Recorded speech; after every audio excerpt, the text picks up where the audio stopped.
Remove your trousers and lie down on the examination bed. As Chi Su donned her gloves and entered the room with medical supplies, she found the man still sitting upright in the examination chair, fully clothed. She reiterated her request. Mr. Lin, I kindly ask you to lie down on the examination table and remove your trousers so that I can conduct a proper examination.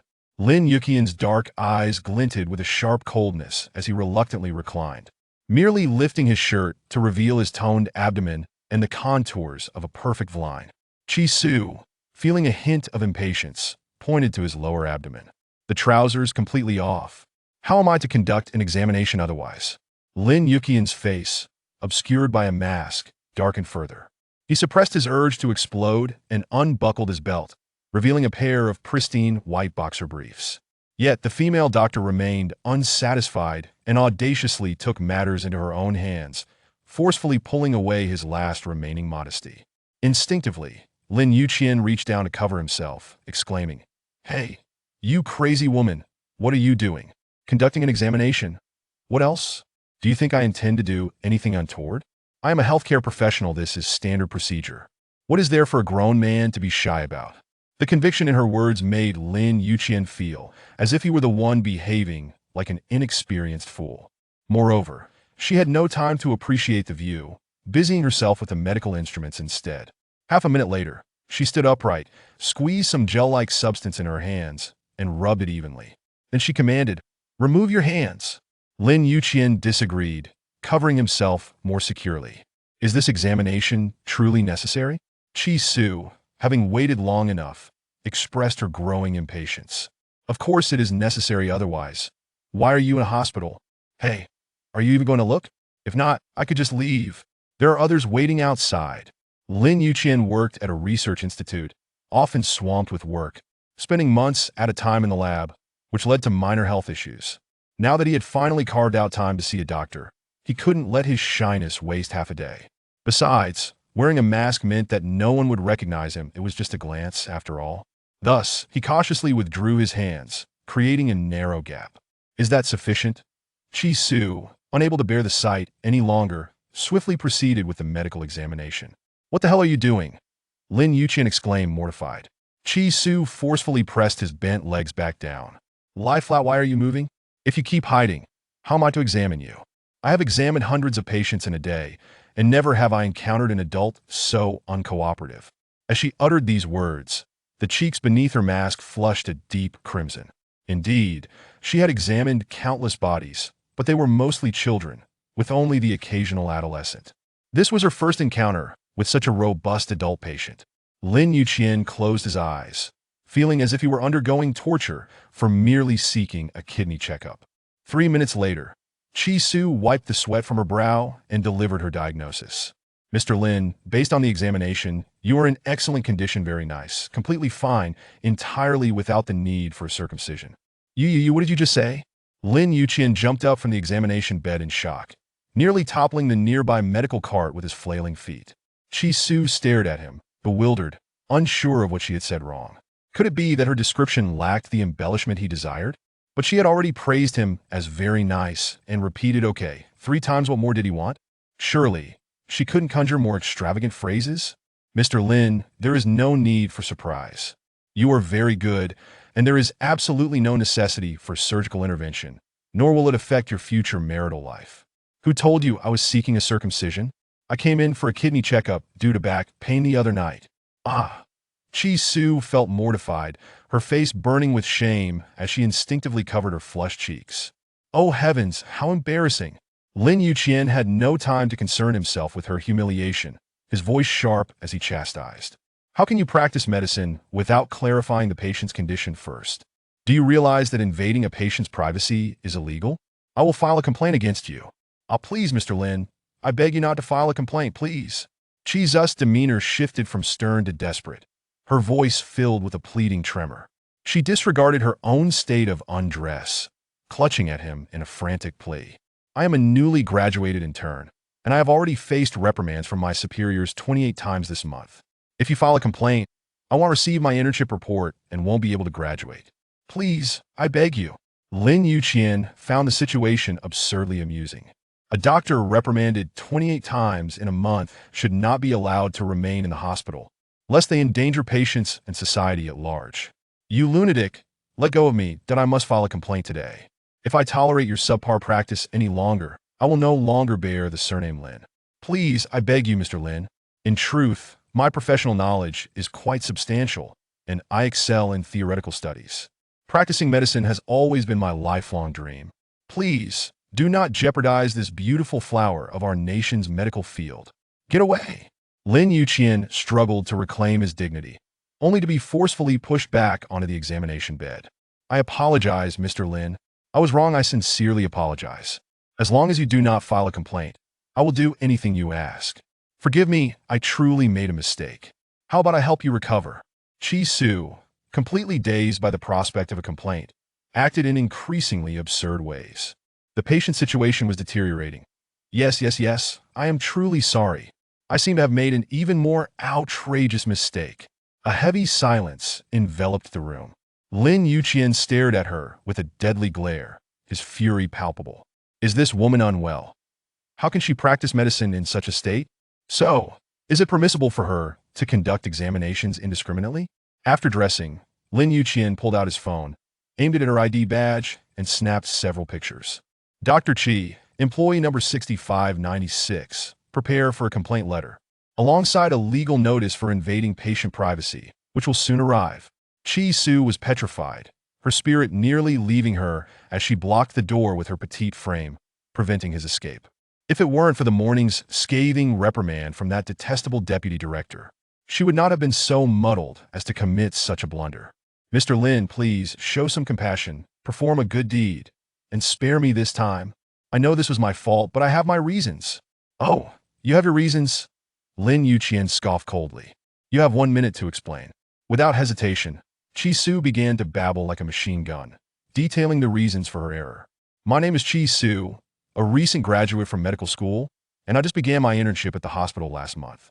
My specialty is surgery. However, my supervisor insisted on transferring me to pediatric urology, claiming that the summer is peak season for this field, with an influx of children needing circumcisions. Initially, as a young woman, I vehemently opposed this. But the supervisor threatened not to provide my internship report unless I complied, assuring me that the patients would be mostly minors, so I reluctantly agreed. Because I was performing the same procedures daily, I naturally developed muscle memory. Who would have guessed that today my supervisor would suddenly transfer me to urology? Did you know that urology and pediatric urology differ by only one character? And this morning was my first day in this department, with you being the very first patient, so I just instinctively thought you also needed a circumcision. Chi Zu's voice dwindled, her own reasoning seeming increasingly flimsy. Being a doctor requires meticulous professionalism and composure under pressure. Dr. Chi possesses neither quality and is truly unfit for the profession. The implication in Lin Yuqian's words was clear. He was not inclined to grant her any leeway. Desperate, Chi Zu's eyes brimmed with tears as she implored once more, Mr. Lin, I beg you, do not file a complaint. At worst, I will take responsibility for you. Lin Yuqian regarded her coldly. And how do you intend to take responsibility? With her head bowed, she muttered softly, then, would you consider me your girlfriend? Girlfriend? Upon uttering those words, Chi Su immediately regretted it. Blame it on the excessive consumption of brainless dramas. In those tales, anyone who saw someone naked was bound to take responsibility. Thus, she was so flustered that she blurted out something so inappropriate. Was it too late to retract those words? Lin Yuqian found the suggestion rather appealing. At that moment, he indeed required a girlfriend to appease his elders. Having spent his days immersed in research at the Engineering Institute, he had little time to interact with women. Thus, at the age of 29, he still found himself a solitary monk, causing his grandmother and mother to incessantly nag him about marriage. Every time I return home, I am either subjected to matchmaking arrangements or coerced into dining with young women. Beyond squandering my time, it only serves to create more trouble for me. Which of those esteemed young ladies is not drawn to the princely status of the Lin family heir? Whether engaged in casual dining or sipping tea, their conversations reek of artifice and pretense. As for the bewildering individual before me, she is blissfully unaware of her own identity and bears no suspicion of seeking favor from the Lin family's influence. It would be rather convenient to indulge her whims, providing a satisfactory excuse to present to my grandmother. Since Dr. Chi is so earnest, I suppose I could grant you an opportunity, but what? Dr. Chi inquired eagerly upon hearing of a chance. But I am rather particular, and I must first ascertain how Dr. Chi appears. If you were too unappealing, it would surely be a greater shock. With that, Dr. Chi bit her lip and quietly removed her mask. Before me unfolded the breathtaking visage of a natural beauty, akin to an exquisite landscape painting, gradually revealed to Lin Yuqian. In all my 29 years, I had never encountered such a refreshingly ethereal girl, delicate as a begonia, with a face reminiscent of a lotus blossom and lips that could rival the most enchanting peach blossoms. No flower could adequately encapsulate her beauty. Though devoid of makeup, her skin appeared so tender that it seemed one could draw forth moisture from it. Her cherubic countenance belied her status as a recent university graduate. She seemed more akin to a still ungraduated middle school student. Particularly, her large, innocent eyes mirrored the soft innocence of a kindergarten child. Were it not for the mask, she might have been reported for child labor within the hospital. You've so carelessly agreed to be my girlfriend. Will your mother consent? Honestly, I fear your complaints more than my mother's objections. If I fail to graduate, wouldn't my 4 years of university be in vain? Dr. Chi hailed from the south, her family situation convoluted. Her father was wholly preoccupied with the children born of his second wife, neglecting her entirely. The funds for her university education came courtesy of her mother's close friend. If this arrangement were to jeopardize her future, she would undoubtedly face the wrath of her stringent stepmother. Lin Yuqian's lips curled slightly in amusement. He found his visit to the hospital quite worthwhile, resolving a rather troublesome dilemma. Though he had been significantly taken advantage of upon witnessing her beauty, he felt less aggrieved. It was merely a few casual touches. The experience was quite pleasurable in hindsight. If only he had possessed a touch more patience to await her reflection. Hand over your phone, let's add each other on WeChat and exchange numbers. Should the need arise, he'll contact you. In that moment, the individual before him seemed like a deity. Whatever he uttered, Dr. Chi would dutifully comply, all the while expressing gratitude. Lin Yuqian reclined back onto the examination bed, indulging in a mischievous tone. Girlfriend, since I've acquired your number, shouldn't you examine me? Oh, certainly. Though Dr. Chi could not see his entire visage, his deep-set eyes, cool and profound, resembled an ancient and enigmatic castle, compelling one to explore further. His voice, when devoid of anger, was not as intimidating. It bore a rich timbre with an undertone of vibrant energy, rendering the air in the clinic less suffocating. Mr. Lin, may I inquire where you feel discomfort? Lin Yuqian gestured to his right flank. This area. The pain was severe the night before last, accompanied by nausea. However, it subsided after half an hour, leaving only a vague discomfort. Very well, Mr. Lin. Please relax, I shall examine you. Dr. Chi's soft hands pressed against his waist and abdomen. Does this hurt?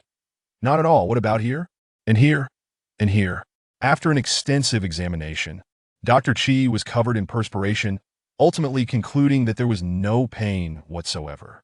Hey, girlfriend, do you even know how to diagnose? Ignoring him, Dr. Chi diligently recorded the medical history. Upon initial examination, Mr. Lin appears to have no significant health issues. As for the pain you mentioned, it is likely caused by kidney stones. Please proceed for a CT scan and return once you have the report. Next, once she entered her professional demeanor, Dr. Chi completely forgot the unpleasant exchanges that had transpired. She assumed the authoritative posture of a doctor, shedding the earlier appearance of vulnerability. Lin Yuqian glanced at the medical record. The young woman had quite neat handwriting. Unlike certain doctors whose scribbles resembled chaotic hieroglyphs, fearing that others might decipher them. After undergoing the CT scan and retrieving the results, it confirmed the presence of kidney stones. It seemed the young lady possessed some medical knowledge and did not merely speak without foundation. With the examination room nearly empty, Lin Yuqian waited for the coast to be clear before entering. He tossed the CT report onto her desk. Congratulations on your accurate guess. Dr. Chi lifted her gaze to the report, then added a couple of lines to the medical history, subsequently advising him. Your stones are not particularly large. Both are under 0.6 cm, so there is currently no need for laser lithotripsy or percutaneous nephrolithotomy. He'll prescribe some medication for you. Adequate hydration and moderate exercise can facilitate stone passage. Additionally, please maintain a light diet, avoiding foods high in oxalate, protein, sodium, and purines, such as spinach, carbonated beverages, pickled vegetables, and organ meats. You may now proceed to settle the payment and collect your medication. As Lin Yuqian departed, Dr. Qi reiterated her instructions. Ensure you drink plenty of water, engage in regular exercise, and maintain a healthy lifestyle to aid in stone passage. Above all, remember to avoid staying up late, otherwise it may impact kidney function and lead to further complications. Upon hearing the phrase kidney function, Lin Yuqian turned back to her, offering a playful warning. Young lady, you are merely my temporary girlfriend. Isn't it a bit premature to concern yourself with such matters? Dr. Qi, simply offering standard medical advice, could not fathom that this man's thoughts had already ventured far afield, akin to a distant island besieged by nuclear waste. Next, Dr. Qi refrained from offending him or speaking out of turn, opting instead to dispatch the ill-fated omen. Lin Yuqian collected his medication and made his way to the underground parking lot. During this time, a student called inquiring about a research experiment, and after half an hour of explanation, he remembered that he had run out of stomach medication. He would need to seek out his girlfriend to procure some more, lest he waste another half day in the future. For a workaholic dedicated to research, time was more precious than gold. However, upon reaching the entrance, he discovered the examination room door firmly closed, with audible shouts of reprimand emanating from within. You examined a total of 5 patients this morning, yet you only prescribed 2 boxes of medication for 4 of them, and you call that a consultation? If all doctors operated in such a manner, what purpose would our hospital serve? We might as well go drink the northwestern wind. Lin Yuqian's knock interrupted the tirade within. A portly middle-aged doctor emerged with a sullen expression. Meanwhile, Dr. Qi remained with her head bowed, her clear eyes seemingly veiled in a mist of distress. What happened? Have you been reprimanded again? Perhaps overwhelmed by too many grievances, or perhaps her conscience stirring. Dr. Qi began to sob as she confided in him. The director is blaming me for not prescribing you a laser lithotripsy. But your stones are small and don't warrant such a procedure. Medication and a healthy lifestyle are sufficient. Previously, in the pediatric urology department, many children were perfectly healthy and did not require circumcision. Yet the director insisted that since the parents brought them in, they must adhere to protocol, claiming it wouldn't cause significant harm. Lin Yuqian was taken aback, initially believing her to be reprimanded for a lack of medical skill, only to realize it was her strong ethical principles that had led to her being chastised 28 times in a month. Has the hospital truly sunk to such depths of shamelessness?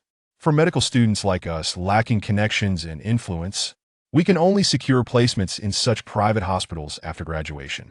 Realizing our dreams and ambitions is exceedingly difficult. Lin Yuqian had originally sought to save time by visiting this small private hospital, unaware he would stumble upon such a dark side of its operations.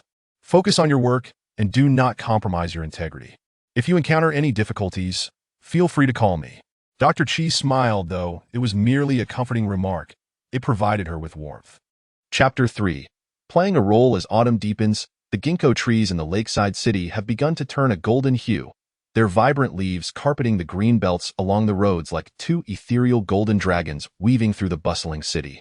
After enduring 2 months of criticism and reprimands at a private hospital, Chisu finally obtained her internship certificate and graduated successfully. Fortune smiled upon her as she was assigned to a public hospital in a first-tier city. Although the work was arduous and exhausting, she found fulfillment in her role, free from the exploitative practices that marred her previous experience at a shady county hospital, which, it was rumored, had closed down due to patient complaints of excessive medical procedures. Time passed unnoticed. One day, Chisu received a sudden and unexpected text message from her boyfriend, who had seemingly vanished from her life. Dr. Qi, how have you been lately? Shouldn't you fulfill the promise of being my girlfriend? After much inner turmoil, Chisu finally mustered the courage to reply with trembling fingers. How should I fulfill it? I'll pick you up for lunch today, he declared. Despite feeling apprehensive, Chisu told a minor fib, replying, I can't, I have to work this afternoon, and I might not have time. Then take a leave or swap shifts, I will pick you up at noon. Lin Yuqian's tone was commanding, leaving no room for refusal. In truth, he had already checked her schedule. Chisu worked the morning shift and had no consultations in the afternoon. AT 11:58. Her phone rang with an unfamiliar number. Upon answering, a cold voice commanded, "Come down." "Where are you?" Chi-Su's voice trembled. "East Gate." The man remained terse, his tone distant and frosty. Chi-Su hastily changed into casual clothes and rushed to the East Gate, fearing that being even a second late would provoke his anger. Upon arrival, she began scanning the area, searching for the face of the boyfriend she had never truly seen. A black business car honked twice, and the window slid down, revealing a beckoning hand eye in her nervousness.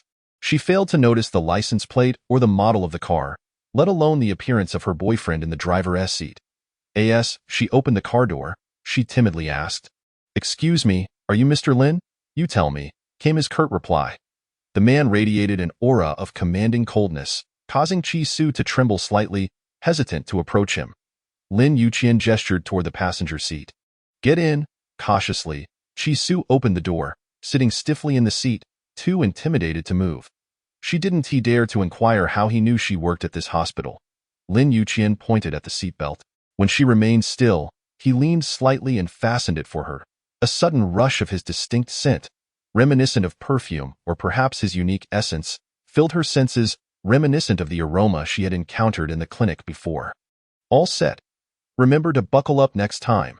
Though his words were delivered in a normal tone, each syllable felt like a sharp blade wrapped in an imposing presence, rendering her breathless. When Lin Yuqian turned his head, Chi-Su finally caught a glimpse of his profile. A strong nose, a well-defined jawline, as exquisite as a character crafted by a master artist. The sunlight streaming through the car window cast a mesmerizing silhouette, captivating her utterly. "Have you had enough of staring?" Chi-Su abruptly averted her gaze, pretending to fidget with her fingers to mask her embarrassment. "My name is Lin Yuqian. You need not call me Mr. Lin anymore. Feel free to call me Ayu. Qian. Or brother Yu. He continued. "The place we're going for lunch is my home. You will meet my family, and you are to play the role of my girlfriend. So, don't slip up, understood?" "Huh." Chi-Su clearly didn't comprehend. She was still grappling with the options of addressing him as Qian, Ayu, or brother Yu. Didn't complain about you last time. "I went through great lengths to get you into a top-tier hospital. Is it too much to ask for you to play along?" "Huh." Chi-Su was even more bewildered. So, her entry into this prestigious hospital was due to his behind-the-scenes efforts. She had thought it was merely an act of fate. "Call me now. Don't stutter later." "Ah." Chi-Su opened her mouth wide, utterly unprepared for this sudden revelation. The bombshell of information had overwhelmed her. "Is that all you can say?" "I'll try." Chi-Su cleared her throat, attempting to gather her thoughts. After several attempts, she found her voice trapped, unable to escape her lips. "Mr. Lin, could we perhaps use a different term of endearment?" Lin Yuqian replied, devoid of any expression. "What do you wish to change it to? Darling or sweetheart?" "Ah." Chi-Su had not anticipated that the next suggestion would be even more shocking. This is even harder to say."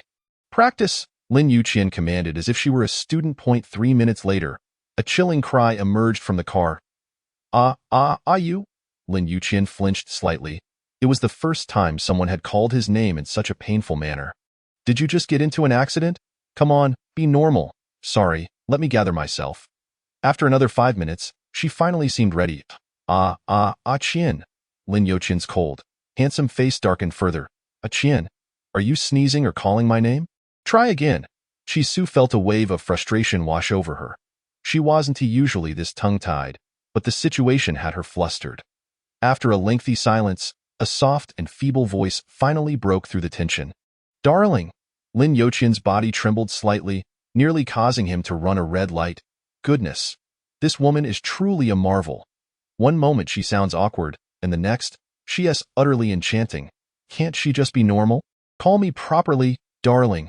After completing the last term of endearment, Chi-Su buried her face in her hands, resting her forehead against the car window. Lin Yuqian was at a loss for words. The last 2 terms had been sarcastic prompts. Yet this silly girl had delivered them flawlessly. "Do you think you can perform well in front of my family in your current state? Could you give me 5 more minutes? I promise I can do it well." Chi-Su closed her eyes, immersing herself in the role as though it were an act. She had always adored fantasy dramas, envisioning herself as characters like the beloved Jing Gu in Huang Rong's stories or the carefree brother in Zhao Linger's tales. As she pondered, she suddenly blurted out, "Brother Yuqian." The sweet, melodious call was both bright and charming. Lin Youqian's lips curled into a satisfied smile. Again, call me until it feels natural. Brother Yuqian, Brother Yuqian. Brother Yuqian. Chi Su repeated, growing increasingly comfortable, her tone laced with an unintentional hint of flirtation. Finally feeling a sense of connection, Lin Yuqian called a halt. Stop from now on. That is the standard. Huh? There will be more? Chi Su had thought this was just a one-time act to appease his family, never realizing it would extend beyond today. Yes. Whenever my mother wishes to see you, you must come, Lin Yuqian stated matter-of-factly. As if it were her inherent duty. Chapter 4. Calling Mom. Lin Youqian's family resided on the outskirts of the city in a traditional Chinese villa. The garden and rockeries resembled a Suzhou garden, steeped in ancient charm, evoking a sense of stepping back in time and enhancing the theatrical atmosphere. Upon exiting the car, Lin Yuqian pretended to cough twice and bent his elbow, signaling Chi Su to link arms with him. However, she remained oblivious to his intention, innocently asking, "Are you coming down with a cold?" Lin Yuqian sighed in silence. He did not expect this clueless girl to catch on and simply took her hand in his. Chi Su was momentarily taken aback, but then obediently walked alongside him. Her small hand feeling soft and warm against his. It felt as if he was holding a fluffy cotton ball. Delicate and slightly warm, its texture smooth and slippery. Unconsciously, Lin Yuqian began to play with it. With a slight frown, Chi Su gently reminded him, "Brother Yuqian, you're hurting me." Lin Youqian's heart skipped a beat, and he loosened his grip, cradling her tiny hand in his palm. "When we meet my elders, you must address them properly, and no stuttering and certainly no ah. If Grandma asks you something, answer her straightforwardly. If you don't know, keep it brief. I will help you navigate through." "Okay," Chi Su replied, though her pouting lips seemed to convey silent resistance. She thought to herself, who stutters? It's not like you're as cold as a judge. Who wouldn't he stutter when speaking to you? As they approached the entrance, two attendants came forward to assist with their belongings. "Mr. Lin, you're back. Grandma and Madam are waiting for you upstairs." Following Lin Yuqian up the stairs, Chi Su's anxiety intensified with each step. She could feel the warmth of her hand growing clammy in his grip. Upon hearing their footsteps, Lin Youqian's mother joyfully rose from the couch, eagerly rushing forward to greet him. "You finally decided to come home. I've missed you so much after these months." After exchanging 2 kisses, she pulled another girl from the sofa. "This is Ms. Yang's daughter, Xiao Hui. Isn't she beautiful? Her brother is your best buddy from middle school, Chung Xian. You used to play together as kids."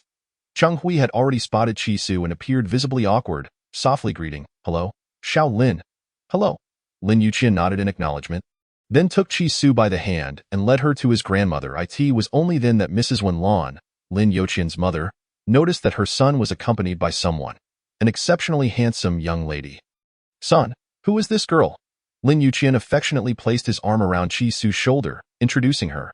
"This is Chi Su, my girlfriend, and she is a doctor. You may call her Xiao Qi or Xiao Su." "Hello, Grandma." This time, Chi Su did not wait for Lin Yuqian to prompt her. She greeted enthusiastically. Her pure and innocent smile was instantly endearing.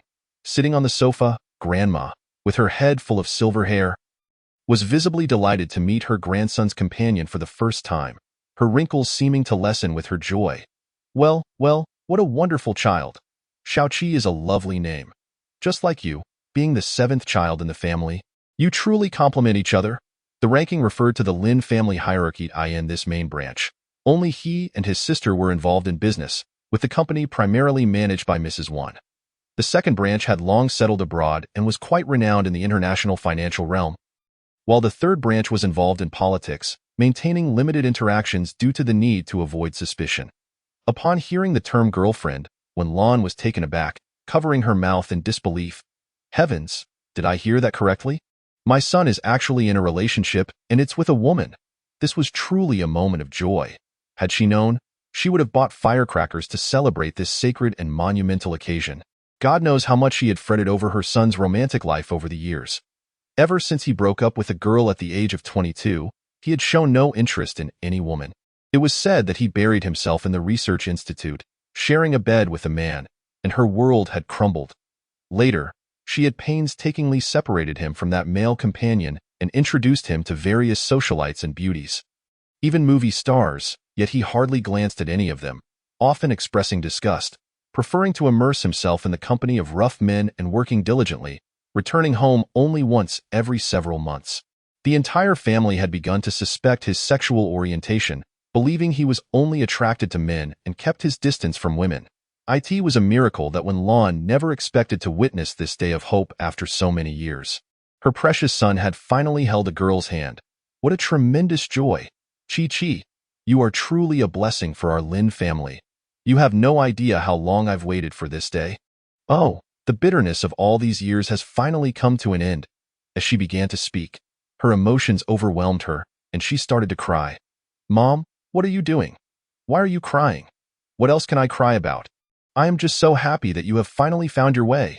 When Lon gently punched her son, her tears flowing more freely. Mom, please stop crying. All right, I brought my girlfriend home for you. Lin Yuqian nudged Chi-Su. Quick, greet her properly to comfort Mom. Following Lin Yuqian's suggestion, Chi-Su called out, Mom? Oh. When Lon instantly broke into laughter, her tears vanishing with that one heartfelt word. Lin Yuqian turned, astonished, staring at Chi-Su, his expression clearly bewildered. I asked you to greet her, not to call her Mom. Chi-Su felt quite foolish for taking his words literally. Auntie, I'm sorry, I don't know. At a critical moment, Chi-Su began to stutter. She genuinely wanted to explain, but her mouth seemed to have a mind of its own, no more stuttering. Mom knows you are a good child. Since this is our first meeting and I didn't have time to prepare a gift, please accept this bracelet. When Lon quickly removed a jade bracelet of exquisite green hue, free from any impurities, and slipped it onto Chi-Su's wrist. Grandma also emerged from the inner room, bringing a beautifully crafted wooden box. From it, she took out a string of perfectly round East pearl necklaces and presented them to Chi-Su. This necklace is a bit heavy for me, Xiao-Chi. You can keep it and enjoy it. I don't have anything of value, so please don't think this welcome gift is shabby. Lin Yuqian was speechless. The East Pearl necklace was an antique passed down from the Qing dynasty, worth several million. Yet she downplayed it as merely something insignificant. Chi-Su, unaware of the necklace's true worth, assumed it was just an ordinary piece and accepted it with a smile. Thank you, Grandma. I really like it. When Lon chimed in, seeking her share of affection, and what about mine? No need to thank me. Thank you. Chi-Su attempted to call her auntie but was interrupted by Lin Yuqian. You called Mom so smoothly just now. Why are you shy now? Mrs. Wan, appearing warm-hearted yet quite temperamental, would not take kindly to being called auntie after already being addressed as Mom. Fortunately, Chi-Su seemed to grasp the hint and sweetly addressed her. Thank you, Mom. Her radiant smile showed no trace of hesitation, delighting Lon so much that she could hardly contain her joy. Oh, my little darling. How is it that Xiao-Chi's voice is so melodious? When that rascal opens his mouth, it just grates on my nerves. But when Xiao-Chi speaks, it melts my heart. Now it was Lin Yuqian's turn to feel disgruntled. He had returned home with great effort, only to find himself overshadowed. Yet, Mrs. Wen's observation wasn't entirely unfounded. The girl's voice was indeed delightful, sweet, and endearing, perfectly complementing her charming, doll-like face. Meanwhile, Cheng Hui, who had been left on the sidelines, took advantage of the engrossing conversation between Mrs. Wan and Chi-Su to lean closer to Lin Yuqian, her voice high-pitched as she struck up a conversation. Little Lin, have you been abroad all these years? You haven't been in touch with anyone. My brother often mentions you but doesn't have your contact information. Could you add him on WeChat or share your number? Chapter 5. Pressured into marriage. Lin Yuqian did not give it much thought. Having been close friends since childhood, it was only natural to keep in touch. After adding her on WeChat, Cheng Hui seized the opportunity to engage Lin Yuqian in conversation, frequently emitting exaggerated and contrived laughter.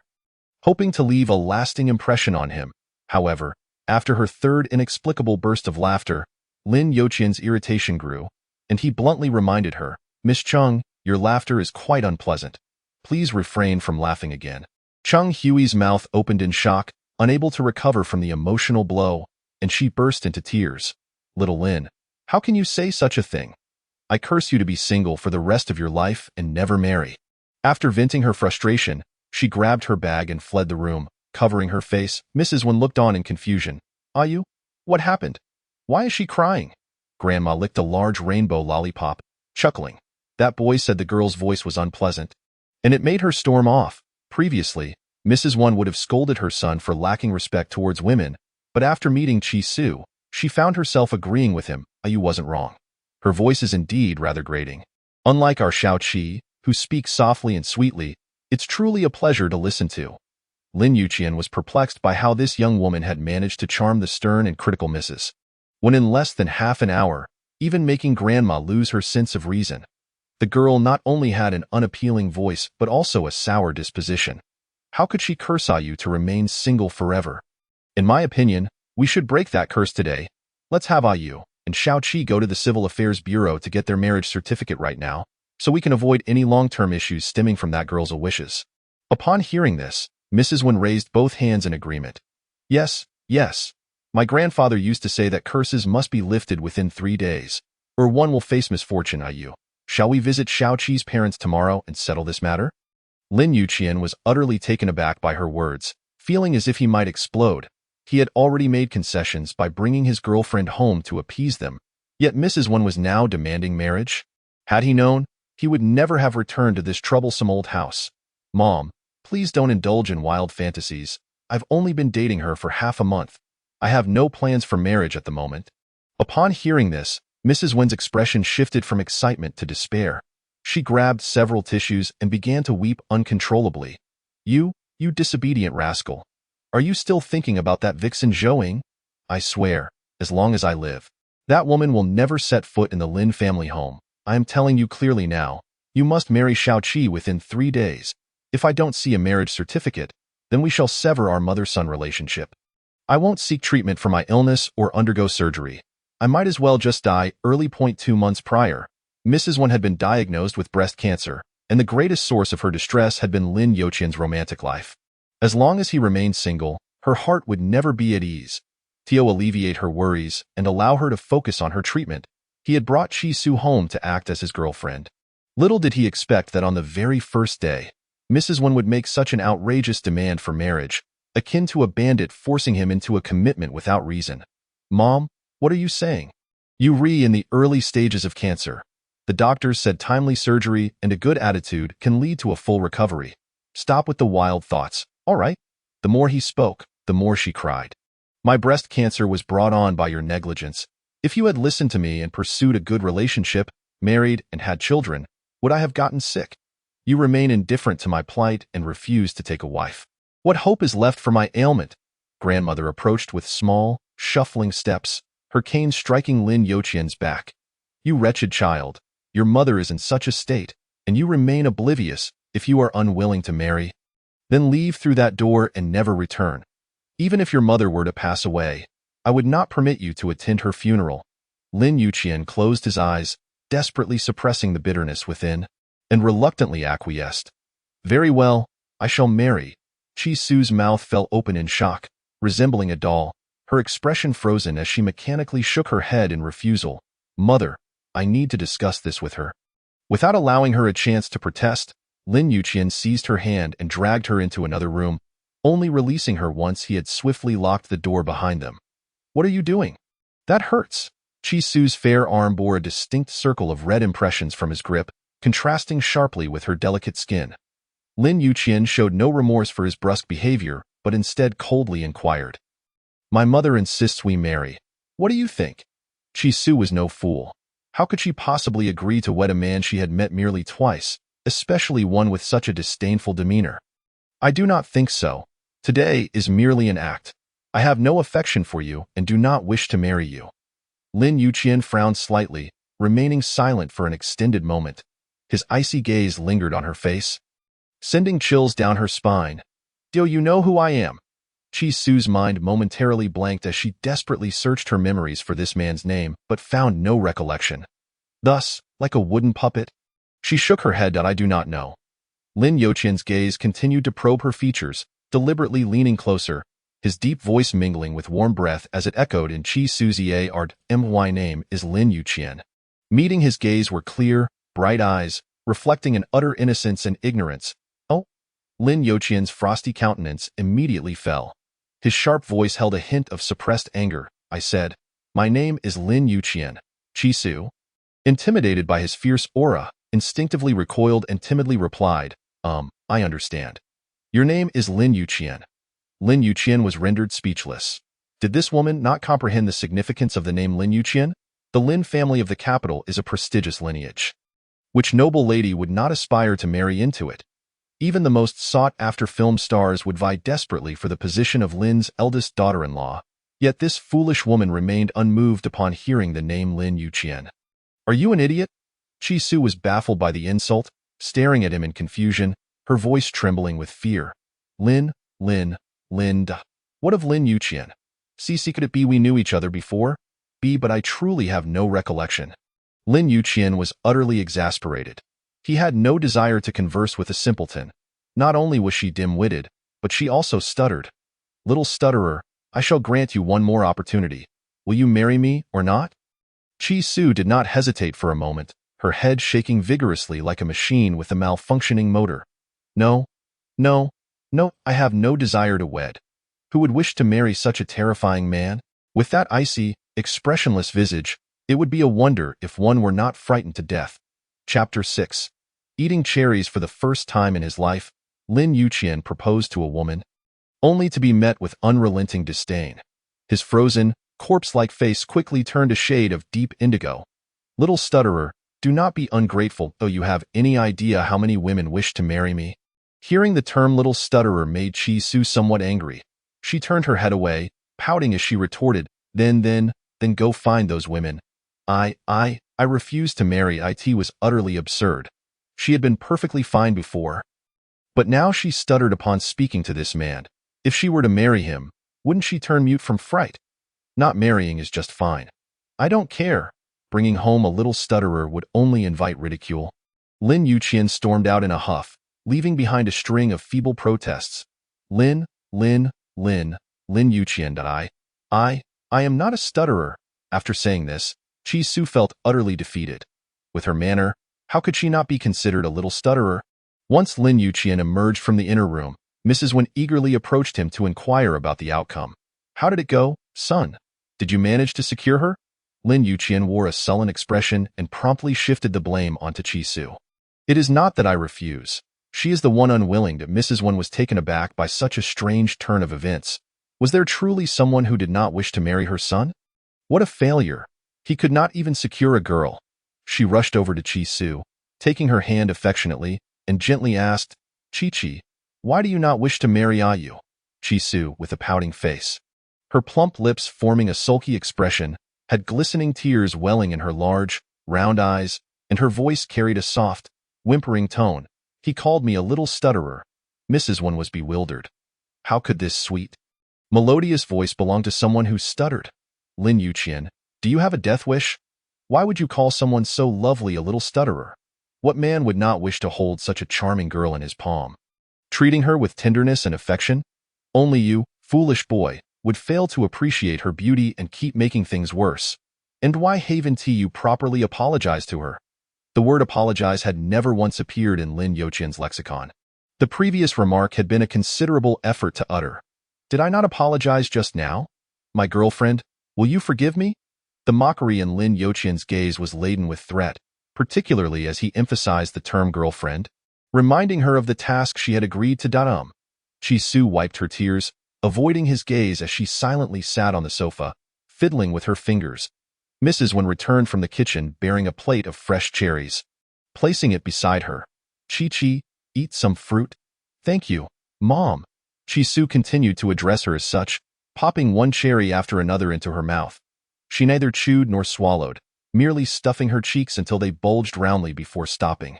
In her childhood, whenever she felt upset, she would consume food voraciously until her mouth was too full to speak, stifling her urge to explode. Mrs. Wen kindly cautioned, Chi, eat slowly, do not choke. Lin Yuqian fixed his gaze on her, a playful smile tugging at his lips. Are you a hamster? How can you fit so much? He had counted.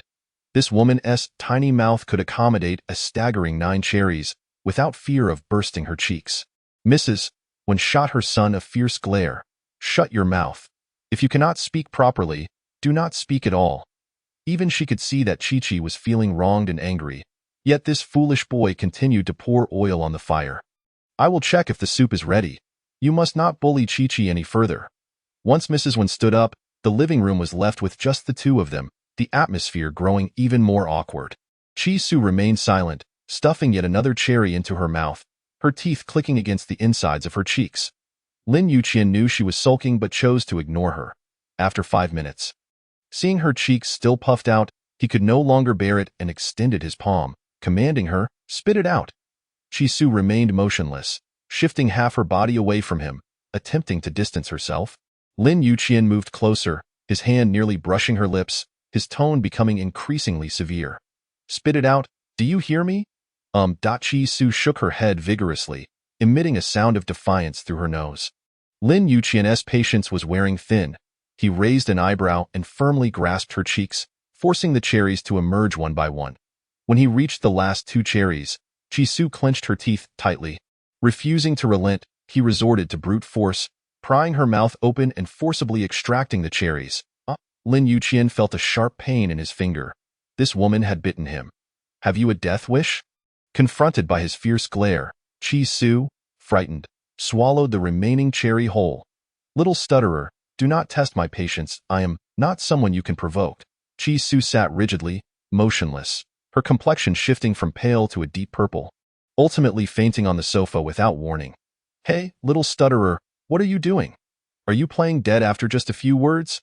Lin Yuqian shook her gently, but upon receiving no response, it dawned on him that this woman might be choking. "Fool, you could choke to death on a cherry." He swiftly lifted her limp body from the sofa and performed the Heimlich maneuver. Only when the round cherry expelled from her mouth did his racing heart finally ease. Yet Chi-Su remained unresponsive, still in a fainted state. Lin Yuqian laid her flat, straddling over her, persistently administering cardiopulmonary resuscitation and artificial respiration until he was drenched in sweat. At last, this foolish and dim-witted woman exhibited the faintest sign of breath. Chi-Su gradually opened her eyes, only to be met with the sight of sensuous lips pressing against hers, engaging in an unfathomable act. She wished to scream, yet no sound escaped her throat, which felt as if it were being sliced by a knife. Upon seeing her awaken, Lin Yuqian deliberately bit her lips gently as a form of punishment. After all, this foolish woman had not heeded his warnings. More importantly, her lips were so soft that, after exhausting himself to save her, he felt entitled to seek some form of recompense. Whimpering and sobbing, unable to articulate, Chi-Su could only emit muffled sounds through her nose. However, the sound inexplicably incited a sense of agitation, causing her body to stiffen involuntarily. "No noise allowed," Lin Yuqian commanded, gazing at her glistening, plump lips, unable to resist the urge to kiss that softness once more. Mrs. Wan, emerging from the kitchen with chicken soup, was taken aback by the scene before her and let out a shriek. "Heavens! What are you two doing? Are you that impatient? The bedroom is just behind. Couldn't you carry Chi-Chi in there first?" Chapter 7. Artificial respiration. Lin Yuqian sprang up abruptly from Chi-Su's side, desperately trying to explain. "Mom, it's not what you think. I was performing artificial respiration." Mrs. Wan wore a knowing smile. "Artificial respiration. That term certainly sounds more sophisticated than a kiss. I understand." To clarify this vexatious misunderstanding, Lin Yuqian resorted to sign language. "Mom, it really isn't what you imagine." She genuinely fainted. "I was truly administering artificial respiration." Despite his earnest insistence, Mrs. Wan remained unconvinced, her mind swirling with chaotic thoughts. "Enough with the excuses. What need is there for artificial respiration? Just look at yourself. Your pants are all askew, and you still have the audacity to make excuses. We are all adults here. What is there to be shy about? The bedroom is right behind. Please, continue. I am more than happy to facilitate."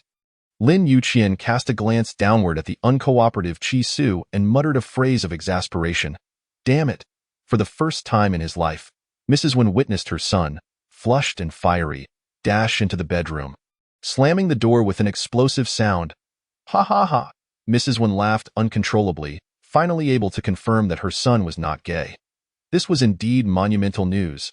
In her eagerness to facilitate this auspicious event, Mrs. Wan exerted considerable effort to drag Chi-Su toward the innermost bedroom. "Chi-Chi, you should go in as well. You two should make the most of this opportunity. Mom won't disturb you." Chi-Su clung desperately to the wall, refusing to budge. "No, Mom, you've misunderstood. It's truly not what you think. We haven't done anything inappropriate. Her voice was hoarse and faint, resembling the buzz of a mosquito, and Mrs. One could hardly comprehend her words, interpreting them as shyness. Due to the disparity in their heights and strengths, the 1.61-meter Chi Su was dragged along by the 1.72-meter Mrs. One to the bedroom door. Son, open the door. Chi is here. An angry roar emerged from behind the door. Get lost. Upon hearing this ungrateful response, Mrs. One was incensed and kicked the door. You ungrateful wretch. I'm offering you a benefit, and you refuse to appreciate it. You'll choke on your own stubbornness. Humph. Chi, let us go. After enduring this series of frightful events, Chi Su could no longer remain. She snatched her phone and sprinted down the stairs at breakneck speed. Mom, I have matters to attend to. I'm leaving now. Goodbye. If she didn't escape now, she feared she might become a stuttering mess, and worse, lose both her innocence and her life. Lin Yuqian was terrifying. Mrs. One was even more so. She was so brazen as to push for a hasty consummation of their relationship. More barbaric than a bandit from the mountains, Chi Su ran so swiftly that Mrs. One could not keep up and returned to berate her son. Hey, Lin Yuqian, you coward, hurry up and come out. Your girlfriend has fled. Once the commotion died down, Lin Yuqian emerged from the bedroom with a stern expression, snatching up his phone as he strode away, leaving an irate and agitated Mrs. One shouting behind him. Lin Yuqian, you unfilial son, hear me clearly. Within 3 days, you must bring Chi home as your bride, or I shall cease all medication. Do you hear me? You little rascal, stop right there. Chi's bag is still here. Aren't you going to take it back for her? Upon spotting the fluffy rabbit bag, Lin Yuqian felt as if he might explode. This little stutterer was indeed his nemesis, having caused him the most embarrassing moments of his life. Mrs. One was insisting they marry within 3 days, which was utterly vexing. He had no idea where Chi Su lived and could only return the bag to the hospital and message her. I've brought your belongings. They are at the service desk. I'm giving you another chance. Will you marry me? Less than half a minute after sending the message, he received a near-instant reply. Thank you. No, I want tea. Her response was stark and devoid of any superfluous words or even a form of address. Her dismissive attitude further incensed the proud Lin Yuqian. All right, little stutterer, consider yourself tough. Just don't regret it. Chi Su was not being tough. She genuinely did not wish to marry such an arrogant and capricious man, no matter how handsome or wealthy he might be. After reclaiming her bag, she resolutely cast aside any thoughts of Lin Yuqian, vowing never to engage with him again. This sentiment was mutual, as Lin Yuqian shared the same resolve. However, Mrs. One was anxious. With no response to her calls, she bombarded her son with messages. Did you deliver the bag? Have you apologized to Chi? Has she forgiven you? When will you both go to get your marriage license? From this moment on, I will refuse food, water, and medicine. If you continue to disobey, you can wait for my corpse. Wait, even if I die. I want to let you collect my body. You'll be a lifelong bachelor. As the exchanges continued, Lin Yuqian could no longer endure and replied, What if I marry someone else? Mrs. One assumed he referred to Zhou, infuriated to the point of experiencing breast pain, fearing she might truly be driven to a state of breast cancer. The so-called breast cancer was merely a tactic to pressure her son into finding a girlfriend. The cancer report was fabricated. She merely had breast hyperplasia and was not at the cancer stage. Are you set on that woman? I'll reiterate. Unless I die, you cannot marry Zhou. Mrs. One's intense dislike for the idea of her son being with Zhou stemmed not from any issues with Zhou herself, but rather from her parents. Years ago, she had a childhood sweetheart named Zhou Yanqing, and the One and Zhou families had been closely intertwined. They were engaged at the age of 20. However, upon graduating from university, Zhou Yanqing betrayed her, engaging in an affair with her best friend, Tian Fangfang. Tian Fangfang even sent videos of their escapades to Mrs. One's parents, claiming they were truly in love and had been together for 3 years, begging for the One family's blessing. This was nothing short of a blatant provocation and insult. The One family promptly annulled the engagement with the Zhou family. Later, Mrs. One married Lin Yichuan, a divorced wealthy man 16 years her senior, who happened to be Lin Yuqian's father. They worked together for over 30 years, gradually expanding the Lin family business into a top-tier conglomerate in Kyoto. Meanwhile, Zhou was the daughter of Zhou Yanqing and Tian Fangfang. 5 years prior, when Lin Yuqian brought the tall and beautiful Zhou home, Mrs. Wen inexplicably felt a sense of displeasure, though she did not openly oppose it as long as her son was happy. She would not interfere too much, until the parents met that Mrs. Wen saw the shameless faces of Zhou Yanqing and Tian Fangfang that she completely lost her composure. She slapped Tian Fangfang across the face. "You shameless harlot! You seduced my fiancé back then, and now your daughter seeks to seduce my son, hoping to marry into the Lin family? You must be dreaming." Over the past 30 years of navigating the business world, Mrs. Wen had grown far from the naive girl who once fell for such tricks. The Zhou family's ulterior motives were transparent. Only Lin Yuqian, in his naivety, could be so infatuated with Zhou Ying, disregarding his mother's pain and insisting on her. Neither mother nor son was willing to yield. Ultimately, Lin Yuqian, having long since distanced himself from home, became embroiled in numerous rumors with various men. Others speculated, including Mrs. Wen, that he had been coerced into becoming gay. For this, she felt profound guilt, believing her stubbornness and selfishness had doomed her son. Even her husband had drifted away, relocating to the United States to rekindle his life with his ex-wife and daughter. The Zhou family had become her lifelong nightmare. Chapter 8. Arranged marriage. Years passed, and when Zhou Ying's name was mentioned again, Lin Yuqian's heart was no longer tormented as it once had been. Instead, it bore a hint of sadness. "Mom, when I said I wanted to marry someone else, I did not mean Zhou Ying. That little stutterer lacks subtlety. I have no need to force it. I pursued romance merely to please you. Who I marry is ultimately inconsequential." Mrs. Wen's mood was somber. It seemed her son had not moved on from his heartbreak. His connection with Chi Su appeared to be merely a fleeting dalliance. Chi Su is a good girl. I really like her. You should consider getting to know her better. Certainly, if you genuinely harbor no interest in her. Mother will not pressure you as long as you are willing to marry and bear children. I shall find contentment in this life, Lin Yuqian replied. Understood, rest assured. I shall soon bring a Lin family young mistress home for you. That very night, the entertainment industry erupted with astonishing news. The heir of the capital, Lin Yuqian, officially established a romantic relationship with international film queen Su Xiaoman, and it was rumored that a joyous occasion was imminent. Through the news, Chi Su finally comprehended the significance of Lin Yuqian's identity, realizing the immense prestige his name represented within the upper echelons of society. In a wonder, he had repeatedly emphasized, "I am Lin Yuqian." It turned out she had been woefully uninformed, unaware of even the heir's status. However, Chi Su felt no regret, for interacting with such a formidable figure left her feeling suffocated. After the news broke, Lin Yuqian finally felt a sense of relief from the pent-up frustration within him. He was eager to see the expression on that little stutterer's face upon learning his true identity. Yet, an entire day passed without so much as a hint of reaction from her. Shouldn't she have called or sent a message? "Mr. Lin, I apologize for my previous ignorance, not recognizing your esteemed name. May I have another chance? I am willing to marry you." After all, it mattered little whom she married. Lin Yuqian believed that if the little stutterer pleaded for mercy, he would grant her another opportunity, especially since Ms. Wen held her in quite high regard. The following day, amidst the flurry of sensational news, there remained an unsettling silence on the little stutterer's end. He donned a mask and a cap to appear at the hospital. Wondering if she was blind or deaf, if she had seen the news and understood who Lin Yuqian was. However, there was no sign of her in the surgical department. Another female doctor on duty informed him, "Dr. She is on leave today. I overheard her on the phone last night. It seems she was arranging a blind date or something.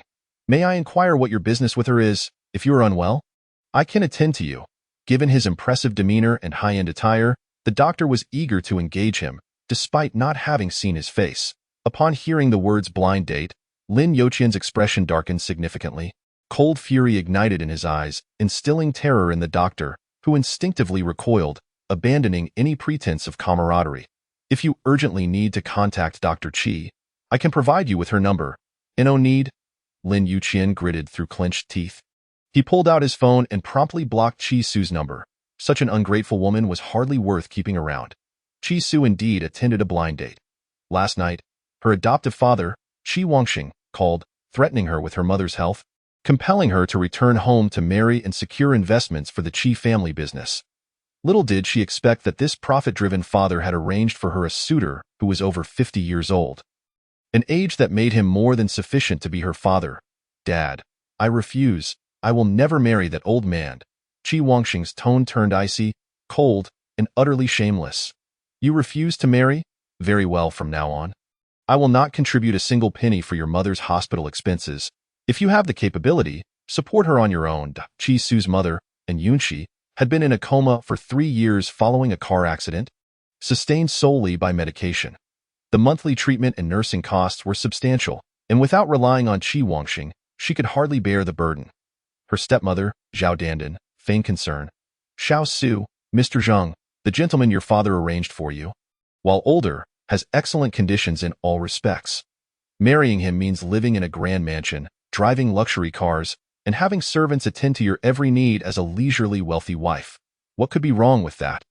Moreover, your father's company is currently struggling. Your mother requires over 100,000 for treatment each month. Our family's savings have long been depleted by her medical expenses. Without Mr. Zheng's investment, your father's company won't last much longer. Who will bear the burden for your mother then? Zhao Dandan, and named the second wife of Qi Wangxing, was, in fact, a mistress. Since Qi Wangxing's first wife could not conceive, he had been unfaithful for over 23 years. Even his son with Zhao Dandan was 3 years older than his adopted daughter. However, the company had been founded by Qi Su's mother, making her the sole legal entity. Thus, even as Qi Wangxing later revealed his avaricious ambitions by seizing control of the entire company, he dared not divorce. Only after his wife's tragic accident did this ruthless man unveil his greedy and malicious nature, openly bringing Zhao Dandan and her son into the household. Consequently, Qi Su chose to study medicine, aspiring to restore her mother's neural functions through surgery and awaken her. Despite knowing this dream was unlikely to be realized, she held on to hope. Zhao Yi, if Mr. Zheng is as admirable as you claim, why not let Qi Ran marry him? Zhao Dandan's previously feigned smile transformed into a sinister expression. Her Ran possessed beauty and talent, having become a rising star. How could she possibly marry an old man? Qi Su, don't overstep your boundaries. What are you to compare with her? If you have the capability, find yourself a wealthy husband to cover your mother's medical expenses.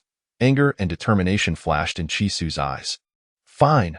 From now on, I will support my mother myself. Qi Su, sever all ties with you. There shall be no further connection. Qi Wangxing struck her fiercely across the face, seething with rage. You wretched girl, daring to defy me? Have you grown wings? If it weren't for me supporting you for the past 20 years, you'd have been devoured by wolves in the wilderness long ago. If you wish to sever ties, bring 5 million as a nurturing fee. I have no interest in being your father. Qi Su covered her swollen face, fighting back tears, articulately arguing. I was picked up by my mother, and she raised me. You have no part in this. This company belongs to my mother. It was you, despicable and shameless, who usurped my mother's company and now demand 5 million as a nurturing fee. Dream on. Qi Wangxing attempted to strike her again. But Qi Su fled swiftly, only stopping once she was certain the malevolent pursuers could no longer reach her. She hid in a deserted corner, weeping for a long time before finally dialing Lin Youqian's number. Wishing to express her regret and that she was willing to marry him, to her dismay, both her call and WeChat had been blocked. Instantly, fear enveloped her. Chapter 9. Humble pleas for marriage. She was in desperate need of money. Urgently so. For her mother, each passing day was critical. If they could not renew the treatment, the hospital would cease the medication, leaving her mother with no hope. She had viewed Lin Youqian as a last resort, thus boldly severing ties with Qi Wangxing, only to realize this was a dead end. Was she truly to sell herself, marrying a 50-year-old old man? She would rather die. Therefore, for her mother, she could only beseech that man. Even if it meant forsaking her dignity, kneeling before him, she sought a chance to retract her previous decision. They had only met twice. Apart from knowing his name, Lin Youqian, she knew nothing about him, neither his residence nor his workplace. Her only faint hope lay in waiting by the roadside near the Lin family's old residence for him. The autumn winds were particularly frigid. Qi Su huddled her body, squatting outside the wall for an entire night, until she finally spotted the black Rolls-Royce approaching from afar. She opened her arms and dashed into the middle of the road, forcing Lin Youqian to come to a halt, for she knew this was her sole opportunity. If missed, she would be left with no choice but to marry that old and unattractive man. Crazy woman, are you trying to throw your life away? Lin Youqian exited the vehicle. Witnessing Chi Su's disheveled hair, shivering from the cold, and felt an unexpected surge of delight. He had thought her to possess some backbone. Yet, here she was, unable to withstand the lure of wealth, humbly coming to plead for mercy. "Hello, Lin. I have something to say to you. Could you please give me a chance?" This time, Chi Su stuttered not from nervousness, but from her teeth chattering in the cold, rendering her speech faltering. Yet, to Lin Youqian's ears, it sounded like stuttering. A mocking smile crept across his lips, his laughter laced with blatant derision, revealing a profound disdain. He had initially believed this woman to be somewhat innocent, imagining that marrying her would suffice to appease his mother. Who would have guessed that within merely 2 days, her avaricious nature would emerge, akin to those scheming social climbers? What is this? Miss Chi has regretted her decision so soon. Chi Su, too cold to articulate a response, fervently nodded. Lin Yuqian continued to mock her. Did Miss Chi realize that I, Lin Yuqian, am the wealthy individual you dreamt of associating with? Or perhaps, upon seeing that I have a new love interest, you wish to play the game of desire and retreat? He paused, adding, or is it that your blind date does not compare to my dashing good looks, leaving you filled with remorse? With each of Lin Youqian's taunts, Chi Su felt as though her heart was being cleaved anew. She stifled the pain of being belittled and ridiculed, humbly wagging her tail in supplication. "Yes, Mr. Lin, you are correct. I am greedy, hypocritical, and a false lily of purity. Please grant me another chance to I am willing. I'll marry you." As she spoke, her stutter returned uncontrollably. Lin Yuqian's smile broadened. He teasingly inquired, "So, do you admit to being a little stutterer?" Chi Su, her disheveled mind nodding vigorously, replied, "Mr. Lin, you are not mistaken. I am indeed a little stutterer." Lin Yuqian retrieved a cigarette from his pocket and lit it leisurely. The thick smoke curled in the cold air, wafting directly into Chi Su's pale face, causing her to cough involuntarily. After a prolonged silence, Lin Yuqian finally spoke. "Did you not begin to deliberately approach me upon seeing my name during our first encounter at the hospital?" Chi Su shook her head. No, it cannot be. Is that to say Miss Chi does not wish to associate herself with me? If that is the case, you may take your leave." Chi Su, taken aback by his frigid tone, hastily altered her stance. "I apologize, Mr. Lin. My previous encounter at the hospital was my error. However, I genuinely wish to marry you. You are tall, handsome, wealthy, come from a good family, and possess an admirable physique. What woman would not be enamored? I implore you, Mr. Lin, grant me another chance, if you will."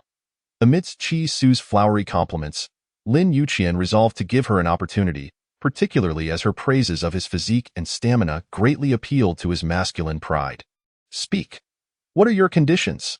This condescending air and patronizing tone made Chi Su feel as if he were an all-powerful sovereign, while she was but a pitiful creature seeking his favor, left with no choice but to wag her tail in submission. I desire a monthly sum of 200,000 to cover my mother's medical expenses. In truth, and Yunqi's medical fees amount to merely around 100,000 per month. She had inflated the figure slightly, contemplating future needs, yet dared not exaggerate too much for fear of appearing greedy. Her trepidation caused her to stutter. Lin Yuqian had anticipated a more audacious demand and was taken aback by her modest request, especially as her rationale seemed rather cliché, likely a ploy to elicit sympathy. "Is that all?" Lin Yuqian remained skeptical. "Truly nothing else. You must think carefully before answering. I have no fondness for insincere women. Might we draft an agreement stipulating a time frame? Should the term expire, we would divorce, liberating me?" The audacity of this woman, contemplating divorce before any commitment had even been established, darkened Lin Youqian's countenance. "Depart." Chi Su, in a panic, clutched his hand, pleading for forgiveness. I shall not leave. I will follow you for life, as your wife, and serve you well. Surely, this will suffice." Lin Yuqian's expression softened slightly at her words, particularly the term wife, which sounded rather pleasing to his ears. "Though you feel wronged following me?" Not at all. I am very happy." The word happy escaped Chi Su's lips with a furrowed brow, her expression starkly contrasting with her declaration. She was indeed quick in her flattery. Lin Yuqian chose not to expose her insincerity and continued to exhale smoke. Observing that he had yet to return, Su Xiaoman, clad in a sheer, ethereal gown and towering heels, descended to hasten him. Qian? Who is this woman? Lin Yuqian pulled Chi-Su closer, explaining, she is my wife, soon to accompany me to the Civil Affairs Bureau to obtain a marriage certificate. Su Xiaoman's meticulously made-up face contorted in disbelief as she shrieked, Qian, did you not promise to go with me to get the certificate? Why have you replaced me with this unattractive woman? Lin Yuqian mused that the girl before him was not unattractive indeed. She was more appealing than Su Xiaoman's surgically enhanced visage, albeit appearing somewhat disheveled at this moment.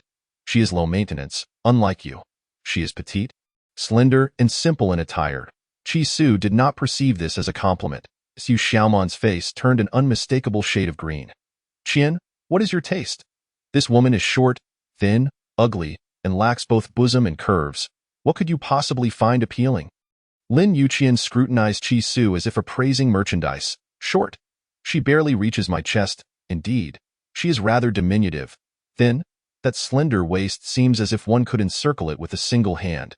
She is undeniably slender. Ugly? In her current disheveled state, with her nose running, she certainly appears so. Lacking in bosom? Lacking in curves?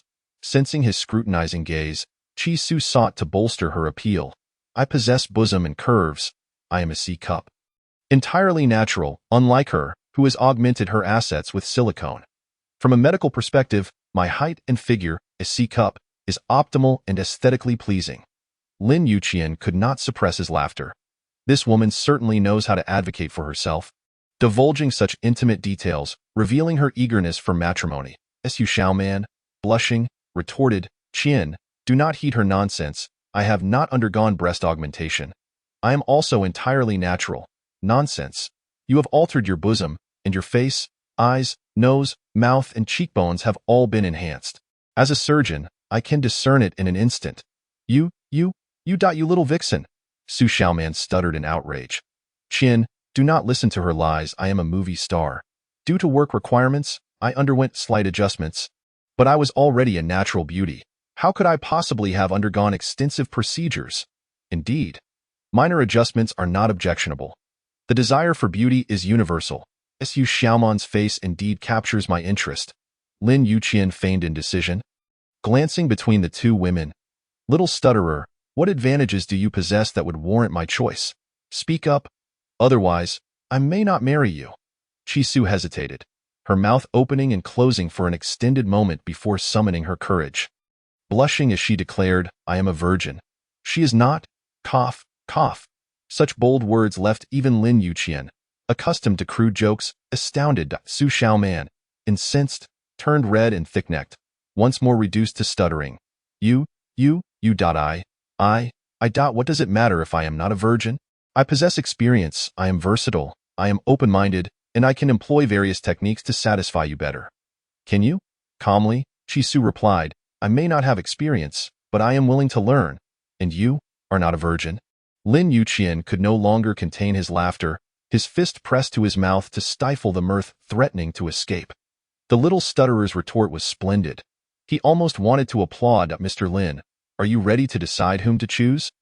Chi-Su gazed at him earnestly, as if this were a mere multiple-choice question rather than a matter of marriage. Lin Yuqian did not respond directly, but instead urged her to contemplate carefully. If you wish to marry me, we must conduct a prenuptial property agreement. All my assets are unrelated to you. Even in the event of a divorce, you will leave with nothing. The only sum you will receive each month is 200,000. Should you find this unsatisfactory, you may leave now. 200,000 will alleviate my immediate needs. As for earning money, Chi-Su had never considered relying on a husband. Very well, I agree. I do not seek any of your assets. Simply ensure the timely transfer of 200,000 on the first of each month. Lin Yuqian extinguished his cigarette, his tone finally imbued with a hint of warmth. So you have your documents? Chi-Su rummaged through her pockets. Finding them empty, panic setting in. Oh no, I forgot. What to do? Lin Yuqian opened the car door, beckoning her inside. What to do? Go and retrieve them. Su Xiaoman, in a fluster, added, Qian, what about me? What will I do? Somehow, Su Xiaoman too became ensnared and stuttering. Miss Su, please call your agent to come and collect you. I shall provide you with the finest film resources as compensation. Lin Yuqian's cold demeanor extended not only to Qi Su but to any woman in his eyes. In mere moments, the roles shifted. Su Xiaoman became the shivering damsel in distress, while Qi Su, feeling the warmth of the car's heater, finally found comfort, alleviating her runny nose, though incessant sneezing ensued, unmistakable signs of a cold. At a red light, Lin Yuqian removed his coat and tossed it to her. Put it on, stop sneezing. It's unbearable. His actions, though seemingly considerate, were marred by his sharp tongue. Thank you, Dada Chu. The combination of stuttering and sneezing bombarded Lin Yuqian's ears. Aggravating him further, silence, no talking, no sneezing. Otherwise, you shall be thrown out. While speech could be controlled, that wretched sneeze could not be stifled. Qi Su grabbed a handful of tissues, covering her mouth, attempting to suppress the sounds that threatened to escape her throat. Multiple times, she fought back tears, daring not to utter a word. Unintentionally glancing back, Lin Yuqian saw her pitiable state and felt a twinge of compassion. Spotting a pharmacy, he parked the car to go buy some medicine. Don't he fall ill? This man still possessed a modicum of conscience, albeit limited. If he were a truly caring boyfriend, he would take his girlfriend to the hospital or at least accompany her to the pharmacy. He wouldn't just curse her fate. Qi Su purchased several boxes of cold medicine and filled 2 cups with hot water from the pharmacy, feeling considerably better. Lin Yuqian inquired, "Where are your documents?" "At the dormitory." To his surprise, they still needed to return to the hospital. "You do not own a home." Qi Su thought to herself, "If I could afford a house, would I need to marry you?" "A tyrant with a twisted personality?" she retorted. "I have no money. I cannot afford one. The hospital provides free staff accommodations. Why would I not stay there?" Upon her return with the documents, Lin Yuqian, expressionless, commanded, "Move out." He did not specify where to relocate nor provide any reasoning. Qi Su, perplexed, asked, "Why?" "It is inconvenient." Qi Su believed living in staff accommodations was quite suitable, free from utility fees, fully equipped with air conditioning, television, and internet. Moreover, it was merely a 2-minute walk to the hospital, sparing her the hassle of public transport and allowing for extra sleep. "I find it quite convenient." Lin Yuqian turned his head, his sharp gaze slicing through Qi Su's delicate countenance. "Convenient? After obtaining the certificate, did you not mention wanting to learn from Su Xiaoman's myriad experiences, techniques, and skills? We must practice in front of your roommates, mustn't we?" Qi Su felt a sudden rush of heat to her cheeks. Flushed as though painted by the fiery hues of a sunset, her unruly lips began to stammer once more. "Why you, please don't say anything more. I will just move," from an angle where she could not see. Lin Yuqian in the driver's seat wore an uncontainable smile. Even the scenery outside seemed to brighten in tune with his mood. After emerging from the Civil Affairs Bureau, Lin Yuqian held 2 red books in hand, guiding her to the Lin family ancestral home to report back. Throughout the journey, Qi Su was consumed by distress. At merely 22 years of age, she had never experienced a proper romance, had never held hands with a boy or stolen a kiss. And yet here she was, in a muddled haze, wed to a man. The key issue was that her husband was fierce and cold, prone to anger. Would she have to play the submissive role before him every day? This stuttering affliction seemed incurable. Even though they were now officially married, Lin Yuqian continued to treat Qi Su with an icy disdain. "I in front of mother and grandmother, you shall address me as husband. Once we leave the ancestral home, call me Mr. Lin, understood?" "Oh," Qi Su obediently replied. To prevent her from stuttering at the last moment, Lin Yuqian suggested she practice in advance. "Call me a couple of times." "Huh?" Qi Su gaped, her expression adorably foolish. "Call husband." "Oh." Qi Su cleared her throat, attempting to articulate "Log-ing" but could not manage to utter it. "Can I wait until I see mother before I call?" Those words triggered her speech impediment, and before she could speak, her mouth felt parched. "Now." Lin Yuqian's command brooked no argument. "Lao, Lao, Lao." Lin Yuqian could no longer tolerate it. "I am your husband, not your grandmother. Gong gong." Gong gong. Lin Yuqian's handsome face clouded with frustration. "If I were a gong gong, would you not be living in a state of perpetual widowhood?" Qi Su was on the verge of tears. "Husband, please don't be fierce. Let me practice slowly. I will get it right." Unconsciously, she managed to articulate husband quite fluently. Lin Yuqian's expression finally softened a bit. After a prolonged silence, Chi-Su suddenly whimpered. Husband, I'm so sleepy. Can I take a nap? Having squatted by the roadside for half the night and taken cold medicine, she was beginning to feel drowsy. Lin Yuqian remotely opened the back seat storage compartment. Take a blanket for yourself. After calling out for quite some time with no response, he realized she had fallen asleep. Lin Yuqian had no choice but to pull over, personally cover her with a blanket, and adjust the air conditioning to the highest setting before continuing to drive. Upon arriving at the ancestral home, Lin Yuqian called her awake. Little stutterer, time to get out. We have arrived. Chi-Su, still groggy, opened her eyes and tiredly climbed out of the car. Lin Yuqian reached out to support her. Remember, what should you call me in a moment? Husband. Perform well, and there will be rewards. Chi-Su's already flushed face turned an even deeper shade of red. Once inside, Mrs. Wan and grandmother were dressed in vibrant red garments, seated in the main hall, eagerly awaiting their new daughter-in-law. Upon seeing Chi-Su follow behind, they beamed with joy. Son, you have brought Chi-Chi home? Lin Yuqian spread out the marriage certificate and handed it over to the reigning matriarchs of the Lin family. Are you satisfied now? Mrs. Wan smiled widely. Very satisfied, particularly satisfied. Son, you have finally come to your senses. As long as the daughter-in-law was not Zhou Ying, the heavy stone in her heart could finally be set down. Moreover, Chi-Su was beautiful, had a melodious voice, and possessed a pure disposition. She was precisely the daughter-in-law that resonated with her heart. Mom, Grandma. Chi-Su greeted the two elders with a smile. Aunt Zhang, the maid, cleverly poured 2 cups of tea and reminded Chi-Su, Young mistress, today you formally enter the family and should serve tea to the old lady and madam. Chapter 11. The gatekeeper Chi-Su imitated the ancient customs she had seen on television, kneeling with a thud, raising the tea above her head. Grandma, please enjoy this tea. Grandma smiled so broadly that her eyes disappeared into wrinkles. This child is truly sincere. Mrs. Wen nudged her son. You kneel too, and serve tea together. Since the daughter-in-law was so considerate, it was only right to give her face. Lin Yuqian awkwardly knelt, presenting the tea. Grandma, please enjoy this tea. Following that, the couple again knelt before Mrs. Wan. Mom, please enjoy this tea. Chi-Su's 2 cups of tea earned her 2 lavish red envelopes. Inside, there was no money.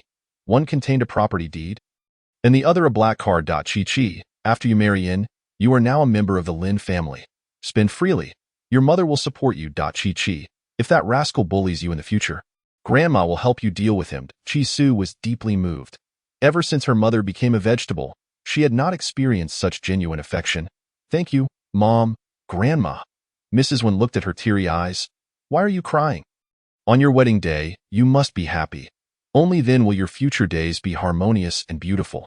How about in a few days, I find someone to pick an auspicious date and hold a grand wedding for you? Lin Yuqian was unwilling and hurriedly found an excuse to decline. Mom, she is unwell. I will take her back to rest. Grandma Lin objected. What do you mean return? On your wedding day, you must stay at home. Only then will your future days flourish. After dinner, Mrs. Wan and Grandma Lin, in a harmonious duet, finally coaxed the newlywed couple into the same bedroom. Lon, do you want to go in and say anything else? I see that little Chi-Chi is like a baby. She probably understands nothing. Will they be able to accomplish anything? Mrs. Wan crouched by the door crack, listening for over 10 minutes without hearing a sound. If Chi-Chi doesn't understand, then what about that rascal? Could it be he is also a novice, unaware of how to proceed? Grandma Lin took small, shaky steps, emerging from the room with a redwood box inlaid with pearls and jade, opening layer upon layer to retrieve 2 yellowed ancient books. Lon, why don't you send these 2 children's books in? Let them study a bit. Mrs. Wen opened one and gasped. Oh my, how embarrassing. Grandma actually has such rare royal antique stock. The craftsmanship is exquisite. Selling it would surely yield treasures. But, in modern times, people watch films. Who still reads children's books? How outdated, Grandma Lin kindly suggested.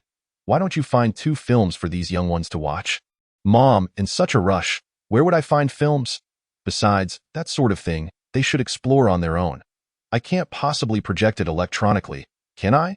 Unbeknownst to them, a tall figure appeared behind the 2 worrywarts.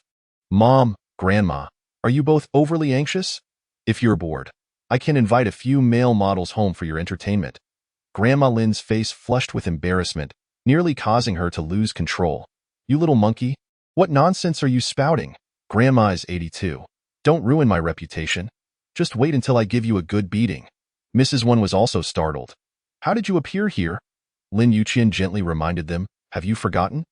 This bedroom has an open layout with dual balconies and dual access." "Oh no, we were careless. You go in." Mrs. Wen exerted every ounce of strength to kick her son back inside like a soccer ball. Grandma Lin, with her unsteady steps, hurried to block the other door. Lan, you guard this side. I will block the other." At 82, Grandma Lin had transformed herself into an elderly athlete for the happiness of her firstborn grandson. Lin Yuqian, clutching his sore backside from being kicked, exclaimed, "Damn it, Mom, am I still your real son?" Mrs. Wen shouted back, "Stop complaining and get on with it. Don't delay matters." After years of being influenced by her son, she had developed a psychological shadow. Unless she saw tangible proof, her heart remained unsettled. If he did not touch Chi-Chi, even with that red book in hand, it would merely be two worthless pieces of paper. Lin Yuqian approached Chi-Su's bedside, calling her, "Little stutterer, wake up. It's showtime." Chi-Su was puzzled. "What kind of show? Calling for spring? Do you know how?" Chi-Su's mind felt like it had been struck by lightning. Muddled with confusion, "I don't know. I want to perform." Lin Yuqian casually removed his jacket and began to unbutton his shirt, revealing his toned physique partially to Chi-Su. "Since you don't know, we'll have to engage in some real practice. Otherwise, how can I report back to my mom and grandma?" Chi-Su curled up like a frightened kitten, panic-stricken, and quickly replied, "I can do it. I can do it." Lin Yuqian smirked, brazenly teasing her. "Then call out a couple of times for me to hear." Chi-Su felt utterly frantic. Call out a couple of times? That phrase is like a spell to her.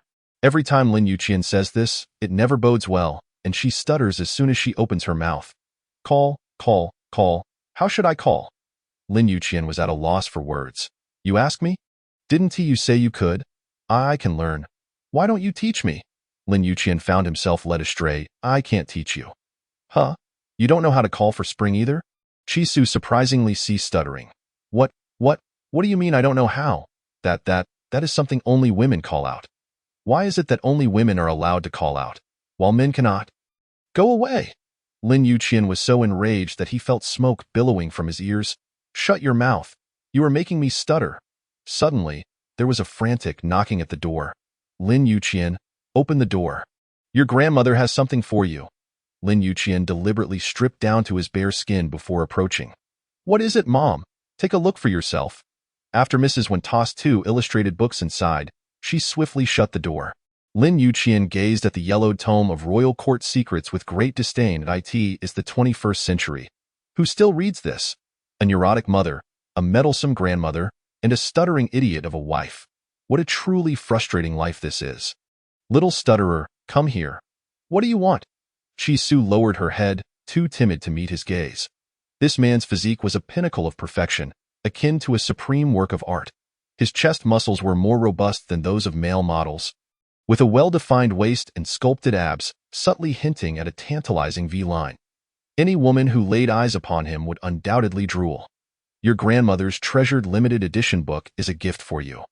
Chi-Su cautiously opened it, and the first page that met her eyes was the beginning of human origins, starting with movement. Chapter 12. Masterful acting. Oh my! Chi-Su let out a sharp cry. What kind of rubbish is this? Taking advantage of the moment, Lin Yuqian ignited the fire, pinching her waist. What are you doing?" Immediately after, a light but firm slap landed on her chubby rear. "Huh? Lin Yuqian, you rogue." "Yes, just like that. Call out." Chi-Su had yet to process what was happening when the act commenced. "Call what?" "Call me husband. Good. No stuttering allowed." Perhaps his voice was too gentle at that moment, and the fierce aura surrounding him was replaced by tenderness, completely unlike his usual icy demeanor. Chi-Su's stuttering mysteriously vanished. "Husband!" Her voice flowed like a delicate melody. Louder, to immerse her in the scene. Lin Yuqian's hand inadvertently wandered along her waist. Chi-Su instantly felt a tingling sensation all over, her voice trembling slightly. "Husband!" As he approached her chest, Chi-Su let out another scream. "You scoundrel, let go, fool, your mother is outside listening. Focus on the act." Only then did she realize that Lin Yuqian's actions at this moment were not meant to take advantage of her. Continue calling. Husband. This time, she had wised up. Her sweet voice was alluring and enchanting. Lin Yuqian suddenly tensed up. Just as he was getting into character, he felt his defenses crumbling. Husband, husband, husband. Each utterance more captivating than the last. Lin Yuqian pondered if perhaps the line between pretense and reality was beginning to blur. Can you not call anything else besides husband? Chi-Su was a naive child, completely oblivious to any inappropriate films. She genuinely did not understand. Lin Yuqian sighed softly, teaching her word by word. Husband, it hurts so much. Chi-Su mimicked him perfectly, transforming herself into an exemplary student. Husband, hurry. Husband, hurry. The mode of a self-tuning parrot was officially activated. Husband, I like. Husband, I like. For every line Lin Yuqian uttered, Chi-Su echoed back, her natural talent shining through, making those lines sound more intoxicating than those of professional actors. Husband, you are amazing. Husband, be gentle. After finishing, Chi-Su even playfully stuck out her little pink tongue, seeking approval. How did I perform? She even dared to ask. With such a standard, she could easily voice over for adult films. Lin Yuqian was sweating profusely, growling in frustration. Little stutterer, do you realize you are igniting a fire? Little stutterer, do you realize you are igniting a fire? Chi-Su thought this line was part of the script too. Fool, that's not how it goes. Fool, that's not how it goes. Chi-Su was entirely lost in her role. Unable to extricate herself, Lin Yuqian desperately wished to silence her disobedient mouth. Stop, stop, stop. You must stop. Chi-Su was still adding to the drama. Outside, Mrs. One, eavesdropping with her ears perked up, was quite puzzled. Why did it suddenly stop? Can it be stopped? One must seize the momentum to achieve victory, right? Stop it. Stop it. Little stutterer, are you an idiot? I told you to stop. Chi-Su finally grasped the situation. Stop for what? Aren't we acting? It has only been 3 minutes. Will Mom suspect you have a problem? Lin Yuqian exploded. You're the one with the problem. Deafness, stuttering, go away. I'm going to take a shower. I'm sorry, I didn't mean to mess it up. It's my first time. I lack experience. Will you forgive me? This last line was clearly heard by Mrs. One outside, and she completely misinterpreted it. First time, no experience, so it was messed up. Although it's common to mess things up the first time. Isn't this a bit quick, son? Could it be that there's really a problem? After finally shedding her son's disinterest in women, Mrs. Wen now had new worries. Excitedly, she rushed to find family doctor Old Zhao, needing him to prescribe potent medicine to help the young couple. Those inside were unaware that the eavesdropper had left. Chi-Su was still feeling guilty for not performing well. Mr. Lin, please don't be angry. If it's not good, I can perform it again alone, ensuring Mom believes we have already consummated our marriage. Then, she began to make all sorts of sounds, meowing like a cat in heat, continuously calling out husband.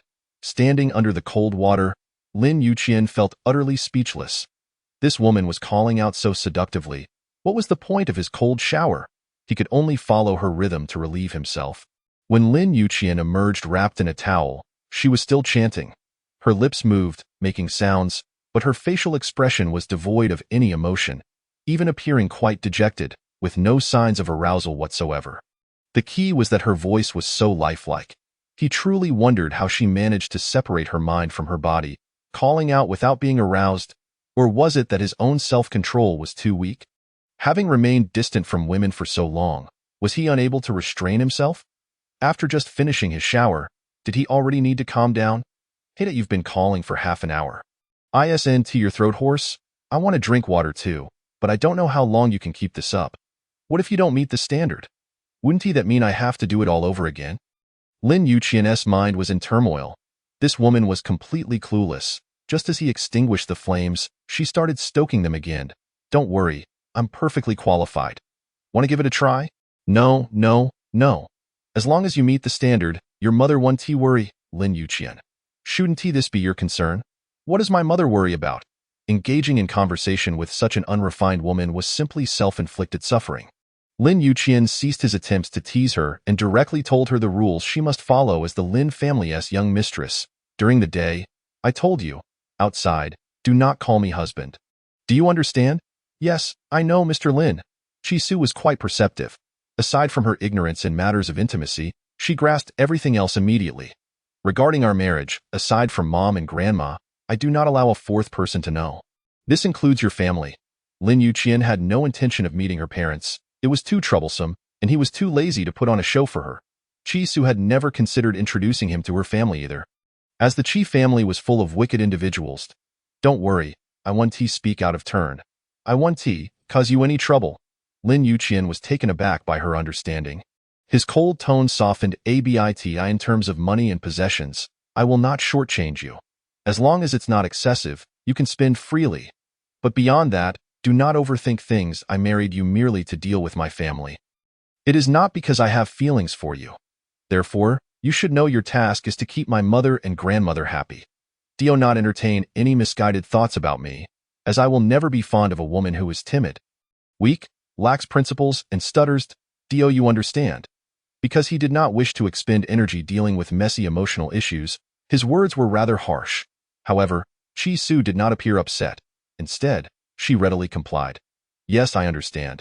I want to expect your affection, nor will I have feelings for you. This was precisely the effect he wanted, yet hearing it felt strangely suffocating. That's best. His tone turned sharp again, tinged with a hint of bitterness. In the future. Regarding matters of the heart, you are not to interfere. However, you are not to flirt with other men, understood? Chapter 13. The cat knocked over the fish tank. What kind of double standard is this unjust treaty? Chi-Su refused to comply. Why should I? Because I provide you with money to spend. You beg me to marry you, so using my money requires you to uphold your virtue. Do you hear me? Chi-Su pouted, quietly protesting. Then why do you engage in romantic entanglements outside? Although Lin Yuqian was not involved, he disliked being monitored in his private affairs, hence his words, if I want to play around, I will. What business is it of yours? Oh, suit yourself. Though Chi-Su felt a bit disappointed, she could not be bothered to argue. After all, their marriage was merely a game of mutual convenience, not a genuine relationship. What does it matter who he loves or plays with? Lin Yuqian's heart grew heavier, the pent-up frustration becoming increasingly unbearable. To be the Lin family's young mistress, one must be obedient, compliant, understanding, and perceptive, and never argue back. Do you understand? If you were to be mistaken, would I then be obliged to comply? This is where the retort begins. Lin Yuqian would almost wish to seal her mouth shut. When has the master ever erred? Even if I were to be in the wrong, you would still have to endure, for who compelled you to marry me? My temperament is not gentle and I possess little patience. Should you seek to provoke me, do not blame me for my lack of compassion. This condescending dialogue reveals his authority and tyranny at every turn, treating marriage as an act of charity, trampling upon Chi-Su's dignity with reckless abandon, while she lacks even the right to retort. Yes, I will be obedient and will not trouble Mr. Lin. A faint smile graces her lips, reminiscent of a model student basking in the spring breeze. Obedient to an almost absurd degree. Now that we are at home, I can call you husband. All right, I understand, she acknowledges. Yet, she does not utter the words. Strangely, the irritable Lin Taizi broods, his mood darkening. Sleep? It's infuriating. Chi-Su dutifully lies down, covers herself with the blanket, turns off the light, and closes her eyes, her breathing soft and gentle, more compliant than a docile puppy. How dull, Lin Yuqian, clutching the blanket, resorts to the small sofa on the balcony for a night's rest. But slumber eludes him. Particularly, the tabby cat raised by his grandmother seems to be in heat, meowing incessantly, causing turmoil in his mind. Scram! If you don't behave, I'll stew you. After its mating calls are interrupted, the cat becomes even more agitated, meowing louder. Get lost? Lin Yuqian rises to shoo it away. Yet, the tabby, known for its fierce temperament, leaps onto a nearby shelf, knocking over the fish tank housing 3 little goldfish, and escapes swiftly. Damn! Lin Yuqian's blanket is thoroughly soaked. On this chilly autumn night, the biting wind would surely freeze even a man of his robust physique into a state of immobility. In a drowsy haze, Chi-Su vaguely senses someone nudging her. Hey, little stutterer, scoot over a bit. I want to sleep here. Don't make noise, I'm so sleepy. She sleeps soundly, her long eyelashes resting on her delicate face, resembling a finely crafted porcelain doll, stunning beyond belief. Lin Yuqian lifts a corner of the blanket, stealthily inching himself closer. The warm temperature and sweet fragrance envelop him. He senses the unique softness of a woman, igniting a fervor within him that spirals out of control. The heartbeat within his chest thunders like a drum, threatening to shatter the bed itself. Chi-Su, hearing the rustling, feels a substantial presence beside her, startling her awake. Why you? What are you doing here?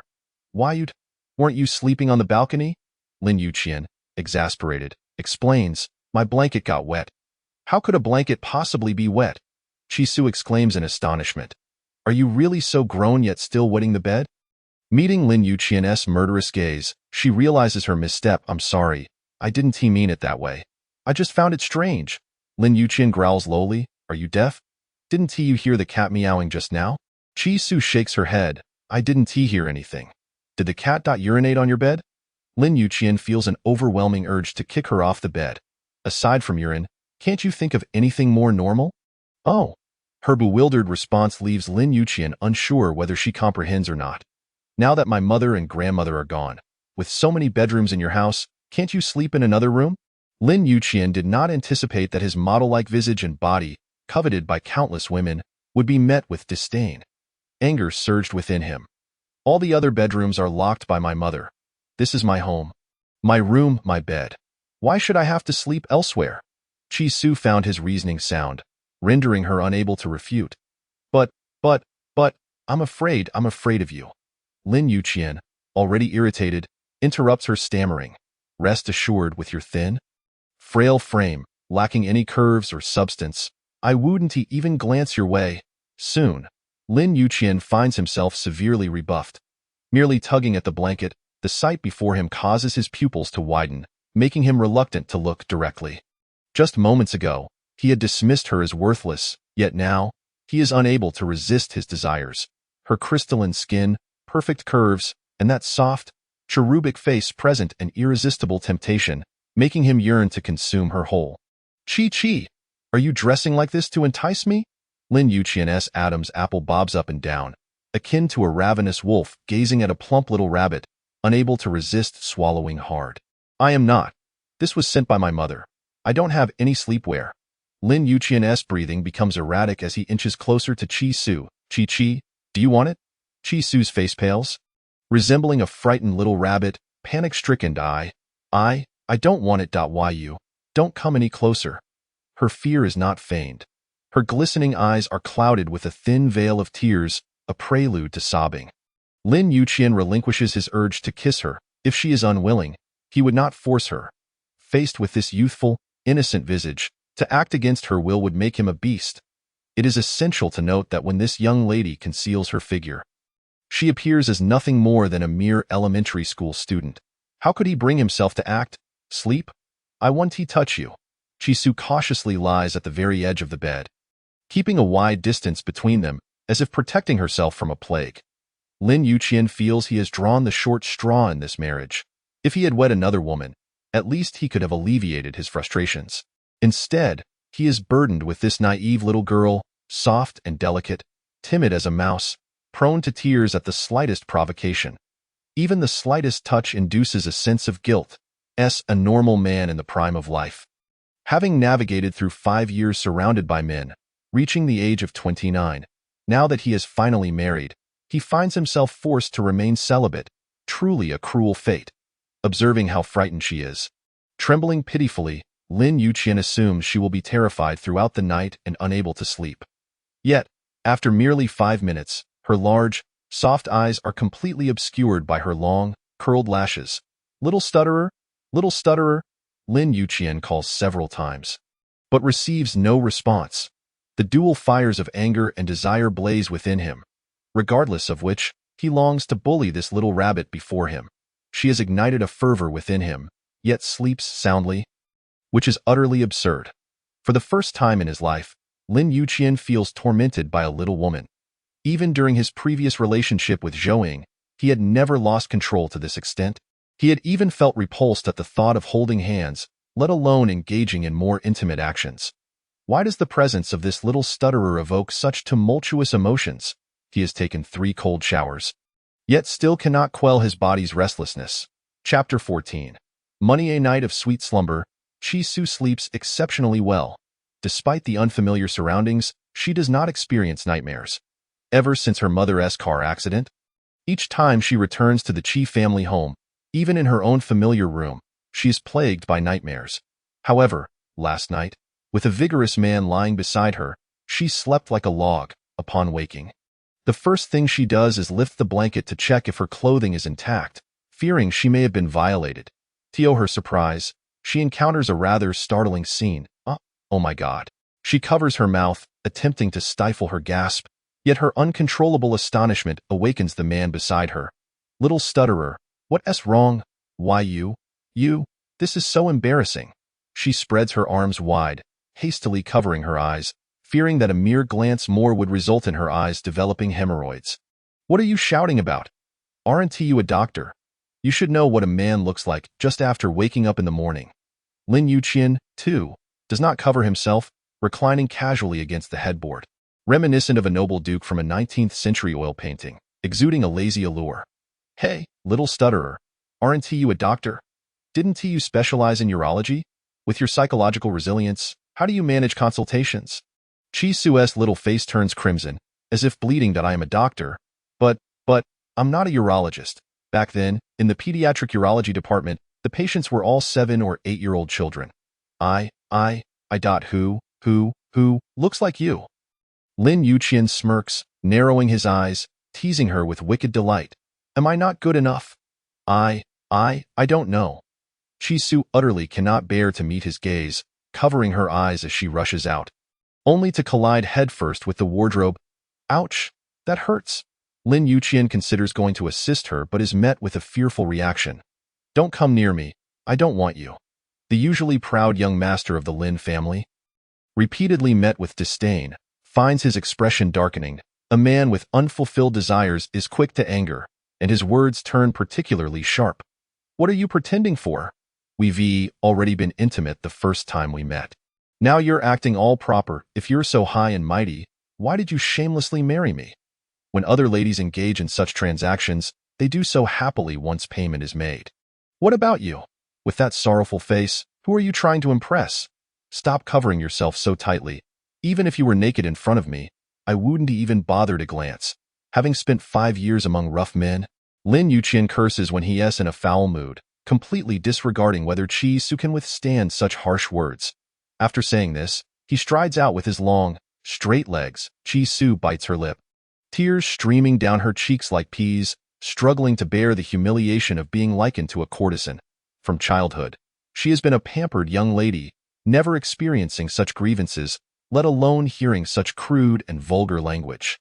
3 years ago, after the unfortunate incident involving her mother, Qi Wangxing brought the entire family of the mistress back to the Qi residence, and it was then that she realized she was merely an adopted daughter. Unable to endure Qi Wangxing's hypocrisy and the bullying from Zhao Dandan and her mother, she spent her 4 years in university living on campus, surviving on Aunt Sue's sponsorship and her meager earnings from part-time jobs on weekends. Yet, despite the hardships, she never contemplated selling herself. Now, subjected to Lin Yuqian's scornful insults, she felt her heart turn as cold as frost. Indeed, men are inherently inferior beings, lacking in quality, conscience, morals, and grace. Lin Yuqian was no exception. After Chi Su composed herself and stepped outside, Lin Yuqian had already departed. Mrs. Wan, seething with anger, found herself at a loss. She could only concoct an excuse to comfort her daughter-in-law, Chi. You had an urgent matter at work. So he had to leave first. Come have breakfast. Mom has asked Aunt Zhang to prepare a variety of southern delicacies. Let us see what you like. Mrs. Wan, being a meticulous person, understood the southern penchant for food and had arranged an array of breakfast items from tea houses, nearly filling the table to the brim. Chi Su, feeling aggrieved, was instantly touched. Lin Yuqian, that unreliable husband, was one thing, but this mother-in-law was a rare gem. Her favorite dishes included shrimp dumplings, steamed buns with pork, Malay cake, beef ribs, and money bags. She indulged until her stomach was pleasantly full. Mom, I haven't had such authentic breakfast in 3 years. Thank you. I love you so much. Chi Su, with her sparkling eyes, nestled into Mrs. Wen's embrace, her adorable demeanor melting Mrs. Wen's heart. Having only given birth to the stubborn Lin Yuqian, she had longed for a soft, sweet daughter, and upon seeing Chi-Su for the first time, she felt an extraordinary kinship, as if the girl were the little cotton-padded jacket she had yearned for over the years.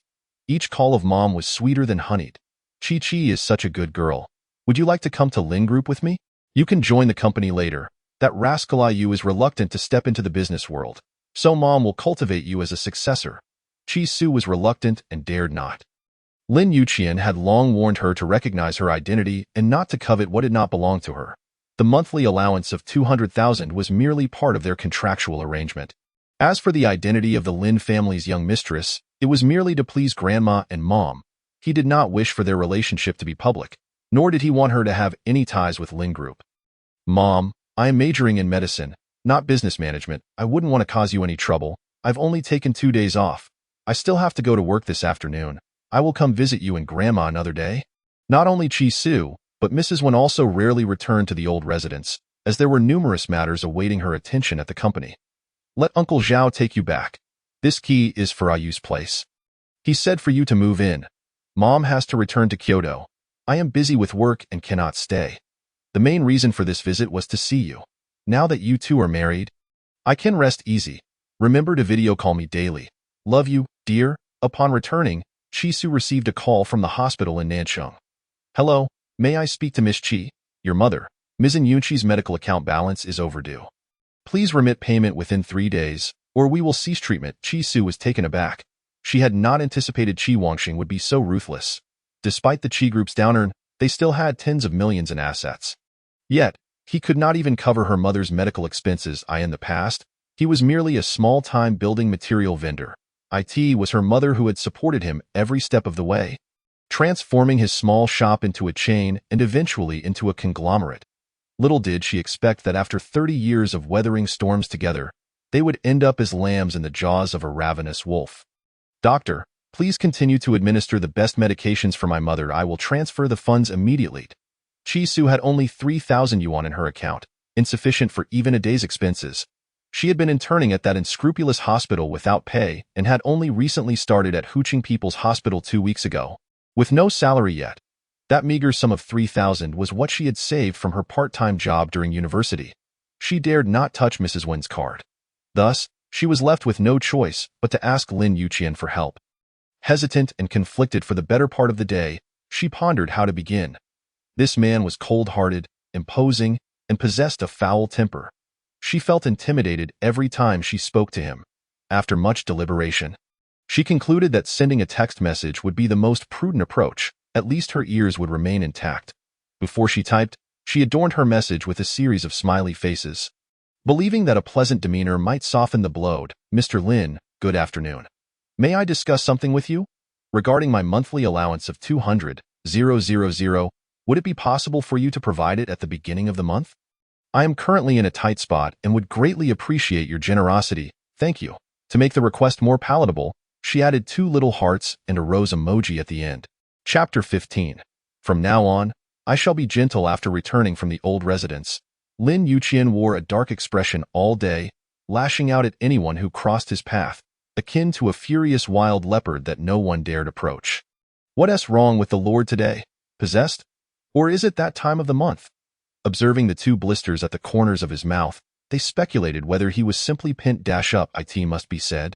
The men at the research institute were astute.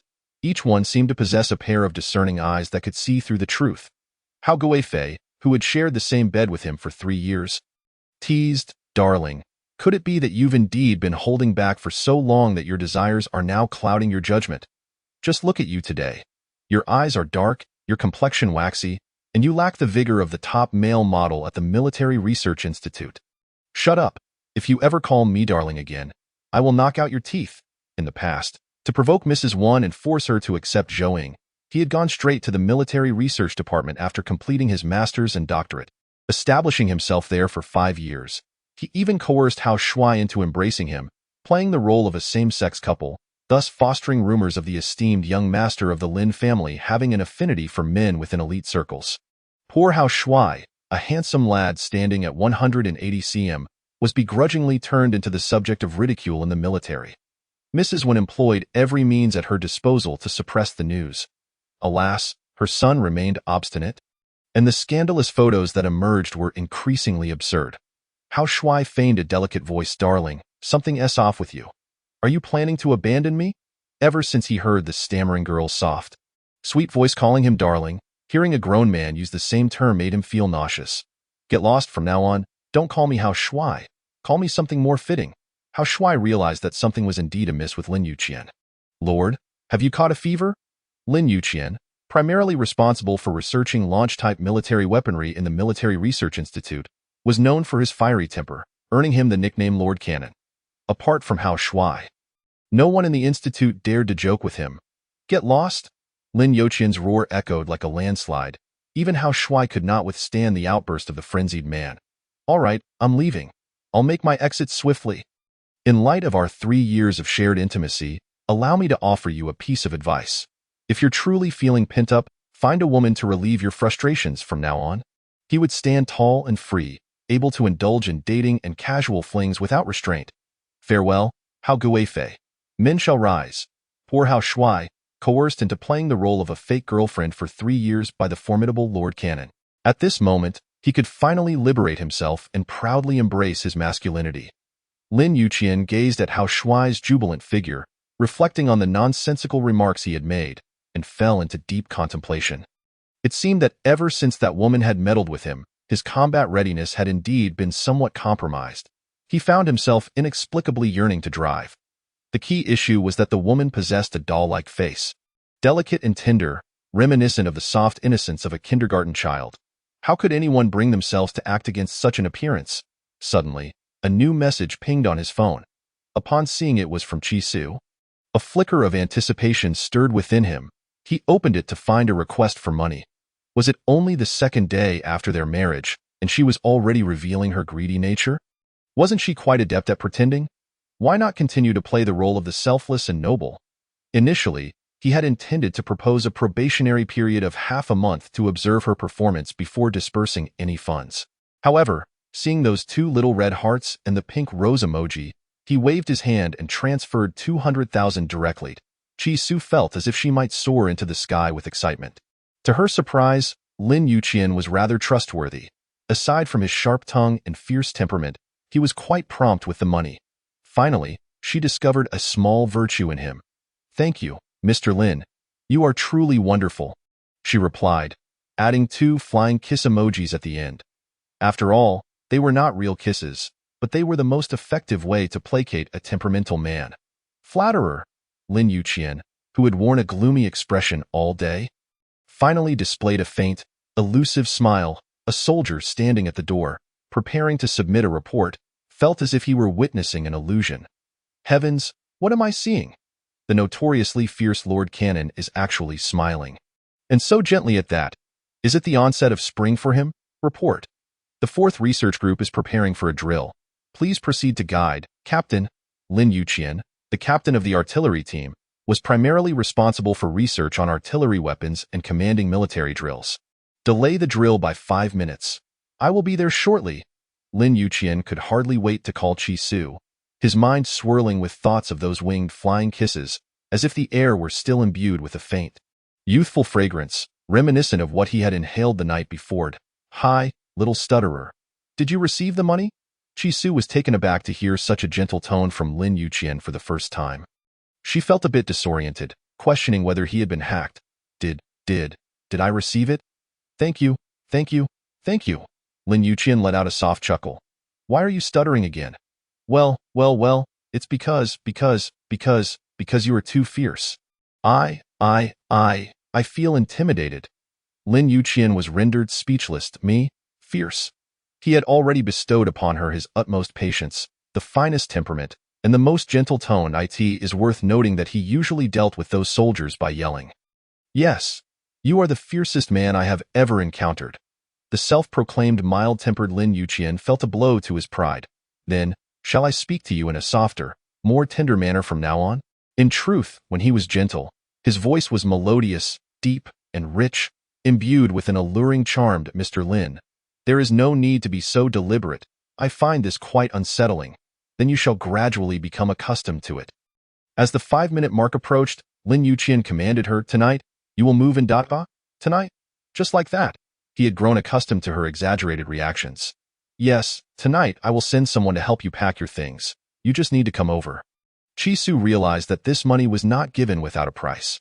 With a woeful expression, she pleaded, Mr. Lin, your residence is so far from the hospital. I would be delayed at least 2 hours for work. Can't we postpone the move? No, Mrs. Wan requires a check-in. She needs to video call you every night. Mrs. Wan was merely an excuse. In truth, he wanted her to move in. After all, they were married, and they needed to gradually adapt to their future life as a couple. But what about my job? I would have to get up at 6. Lin Yuqian had already anticipated this. Move in, and you may choose any car from my garage. Chi-Su had lived a life of privilege as a pampered daughter, accustomed to luxury vehicles, but it was only after her mother's incident that she began to experience hardships. Therefore, she had little interest in cars. They couldn't be sold. They were merely for driving. I don't want any, I want to sleep in. Sleeping in was Chi-Su's greatest passion. She would not waste a single second if she could linger in bed for even a moment longer. Lin Yuqian had witnessed her sleeping form. Long eyelashes, rosy cheeks, and pouting lips, exquisite as a blooming rose, evoking an irresistible desire to pluck it.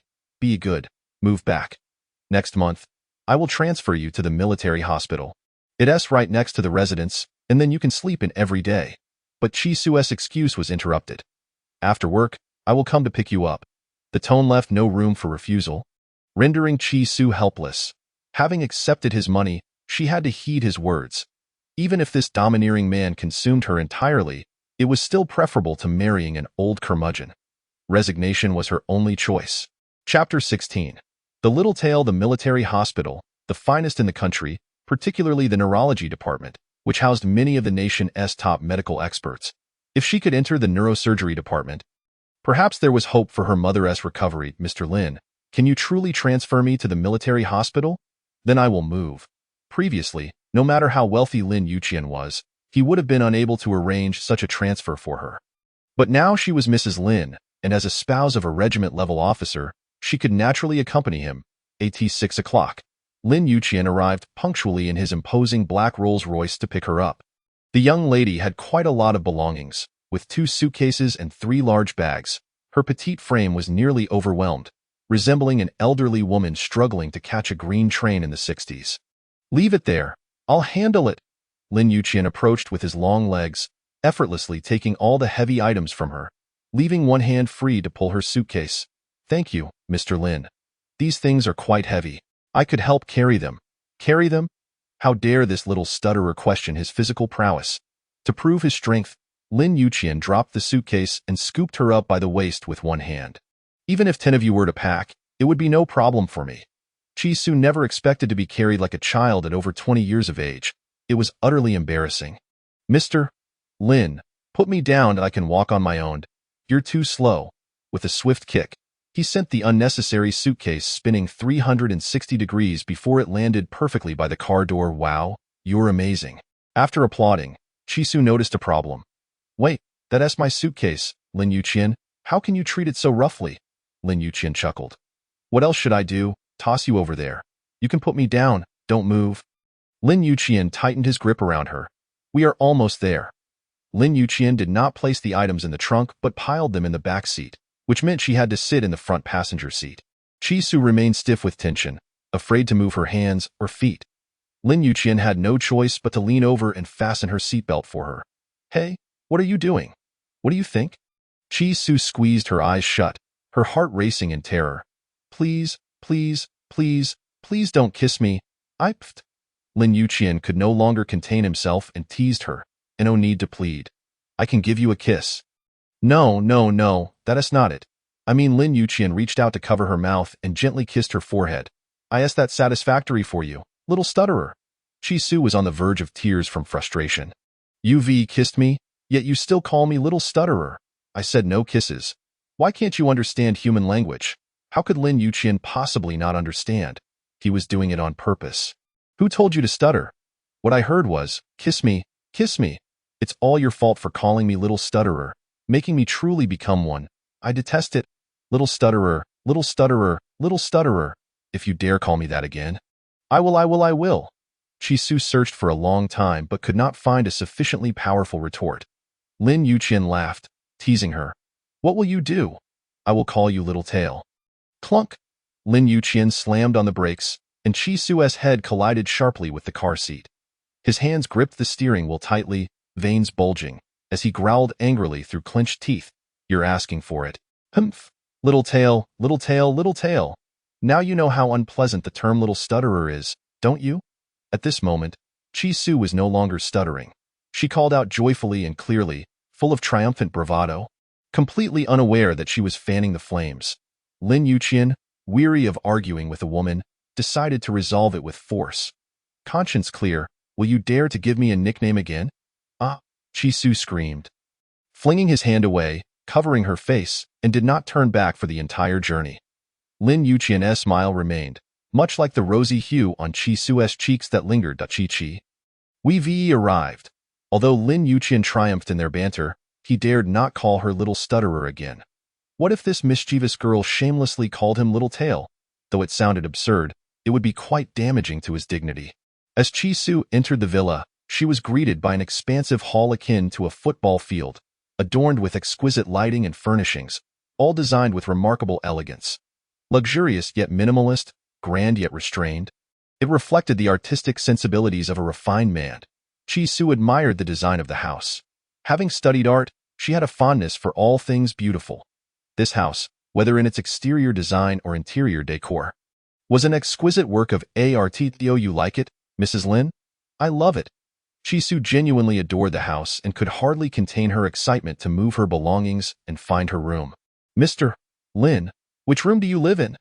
Lin Yuqian assumed she wanted to live with him, and a wave of joy washed over him. The master bedroom is on the second floor, at the very back. Chi Su gleefully dashed upstairs. Then I'll take the third floor, don't worry, I won't disturb you. Lin Yuqian's warm smile suddenly transformed into that of a nightmarish zombie. Stop? Who allowed you to live on the third floor? What if, during the night, when Mom checks in, I have to climb an extra flight of stairs to find you? Chi Su, clutching her small suitcase, reluctantly descended. Then where am I supposed to stay? Lin Yuqian pointed to his own bedroom. The 2 rooms next to mine are yours to choose from. His intention was to suggest they live together, yet fearing it might frighten her, he rephrased. Chi Su chose the corner room, as it was half a meter farther from his bedroom. Lin Yuqian found it amusing. If he truly wished to do something to her, would half a meter make a difference? Unpack your things and prepare dinner. I'm hungry. Cooking? For Chi Su, stepping into the kitchen was more challenging than entering the operating room. How about we order takeout or eat instant noodles? Lin Yuqian had always been particular about food and quite disciplined. Junk food? How could that suffice? But I can't cook. What should I do? Learn. Did I go through all the trouble to marry a wife only to end up with no hot meal? Lin Yuqian could cook, yet he wanted to see Chi Su's flustered antics in the kitchen. Mr. Lin, do you know if you add water first or rice first? Lin Yuqian could no longer hold back his laughter. Either way works, it's up to you. The subsequent questions grew increasingly absurd. Mr. Lin, do you think potatoes should be peeled? I prefer to eat them with the skin on. Can you accommodate me? Lin Yuqian had never encountered someone so utterly clueless. Are you really going to make do with that? Eating potato skins? Will eating potato skins be fatal? I find it exceedingly difficult to peel them. My nails are nearly breaking. Lin Yuqian, feeling helpless, rose and fetched a peeler for her. Use this. After resolving the potato skin dilemma, she was again perplexed by a piece of rib. The kitchen was filled with the sounds of clattering, and her chatter was incessant. Mr. Lin, why didn't you have the butcher chop the bones for you? And what about this fish? Why not have it sliced? This asparagus too. You could have asked the butcher to peel it for you. Lin Yuqian was rendered speechless. Why not just have the butcher cook the vegetables and feed them to you directly? The young master of the Lin family, raised in the north, was hearing for the first time that one could ask the butcher to prepare the ingredients. Just go outside. I'll handle it myself. Chapter 17. A culinary expert before long. A steaming hot meal was prepared. Chi Su had caught the aroma early and was eager to satisfy her cravings. The moment she took her first bite, she was utterly captivated by his culinary skills. Mr. Lin, how did you manage to create such deliciousness? I must have more. Please don't mind me. Observing her satisfaction, Lin Yuqian felt that occasionally cooking for his little wife was rather rewarding. Mr. Lin, could you perhaps cook for me every day? You would be delighted. Lin Yuqian was someone who held high standards for quality of life. Despite the presence of a canteen in the military and an aunt at home, he would often cook when he had free time to indulge his palate. From now on, I will only return home on weekends. I will be working overtime and staying at the company. Regarding meals, I will hire an aunt for you tomorrow. Lin Yuqian did not disclose his position at the Military Research Institute, where he served as a senior officer, as it was a confidential establishment. Even Mrs. Wen believed he had been abroad all these years. During his time at the border military base, management was even stricter, with a completely closed-off system that forbade anyone from going out, allowing only 3 days of leave a year. Now that those research projects had concluded, and due to Mrs. Wen's illness, he had requested a transfer to a unit with relative leniency. So today is Thursday. How do you have time? I took a 7-day marriage leave. If there's anywhere you wish to go, I can accompany you. Movies, shopping, vacation, what do you prefer? Chi Su's eyes widened in disbelief. Was this man possessed? How could he suddenly be so kind and gentle? Surely he had ulterior motives. Absolutely not. I must go to work. I have already submitted your transfer request. If you don't want to work, we can go out for a few days. Going out alone with him? Chi Su felt apprehensive. No. I still think working is the safer option. The hospital has been busy lately, with several surgeries waiting to be performed. I assist the physicians and cannot leave. Lin Yuqian understood her concerns. Then I'll pick you up every day and cook for you. Chi Su was apprehensive about him but was nonetheless looking forward to his cooking. Moreover, he unexpectedly handed her a black card. Take it. It's your bride price. How much? Chi Su had initially thought her monthly income would be 200,000, but was pleasantly surprised to discover it was 8 million. If you perform well, there will be more added in the future. Having known each other for only a few days, Lin Yuqian needed to assess her character before determining how to interact with her in the future. 8 million was merely the baseline figure, a compensation for their marriage certificate. Thank you, Mr. Lin. Chi Su beamed, her eyes sparkling with excitement. She desperately needed the money. With it, she could provide her mother with the best medical care and no longer rely on the Chi family. For an entire week, the couple lived under the same roof. Lin Yuqian was no longer gruff, and Chi Su had shed her stuttering. Chi Su went to work while Lin Yuqian handled the driving. The husband took care of cooking, and the wife managed the dishes. The husband slept in the master bedroom, while the wife occupied the secondary room, only scrambling into the same bed when Mrs. Wen checked in on them. Moreover, to make their act more convincing, they would add in some affectionate gestures. Mrs. Wen had a knack for timing, always calling during Lin Yuqian's shower, leaving Chi Su's face as crimson as a boiled duck egg, devoid of any trace of paleness. Oh my, Ryu's physique is truly impressive. Chi, you are so fortunate. Lin Yuqian indeed had an alluring physique. His chest, abs, waist, lats, and biceps were all remarkable. Even the fighter jets he piloted were top tier. Each time Chi Su drew close to his chest, her heart raced and her breath quickened.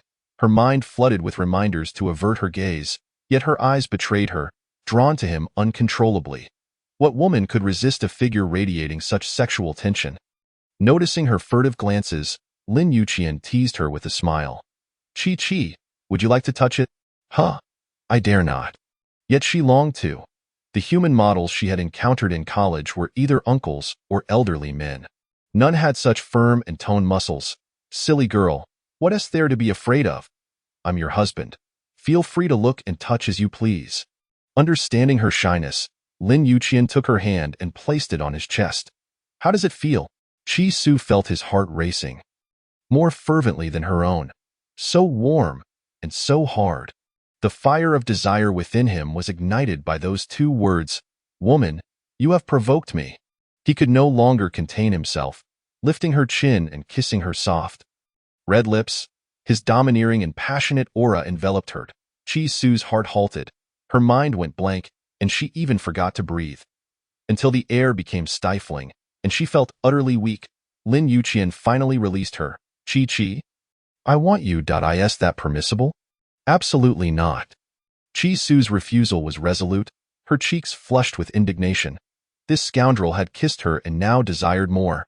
He was utterly delusional. With a bang, she retreated into her room, hiding under the covers and screaming. Scoundrel, that was my first kiss, gone forever. Lin Yuqian traced his lips where her warmth lingered, savoring the taste of the first kiss. It was quite delightful.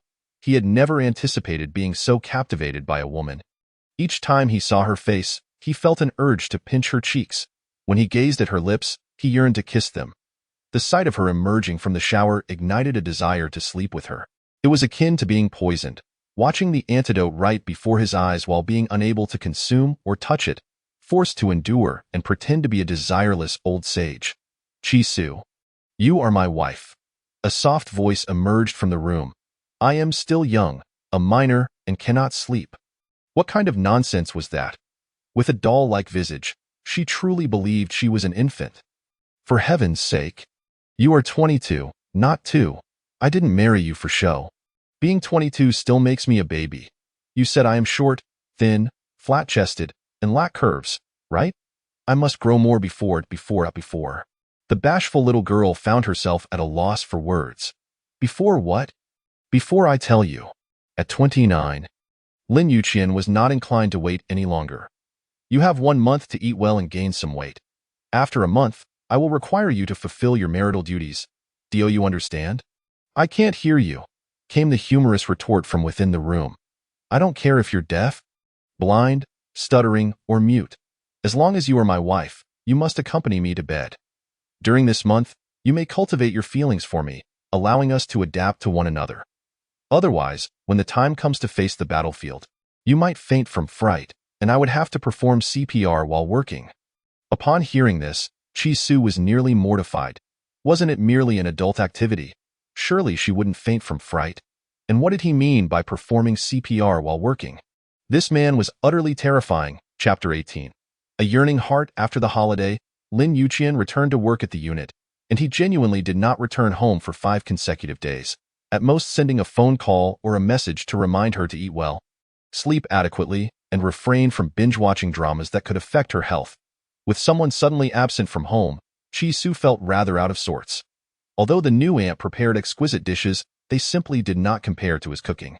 In truth, after these days of interaction, Chi-Su found Lin Yuqian to be quite decent. At least in matters between the sexes, even when he was frustrated, he never forced himself upon her, which she appreciated. Moreover, he was handsome, well-built, from a reputable family, and, let us not forget, an exceptional cook. Even his previously gruff demeanor had softened, making him the quintessential husband. It was worth considering a genuine partnership with him. By Friday. As Chi-Su noted his continued absence, she could not help but inquire, Mr. Lin, didn't you say you wouldn't have to work overtime this weekend? Why haven't you returned yet? While engrossed in research at the lab, Lin Yuqian's heart soared upon receiving her message. Do you miss me? Not really. Lin Yuqian smirked. If you don't miss me, then I want to return. Chi-Su could not bring herself to utter the words, I miss you. Summoning her courage, she managed to type a single word on the screen. Come back. Lin Yuqian cast aside his machinery, delegating the remainder of the work to his subordinates. You all can handle the rest, I'm going home. Never before had he felt such a compelling urge to return. Not a single moment passed when the usually frosty Lord Pao displayed a smile as radiant as a rainbow upon his face. Good heavens, has Lord Pao been possessed? Did you all notice that his zombie-like visage was actually smiling? Indeed, he was smiling, and it was a rather mischievous smile at that. It was undeniably cheeky, yet strangely alluring. Assistant Yang gently patted Hao Shuai's arm in a gesture of consolation. Hao Guifei, you might truly be losing your favor. Get lost. What Hao Guifei? I've told you hundreds of times, from now on, I shall be addressed as Shuai Yi. After Lin Yuqian departed, the laboratory erupted in gossip. Oh, you think Lord Pao has recently found love? Isn't that obvious? Do we even need to ask? What piques my curiosity is whether the woman who has him so distracted is a new flame or an old love. I suspect it's a new love. The old flame hasn't shown up in over a year. If they were to reconcile, it would have happened by now. I think it's the old flame. Don't you know Lord Pao's temperament? What new love could ever stir genuine feelings in him? I still lean towards a new love. Haven't you heard how he speaks on the phone lately? His voice all high-pitched. He never spoke like that with his old love. I find the possibility of the old flame to be greater. After all, Lord Pao only smiles in her presence. Nonsense. His smile towards his previous partner was merely normal. Do you think his recent smiles are ordinary? The look of unfulfilled desire on his face is clearly a lewd grin. A smile brimming with longing. As the debate escalated, dozens of military engineers began placing bets on whether Lord Pau's affections lay with a new or old love.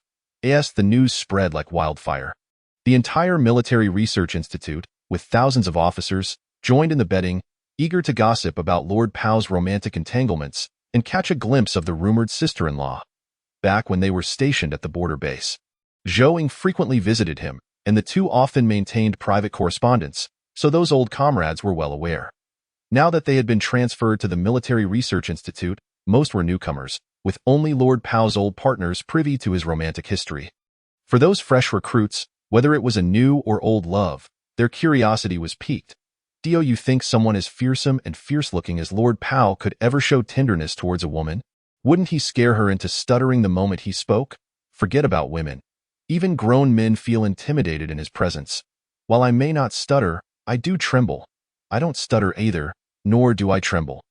It's just that last time I accidentally misassembled a weapon. He nearly made me wet my pants. Lin Yuqian sped home at a breakneck pace of 200 miles per hour. A journey that typically took half an hour was completed in just 10 minutes, even running a red light along the way. Upon opening the door, he was met with the gaze of Chi Su. Her starry eyes fixed upon him. Her smile unfurled slowly, dazzling like the blazing sun of summer. "Mr. Lin, you're back." Her joyful voice emanated from behind the sofa, resembling the delightful crackle of festive firecrackers in Lin Yuqian's ears. He smiled widely, arms outstretched, awaiting the girl's embrace. Chi Su felt a twinge of shyness and apprehension, yet her inner joy compelled her feet to rush towards his welcoming arms. The petite southern girl, standing at 161 centimeters, could barely reach his chest even when she tried to stand on her tiptoes against his towering 190 centimeters.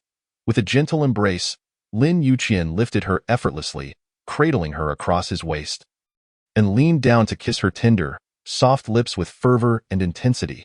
This time, Chi Su did not resist or shy away. Instead, she responded with an innocent and bewildered eagerness. Their breaths intertwined, and the air thickened with an ambiguous tension. The man's desire grew increasingly fervent, while Chi Su felt overwhelmed, as though she were about to be consumed by him, nearly gasping for breath. Unbeknownst to them, Lin Yuqian had already carried her to the bed, his rough hands wandering freely along her waist, and as they reached her back, a gentle press popped open her bra clasp. Previously, he had joked about her lack of curves, but after experiencing her physique firsthand, he realized how her figure contrasted with her doll-like face. She possessed a body that was undeniably enticing. This striking contrast only intensified Lin Yuqian's yearning. "Chi, I can't hold back any longer." "May I?" "Absolutely not." Chi Su, though petite, was not easily swayed. With the 1-month probation period yet to be fulfilled, she firmly refused to surrender herself. "You little thing, how disappointing." Lin Yuqian playfully bit her neck, leaving a circle of marks. Though she insisted it was unacceptable, he had no intention of letting her off the hook. "Last time at the hospital, you promised to take responsibility and help me review. Isn't it time to fulfill that promise?" "Huh?" Chi Su's mouth fell open. It had been ages since that incident, and he was still bringing it up. "Dr. Chi, I'm unwell. Perhaps you could provide me with a diagnosis." Chi Su covered her face in evasion. "I refuse. I am a surgeon, not a urologist. I want tea." Lin Yuqian chuckled. "Dr. Chi, I recall your time in the urology department. Why not conduct another examination for me? Perhaps I need a circumcision. I've already told you. You are wonderful, nice, and perfect. Whether you need surgery or not, don't you have a clear understanding yourself?" Lin Yuqian had become quite insistent, casting aside all shame. "I don't understand. I am the patient, and you are the doctor. Professional matters must be handled by professionals, and my ailment can only be treated by you. Chi, can you truly bear to see me continue to suffer? Taking too many cold showers can lead to a cold. You know?" Under Lin Yuqian's relentless persuasion and assertive advances, Chi Su had no choice but to close her eyes and surrender.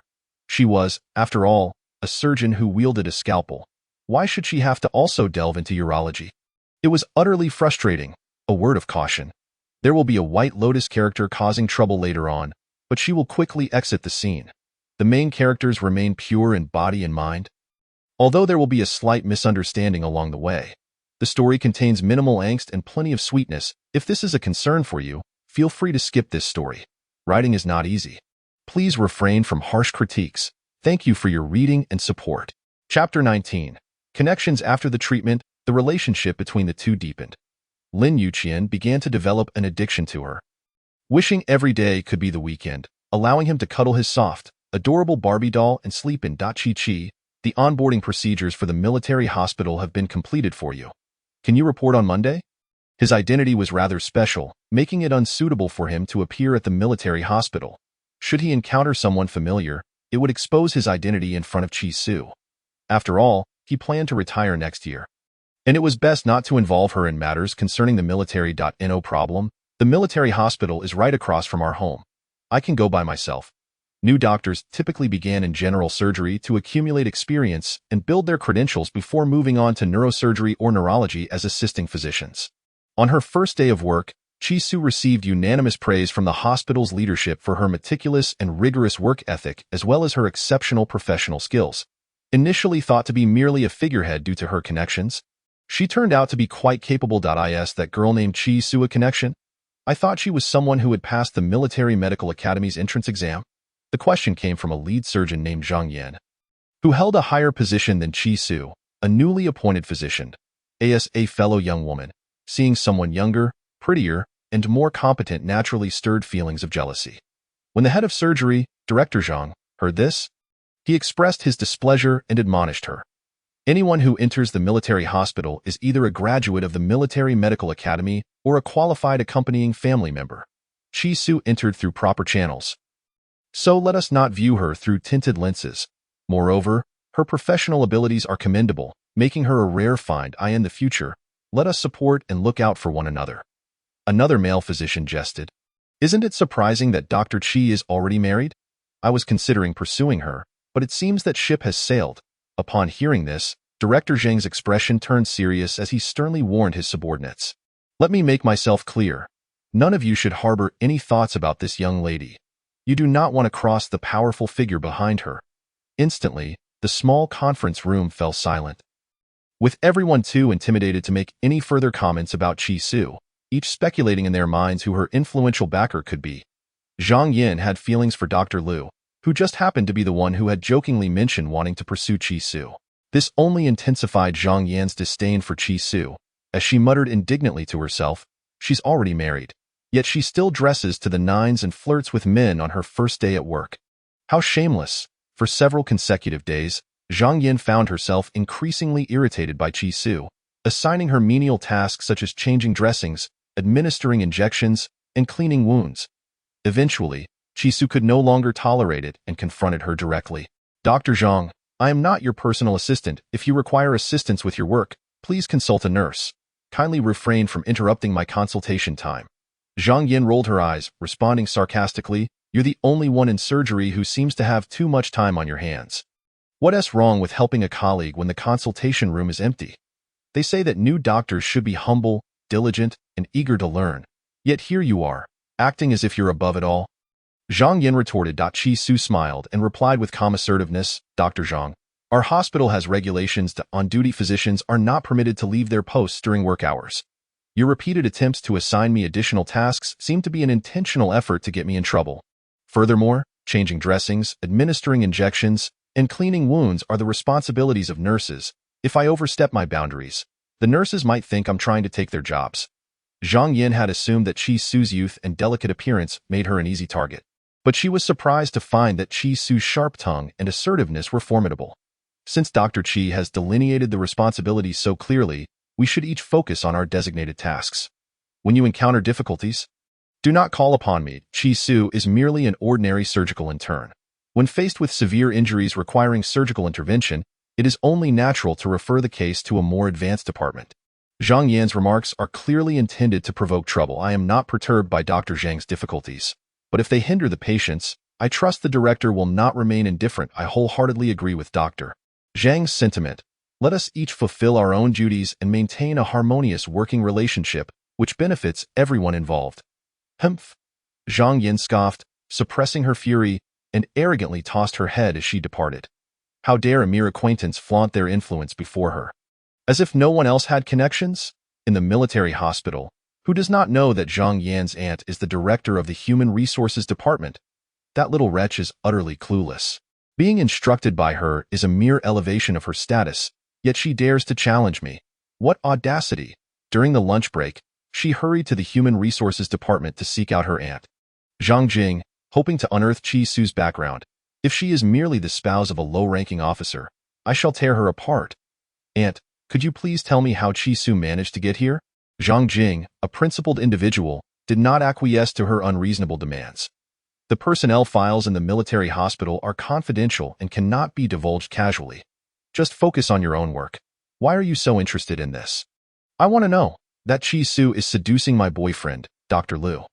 Did you not say that Dr. has a high degree, comes from a good family, and that his parents are high-ranking officials? If she takes him away, whom shall I marry? Zhang Jing advised her to rein in her emotions. Rest assured, the individual behind Qi Su, in terms of appearance, education, status, and background, far surpasses your Dr. by 1,000,000 times. Do not provoke that young lady. Otherwise, neither of us will have a good outcome, a man more handsome and from a better family than Dr. How exceptional must he be? Zhang Yin dismissed her aunt's warnings, feeling only more jealousy towards Qi Su. She feigned innocence, persistently coaxing, Aunt, please tell me who that man behind her is. I promise I won't spread it around. After all these years, have I ever caused you trouble? Aunt, please help me. If you tell me, then Dr. can let go of his feelings, and I can win him over. I am already 27. If I don't get married soon, I'll be an old maid. Ultimately, for her niece's personal matters, Zhang Jing could not uphold her principles and divulged Lin Youqian's identity. I will tell you, Yin, this is between us. No third party must know, or if that man finds out, we will both lose our jobs. Zhang Yin nodded eagerly. I understand. Do not worry, Aunt, I will keep this secret tightly locked away. Just tell me, who is that man? Zhang Jing leaned in close and whispered. Military Industry Institute, Canon Lord. This name carried more weight than the power of a grenade. Leaving Zhang Yin dumbfounded. My goodness. Qi Su is actually involved with Canon Lord. Yes, Canon Lord, he is someone our Zhang family cannot afford to offend. Remember that Lin Youqian is not only a high-ranking officer in the military, but also a top-tier weapons engineer. Hailing from one of the most prestigious families in the capital, equivalent to a general or a prince, who would dare to challenge him? Zhang Yin, consumed by resentment, could only swallow her anger. I wouldn't dare provoke, Canon Lord. But that Qi Su wretch shall not have it easy. Just because I cannot touch you does not mean others cannot deal with you. Just wait and see. Chapter 20. Zhou seeks medical attention after leaving the Human Resources Department. Zhang Yin discreetly called her high school classmate. Hello, Zhou. I have significant news for you. Your old flame has married. The woman on the other end of the line was struck as if by lightning. What? Impossible. Absolutely impossible. Qian would never marry another woman. He loves me. Zhang Yin firmly declared. Zhou, you must return quickly. Canon Lord has truly married, and it is a confirmed fact. His new wife is a junior doctor at my unit, named Qi Su. I risk disciplinary action to inform you, considering our long-standing friendship. Please do not leak this information and say I was the one who disclosed it. Whether you wish to win him back is entirely up to you. As friends for many years, do not let my good intentions go to waste. Zhou Ying's heart sank like a stone. She understood that achieving the status of Lin's family's young mistress would be exceedingly difficult. However, she could temporarily forego the title, the wedding, and merely seek a long-lasting relationship with Lin Youqian as lovers. Why was even that a distant dream? She had only been away for half a year to further her studies at an arts troupe. And he had already taken another bride. What, then, did her years of waiting amount to? She was unwilling to accept it. Just as her mother had once snatched her father from one lawn, she too could reclaim Lin Youqian from Qi Su. To follow Lin Youqian's path, she had sacrificed a promising career in the performing arts to become a mere cultural soldier in the army. For him, she had even pursued further studies to qualify for a civilian position. Yet, upon returning from the border base, he had married another woman. This dreadful news struck her like a thunderbolt, shattering her dreams of becoming a wealthy heiress. She had painstakingly approached him, sought his favor. Not to witness him happily wed to another woman. Lin Youqian is mine. The position of the Lin family's young mistress belongs solely to me, as long as I hold on to Lin Yuqian's heart. What if when Lan opposes me? When she learned that her son had been swayed, did she not compromise? The idea of Lin Yuqian and how Shuai's charade was hers. She had leaked those photos and information herself to ensure that the elite young ladies of the capital would keep their distance, giving her time to defeat Mrs. Wan. Who would have thought that a rookie doctor would seize this opportunity? And they even obtained a marriage certificate. So what if they did? Lin Yuqian is mine, and I will stop at nothing to reclaim him. Zhou took an early morning flight from the capital to Lake City, using a friend's identity to specifically schedule an appointment with Qi Su. The doctor before her was not particularly tall but possessed an ethereal charm, speaking with a captivating voice. Unfortunately, she wore a mask, obscuring her face, leaving Zhou uncertain if she was indeed as beautiful as Zhang Yan had claimed. "Are you Dr. Qi Su?" "Yes, hello, Miss Huang. What seems to be the problem?" Qi Su inquired with a gentle smile. Both women wore masks, concealing their true appearances. Zhou, in particular, intentionally let her long, wavy hair cascade down, carefully hiding her own features. When she met those bright, clear eyes, an alarm rang in her mind, as if facing a formidable foe. Those sparkling, lively eyes were too radiant, too beautiful. Through the contours of her face, Zhou could imagine the stunning visage hidden beneath the mask. She struggled to suppress her jealousy, pretending to stumble and inadvertently pulling down Qi Su's mask. At last, she beheld the other woman's true face, bright eyes and white teeth, skin as smooth as cream, a pert nose, and a delicate, lovely visage that resembled a pure, enchanting cartoon character, strikingly beautiful. She had imagined the woman marrying Lin Yuqian would be a sultry temptress or a glamorous star, but she never anticipated it would be such a delicate girl. That flawless skin, her round face, and those glistening, doe-like eyes were so adorable that even a woman could not resist the urge to pinch her cheeks, let alone the soldiers cooped up in the military. "Ms. Huang, why did you pull down my mask?" "I apologize. It was unintentional. I could not help but want to gaze at you longer because Dr. Qi is so beautiful." Zhou Ying's honest compliment dripped with provocation. Qi Su replaced her mask and sternly reminded her, "Miss Huang, you are here for treatment, not to admire the doctor." Zhou Ying responded with a forced smile, "Indeed, I am indeed here to see the doctor." Qi Su, not catching her underlying meaning, continued to inquire, "Where do you feel unwell?" Zhou Ying pointed to her chest. "My heart, it hurts a bit." "How about you take a look, Dr. Qi?" Qi Su, applying her professional knowledge, informed her chest pain could stem from conditions such as myocardial infarction, insufficient blood supply, pneumonia, or pneumothorax. You should consult a cardiologist, a pulmonologist, or visit the emergency department, rather than general surgery. Oh, none of those apply to me. I am experiencing pain due to significant emotional distress. Qi Su sensed something was amiss with this patient. "Well, you should manage your emotions carefully and maintain a calm mindset, avoiding extreme highs and lows to prevent exacerbating any discomfort. I still recommend you visit a cardiologist." Zhou Ying feigned a pained expression, clutching her heart. "Since I have made an appointment with you, it is only natural I seek your expertise. Do you lack the necessary skills?" Qi Su was at a loss for words. My specialty is surgery. While I possess some knowledge of cardiology, it is not my primary focus. Zhou Ying sighed deeply. In truth, my heart is not the problem. I can no longer endure the shock of discovering that my boyfriend of 7 years has secretly married someone else. The heartbreak is unbearable. Dr. Qi, can you empathize with my feelings? Qi Su believed that rather than heading to cardiology, she should directly visit neurology. I do not quite understand. Personal emotional issues require a level-headed approach and self-regulation. As the saying goes, out with the old, in with the new. You must look forward. Zhou Ying's expression instantly soured, as if she had swallowed a dead fly. Out with the old, in with the new. Is she mocking herself as the forsaken relic of the past? Do you also believe I deserve to be discarded? Qi Su did not intend to convey such a meaning, yet unwittingly, her words struck a painful chord within. No. I believe that the person who can let you go is certainly not your destined partner. A true lover would never marry another. Ms. Huang, why not consider releasing that person from your heart and seek a new boyfriend for yourself? Zhou Ying was seething with rage, her voice a tempest. Nonsense. He loves me, and he can only love me. Even if he marries, I shall never relinquish him in this lifetime. Qi Su found her behavior utterly irrational, beyond comprehension. However, professional decorum forbade her from resorting to insults. Unless there are any pressing health concerns, Ms. Huang, you may return and take the time to adjust your mindset. Next, I haven't finished yet. Dr. Chi should resolve my issues before calling the next patient. Chi Su maintained her composure, striving for tranquility. Then, Ms. Huang, what other questions do you have? Dr. Chi, are you married? Chi Su was now convinced that the person before her was indeed deranged. My marital status is irrelevant to your condition. Ms.Huang.it is a personal matter, and I refuse to answer. Zhou Ying chuckled coldly. How could it be irrelevant?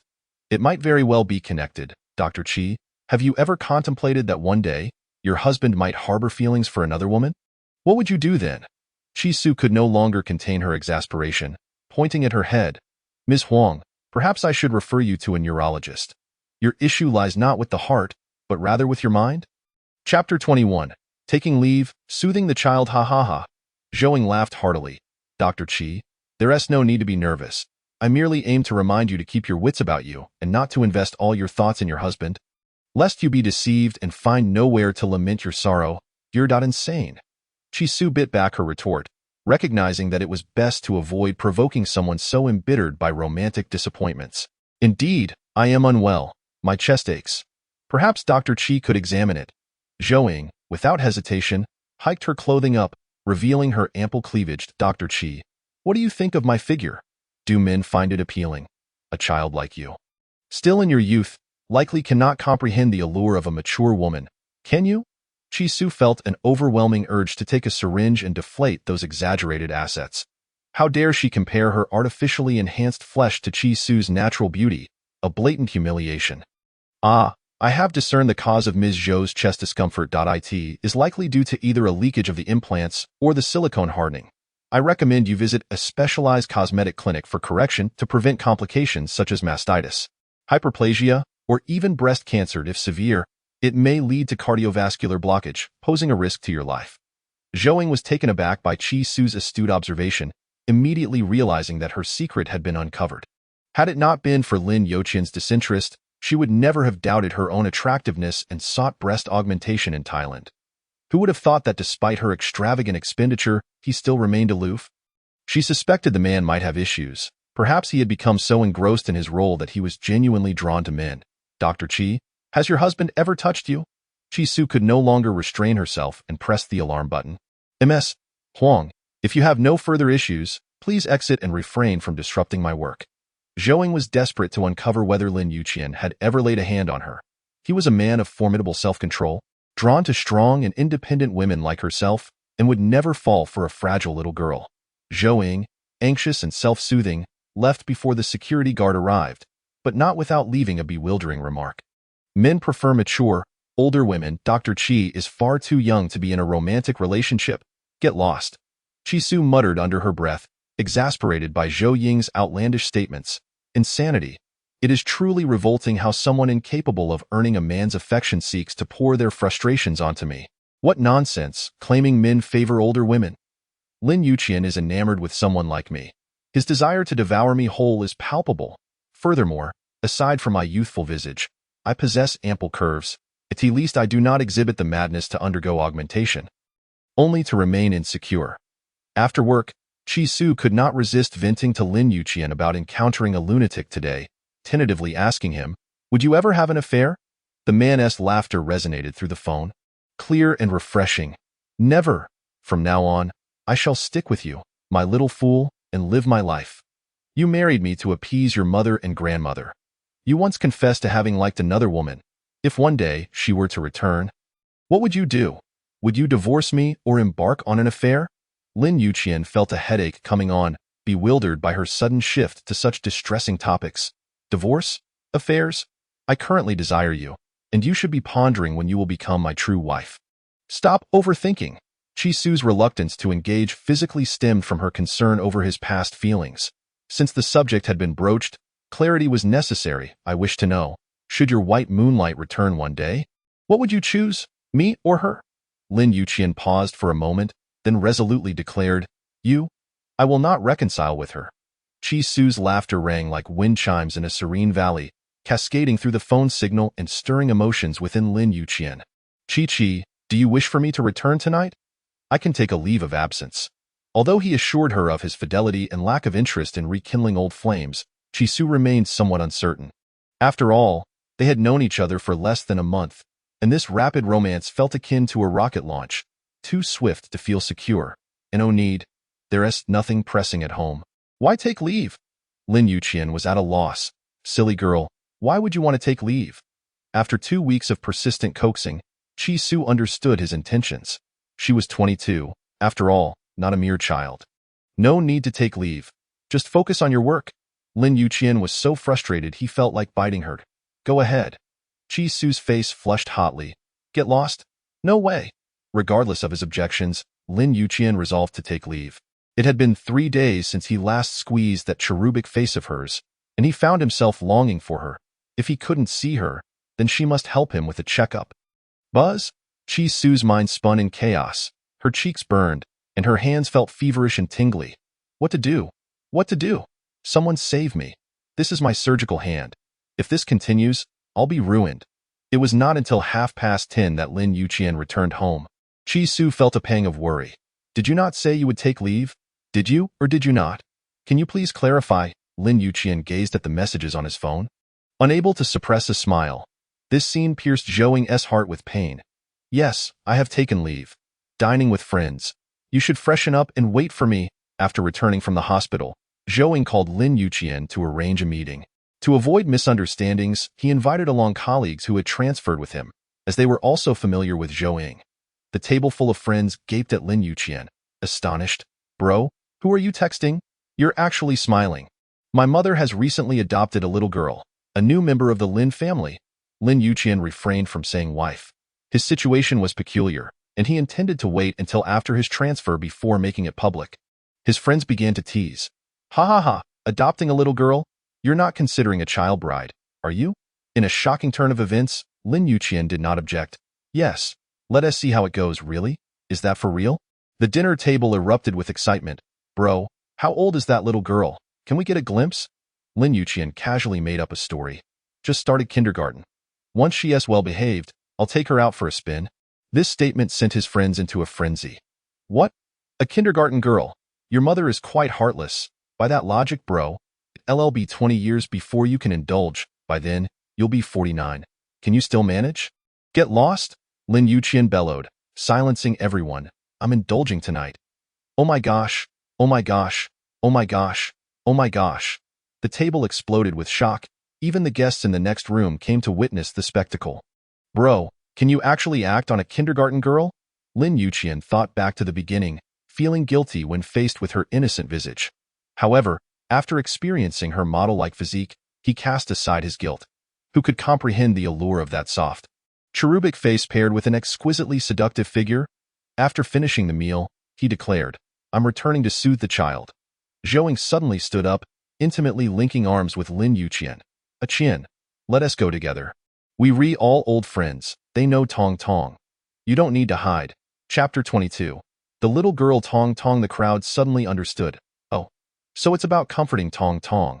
I was thinking something entirely different. Zhou-Ying is back, so bro will definitely indulge. Look at us, we truly have the brains of pigs. Don't call me that. Lin Yuqian's expression turned icy, his tone laced with a strong warning. Zhou-Ying tugged at Lin Yuqian's arm, pretending to be oblivious as she jested. The thoughts of you people have become increasingly impure. The little girl favored by Master Pao, apart from Tong Tong, who else could there be? Tong Tong is the daughter of Lin Yuqian's close friend, Mai Dong. Back in the days at the border base, Mai Dong, following his family's arrangements, entered into a romantic relationship during a visit home, and they lived together in passionate love for a time. Later, Mai Dong expressed his intention to file for marriage, but the woman, disheartened by the hardships of life at the border, refused to accompany him, unable to endure the strain of a long-distance relationship. And thus they parted ways.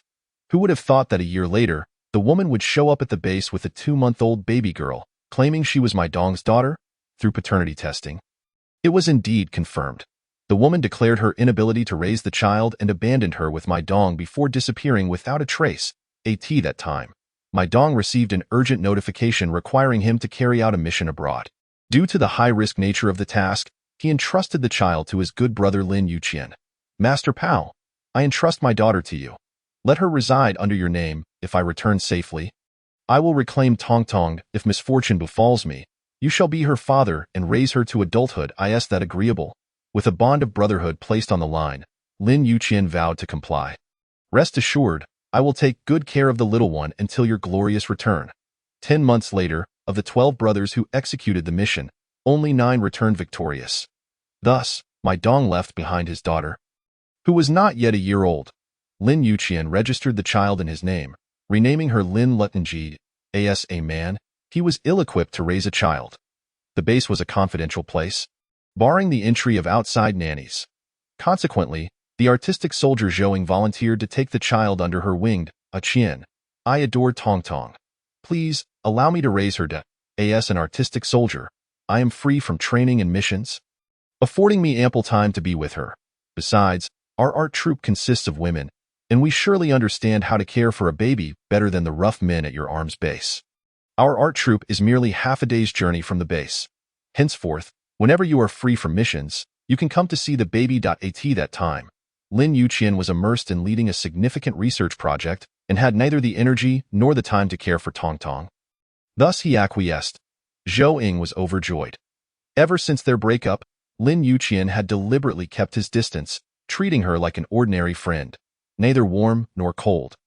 Even though she had sacrificed her promising career to join the military as a minor artistic soldier for him, their relationship had not progressed further. It seemed the heavens had opened their eyes and sent her Tong Tong, with the bond of a child and the emotional foundation from their university days. She felt confident in her ability to win him back. When the child learned to speak, she encouraged Tong Tong to call her Mama and Lin Yuqian Papa, since she had been the primary caregiver. Lin Yuqian raised no objections. As for being called Papa, it was only natural, for Tong Tong was indeed listed in his household registry, his daughter. Later on, Zhou Ying claimed that Tong Tong was a bright child who needed to grow up in a healthy and complete family environment. Thus, she earnestly requested reconciliation. Although Lin Yuqian's feelings for Zhou Ying had long since faded, for the sake of the child, he acquiesced. Theo helped Mrs. Wen set aside her prejudices. He heeded Zhou Ying's ill-conceived suggestion to have Hao Shui pose as a male companion.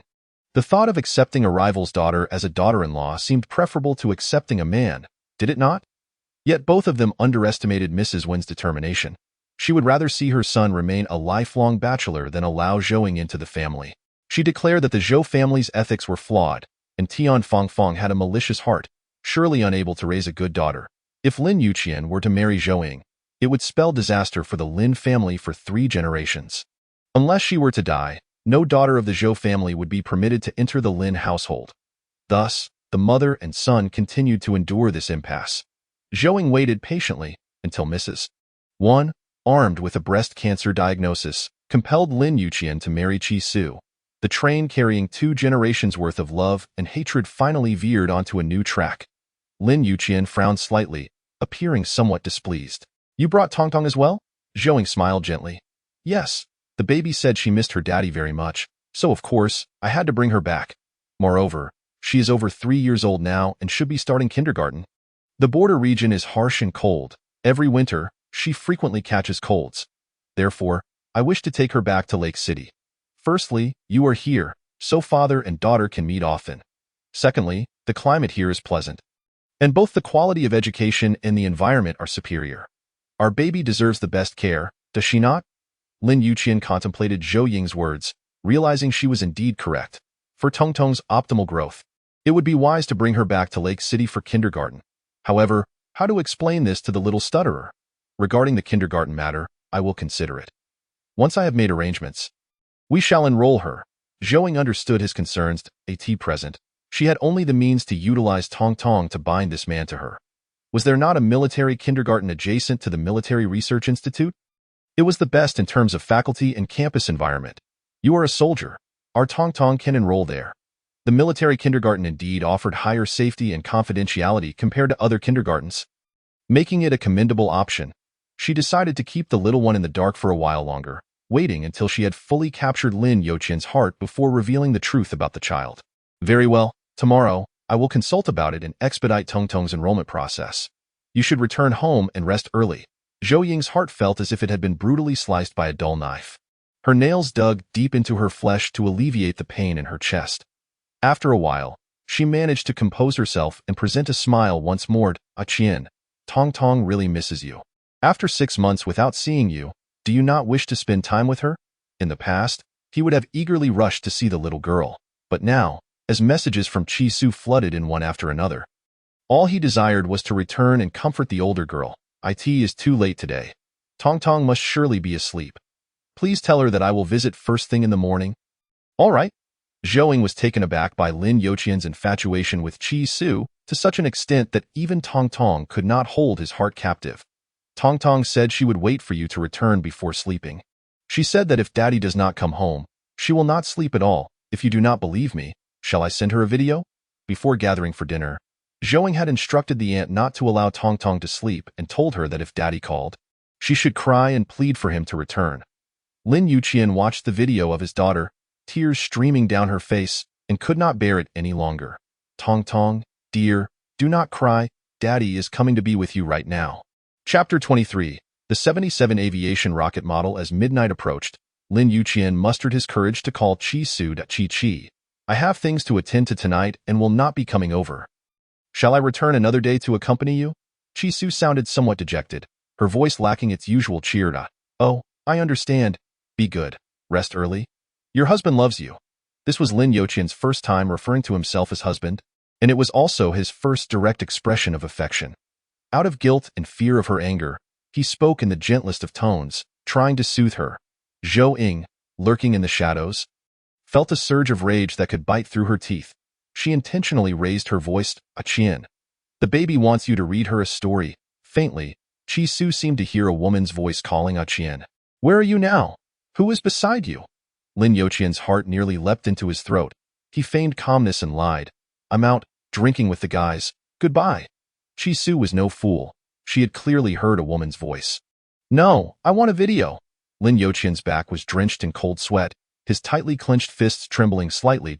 Be good. Sleep now. We'll talk tomorrow. Lin Youqian. I want a video. I won't sleep. Since gentle coaxing had proven ineffective, in order to conceal Zhou Ying and Tong Tong's presence, he had no choice but to adopt a harsher tone. Little stutterer, did I ever tell you when we got married to be obedient? To listen, to be sensible, and to mind your own business? Have you forgotten? Accompanied by the sound of tears shattering, Chi Su abruptly hung up the phone. Lin Youqian's heart sank, a sharp pain accompanying the loss. Little Tong Tong approached with a storybook, her soft voice calling out, Daddy, tell me the story of the brave little turtle. In truth, Tong Tong was already quite sleepy, but Zhou Ying had insisted she hold on. The story barely commenced before she could no longer keep her eyes open. Nodding off with her head resting on Lin Youqian's lap. The baby has fallen asleep. You should also rest early. I will come again tomorrow. Zhou Ying wished to keep him there. Qian, it is so late. Why not stay here to rest? This presidential suite has 2 bedrooms. You can stay in the one next door. Lin Youqian firmly refused. I have training in the morning. There's no time. You should rest early. I will arrange the accommodation and kindergarten matters. His footsteps quickened, fearing that lingering in that room for even a second would result in being devoured. The winter wind was particularly biting. He wandered outside his villa for quite some time. Ultimately choosing not to enter, he dreaded Chi Su's inquiries, even more so her potential heartbreak. Thus, until he figured out how to soothe her, he could not face her. The next day, several of Lin Youqian's old colleagues in the lab noticed his gloomy demeanor and could not help but ask, Master Pao, didn't you indulge yourself last night? Why do you still look so unsatisfied? Could it be that you didn't have your fill? Get lost. Lin Youqian's thoughts were a chaotic mess, consumed by matters regarding Chi Su and the child, leaving him utterly disinterested in military research. Who among you is free today? Please help me inquire about the kindergarten at the military district and also look for suitable housing nearby. I want a villa in a good environment. Price is no object. Hao Shui let out a mournful sigh. The princeling of the capital is exceedingly extravagant, purchasing a house as effortlessly as one would sip water. I have been by your side for 3 years, yet I have yet to secure even a restroom. Lin Youqian delivered a swift kick to him. Get lost. You have driven away 3 luxury cars worth millions. And you dare to claim that you've gained nothing? Do you believe I won't beat you to a pulp? This declaration sparked envy and jealousy among all present. Goodness. Over 30 million in luxury vehicles. How Guifei, you truly are worth the trouble. Had I known earlier, I would have volunteered to be the bedfellow of that wealthy gentleman. I am far more handsome and charming than you, and it truly feels like I have given you a bargain." How Shuai's sharp tongue earned him a well-deserved thrashing. Meanwhile, others extended their hands towards Lin Yuqian, eager to serve. "Young master, I am more than willing to run errands for you.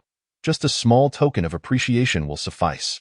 "Young master, is there anything else you require of me? For instance, fetching water, brewing tea, peeling fruit, or even bringing toilet paper? I am at your service." Lin Yuqian tossed a paper full of ingredients. "Who will make a trip to the market and procure these items?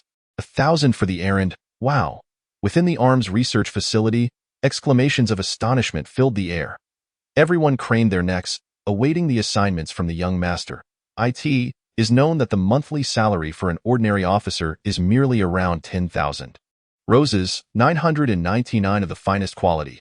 Use my business card to go to the jewelry store and have them deliver the most exquisite diamond jewelry to Villa Number 1 at Jingchenhuafu. I shall choose upon my return. The rest of you, come help me finish assembling a model of an aviation rocket, measuring 77 centimeters in length, 7 centimeters in height, and weighing 7 kilograms, numbered 77. Everyone's eyes widened in disbelief. What is the young master planning? Is he pursuing a woman? Young master, today is not the Qixi festival. Why the insistence on the number 7? Lin Yuqian shot a fierce glare at the speaker. Irritated by the mention of the number 7, less chatter. Get to work, at last. Just before Qi Su finished her shift, the rocket model was completed, and matters regarding the kindergarten were also settled. However, the issue of the house still remained unresolved. With no ideal properties available at the moment, the kindergarten near the military district is accompanied by top-quality elementary and middle schools, boasting the best educational resources, making desirable locations exceedingly scarce. Lin Yuqian placed the gifts and the rocket model in the most prominent spot in the living room. Clutching a bouquet of roses, hiding behind the door, awaiting Qi Su's arrival to surprise her. Nevertheless, upon seeing the man with roses, she did not appear particularly elated, merely uttering, "Mr. Lin, you're back." In the past, she had also referred to him as Mr. Lin, but her tone had been soft and filled with affection, unlike the current distant demeanor. "The flowers are for you. Do you like them?" Qi Su smiled faintly. "I like them, thank you." Immediately following, Lin Yuqian opened a jewelry box, revealing a complete set of ocean-themed diamond jewelry, necklace, earrings, and bracelet, glistening magnificently under the light. "Do you like these? Allow me to put them on for you." Qi Su turned her head away, avoiding his touch. "I'll keep them for now. The hospital has regulations prohibiting doctors from wearing any jewelry. Tomorrow is the weekend. You're not working. You can wear them then." Qi Su was reluctant to try them on. Recalling Lin Yuqian's previous words, "In the future, what you can expect is a monthly allowance of 200,000. Do not harbor any extravagant hopes beyond that." Thus, even if she tried them on, what good would it do if she could not take them with her upon leaving? "I'll be on duty tomorrow and the day after. Let me wear them when I'm off." "What shift do you have on the weekend?" Lin Yuqian had painstakingly cleared his schedule for the weekend to spend quality time with her, only to discover she was scheduled to work. "Dr. Tang from the department has a sick child, so I'm covering for her. You can ask her if you don't believe me." Dr. Tang had initially intended to swap shifts with someone else, but Qi Su had volunteered to help. Dr. Tang was delighted, praising her as a good child. With her youthful, doll-like face, the director often praised her as a good child, and it truly suited her. Chapter 24, Dislike for Children. Lin Yuqian anxiously inquired, "What about Sunday? Are you off then?" "On duty. Each department in the hospital has a single person on duty over the weekend," and Qi Su deliberately stated this due to her disdain for Lin Yuqian. "At worst, I'll just spend Sunday wandering outside, living freely." Noticing Lin Yuqian's expression change like a painter's palette, Qi Su continued to fan the flames. "Not just this week. I might also have to work next weekend. You know, most of the doctors in our department are married, and they have many family obligations, so they all wish to rest on weekends. I, on the other hand, have nothing to do. So I am just being helpful and swapping shifts with them." Lin Yuqian was seething with frustration. "Fool, do you not realize that you are married now? Your helping others is actually benefiting me." Qi Su pretended not to understand. "I'm a newcomer, assisting my seniors and fostering good relationships with my colleagues. Isn't that a good thing? I will rely on them in the future for their support. And what about you? When will you show me some consideration?" Lin Yuqian reached out, intending to pinch her soft cheek. But she discreetly evaded him. I just returned from the hospital. I need to wash my hands and change my clothes. She lingered in the room for over half an hour without emerging. If Lin Yuqian still could not discern that she was throwing a tantrum, he would indeed be a fool. Chi, are you ready? It's time to eat. You go ahead. I've already eaten in the cafeteria. After her shower, Chi emerged in a neatly wrapped outfit, rather than the usual comfortable sleepwear. Why are you not wearing that adorable bunny pajama? I find it very charming. I have some matters to attend to outside for a while. I might be a bit late returning. Lin Yuqian blocked her path, not inquiring about her plans or destination, merely stating, Chi, I went through the trouble of preparing a whole table of dishes for you. And you haven't even tasted a single bite. The gifts I meticulously prepared, you haven't even glanced at. I did look. I said they are beautiful and I like them. Chisu's smile was as radiant as a rose, yet the joy in her eyes did not reach her gaze. Lin Yuqian pointed to his lips. If you like them so much, why not reward me? Chisu froze, her forced smile shattering, revealing a somewhat awkward expression. That's not haha. Because it was a bit sudden. I didn't have time to prepare a return gift. How about I get you something when I have the chance? Lin Yuqian felt a surge of irritation. Despite his considerable efforts to please her, she was still pushing her luck with her tantrum. This willful little girl needed to be properly disciplined if she ever hoped to be compliant. Lin Yuqian suddenly pulled her into his embrace, kissing her stubborn little lips. She attempted to evade him, but he held her captive. She resisted, and he took what he wanted. She bit down hard, yet he pressed on. In the end, unable to fight against his strength, Chi resigned herself, standing like a puppet as he lavished her with affection. Chi, do you not like me anymore?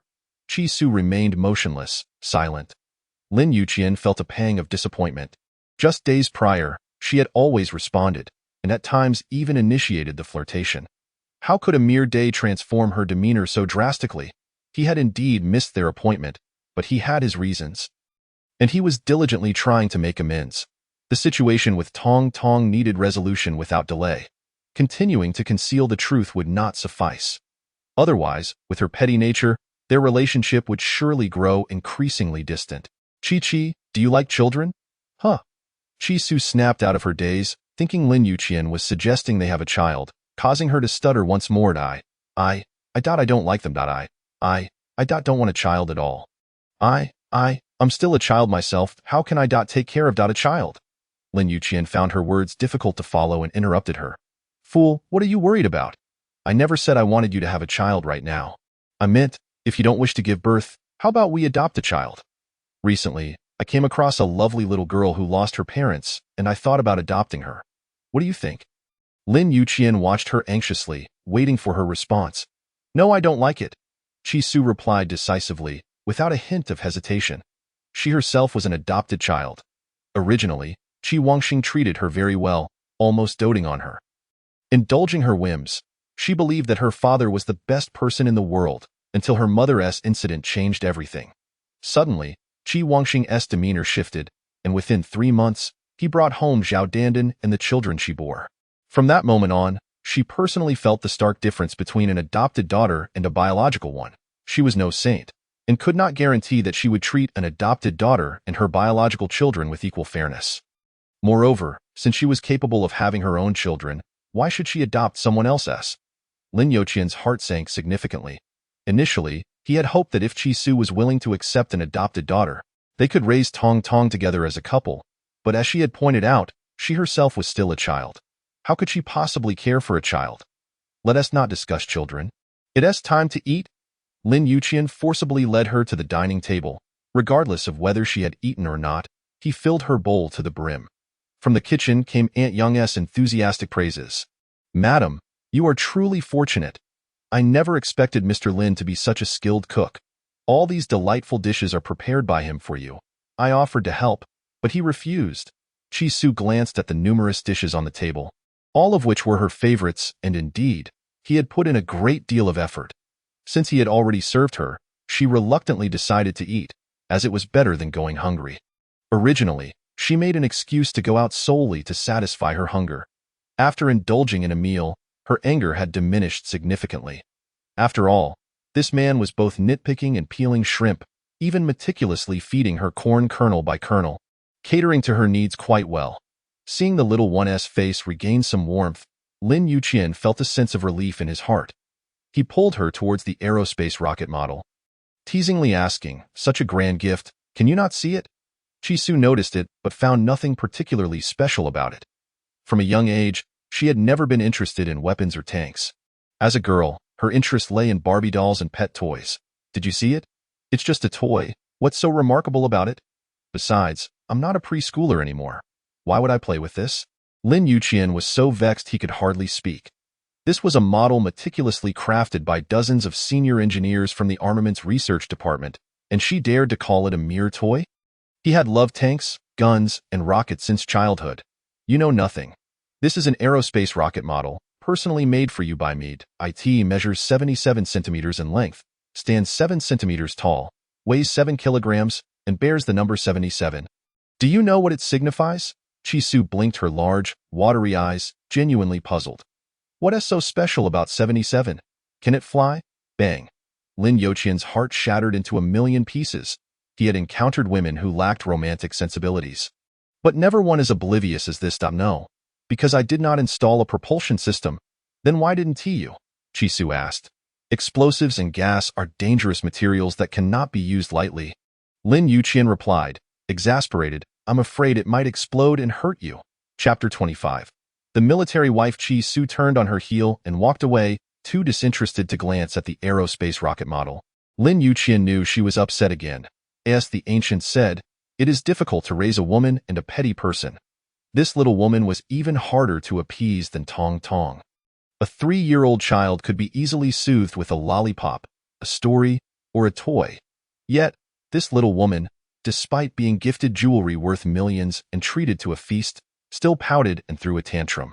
For the sake of a peaceful life ahead, he had no choice but to reveal his true identity. "Chi, come here, I have something to tell you." Chisu was already squatting at the door, putting on her shoes. "What is the matter?" "Let us talk later, I'm leaving now." Having returned home, how could she possibly leave again? Lin Yuqian, as if picking up a doll, lifted her with one hand and carried her back to the rocket model. He pointed at the pentagram star on the front and asked, "Do you know where this toy comes from?" Chisu had no interest in guessing. "It's from the toy market, right? Just reassemble it and claim it's yours." Lin Yuqian playfully tapped her on the head, lifted the model, and placed it in her hands. "You're so foolish. Take a good look." Chisu found it quite heavy, struggling to hold it with both hands. "Wow, it's so heavy. It doesn't look that big. Why is it so weighty?" "Because it's made from the finest materials, able to withstand thousands of degrees of heat. Even if you placed it in a furnace for a day and a night, it wouldn't melt." Only then did Chisu develop a slight interest in the object in her hands. Upon closer inspection, the silver exterior that resembled iron was indeed extraordinary. Moreover, the intricate internal structure and assembly of parts were remarkably detailed, resembling a genuine miniature rocket. "Hearing you say that, it does seem interesting. Where did you get it?" "From the Military Research Institute." Chisu's expression suddenly turned serious, her eyes filled with disbelief. Lin Yuqian nodded, confirming her suspicions. "Just as you think." Jumping out of his embrace, Chisu gasped several times before speaking. "You are? You really are? Shoo?" Lin Yuqian chuckled, placing a finger over her lips. "I am a soldier. My work is of a special nature and involves military confidentiality, so there are many things I cannot disclose to you. Sometimes I receive urgent tasks that require frequent overtime, and I cannot accompany you like other husbands do every day, as a military wife." "Can you forgive me?" Chisu was still in shock, pointing at herself in disbelief. "Me? A military wife? Do I look like one?" "Ha." Lin Yuqian was amused by her expression. "To be honest, not really. If you were a preschooler, that would be more believable." Once everything was clarified, Chisu realized she had misjudged him all day. Embarrassed, she pouted, "Humph. You think I'm childish?" Lin Yuqian pulled her back into his arms, leaning close to her ear to tease.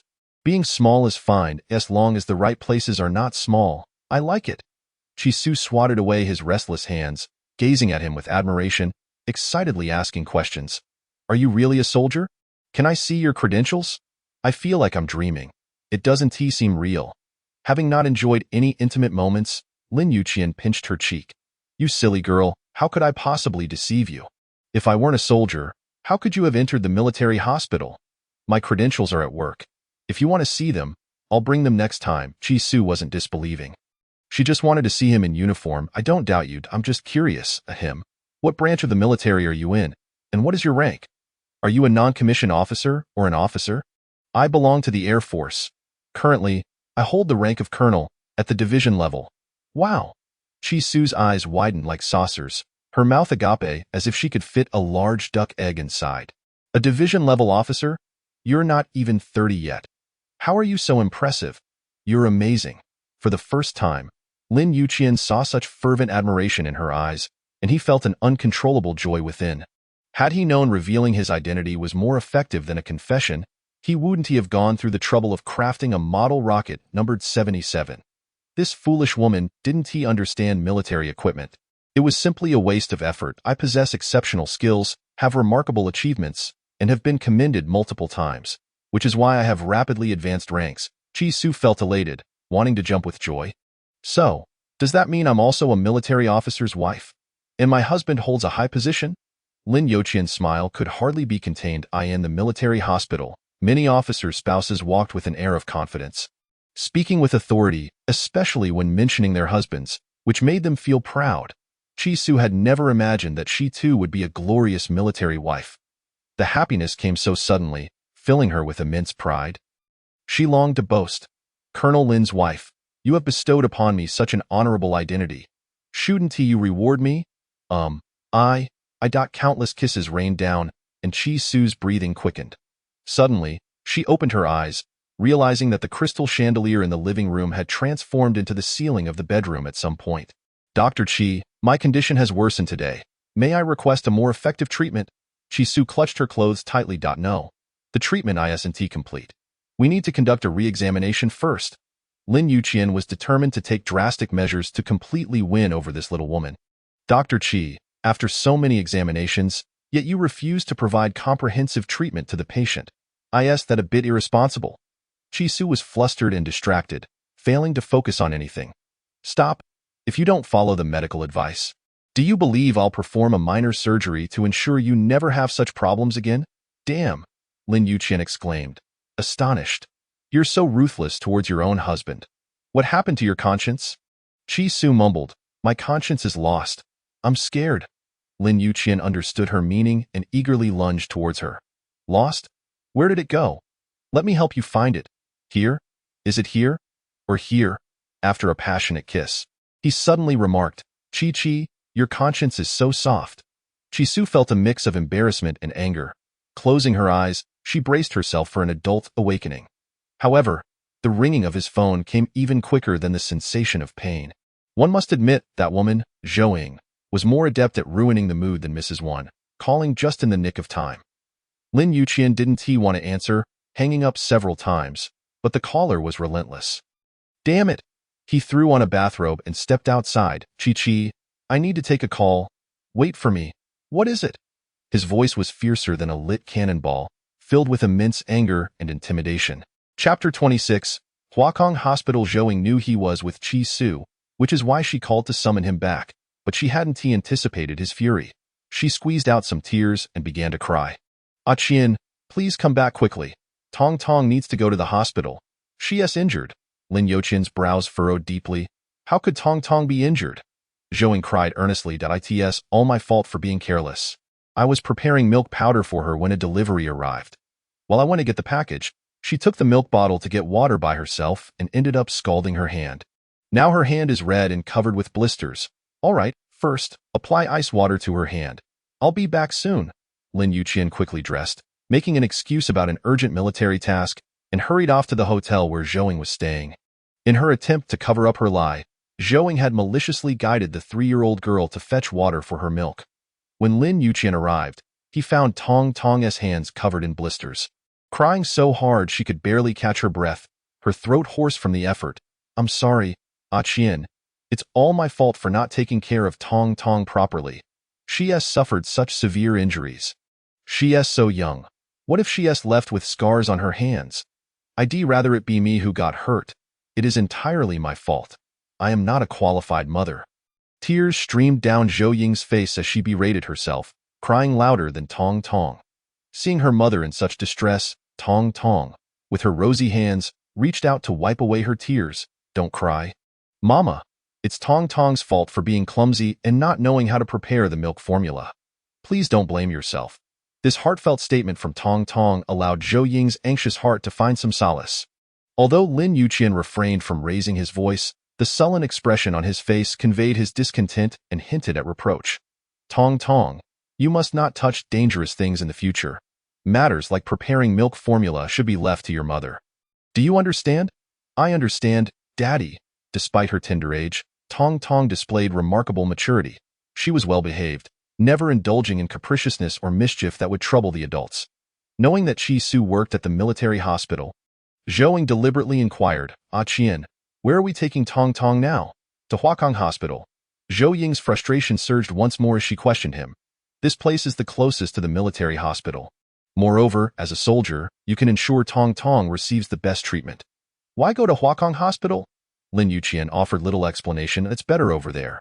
But this place is much closer. We should consider Tong Tong. She's in so much pain.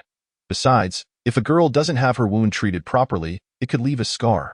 Lin Yuqian's patience waned, insisting, Tong Tong only has a blister. Her skin hasn't been burned, so there won't be a scar. Huakong Hospital is merely a 15-minute drive away. We'll arrive shortly. Die in the dim light. Zhou Ying's nails dug deeply into the leather seat, producing a sound of grinding teeth. Lin Yuqian wished to avoid Chi Su.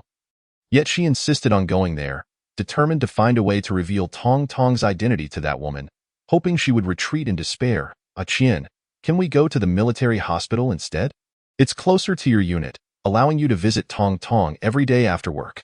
Lin Yuqian's words were met with a heavy thud of Lin Yuqian's hand against the steering wheel. A warning. Zhou Ying, you should know I do not appreciate headstrong women. I recall you were obedient before. Why have you become increasingly unreasonable? Since their acquaintance, Lin Yuqian had always assumed the dominant role. He had no fondness for soft, delicate, or affected women, leading Zhou Ying to present herself as strong, bold, courageous, and independent. During their school years, he enjoyed extreme sports, such as rock climbing, surfing, bungee jumping, and skiing. Zhou Ying had braved perilous heights, overcoming her acrophobia, and spent 2 years in the extreme sports team, ultimately adding him on WeChat. She persistently accompanied him through blood and sweat, gifting him various sports equipment, which melted his icy heart and earned her the title of his girlfriend. Lin Yuqian claimed she was the strongest, most unique, and bravest girl he had ever encountered. Yet, in every decision, he held the reins. Even dining choices, movie selections, and date locations were all meticulously arranged by him. Zhou Ying dared not voice her opinions, often stating, Qian, with you here, I have no worries. Even when injured while climbing, she merely laughed, wiping away the blood with an air of indifference. It's nothing. This little injury is trivial. I'll be fine by tomorrow. Qian, let's continue climbing now. When she merely suggested going to the military hospital, he became imposing, his tone chillingly severe. Then as you wish, we will go to Huakong Hospital. Throughout the journey, Lin Yuqian fell silent, and Zhou Ying refrained from mentioning the military hospital again. Only Tong Tong's faint cries urged him to accelerate. The doctor declared that the burn was not severe and would not scar. Provided the dressing was changed regularly and she was kept dry, her recovery would be swift. After administering 5 bottles of medication, it was already past 3 in the morning. Little Tong Tong had fallen asleep. Lin Yuqian continued driving them back to the hotel. Qian, why don't you take a shower first? I've bought you a bathrobe and sleepwear. Lin Yuqian grabbed his coat, preparing to leave. No need. I'm going to sleep. Zhou Ying suddenly embraced him from behind, pleading humbly, Qian, please stay. I miss you, and Tong Tong needs you too. Can we go back to being lovers like before? Lin Yuqian forcefully pried her arms from around his waist and candidly replied, I'm sorry. I am already married. My current identity is as Mrs. Lin's husband. Zhou Ying's tears could no longer be contained, cascading down her face, a reflection of her shattered heart. He had actually admitted to being married. The term husband, which he had yearned for over 7 years, was now the exclusive title of another woman. How could he be so cruel to her? You got married. When did you get married? Lin Yuqian offered no consolation, not even a perfunctory embrace, simply answering her question. Last month. Zhou Ying wiped her tears and forced a smile. That was rather quick, but I know it was Antwan who pressured you into blind dates and marriage, right? Lin Yuqian denied it. No, it was my own choice. Bang. The tears Zhou had struggled to contain burst forth once more. Your choice? You did it willingly. She seemed to be speaking to herself, utterly disbelieving the reality. Yes, willingly. My wife is a simple girl with a bit of a temper. I currently do not wish for Tong Tong's identity to be revealed, nor do I want our past to affect my present marriage. Ing, you wouldn't want to cause me any trouble, would you? His words were not a suggestion but an order, laced with an undeniable warning. Zhou felt as though she had been plunged into an icy abyss, her entire being frozen by his callous words. Are you that concerned about her? What about me? After all these years, what has our relationship amounted to? I waited for you for 5 years, nurturing your daughter for 3. In the end, you expect me to facilitate another woman's happiness. I tell you, that is impossible. This was the first time Zhou lost control before Lin Yuqian, her emotions erupting like a tempest. Ing, the grievances between our families make us incompatible. Rest assured, I will provide you with adequate compensation. Initially, Zhou had sought to approach him for his affluent status as a scion of a wealthy family. But eventually, she had genuinely fallen in love with him as a person. Which woman could resist a man who was wealthy, powerful, capable, handsome, and refined? In a fit of desperation, she shed her outer garment, revealing only a small tank top, and lunged at Lin Yuqian once more. Qian, I do not want compensation. I want nothing but you. I love you, and I am willing to give you everything. Qian, even if you're married, we can still be lovers. I do not care about status or titles. I simply wish to be with you. Chapter 27. The wife fears ghosts. Lin Yuqian forcefully pushed her away, picking up the scattered garments from the floor and draping them over her. Turning away to avoid the awkwardness of the moment. Ing, please conduct yourself with dignity. I do not wish for such behavior to occur again. Otherwise, I will take Tong Tong away, and we shall cease all contact. With that, he strode away, leaving her with a heartless silhouette. Zhou could no longer suppress her resentment, sweeping everything off the table in a fit of rage, shattering it to pieces. The nanny, Sister Lien, emerged from a small room, inquiring with concern, Miss Zhou, what has happened? Zhou continued to smash things, shouting, Get out. My affairs are none of your business, you lowly maid. Sister Lien retreated timidly to the side, silently picking up the cleaning tools. Miss Zhou, why don't you take a rest? I will handle this. Otherwise, if the baby accidentally steps on the glass, she might hurt her foot. Ha ha ha. Zhou laughed maniacally, her eyes glinting with malice. Let her get hurt, that would be the best outcome. If she bleeds, her father might come to see me more often. Sister Lien crouched down cautiously to gather the scattered items and shards of porcelain. Over the past 3 years, she had endured Zhou Ying's fiery temper and had come to understand the darkness lurking within the seemingly straightforward and generous woman. Whenever Lin Yuqian visited, she would feign gentleness, kindness, and competence. Yet, once he departed, she rarely engaged with Tong Tong, only occasionally playing with her when the mood struck. Worse still, to entice Lin Yuqian, she often gave Tong Tong ice cream in the dead of winter and dressed her scantily, resulting in the child frequently falling ill. When the child was uncomfortable, she would never soothe her, instead blaming her for being a poor caretaker and venting all her frustration on the nanny. Had it not been for the high salary Lin Yuqian provided, Sister Lien would have left long ago. As Sister Lien cleaned up, Zhou continued to hurl items beside her. Hey, what kind of expression is that? You laughing at me too, aren't you? What qualification does a lowly maid like you have to mock me? Sister Lien was splattered with milk powder, her hair matted and disheveled, appearing more wretched than a beggar. Miss Zhou, I would never mock you. I am merely a rural woman. How could I dare to mock such a beautiful and noble young lady like yourself? Mr. Lin is Tong Tong's father. He must love you. A family of 3 is the perfect match. To ingratiate herself, Sister Lien spoke deceitfully. Even she, a mere maid, could see that Lin Yuqian did not love Zhou. He simply appreciated her care for Tong Tong. Otherwise, how could he have never touched her in 3 years of being together? Even when he occasionally stayed overnight, he would sleep in a separate room, and no matter how scantily she dressed, Lin Yuqian remained indifferent, his sharp gaze never lingering on her for even a second. If a man truly loved you, how could he lack physical desire? Moreover, Lin Yuqian appeared robust and did not seem to have any issues in that regard. Upon hearing flattering words, Zhouing felt some of her pent-up anger dissipate. You are indeed correct. He is Tongtong's father, and I am Tongtong's mother. We are a family, and no one shall dare to tear us apart. After toiling through the night, the inky blackness of the cold night has begun to pale, with the lights on either side of the street responding to the faint glow of dawn. Lin Yuqian, weary in both body and spirit, knows that Qi Su must be asleep, yet he yearns to return, to catch a glimpse of her, to see their home. Upon reaching the doorstep, he discovers that all the lights are aglow, and a spark of joy ignites within him, leading him to believe that Qi Su has been waiting for him. However, the villa's front door is locked from the inside, and despite his attempts with both the password and the key, he finds himself unable to enter. Even the windows are secured tightly. After much effort, he manages to climb to the second-floor balcony, only to be met with yet another barrier. Chi-Chi? Chi-Chi? Little stutterer. Are you asleep? Lin Yuqian whispers to himself softly. There is no response from within, and he retraces his steps back over the wall. At this moment, all he desires is to steal a glance at her, even if he does nothing else. Just to quietly observe those delicately curled eyelashes resting upon her sleeping visage, to inhale the gentle rhythm of her breath, brings him solace. Naturally, if he could also steal a kiss from her delicate lips, it would be an even greater satisfaction. Yet, he does not dare to call out loudly, nor break a window to enter. He had claimed to be on an urgent mission.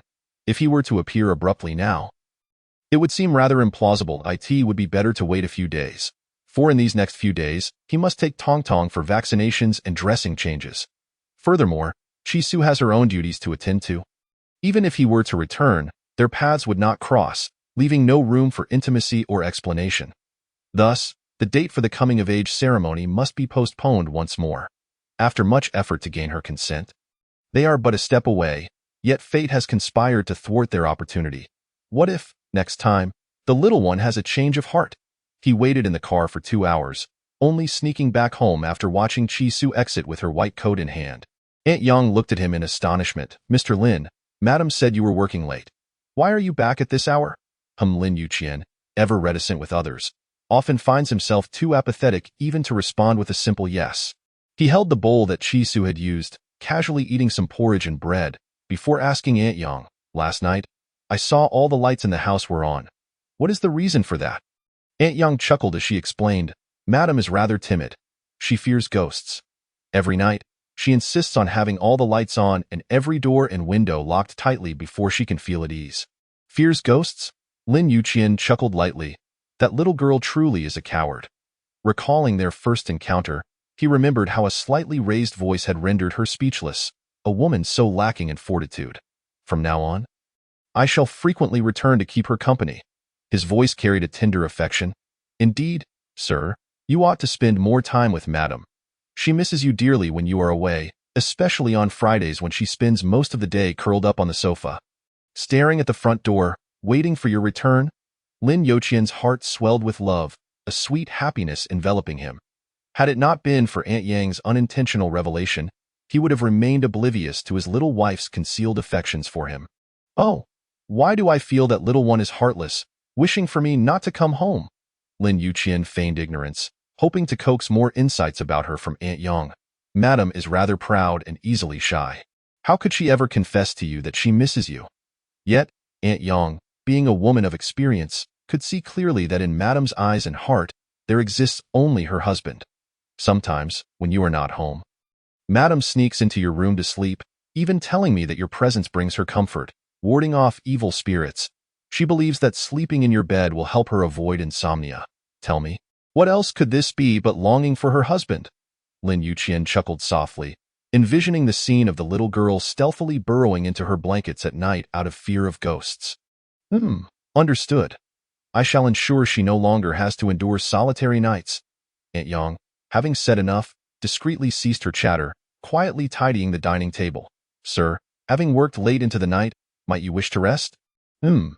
Instead of retiring to his own bedroom, Lin Yuqian entered hers. Chapter 28. Wife encounters ex-girlfriend. Tongtong's vaccination is scheduled for the afternoon, allowing him to indulge in a restful slumber. Nestled within his wife's fragrant blankets, He savors the lingering scent of her presence, along with the captivating aroma of youthful blossoms. Chi-Su had only recently risen, and the blankets still held traces of warmth. She was quite lazy. The bedding a chaotic heap, adorned with several plush dolls. Lin Yuqian shed his clothes and slipped into the delightful cocoon, enveloped in the fragrance of love. For the first time in his life, he found the pink bedding far more comforting than the gray. How delightful it was to be wrapped in the little one's cozy embrace. He slept soundly until 3 in the afternoon when Zhou called to urge him. "Ah Qian, have you arrived? Tong Tong is due for her appointment at the hospital." "All right, I'm on my way," Lin Yuqian instructed Aunt Yang as he departed. "Please tidy up Madam's room. Dio not inform her of my visit." "Understood, Mr. Lin." Aunt Yang, being a relatively reserved and perceptive individual, rarely interfered in the private matters of the household, only occasionally offering sage advice to strengthen the bond between the young couple during crucial moments. Upon returning from the hospital, Tong Tong cried incessantly, complaining of pain from her wound, insisting that her father stay by her side throughout the night, forbidding him to leave. Lin Yuqian assumed she was merely distressed from her injury. Unaware that Zhou had already instilled in her a twisted notion. "Tong Tong, a wicked woman has taken your father away. He has married that vile creature and will no longer be with Mama and you. You must help Mama reclaim your father. Otherwise, you will never see him again." Ati just 3 years old. Tong Tong was too young to comprehend right from wrong, and her heart was filled with fear. Tears streaming down her cheeks. "Mama, I want Daddy. I love Daddy. I won't let Daddy leave me." Zhou encouraged her. "Be brave, Tong Tong. Help Mama drive away that wicked woman. All right, that way, Daddy can stay with you forever." After instilling a plethora of vile ideas in Tong Tong's mind, she made the girl promise, "Sweetheart, you must not tell Daddy what Mama has said. Not a single word. Otherwise, Daddy will dislike you even more and not love you. Then you will become a child no one wants, left to beg on the streets." Tong Tong trembled with fear yet resolutely assured, "Mama, I won't say a word. Even if Daddy asks, I won't tell. I want to be a brave princess. Drive away the wicked woman and protect Mama and Daddy." Zhou Ying's face bore a sinister smile that Chi-Su, "Just wait. I will eventually win Ah Qian back." Reluctantly, due to Tong Tong's pleas, he spent a night at the hotel, with Zhou Ying lying beside Tong Tong. The little girl insisted on having both her parents accompany her to sleep, fearing the dark. Hidden cameras discreetly recorded the tender moments of this family of 3, capturing their warmth in video form. Aside from Tong Tong, Zhou Ying schemed to gather evidence piece by piece, planning to unleash it as a powerful weapon against Chi-Su when the time was right.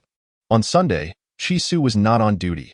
Her earlier claim of being unable to rest was merely a result of her sulking, attempting to evade Lin Yuqian.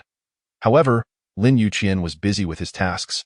While she took the opportunity to visit the supermarket, purchasing some red wine and tea to bring to Professor Ouyang.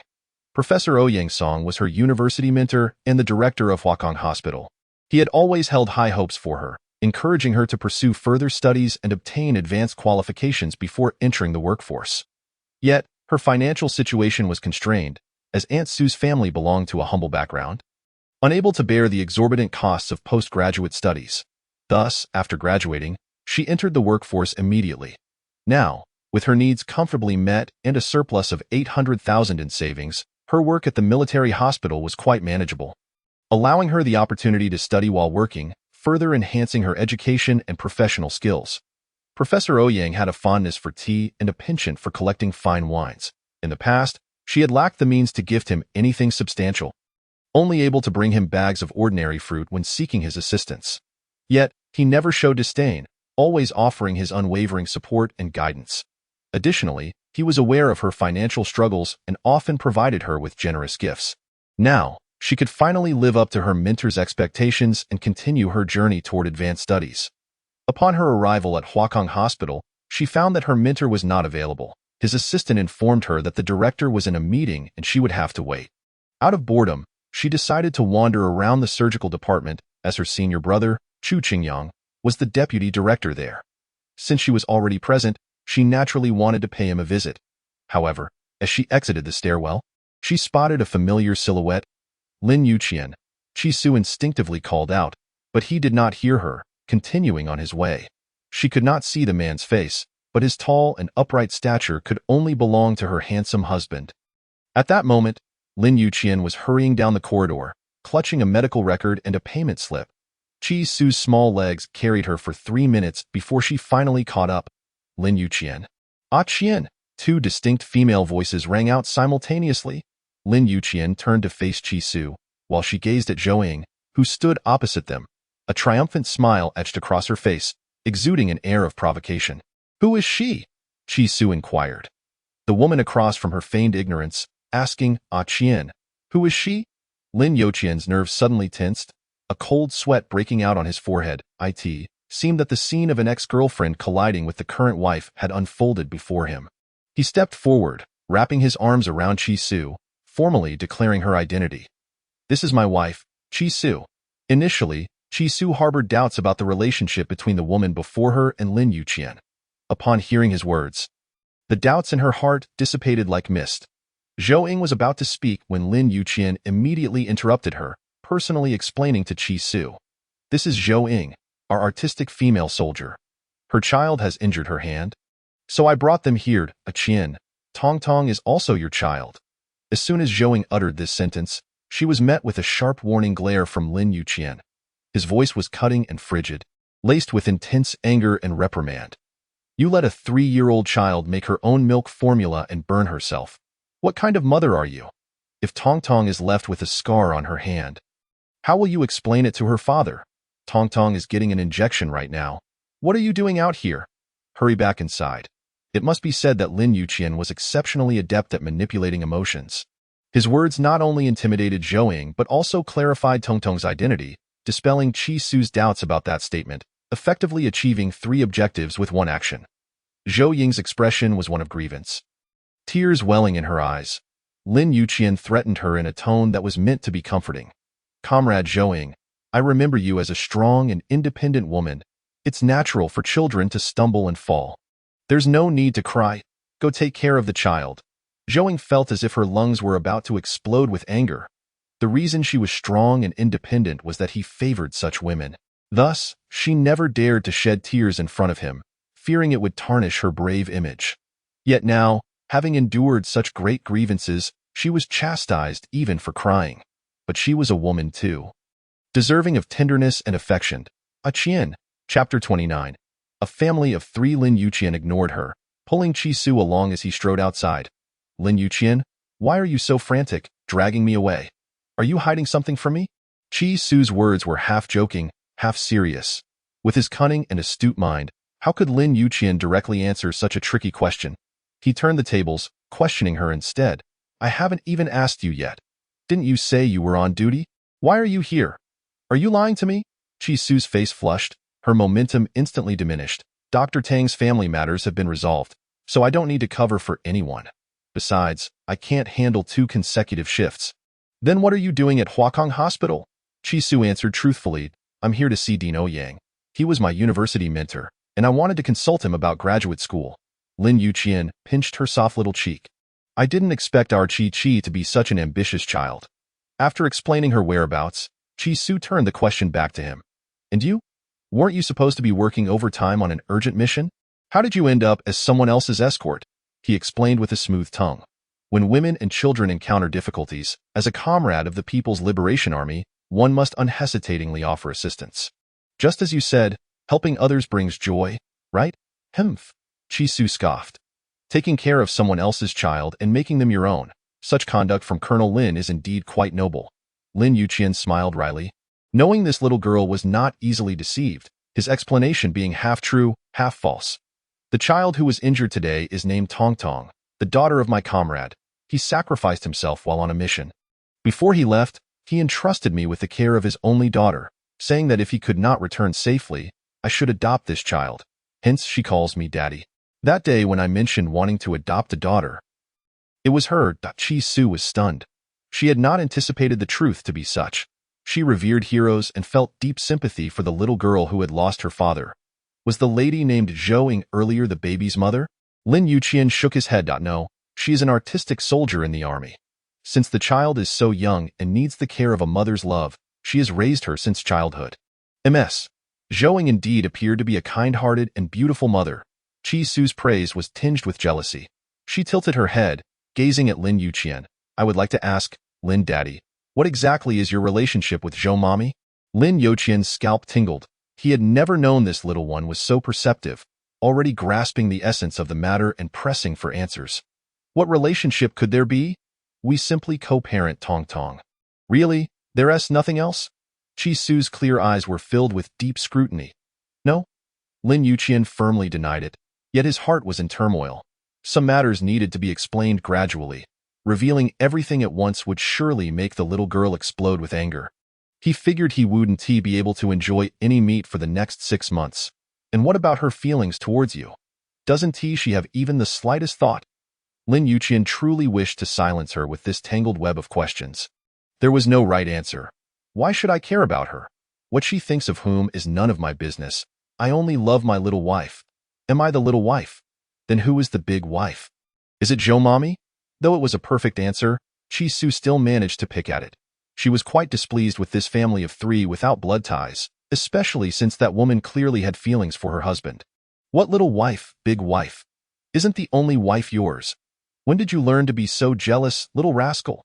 That sour little mouth of yours could make me lose my teeth. With that, he lifted Chi Su's chin, eager to savor the taste of this jealous little woman. No, you rogue, this is a hospital. What of the hospital? Just a kiss. No one will see. Come on, pucker up. Cornered, Chi Su refused to cooperate, but Lin Yuqian was determined not to relent. The two indulged in their flirtation, treating the passing patients as mere air, ahem. Suddenly, a series of awkward coughs erupted nearby. Chi Su slipped out from under Lin Youqian's arm, only to meet the refined yet roguish smile of Chu Qingyang. Hi, little junior sister. Hi, big senior brother. This awkward greeting made Chi Su wish she could find a crack in the ground to hide in. Even more awkward was a boy rushing in from a distance like the wind, spreading his arms wide and enthusiastically running towards Chi Su, calling out joyfully, Chi Hua, I'm here. This boy was Ouyang Song's grandson, Ouyang Jiashu, a renowned musical prodigy whose many popular songs were penned by him. Because Chi Su's surname was Chi and she looked like a chubby baby, Ouyang Jiashu had humorously nicknamed her Chi Hua. Just as Ouyang Jiashu was about to embrace Chi Su, a powerful arm pushed him several meters away. As the man eliminated the source of disturbance, he held Chi Su tightly in his embrace. Ouyang Jiashu stumbled several steps before regaining his balance. Who the hell are you? Being so arrogant? Lin Youqian's presence was even more imposing. You dare to touch my wife? Do you want to die? Ouyang Jiashu's eyes widened in shock, his expression filled with grievance as he looked at Chi Su. Chi Hua, you actually got married behind Grandpa's back? And to a man? Chi Su found it amusing. If I don't find a man, do I look for a woman? Ouyang Jiashu, flustered and angry, began to speak incoherently. You silly girl, that's not what I meant. I was asking why you got married. No, how could you marry without my consent? Chi Su often bantered with Ouyang Jiashu, so she spoke without reserve, on a whim. I decided to get married. You're not my grandfather. So why should I ask you? Ouyang Jiashu was livid. You silly gourd, if you want to get married, you could have come to me. How could you just marry some random guy? Chi Su retorted defiantly. Why would I come to you? You have so many girlfriends. Marrying you would make me the 13th concubine. Those girlfriends of mine are all fake. They were set up by the music company to promote female stars. All false news. You idiot, how could you believe that? Don't you know the one I like is you? I've liked you since the first moment I saw you in freshman year. Chi Su burst into laughter, completely disbelieving Ouyang Jiashu's ridiculous words. You must be joking, haven't you always said I'm silly, stupid, and a dim-witted gourd? Why would you like me? You'd be thankful I don't point out your flaws. Ouyang Jiashu was on the verge of tears, lamenting how she took his teasing seriously. Chapter 30. Gourd baby, this silly boy, even after getting married, remained as clueless as before. Senior brother, don't you think she is an idiot? Ive liked her for 3 whole years, yet she hasn't noticed at all, but she remembers perfectly when I call her a fool. Chu Qingyang chuckled, enjoying the spectacle. I advised you long ago to confess properly. But you wouldn't listen. Now look, someone else has beaten you to it. Ouyang Jiashu was so furious he felt like spitting blood. I was thinking she was too young and her mind wasn't ready. So I planned to wait a couple more years until this gourd matured. I've nurtured her for 3 years, and now someone has uprooted her. I'm so damn frustrated. Lin Yuqian seized his collar, roaring with murderous intent. Who the hell are you cursing? Do you want me to uproot you? While speaking, Lin Yuqian exerted all his strength, lifting Ouyang Jiashu off the ground. The 1.83-meter-tall star found himself being held like a chick. Utterly powerless, his dignity in tatters. Put me down. If you dare, do it fair and square. All right, fair and square. I'll crush you with one hand. Lin Yuqian's arm once again took center stage, pulling him higher. The fierce aura in his eyes unmistakable. Chi Su hurriedly grasped his arm, attempting to mediate. Lin Yuqian, let him go. Please, he is my senior brother. Yet, Lin Yuqian refused to relent, for he harbored a deep disdain for such senior-junior relationships. Finding them insipid. Lin Yuqian, I implore you to release him. He is my friend and the beloved grandson of my mentor. If he were to be harmed, how could I ever face my teacher again? Abruptly, Lin Yuqian loosened his grip, casting him to the ground. Out of respect for your grandfather, I shall spare you this time. Henceforth, keep your distance from my woman. She is my precious gourd child. The statement was as convoluted as a tongue twister, leaving Chi Su utterly bewildered. When did I become a gourd child? Chi Su was unaware that, because Ouyang Jiashu often referred to her as the seventh child, her senior brothers had taken to calling her the gourd child behind her back. That name was indeed quite fitting. Even Lin Yuqian found it melodious, perhaps even more so than calling her the little stutterer. From now on, you shall be my gourd child, Chi Su quietly remarked. Ah? Then must I call you grandfather? Lin Yuqian burst into laughter, unable to contain himself. This little fool, still as adorably foolish as ever. Chu Qingyang leaned against the wall, laughing uncontrollably. Junior sister, you are truly adorably foolish. Lin Yuqian wore a face of pure vexation. You silly woman, I will need to buy more walnuts when I return home to nourish you. At the end of the corridor, Zhouing emerged from the ward with a child cradled in her arms, affectionately calling out to him, Qian, Tong Tong is crying for her daddy. I cannot console her. Chi Su's expression turned suddenly cold, her lips pressed tightly together as she lowered her gaze in silence. Although she was already aware of Lin Yuqian's connection with that woman and the child, she could not suppress her anger, especially when the woman called him Qian so effortlessly, as if they were lovers. Meanwhile, she could only address him as Mr. Lin. Ouyang Jiashu could not help but exclaim, what the hell is going on? Seventh child, you refuse to marry me, yet you are rushing to be someone else's mistress? Chi Su's countenance darkened further, her eyes glistening with intense fury. Indeed, had I known earlier, I should have become your 13th concubine, right? Chi, I told you, this is my comrade's orphan, the child of a martyr. Please do not be angry, all right? Upon hearing the term orphan, Chi Su's heart softened once more. Heroes are fearless, and the innocent child is blameless. She should not be so narrow-minded and selfish as to vent her frustrations on a mere baby. Those who sacrifice their lives for their country deserve respect and admiration from the world. Ouyang Jiashu also apologized for his thoughtless words. I am sorry. I should not have spoken carelessly. Tong Tong, with her little legs, ran over crying, Daddy, hold me. Tong Tong wants Daddy. Lin Yuqian bent down to scoop her up, soothing her gently. Be good, baby. Do not cry. Daddy is here. Chi Su gazed at the little girl in Lin Yuqian's arms, who was petite and exquisite, undeniably a beautiful and adorable little lady. She extended her hand, smiling as she greeted Tong Tong. Hello there, little friend. You are truly lovely. Tong Tong, however, turned her head away in defiance.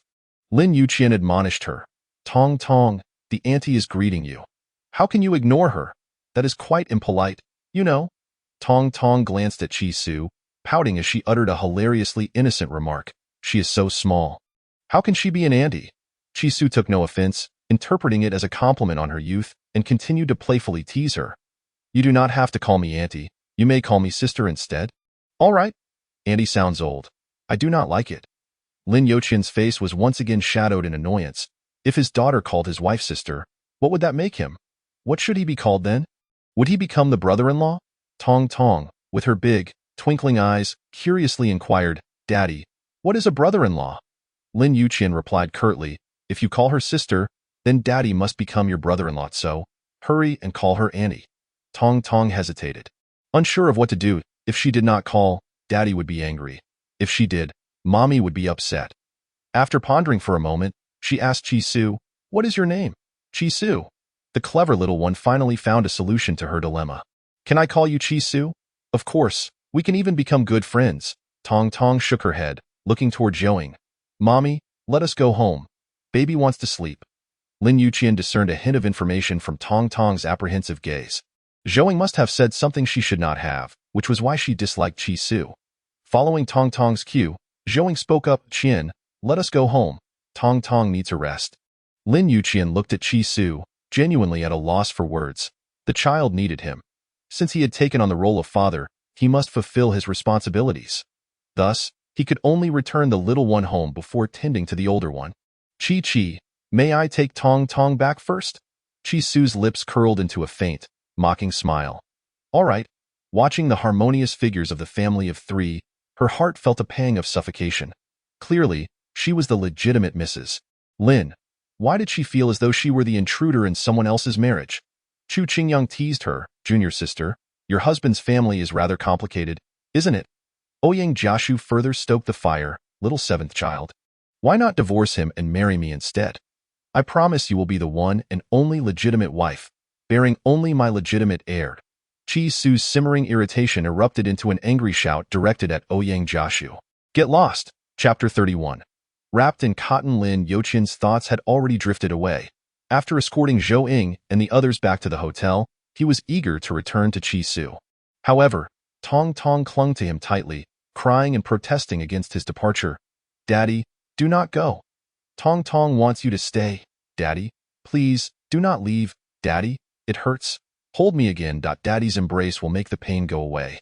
Lin Yuqian complied with Tong Tong's requests, finishing the story, watching cartoons, playing games, and even giving her a bath. In short, she kept finding things for him to do, adamantly refusing to let him leave.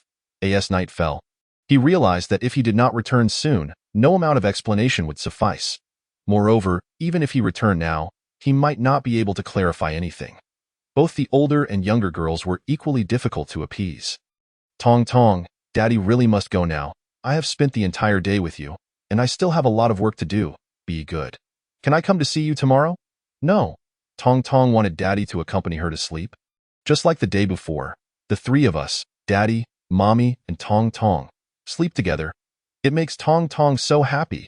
Lin Yuqian broke into a cold sweat. Last night had already been an exception, a foolish mistake he could not afford to repeat. Although nothing had happened, children's innocent words could easily reach that little woman's ears, and he would be condemned to a lifetime of celibacy. Tong Tong, Daddy is a boy, and you are a girl. There are distinctions between males and females. We cannot sleep together, understand? Tong Tong was exceptionally clever, as cunning as a little sprite. Why not? The children in my preschool said they sleep with their daddy and mommy. I saw in a cartoon that rabbit mommy and rabbit daddy sleep together too. What cartoon is that? One that corrupts little children. Zhouing interjected subtly, Qian, just sleep with Tong Tong for one more night. She is so little and needs you. Rest assured, I will not do anything inappropriate. I understand that you are a married man, and we are not suited to engage in any relations. It is merely a matter of keeping Tong Tong company. Lin Yuqian shot her a cold glare, his anger flaring. Tong Tong does not understand. Do you not? She never caused trouble before. What kind of teaching is this? Zhouing bit her lip, not daring to speak. She was still shaken from her injury. Qian, I do not wish to put you in a difficult position, but I cannot console her.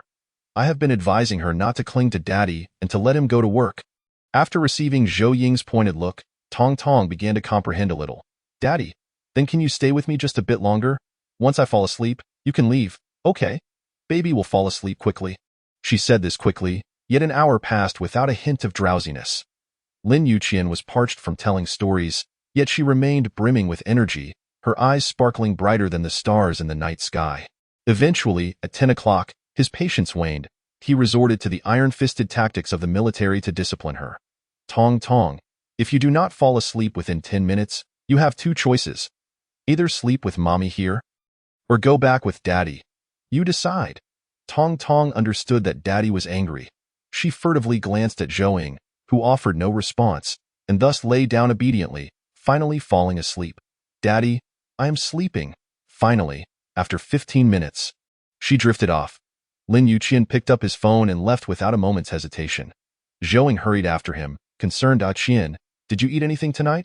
Are you hungry? Shall I cook some noodles for you to eat before you go? Thank you. I am not hungry. You should also rest early. Despite not loving her anymore, Lin Yuqian still felt grateful to Zhouing for taking care of the child for 3 years. Thus, some things remained unspoken, and he did not pursue them further. By the time he returned home, it was already 9:30 in the evening. Lin Yuqian noticed that all the lights in the house were off. The dark, solitary villa appeared even lonelier in the night. Chi-Su, who enjoyed binge-watching dramas, would never go to bed before 10:30. Moreover, she harbors a fear of ghosts, feeling compelled to illuminate every light in the house before she can finally drift into slumber. Her actions, in essence, are merely a desperate attempt to evade her own inner turmoil. The door remains firmly locked, barring his entry. This time, he has no intention of leaving. Emotions are akin to weaponry. Should a danger arise, it must be promptly addressed, lest it culminate in catastrophic consequences from which recovery is impossible. Aunt Yang, please open the door. His knocking reverberates loudly, causing Chi-Su's heart to tremble. Aunt Yang is about to descend, but Chi-Su forbids it. Don't open it. Let us pretend to be asleep and remain oblivious, madam. Is that truly wise? What if the gentleman becomes angry? Who cares if he gets angry? No opening. 3 minutes later, Lin Yuqian resorts to kicking the door. The thunderous sound of his assault fails to rouse the feigned slumberers. This stubborn woman, how obstinate she is. One can only blame the exceptional quality of this villa's door. Despite his Herculean efforts, he cannot breach it. Damn it. I spent 90 million on this house, and yet I cannot return home. This woman has a heart of stone. Hence, he must scale the wall once more. After traversing the aerial balcony, he heads straight for Chi-Su's bedroom. Chi-Chi, open the door. Hurry, open up. Chi-Su is petrified. Can this person fly? How did he ascend to such heights? I won't open it. I am asleep. Only after uttering those words does Chi-Su realize how foolish she has been. In her panic, she has completely lost her wits. Lin Yuqian is right. She ought to consume more walnuts to nourish her mind. The once furious Lin Yuqian is now amused by her words. If you don't open it, I shall smash the window, and you shall face the consequences. Open the door. I only wish to have a civil conversation with you, and I promise to treat you kindly. This blatant threat compels Chi-Su to relent. However, before she opens the door, she changes into her nightgown, wrapping herself in layers for protection. She dons 4 pairs of thermal leggings. Fearful of being taken advantage of, upon entering, Lin Yuqian is met with the sight of a cotton-clad figure, and he is both infuriated and amused by her sheer foolishness. If he truly intended to do something untoward, would a few layers of clothing suffice to deter him? It would merely prolong the time taken to unwrap her. As it's stifling to wear so much, beneath 3 layers of down jackets. Chi-Su shakes her head, tucking her chin. Not stifling. I'm cold. Cold? Lin Yuqian chuckles. I have ample warmth. Would you like me to share some with you? No, no. I am no longer cold. Lin Yuqian reaches out to pinch her cheek, but she instinctively recoils. He steps closer, and she retreats once more. Mr. Lin, your bedroom is to the east. Please follow me. Due to her excessive layers, her movements are rigid, resembling a blow-up doll. Wherever you go, I shall follow. Mrs. Lin, where would you have me go? If you wish for me to sleep in your room, that is also acceptable. Chi-Su gazes at him as if confronted by a lustful beast, and in fright, she turns to flee. Yet, clad in such thick thermal leggings, she can hardly move, tumbling to the ground like a clumsy panda.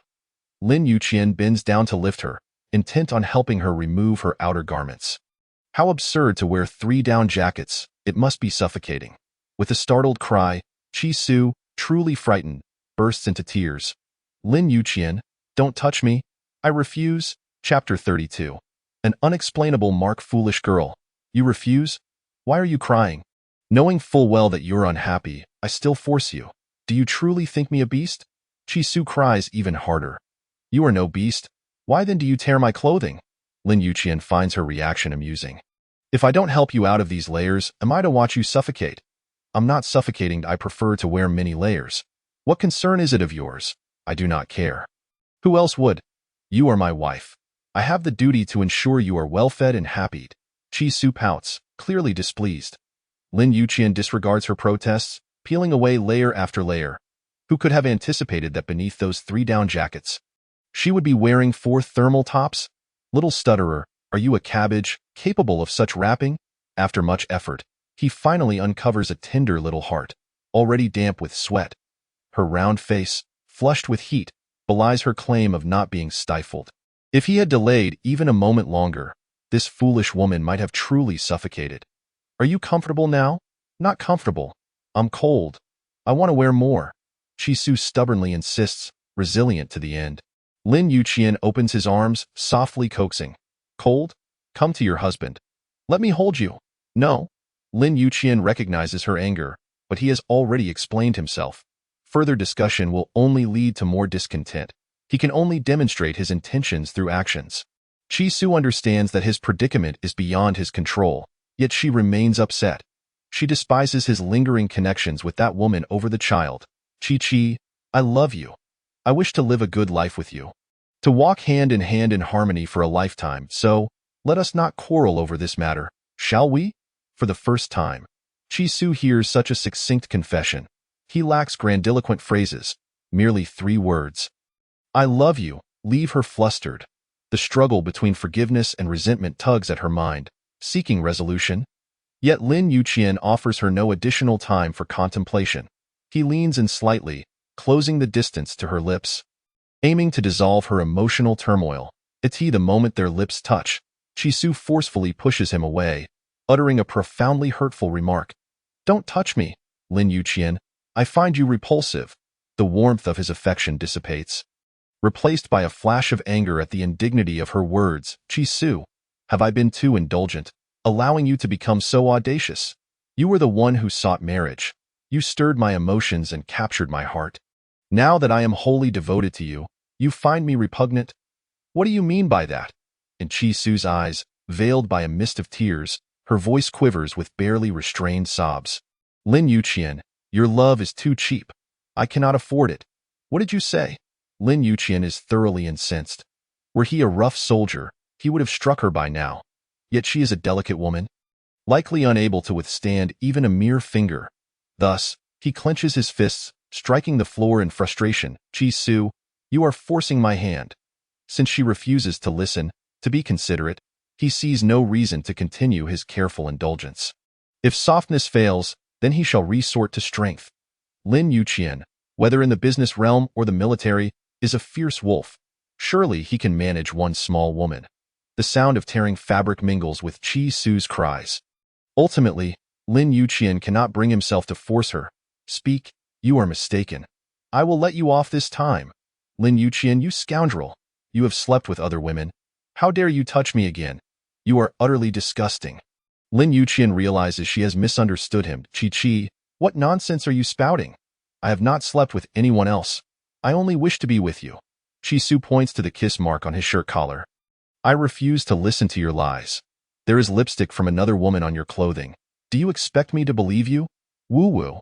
You still want to force me? Lin Yuqian, tearing off his collar, discovers, to his dismay, that a lipstick mark truly exists where he could not see it. He wonders how it came to be there. Several times, when he held Tong Tong, Zhouing had come close. Yet he felt no inappropriate behavior at the time. How then did this mark appear? At this moment, he finds himself at a loss for words. Chi-Chi, please allow me to explain. Such a feeble phrase. He doesn't even know how to clarify it. I cannot explain how this got on my clothing. All I can say is that I have not kissed another woman, nor have I been intimate with anyone else. I am clean. Chi-Chi, would you trust me? Huh? Trust you? Chi-Su scoffs. You expect me to believe that the lipstick mark simply flew onto you? And what of the hair on your coat? Did that also float down from the sky? Hair? Lin Yuqian removes his coat and indeed finds several long, curly strands clinging to his black woolen coat. He cannot fathom how they got there. How perceptive this little one is in truth. The hair was surreptitiously placed there by Tong Tong, following her mother's instructions. Originally, there was a small handful, but only 2 strands remain after shedding along the way, and yet Chi-Su managed to spot them. One must admit, a surgeon's eye is astute. Keenly observant. I am sorry, Chi-Chi. This, I truly cannot explain. I must go take a shower. Not only Chi-Su, but even he cannot bear the traces of other women upon him. Damn it, this is beyond frustrating. Just as he was on the verge of pacifying the little one, his back gives out at the crucial moment. At this rate, his back is doomed. After showering, Chi-Su locks herself in her room, wrapping herself tightly in a blanket, refusing to speak to him. Chi-Chi, open the door. Let us communicate properly, shall we? Chi-Chi, I truly did not cheat, nor did I betray you in any way. Please believe me. Chi-Qi, no matter how he pleads, prays, or explains, Chi-Su remains silent, feigning a deep slumber, impervious to the incessant knocking and cries for justice from outside. Throughout the night, Lin Youqian's words far exceed those uttered in the past 3 years combined, his voice straining to the point of exhaustion. First, he attempts to reason with Tong Tong, narrating stories and reading 3 entire children's magazines, yet the child remains wide awake. Then he turns to his wife, attempting every conceivable approach, long explanations, short ones, detailed accounts, nonsensical tales, earnest truths, but she remains unyielding. T last, sweet words and bitter words, heartfelt confessions and sentimental declarations, all were uttered in abundance, yet despite an array of fervent oaths, she remained tight-lipped. Hey, little stutterer, have you become mute? Chi-Su continued to maintain her silence, refusing to open the door or utter a word. Lin Youqian felt his patience wearing thin. The other party remained as unyielding as a stubborn gourd. Hey, woman, are you a dud? Even if you are, after my long tirade, shouldn't you have exploded by now? Chapter 33. The soldier's oath. The military ethos is characterized by decisiveness and efficiency, resolving issues promptly without procrastination. Thus, Lin Youqian resorted to a hammer, breaking through the window. Bang, bang, bang. Just 3 powerful blows, and the exquisite floor-to-ceiling glass shattered in response. Hey, Lin Youqian, are you out of your mind? You are truly insane. I am not insane. I merely wish to convey that facing difficulties, overcoming obstacles, and resolving issues is the hallmark of a soldier. Chi-Su clutched the blanket tightly, watching him approach step by step, feeling as if she were being driven to madness. However, he did not take any further extreme actions. He merely stood silently at the foot of the bed and softly uttered, Dr. Chi, please help me with my injury. The term treatment when spoken from Lin Youqian's lips always carried a heavy connotation. Chi-Su erupted, her voice booming, You lunatic, if you need treatment, go seek Aunt Zhou. I am not at your service. Lin Youqian was taken aback that she could still think in such a twisted manner at this moment. He smirked, extending his injured, bleeding hand towards her as if in jest, seemingly oblivious to the pain. Today, I am not consulting for male ailments. Chi-Su's face flushed crimson, but upon seeing the ghastly wound, she turned pale as a ghost. Are you out of your mind? That was glass. Did you smash it with your fist? Are you planning to sacrifice your hand? Lin Youqian's lips curled into a smile. I am indeed unwell, and you are the doctor. It seems we can re-establish a good doctor-patient relationship. We are merely doctor and patient, nothing more. As a physician confronted with a genuine injury, Chi-Su could not turn a blind eye. She fetched the medical kit and, with professional finesse, disinfected, cleaned, staunched the bleeding, and bandaged his wound. Particularly when extracting the glass shards, the sight alone pained her, yet Lin Youqian did not flinch even once. Should we go to the hospital? I could administer some anesthetic before extracting it. Not necessary. You are the best anesthetic. Chi-Su had never encountered such shameless a patient. His hand was nearly ruined, yet he still had the audacity to engage in banter. You'll be the death of me. To be cherished by his wife is the greatest happiness for him. The irritation in Chi-Su's heart was significantly diluted by the overwhelming scent of blood. Lipstick, hair, blood, ultimately intertwined, blurring the lines between black and white. She no longer wished to pursue the matter. Engaging with a madman could only lead to her own madness. All right, be cautious these few days. Avoid getting the wound wet. Refrain from heavy labor, and do not consume fermented foods. Remember to change the dressings on time each day.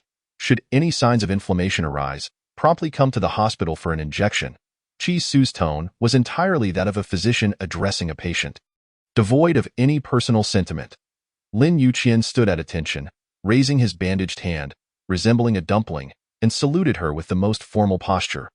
Reporting to my esteemed wife, Colonel Lin Youqian of the Armaments Institute, pledges to you with the honor of a soldier. Since our marriage, I have neither strayed nor betrayed nor engaged in any intimate conduct with any other adult female. I implore you, my esteemed wife, to conduct a thorough examination and restore my honor. Shameless. Chi-Su turned her head, stifling a laugh, as he swore upon the honor of a soldier. She had already placed her trust in him. Hey, you only guaranteed your fidelity post-marriage. What about before? Lin Yuqian, not one to be fooled, mused. How could he guarantee matters from so long ago? What previous matters?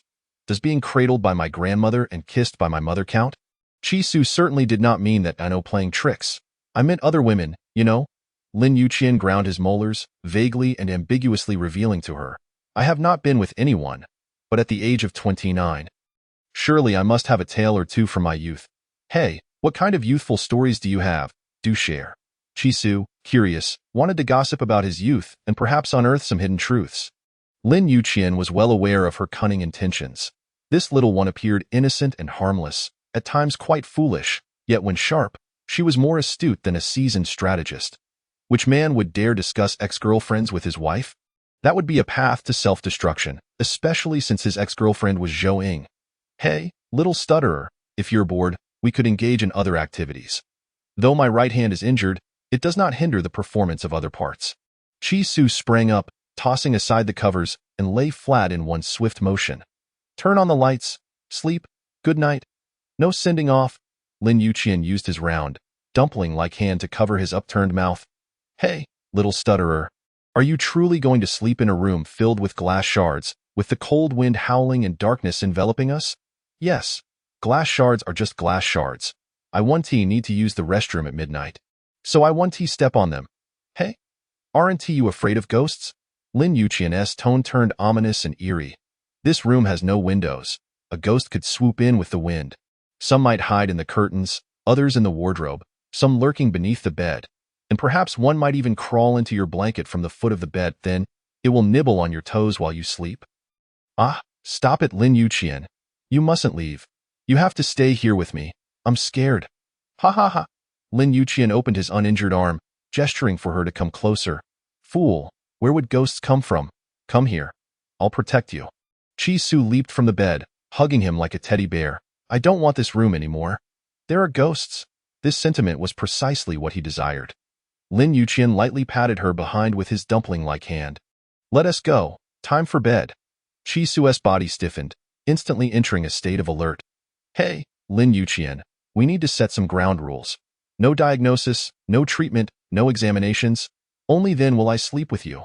Lin Yuqian resignedly acquiesced. All right, we'll do nothing, just sleep. Is that acceptable? To soothe this little one was already a blessing.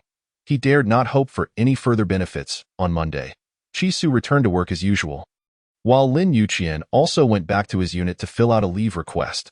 Unprecedentedly, the first model worker of the artillery crew was actually taking a leave of absence, and it was for a medical reason, hand injury, requiring treatment at the military hospital in the field of arms manufacturing, which man hadn't he experienced some scrapes, abrasions, or injuries. These were merely part of daily life. How could one be so delicate as to require a special leave? Not only that, but he also needed to go to the military hospital for treatment. Had the artillery chief gone mad? Artillery chief, when did you become so soft? With just a minor injury, he was requesting 7 days off to visit the military hospital for bandaging? Our infirmary's old Gu could do a better job. Lin Yuqian thought to himself, what a load of nonsense. Old Ji's methods cannot compare to those of my wife. Old Ji's old face is not as charming as the baby face of my little stutterer. However, he was too embarrassed to let it slip that he was using this injury as an excuse to check on his wife, so he shifted the blame onto Tong Tong. Tong Tong had burned her hand a few days ago and required daily injections. I am primarily taking leave for the child. This hand injury is just incidental. Chapter 34. Spreading love at the hospital. Captain Zhao Yunliang interjected. Artillery Chief, ISNT Tong Tong being treated at Huakong Hospital? Why the sudden transfer to the military hospital? Zhao Yunliang was one of Lin Yuqian's most capable subordinates, both having been transferred from the border base, and their relationship was exceptionally close. Whenever Lin Yuqian was out on missions or engaged in closed-off research, he would often send Zhao Yunliang to visit Tong Tong and her mother. Over time, Zhao Yunliang found himself developing feelings for Zhou Ying. The two had been in close contact privately, with Zhao Yunliang frequently visiting Zhou Ying under the pretext of checking on Tong Tong. Zhou Ying, in turn, could glean more information about Lin Yuqian from Zhao Yunliang. Yunliang, have you visited Tong Tong yet? Not yet, I just completed my tasks today and was planning to accompany you. Zhou mentioned that Tong Tong was receiving injections during the day at Huakong Hospital and resting at the hotel at night. Lin Yuqian was troubled by his inability to be in two places at once. It would be excellent if Zhao Yunliang could visit Tong Tong to spare him the back and forth between hospitals. Fantastic, Yunliang. Could you take Tong Tong for her injections today? I have some personal matters to attend to. Regarding the gossip about the artillery chief's new romance or old love, Zhao Yunliang had heard some whispers. If Lin Yuqian truly had a new partner, it would present an opportunity for him to pursue Zhou. Sure thing. Artillery chief, I will take good care of Tong Tong. Zhao Yunliang felt a rush of joy. He hadn't seen Zhou in over 6 months and had longed to see the woman he secretly adored. Lin Yuqian finally felt relieved to head to the military hospital to check on his little woman's injury. Before heading to the military hospital, he made a special trip to a jewelry store, secretly pocketing the custom-made diamond ring from last time, intending to surprise Chi Su. However, that day, due to a series of rear-end collisions, an ambulance delivered a dozen injured patients, and all the surgeons in the department were called to action, working from dawn until dusk. Even Chi Su was assigned to perform 3 surgeries independently. Emerging utterly exhausted, Lin Yuqian waited outside the operating room for an entire day, watching her come in and out, drenched in sweat, a strand of wet hair escaping from her surgical cap, completely oblivious to her disheveled state. She skillfully and swiftly applied precise dressings to each patient, undeterred by the thick stench of blood that enveloped them. Her petite frame, accentuated by a loose white coat, seemed even more fragile. Yet, in her mission to save lives, she radiated an undeniable strength. Sir, are you feeling all right? If anything else troubles you, please let me know, and I shall examine you. Don't worry, miss, this is just a minor injury. It won't leave a scar. I will ensure that the stitches are beautifully done, seamlessly blending with your beauty. Little one, be brave and do not fear. I will be as gentle as a feather, and with a swift motion, I will remove the fragments. Her voice was soothing and steady, reminiscent of an angel, possessing a magical ability to calm the frenzied injured. Particularly when she stood before the surgical table, holding the scalpel with unwavering focus, she seemed to glow, inciting admiration and respect. Lin Yuqian had never realized that his delicate and timid wife could exhibit such bravery while immersed in her work, unafraid of hardship, fatigue, or blood, akin to a soldier displaying an indomitable spirit. Little stutterer, it turns out you possess quite the courage. No wonder you dared to pull down my pants that day and directly confront me. At last, the final surgery was a resounding success. After emerging from the operating room, she slumped onto the floor, exclaiming, "Phew, I'm utterly exhausted." Lin Yuqian approached, squatting beside her, gently wiping the beads of sweat from her brow. "Chi-Chi, you've worked hard." The weary gaze of Chi Su brightened upon seeing him. "Yuqian, what are you doing here?" Previously, she referred to him as Mr. Lin, but as their relationship deepened, she began to call him by his name. Terms like Ayu, Qian, and Yuqian Gij carried a hint of playfulness. Lin Yuqian gazed at her with deep affection. "I came to fetch you for a dressing change. Have you been waiting long?" "I've been quite busy today. You could have asked a nurse. I only want my husband to do it." His tone was playful, filled with endearment. He never imagined he would wait so long in a hospital. Since she hadn't eaten lunch, neither had he. Silently watching over her from outside. "You must be starving." Lin Yuqian removed her mask, producing a bag of warm milk from his chest, inserting a straw, and personally feeding it to her. The milk, warmed by his body, enveloped her stomach with warmth on such a cold day. Emerging from the operating room drenched in sweat and then drinking cold milk would surely not be good for her stomach. Thus, Lin Yuqian kept it warm using his own body heat. Along with the milk, he also offered her some oatmeal chocolate and a small cake. When the other doctors emerged and witnessed this sweet scene, they couldn't help but express their envy. "Xiaoqi, you are truly enviable. Everyone else is starving, and we have to witness you flaunting your love." Lin Yuqian pointed to a box of food on the bench. "Doctors, you've worked hard. There's food here. Please help yourselves. Wow. Is there enough for us too? Thank you. Xiaoqi, your boyfriend is so thoughtful. Not only thoughtful but also incredibly handsome.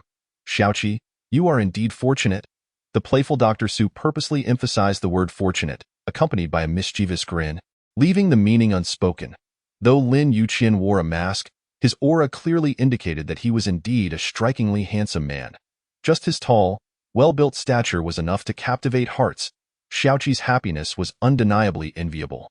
The entire box of food was quickly devoured by the famished doctors. Only Zhang Yin refrained from taking anything. She hid in the shadows, secretly taking a photo of Lin Yuqian and sending it to Zhou. Your boyfriend is flaunting his love at the military hospital. At Huakong Hospital, Zhou Ying's eyes glinted with malice. She observed Zhao Yunliang playing with Tong Tong nearby, a cunning plan forming in her mind. After indulging in 2 pieces of chocolate, Qi Su still craved more. I want more.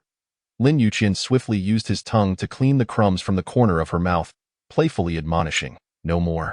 We'll have a meal soon. Qi Su, realizing what had happened, watched as he donned his mask again, acting as if nothing had transpired. What are you doing? This is a hospital. What do you mean? I did nothing, Dr. Qi. What are you thinking? Qi Su's eyes were clear, her mind still in a daze. Was it truly a figment of her imagination? Had he really not acted inappropriately, unable to contain himself? Lin Yuqian playfully tapped her on the forehead. Silly girl, let us go change your dressing. Chapter 35. The diamond ring. Seeing her exhaustion, Lin Yuqian wished to carry her, but Qi Su vehemently opposed. Yuqian, no, put me down. I'm dirty and covered in blood. It doesn't matter. I don't mind. No, I'm a doctor. It would not reflect well on me. Reluctantly, he acquiesced, helping her to the examination room. After standing at the surgical table all day, her legs trembled with fatigue. Tonight, I'll take you to soak in a hot spring. Qi Su longed for it, but circumstances did not permit that. No, the hospital has pressing tasks. I cannot stray far, if anything urgent arises. I must be on standby. Ordinarily, doctors could freely arrange their time after work, but Qi Su possessed a strong sense of responsibility, proactively informing her superiors that she lived nearby and could assist if the evening doctors were overwhelmed.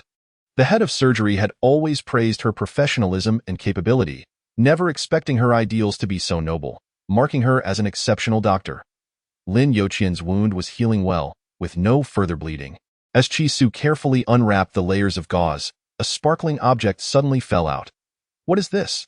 Picking it up, she discovered it was a ring adorned with a stunning diamond, in her favorite shade of pink. Lin Yuqian gently held her small hand, carefully placing the ring on her finger. Do you like it?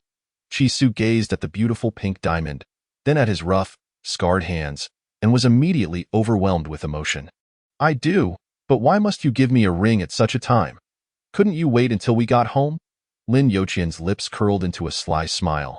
Our first encounter was in this examination room. You touched me and promised to take responsibility for me. Now, once again in this very room, as you wear my ring, you are pledging to take responsibility for me for a lifetime. Qi Su stared at the ring on her finger, feeling its weighty significance. Had she unwittingly sold herself? Lin Yuqian, you've trapped me. Lin Yuqian's smile brightened even more. He grasped Qi Su's hand, explaining the meaning of the ring.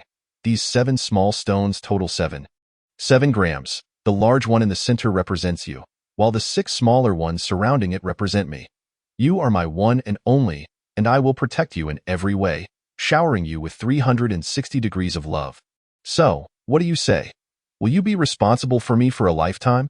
Who says soldiers lack tenderness or romance? Lin Yuqian, with this simple ring, captured Qi Su's heart utterly. Wife, you haven't answered me yet. Qi Su, her cheeks flushed, quickly pressed her lips against his in a soft kiss, sealing her promise. Lin Yuqian wrapped his arms around her neck, deepening the kiss, while Qi Su's soft waist nearly bent over the examination table. It was only when Lin Yuqian could no longer contain himself that he finally stopped. This little one, how can she be so soft? I truly wish to save her every moment. Chi, I'm hungry. Qi Su's alarm bells went off. Crossing her arms in front of her chest, she glared at him playfully. You wishful thinker. Lin Yuqian did have a craving, but this was not the time. He was merely teasing her. I'm genuinely hungry. I haven't eaten lunch either. What were you thinking? Chi, you're not pure. Qi Su had no way to defend herself. It was not her fault for misinterpreting his intentions. His expression clearly conveyed a desire for something more, yet he turned the tables on her, which was utterly absurd. Stop being silly. You should leave. I need to change clothes and finish my shift. After stepping out of the hospital, Lin Yuqian finally felt free to disregard the occasion and swept her up in his arms. Such a delicate girl, he couldn't bear the thought of her enduring any hardship. Nearby, an oblivious child mocked, "Mom, look, the sister's blushing. Even as an adult, she still needs a hug from the uncle." I'm sorry. The nearby mother quickly whisked her child away, sensing Lin Yuqian's fierce demeanor. He indeed looked displeased. Why are you the sister while I'm the uncle? Is there such a vast age difference between us? Chisu giggled. You're much older than me. You naturally look like an uncle.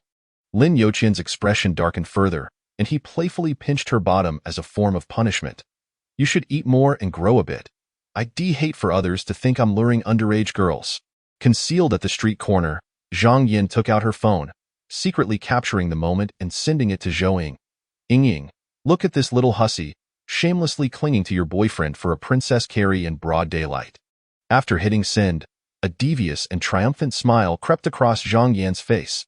She envisioned the chaos that would ensue when Zhou Ying saw the photo, relishing the thought of her experiencing jealousy. Zhou Ying, who once looked down on other female classmates due to her beauty, would now get a taste of her own medicine, while Chi Su, this little hussy, would face the wrath of a woman like Zhou Ying. This dog-eat-dog scenario was bound to be the most exhilarating. Zhang Yin was correct. Upon seeing the photo, Zhou Ying's face twisted in fury. For many years, Lin Yuqian had never embraced her like this. Particularly the way a man gazes at the woman in his arms with such deep affection and indulgence was a tenderness she had never experienced before. How could she not go mad? Sob! Zhou Ying covered her face, collapsing onto the sofa, weeping uncontrollably, her entire being trembling with resentment and fury. Zhao Yunliang rushed over, concerned for her well-being. Ying, what happened? Are you all right? Zhou Ying's tears flowed like rain, evoking a sense of pity in Zhao Yunliang, who longed to hold her and offer comfort. Ying, please tell me what is wrong. Can you share it with Brother Liang? I promise I will help you in any way I can.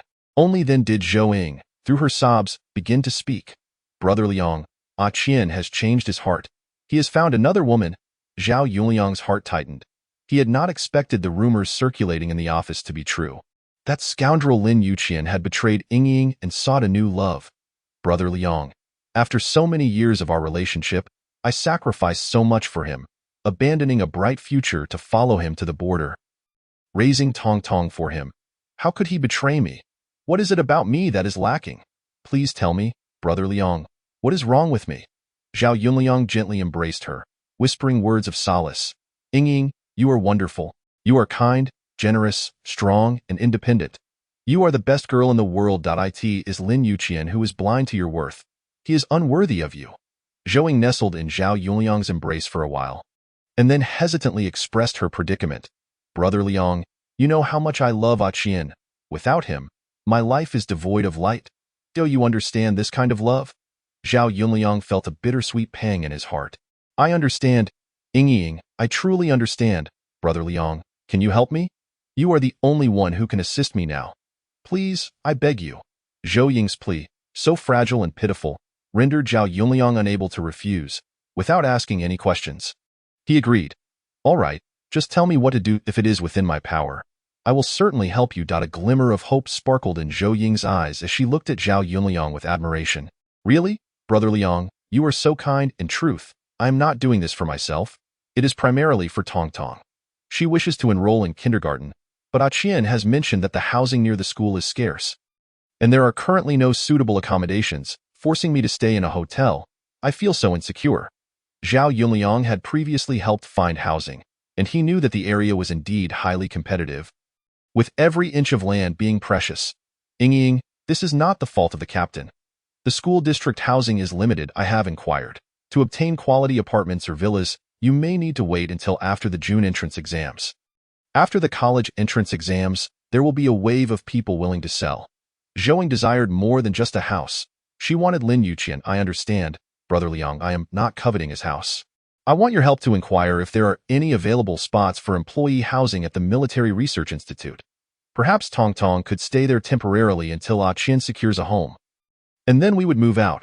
Chapter 36. Help me apply for employee housing. Ying, that might be a bit difficult. The employee housing at the Military Research Institute is strictly allocated according to quotas. Only married officers with a rank of battalion or higher are eligible for housing benefits. Lin Yuqian technically qualifies, but he is wealthy and owns his own villa, so he has not applied. Zhou Ying had her sights set on him. Since he and that little vixen Qi Su were already registered, he could indeed secure a set of housing. At that point, she and Tong Tong could reside there, much to the chagrin of that little vixen. Moreover, being close to him would allow her to see Lin Yuqian every day and foster relationships with those around him. She would undoubtedly find a way to win his heart back. Brother Liang, I have a plan to secure a house, but I don't want Qian to know. Will you help me? Zhou Ying laid out her scheme. Please apply for housing in Qian's name at the logistics department. With his position, it should definitely be possible. Zhao Yunliang felt this was inappropriate. Ying, Qian is not married. How can he receive housing? If you truly want to live in military housing, I can ask my uncle for help. He is a retired officer from the institute and has been helping his daughter-in-law take care of grandchildren in another city, so he won't be returning for a while. The house is fully furnished. You and Tong Tong can stay there, all right? Zhou Ying was unwilling to live in someone else's old house. She wanted Lin Yuqian's allocated home. As long as she resided in Lin Yuqian's house, she would be the rightful Mrs. Lin, and all the subordinates in the military would have to respect her as their sister-in-law. Later, she would leak the news to that little vixen and see how she would flaunt her power. Brother Liang, Tong Tong is Qian's daughter. She should live in his house. Even if he is not married, he has a family. This situation should also qualify for housing allocation, right? In any case, just fill out a housing allocation application in Qian's name.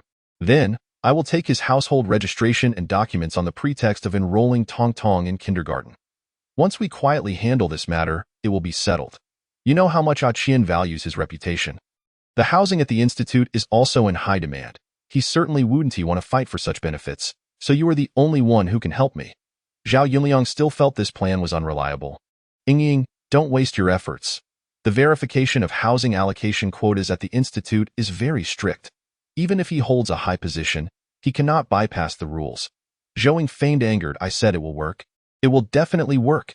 You haven't even tried, yet you are already backing down. You clearly don't want to help me. You speak so beautifully, saying you would do anything for me. Sob. Qian has changed his heart. Even you are treating me poorly now. What have I done wrong that everyone is bullying me like this? Zhou Ying threw a tantrum, rendering Zhao Yunliang speechless. All right, I will help you. I will absolutely help you. But if the allocation doesn't go through, I can't be held responsible. How could it not be allocated? Zhao Yunliang was unaware that Lin Yuqian was already married. Zhou Ying was well aware. As long as Lin Yuqian's housing application was submitted, who would dare to reject it? When the time came, she would move in with Tong Tong. Even if Lin Yuqian found out, what could he do? Could he really chase them out? Brother Liang, Tong Tong's hand will heal quickly, and she will be able to attend kindergarten soon. The sooner we handle this, the better. I appreciate your help. As Zhou Ying expressed her gratitude, she intentionally held Zhao Yunliang's hand, her face full of affection, stirring his emotions to the point of being utterly captivated, and he immediately agreed. All right, Ying, you can trust me with the housing issue. Lin Yuqian was on a 7-day leave, which was the perfect opportunity for Zhao Yunliang to apply for the house on his behalf. A malicious smile crept onto Zhou Ying's lips, blooming in a place where Zhao Yunliang could not see. Little vixen, just wait for me. Achoo! Achoo! Achoo! Qi Su, blissfully enjoying a romantic dinner, sneezed 3 times in succession. Who is cursing me? Silly girl, you caught a cold. Lin Yuqian draped his coat over her shoulders. When you changed clothes earlier, you didn't change your undergarments, did you? You sweated so much and then were exposed to a cold breeze. How could you not catch a cold? Qi Su thought to herself, do you have X-ray vision? How do you see so clearly? I didn't expect the director to let me operate independently on the surgical table, so I didn't bring extra undergarments. Generally, lead surgeons would bring a full set of spare clothing to the break room. As performing surgery is a physically demanding task that inevitably leads to sweating, I could take off my clothes for you. Qi Su thought, you want me to wear your discarded clothes? How embarrassing that would be. Let us go home. I'll prepare a medicinal bath for you and brew some ginger soup. By evening, Qi Su developed a slight fever. Lin Yuqian held her, feeling as though he was cradling a heated furnace, and brought some alcohol to help lower her temperature through physical means. In her dazed state, Qi Su curled up, clutching her chest, and cried out, don't touch me! Don't touch me! Lin Yuqian thought she was referring to him and playfully patted her behind. Silly girl, you're the one with a fever, and I'm still touching you? Do you really think I'm a beast? Chi Su awoke from her nightmare, and upon realizing it was Lin Yuqian, she dove into his embrace, wrapping her arms around his waist and playfully whining, Yuqian, I like you. Since her mother's incident, she had lived in constant fear, terrified of being scolded by her adoptive father and fearing her stepbrother's advances. This is why she always slept with the lights on. During her college years, she didn't even dare return home during breaks. Now, feeling the tender care of the man before her, she completely embraced him as her partner for life. Lin Yuqian's body stiffened, his heart skipped a beat, stunned by her sudden confession. He could hardly believe that this girl, who usually blushed at even saying husband, would boldly profess her feelings. Chi, what did you just say? Please say it again. I said, Lin Yuqian, I like you. It was only when he met her starry, bright eyes that Lin Yuqian realized she was genuinely expressing her love and not delirious from fever. Chi, I love you too, deeply, passionately. The man leaned down slightly, returning her affection with the gentlest kiss. For the first time, Chi Su mentioned her family. Yuqian, once this busy period is over, will you accompany me back to Nanjing to meet my mother?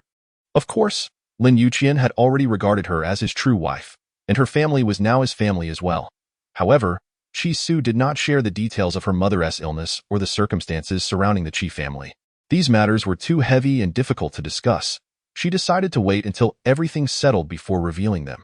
She had already inquired and learned that to transfer her mother from Nanjing, a tertiary hospital's acceptance was necessary, and it would require Qi Wangxing's signature of consent. In the past, she was devoid of wealth and resources, struggling at every turn.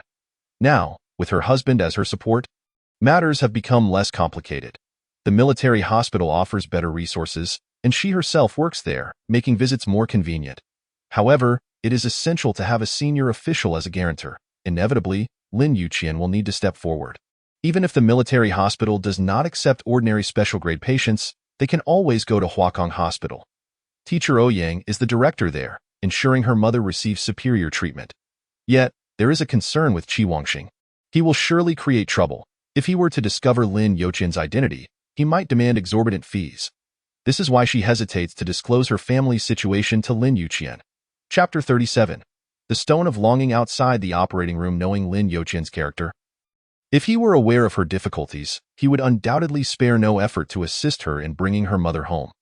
However, this would only benefit Qi Wangxing and his band of rogues, who would certainly not be satisfied without 300 to 500 million.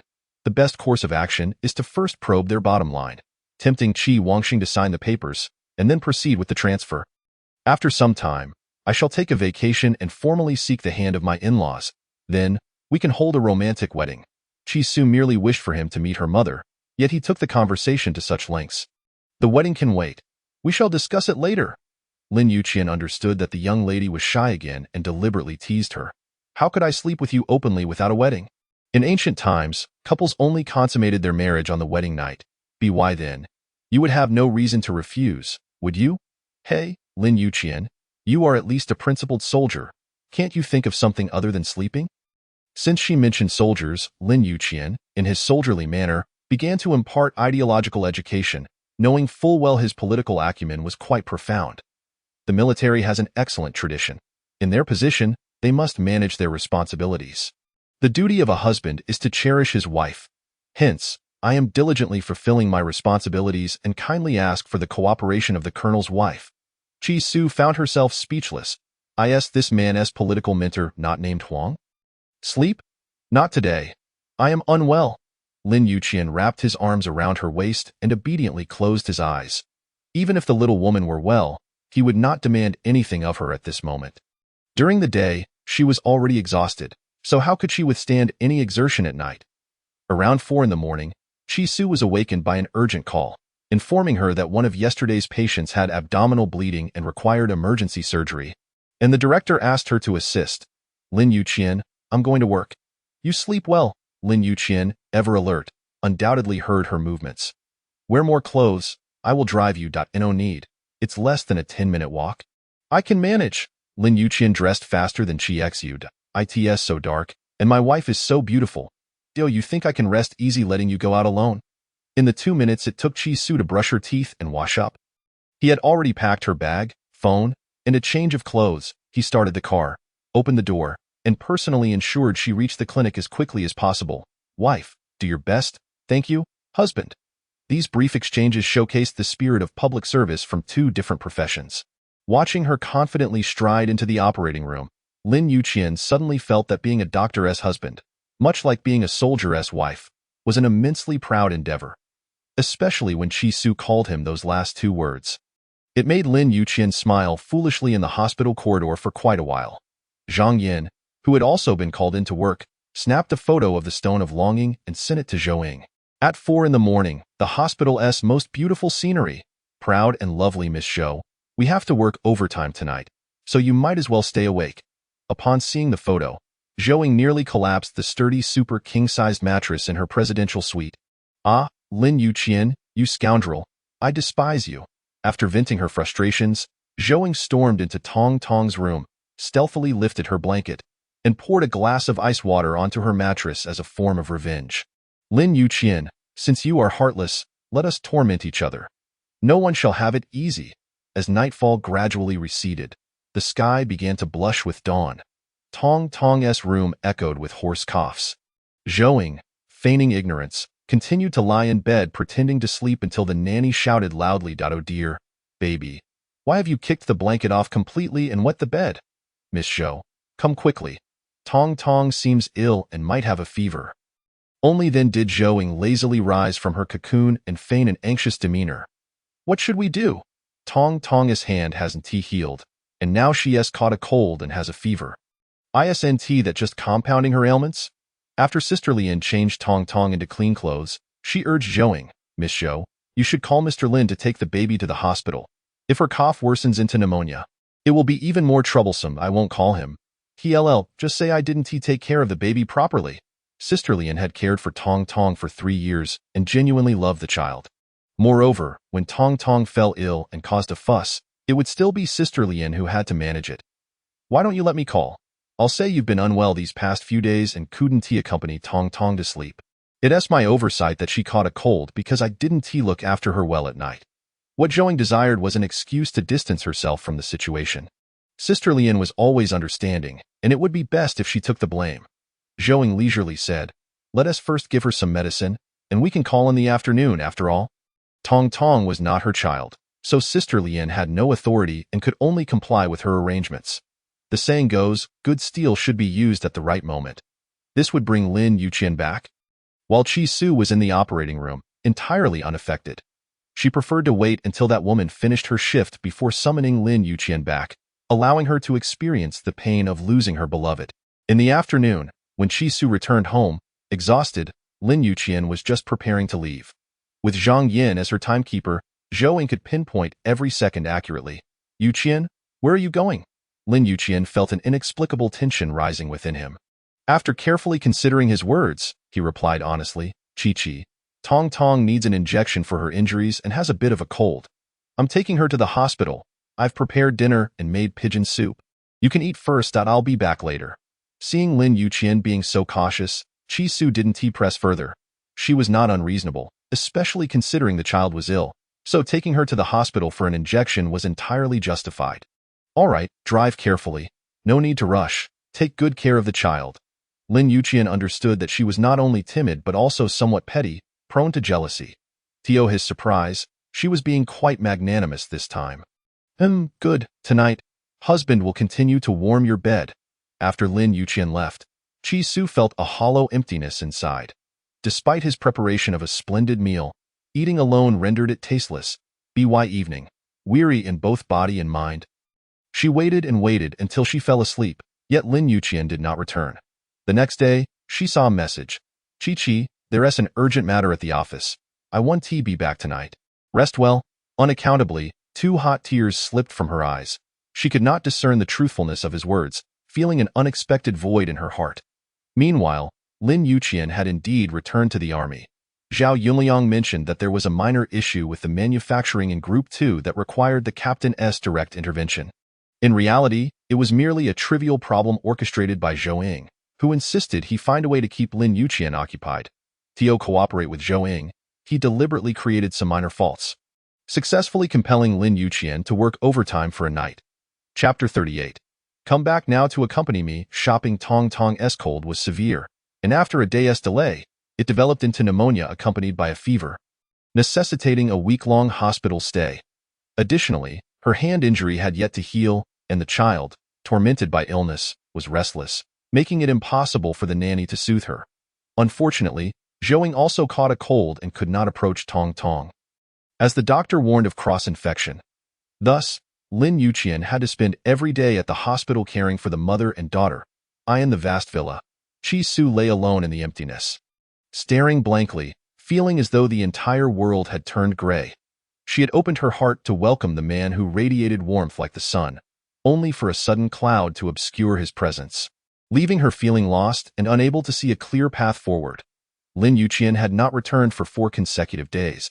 He spoke of Tong Tong's illness and her mother's condition, unaware that he too was unwell. Chi Su gazed at the gentle yet apologetic messages, responding with a bitter smile each time. "It's all right. Take good care of them, I'm fine." Sometimes, when she didn't wish to reply, she would resort to lies. "I am busy. There's a lot happening at the hospital.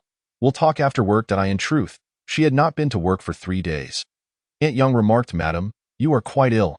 Isn't your husband coming to check on you? Does he not know?" Chi Su smiled faintly. "It's fine. He's busy. I've taken medicine. I'll be better in a couple of days."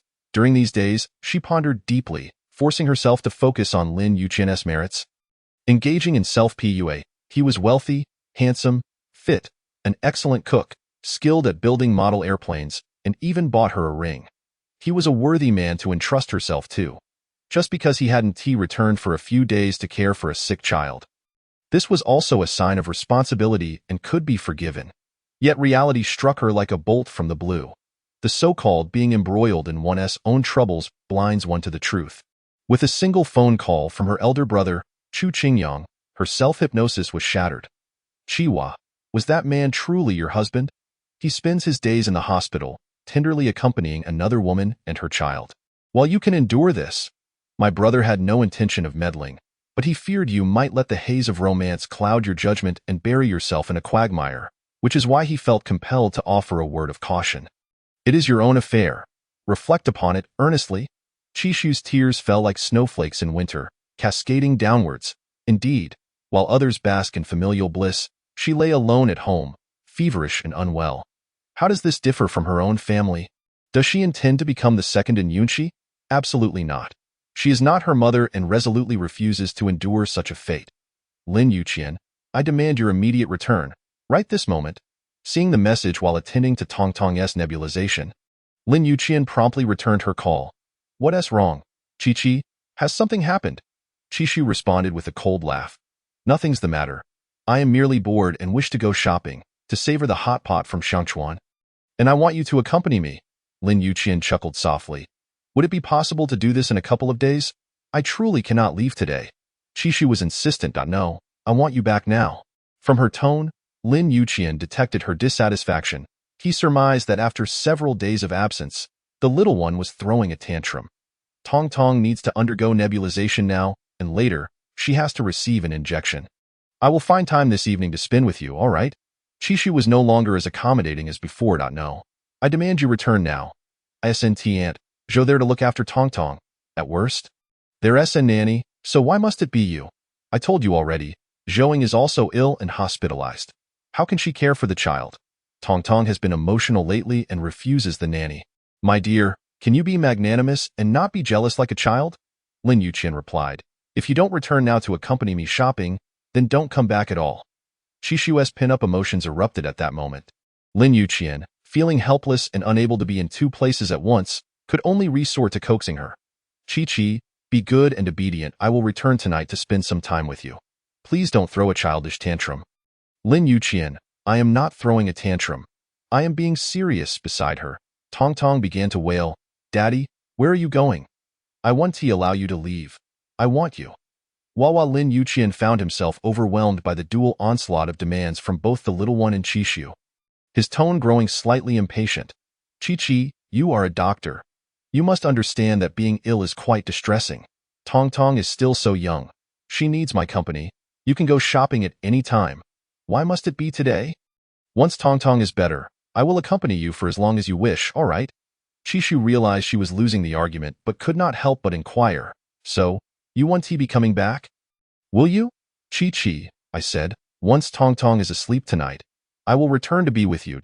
A melodic laughter resonated through the phone, cheerful and delightful, and no need for that. I was just teasing you. Take care of the child. As a doctor, I know that sick children are the most delicate.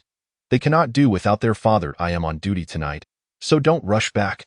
Lin Yuqian exhaled deeply, the frown on his face easing slightly. Silly, never make such tedious jokes again. I'll take the baby for nebulization now and we can talk later. Chishu concealed her forced smile, the coldness in her eyes surpassing the glaciers of Antarctica. This kind of love, where one is subservient to another, is not something she desires. Whether Lin Yuqian is at the hospital attending to Aunt Zhou or Tong Tong, she no longer cares. She only needs to manage her own heart and her own self, freeing herself from the burdens of longing and the pursuit of ethereal affections. From this day forth, Lin Yuqian will merely be a fleeting cloud. She intends to shine like the sun, impervious to any shadows that may obscure her path. Aunt Yang, I am off to work and may be on a business trip for a few days. If Mr. Lin returns, please do not inform him of my illness. I do not wish for him to worry. Chishu does not refrain from wanting him to worry.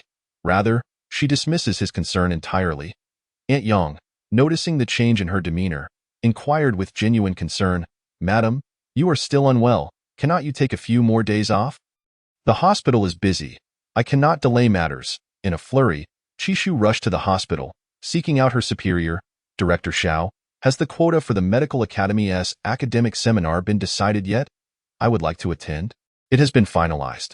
All 10 slots are filled out a few days ago. When I offered you a place, you said you had other matters to attend to. Why do you wish to go now? Previously, Chishu had thought that since Lin Yuqian had taken leave, if she went on a business trip, their sweet time together would be completely missed. Now, she does not wish to see that scoundrel even once. So she needs a perfect excuse to deliberately miss the opportunity. Dear Director, could you possibly help me secure another slot? I would love to learn. Director Xiao looked at the adorable young woman with a hint of sympathy. Increasing the quota would require the Dean's intervention. Why not plead with the Dean yourself? Seek out Dean Feng. That's best left alone. The Dean of the Military Medical Academy is notoriously fair and strict. No one can expect to gain favors through connections. Chishu dared not cross that line. You should go. Who knows, the Dean might appreciate your cleverness and diligence and grant you permission. Director Xiao knew that the Dean's grandson was currently a junior officer under the command of the scoundrel. While others would not succeed, the scoundrel's young wife would certainly be given some leeway. In a way. No way. No way. My little head is not that hard. I fear that I would be scolded before I even open my mouth. Ha ha ha. A loud laugh erupted from outside. Good child. Who would dare to scold you? Please, share the tale. I shall advocate for you. As if summoned, Dean Feng, the iron-faced figure, appeared at the surgical department, leaving Chishu startled and wanting to flee. Good day, Dean. I must be on my way. Wait, good child, hang on. Director Xiao called after her. Did you not wish to approach the Dean about securing a spot for the medical seminar? Since the Dean is here, why not ask him directly? Chishu quickly waved her hands, her toes nervously digging into the ground. No, no, no, that wouldn't be appropriate. I'll wait for the next opportunity. Ha ha ha. The Dean chuckled, taking the initiative to speak. This child is simply sincere. Pursuing knowledge is commendable. It's merely a matter of adding a quota. Director Xiao, add her to the list. You will lead this time, so keep an eye on her. Dean Feng intended to look after the scoundrel's young wife, hoping that the scoundrel would pay more attention to his grandson in return. Director Xiao winked at Chishu. Hurry and thank the Dean. Chishu, momentarily stunned, could not comprehend why the notoriously stern Dean was so agreeable. His demeanor was far from the strict image she had heard of. Thank you, Dean, to reassure herself that her eyes weren't deceiving her. She stared at the Dean several times. Wasn't he serious or stern at all? Could it be that the rumors were false? The Dean patted her shoulder. Enough, good child. Hurry back to prepare. Bring plenty of clothes. Don tea catch a chilled. We depart at 3 p.m. Chishu was left in a state of astonishment, her steps light and buoyant. All right, thank you, Dean. After Chishu left, Dean Feng inquired, How is this child in your department? Will she be able to adapt? Dean Feng had come to inquire specifically about Qishu, fearing that the scoundrel's young wife might face difficulties in the hospital, which could affect his grandson. Director Xiao provided an honest assessment. Dr. Qishu is well-behaved, sensible, meticulous, patient, hardworking, with strong professional and personal abilities. She is a rare talent.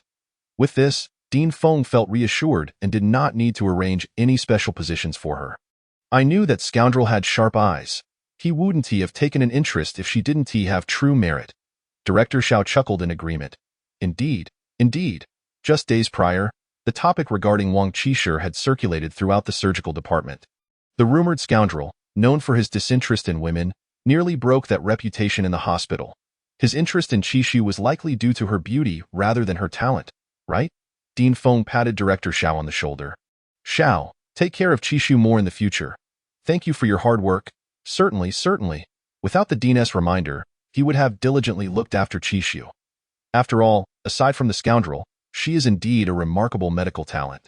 At 10:20 p.m., Tong Tong finally fell asleep. Lin Yuqian rushed home like a firecracker, searching frantically. Chi-Chi? Chi-Chi? He searched every room on every floor but found no trace of Qishu, panic seizing his heart. Aunt Yang? Where is Chi-Chi? Aunt Yang replied, Mr. Lin, the madam mentioned this morning that she would be on duty tonight and might also be on a business trip, so she hasn't returned. Without even changing his shoes, Lin Yuqian dashed towards the hospital in his slippers. After inquiring at the surgical nurse station, he learned that Qishu was not on duty tonight and was not in the hospital. Lin Yuqian was frantic. He dialed countless numbers and sent numerous messages, yet Qishu offered no response. He pressed the nurses for information. Are there any doctors currently on a business trip? Yes, but it seems Dr. Qishu is not on the list. You have to ask Director Xiao. He is leading the team. Bring me Director Xiao's number. At that moment, Lin Yuqian was a tempest, his fury causing the young nurse to tremble in fear. Well, our hospital has regulations prohibiting the indiscriminate disclosure of doctors' private information. Lin Yuqian tossed his military ID onto the reception desk. I am a soldier and I have business with Director Xiao. The head nurse opened the identification and her heart nearly stopped from fright. Colonel from the Military Research Institute, commander of the Artillery Brigade, Lin Yuqian. Goodness, is this not the legendary artillery lord? No wonder he is so fierce. With such a volatile temper, who would dare to provoke him? In a flurry, the head nurse hastily handed him the phone. Colonel Lin, here you go. The nickname Artillery Lord was bestowed by the men in the military. And these little nurses would never dare to call him that casually. Just as Xiaoqing was about to turn off the lights and go to bed, she suddenly received a bombastic call. Is this Director Xiao? Is Qishu with you? Xiaoqing felt somewhat bewildered. Yes, I am Xiaoqing. Who is this? From the Military Research Institute, Lin Yuqian. The name Lin Yuqian resonated like thunder, nearly causing Xiaoqing to fumble her phone. Oh, Colonel Lin, it's an honor to speak with you. Lin Yuqian had no time for flattery and sternly inquired, is Qishu currently with you? Xiaoqing's hand trembled once more as she hurriedly explained. Colonel Lin, please do not misunderstand. Dr. Qi is not with me. Not with you? Then where has she gone? Dr. Qi is assigned to the female unit while I am in the male unit. How could I possibly be with Dr. Qi at this late hour? I have a family and no inappropriate thoughts towards Dr. Qi. Lin Yuqian felt as if the other party's mind had been devoured by a dog. I am asking you if Qishu has gone on a business trip with you. Xiaoqing patted his chest, terrified. Oh, I see. That's what you meant. Yes, yes, Dr. Qi is with us on a business trip to Yun City for a medical research exchange at the military hospital. And she won't return for 10 days, didn't you know? Lin Yuqian was nearly infuriated. If he knew, would he still be asking? 10 days? That little woman left without a word, not answering calls or messages. Has she grown wings? Unable to reach Qishu, he could only vent his anger on Xiaoqing, who arranged for her to go on this trip. Did it go through my approval? Upon hearing this tone, Xiaoqing felt something was amiss. Could it be that this couple had quarreled? No wonder Qishu had been begging to add a quota for the trip. It turns out it was not a desire to learn but rather an escape. Speak! Lin Yuqian's roar was more deafening than artillery shells in battle. Xiaoqing wanted to say that she had insisted on coming along, but doing so would likely lead to that good child getting punished when she returned. Thus, caught between betraying a subordinate or betraying a superior, he decisively chose to betray his superior. It was Director Feng who arranged for her to come. If you want to find someone, Look for Director Feng. Comrade Chi Su is a diligent and ambitious girl, and she is particularly well-behaved in the hospital. Colonel Lin, please do not be angry with her. Poor Feng Shaoxian was inexplicably summoned by the artillery lord that evening and made to run 20 laps around the playground. Chapter 40. Quarrel Ha. Not angry? Lin Yuqian found it almost laughable. Dr. Qi is very well-behaved? Indeed. She is so well-behaved that she silently went on a business trip and has spent the entire day ignoring phone calls and messages. Truly, she has become the apple of my eye, Director Xiao. I do not care who arranged for her to go on this trip. Cancel her quota and have her return home immediately. Xiao Qing did not expect the situation to be so grave and couldn't help but break into a cold sweat for Chi Su. He timidly asked, Colonel Lin, has something happened? Why the urgency in wanting Dr. Qi to return home? Lin Yuqian bluntly reprimanded him. I finally managed to take a 7-day leave, and you arranged for her to go on a business trip? Is this how your hospital operates? Xiao Qing suddenly realized, and without thinking, blurted out, I'm sorry, Artillery Lord. It turns out your leave has been delayed. Realizing his slip, he wished he could slap himself. How could he have overlooked his wording? I apologize, Colonel Lin. It was our failure to handle matters properly, which has delayed your work. After saying this, Xiao Qing felt something was still off. What is this?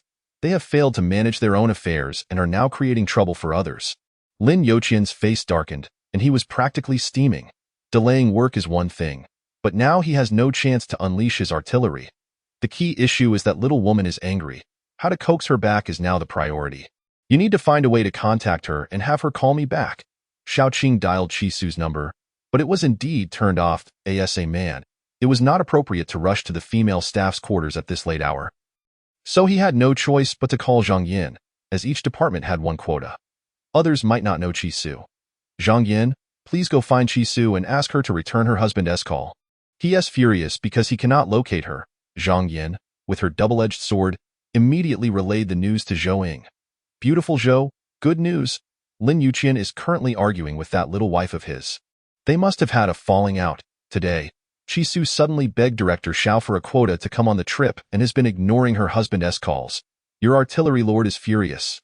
Zhang Yin deliberately referred to her as her husband while reporting to Zhou Ying, both to bring her joy and to provoke her, preventing her from getting too complacent. Zhou Ying promptly sent an 888 red envelope. Thank you for your hard work. Please keep an eye on that little vixen's movements. Zhang Yin loved to do things like this, using others' money to boost her own happiness. Great. You should take this opportunity to pursue the artillery lord. Knock, knock, knock. She tapped on the door of Chi Su's single room, saying in a mocking tone, Dr. Chi, your tall, handsome husband wants you to return his call. What is all this fuss about at this late hour? It's causing everyone at the military hospital to act as messengers for you. Truly, what a grand display. Upon hearing Zhang Yan's taunts, Chi Su grew even angrier. The pent-up fury within her surged. Lin Yuqian? What madness is this? Why are you making my colleague stir at this late hour?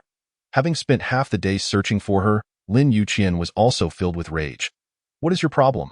Your phone is off, you're not answering messages, and you're silent about your business trip. What does this mean? My phone ran out of battery and turned off. I simply did not respond to messages. It's not like I am cheating or being unfaithful. Do you really need to make such a fuss? This insinuation struck a nerve with Lin Yuqian. Are you implying that I am cheating? That I am being unfaithful? Chi Su, could you refrain from being so unreasonable? I have been immersed in the hospital these days, with patients and doctors all around. How could I be unfaithful? Is it because I did not return in time today to accompany you for shopping or enjoy hot pot that you are sulking? Refusing to answer calls and playing hide and seek? Who gave you the audacity to act so recklessly? I command you to return from Yun City tomorrow, or else what? Lin Yuqian found himself at a loss for words. If a subordinate made a mistake, he would threaten them. But could that gentle little woman withstand his wrath? Or else what? Are you saying you want a divorce? Go ahead. Chi Su slammed the phone down. Lin Yuqian stood frozen. Divorce? Who the hell wants a divorce? Zhang Yin, who was eavesdropping outside the door, immediately began sending messages to Zhou Ying. By inciting anger through my words, that little vixen immediately began to argue with the artillery lord. I think I heard her say that the artillery lord wants to divorce her. Zhou Ying was so excited she nearly jumped out of bed. Well done, Yin Yin. Keep an eye on it. You will not be left out of the rewards. In just a few minutes, Zhang Yin received an 8888 payment. This espionage work was too easy. Just snap a few photos and send a few messages to effortlessly earn tens of thousands, a far cry from the exhausting labor of being a doctor. Zhang Yin calculated that she must not let Qi easily divorce. She needed to maintain a balanced relationship between the two so she could continue to profit from the situation. Lin Yuqian pondered that ultimately it was his negligence over the past few days that had caused her to act out. A real man should be able to bend and yield. So he decided to take the initiative to apologize. After a long wait, Qi finally answered the phone. Lin Yuqian's tone softened considerably. Qi, please do not be angry. Can we stop arguing? Whatever.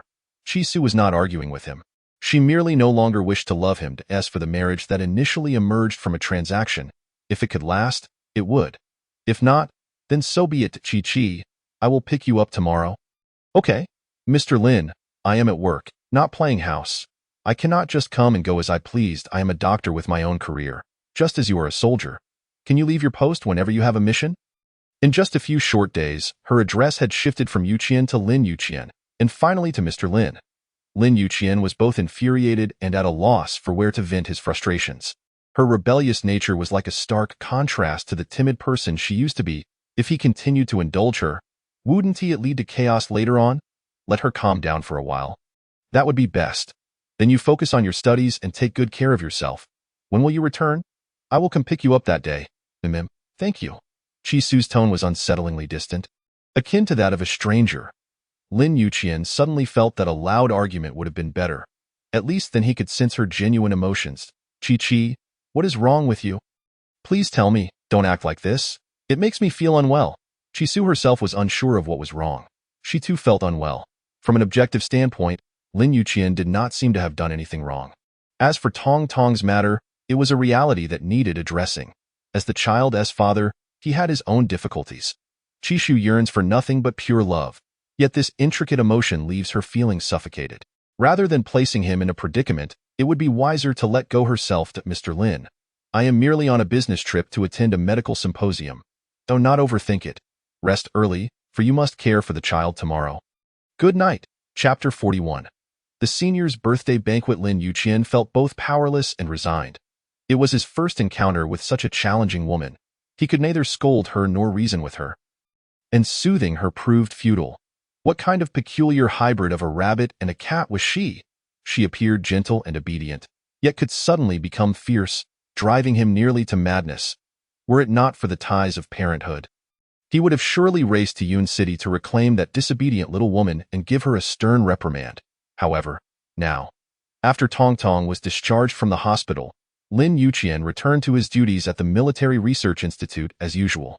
He scoured the internet for numerous ways to appease his wife. Sending flowers, spending a little money to ease tensions, gifting a handbag, for it cures all ailments, presenting a silk quilt to warm your bed and envelop you tightly.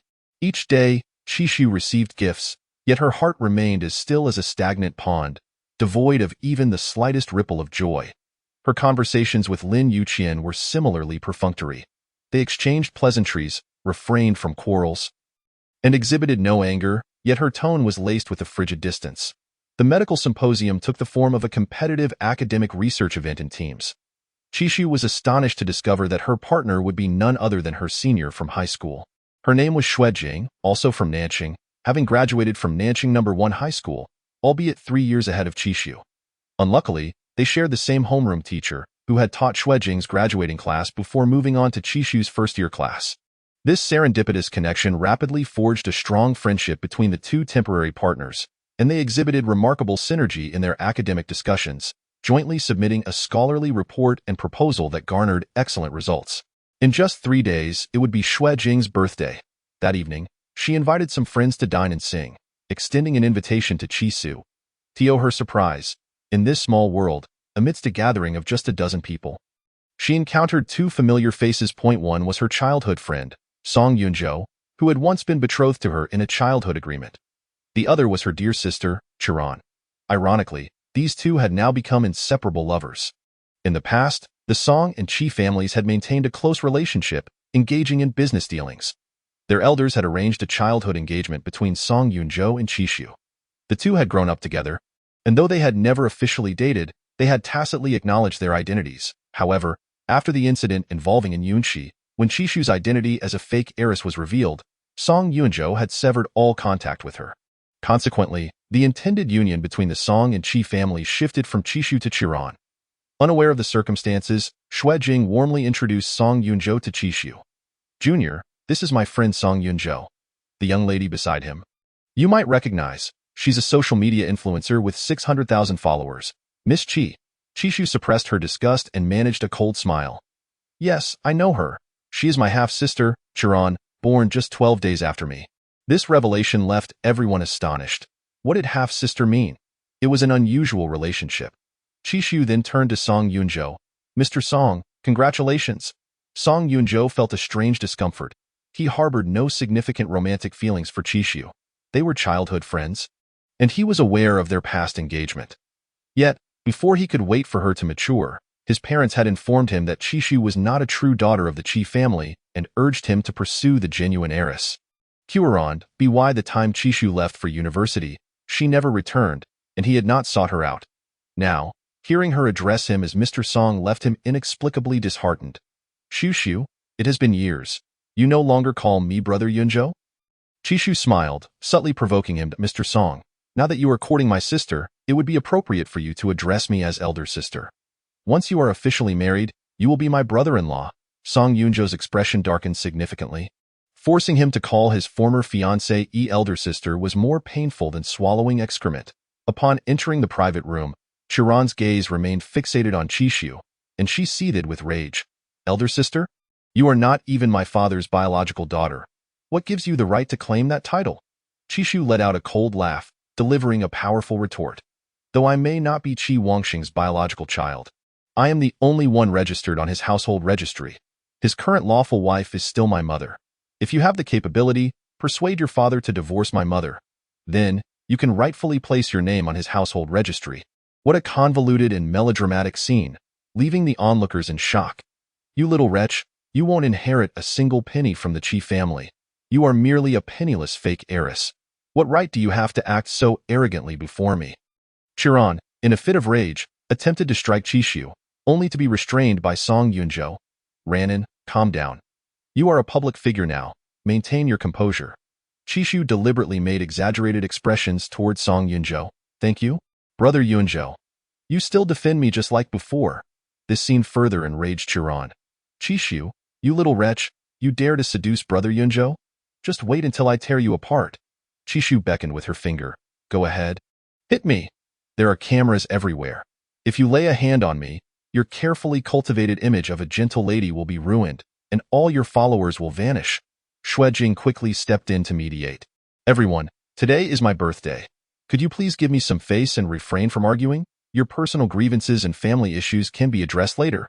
Qishu nodded in apology. "I'm sorry, senior. I didn't mean to trouble you."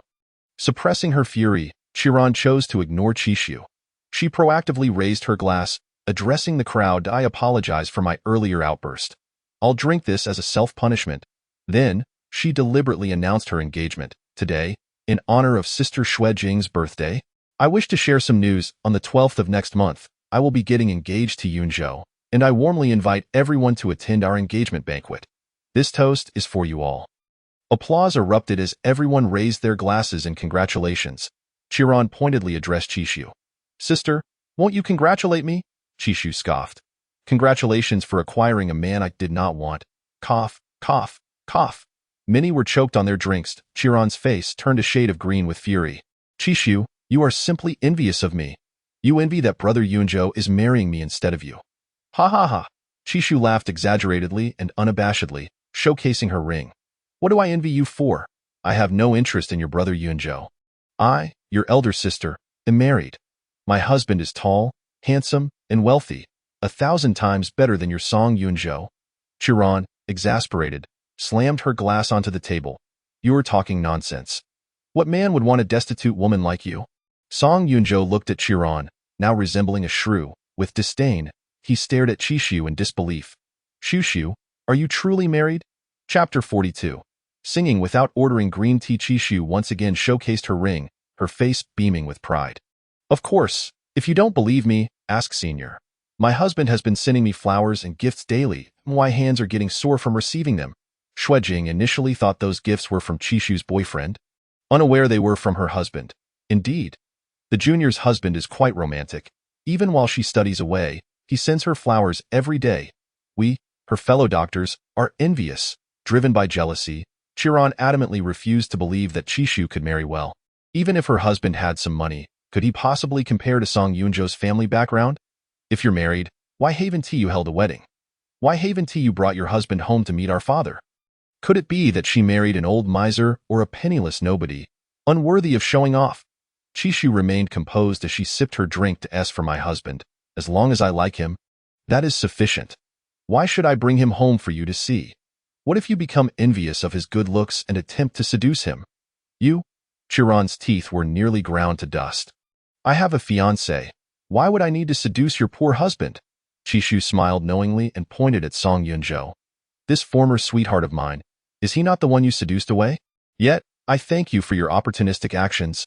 They have afforded me a better opportunity. Wishing you both a lifetime of happiness." Song Yunjo's expression darkened further. He too did not believe that Chishu's husband could be better than himself. "Since you, Shushu, are married, then on the 12th of next month, please bring your husband to our engagement banquet. Let me see the so-called high-class handsome man." Initially, Chishu had no intention of revealing Lin Youqian's identity, but provoked by this pair of foolish lovers, she impulsively agreed. "Very well.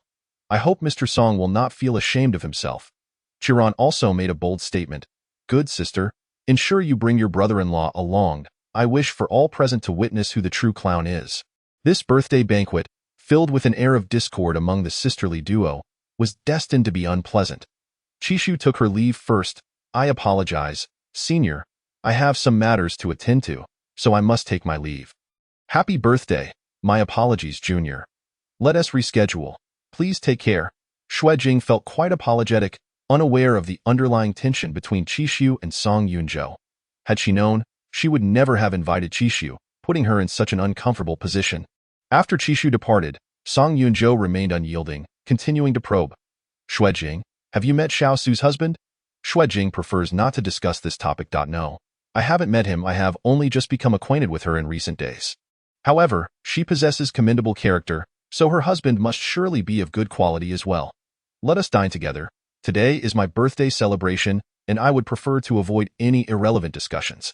Shuejing is a physician at a military hospital in Yun City. Although she and Chi Su do not reside in the same city, they are part of the same system. She hails from a prestigious family and harbors no admiration for the likes of Song Yunjo, a wealthy second-generation heir, or Chi Ran, a minor internet celebrity. In fact, she seems somewhat displeased with them. Yet, Chi Ran appears oblivious to the unspoken sentiments, continuing to smugly serve tea. "Sister Jing, it turns out you have only just met her. Do not be deceived by her feigned innocence. You have no idea how shameless she can be at home. She even tried to seduce—" "Be quiet," Shuejing interrupted with a sharp rap of her chopsticks. "There is no need for you to comment on Chi Shue's character. Am I familiar enough with you for such judgments? A person who speaks ill of others behind their backs has no right to claim the high moral ground." Chi Ran, taken aback by the rebuke, looked pitifully at Song Yunjo, hoping he would come to her defense. "Yunjo, I haven't said anything. Sister Jing, why are you upset?" Song Yunjo did not fulfill her expectations, but instead offered an apologetic smile toward Shuejing. "I apologize, Jingjing. Ran is still young and somewhat naive. I hope you can overlook her behavior." "Humph," Shuejing scoffed. "If she is indeed young, she should focus on eating properly, speak less, and think more. Just because she has a bit of fame does not mean she should delude herself into thinking she is a superstar." Song Yunjo raised his glass and nudged Chi Ran. "Sister Jing is right. Today has been disrupted. Ran and I sincerely apologize to everyone." Chi Ran felt belittled, remaining seated and refusing to rise. Song Yunjo leaned closer, his expression darkening. "You better be sensible. Why father bows to her father. If you jeopardize our family's relationship, do not blame me for being ruthless." Only then did Chi Ran, trembling with fear, stand up with a forced smile. "Apologizing to Shuejing that I am sorry. Sister Jing, I let that little brat Chi Su get to me and lost my composure. Please forgive me." Chi Ran intended to call her a little vixen but refrained upon meeting Shuejing's disdainful gaze. Even as she lowered her glass, Shuejing showed her no favor. "I hope everyone enjoys their meal. I apologize for the abundance of flies at this venue, which may have compromised your experience. Laughter erupted. Ha ha ha, let us toast. The Xue family is the wealthiest in Yun City, one of the 4 prominent families. Xue Jing is renowned for her forthrightness among the wealthy, and when she confronts others, her words strike with precision. A minor internet celebrity like Qi Ran attempting to flaunt superiority before the young lady of the Xue family is truly a self-inflicted humiliation.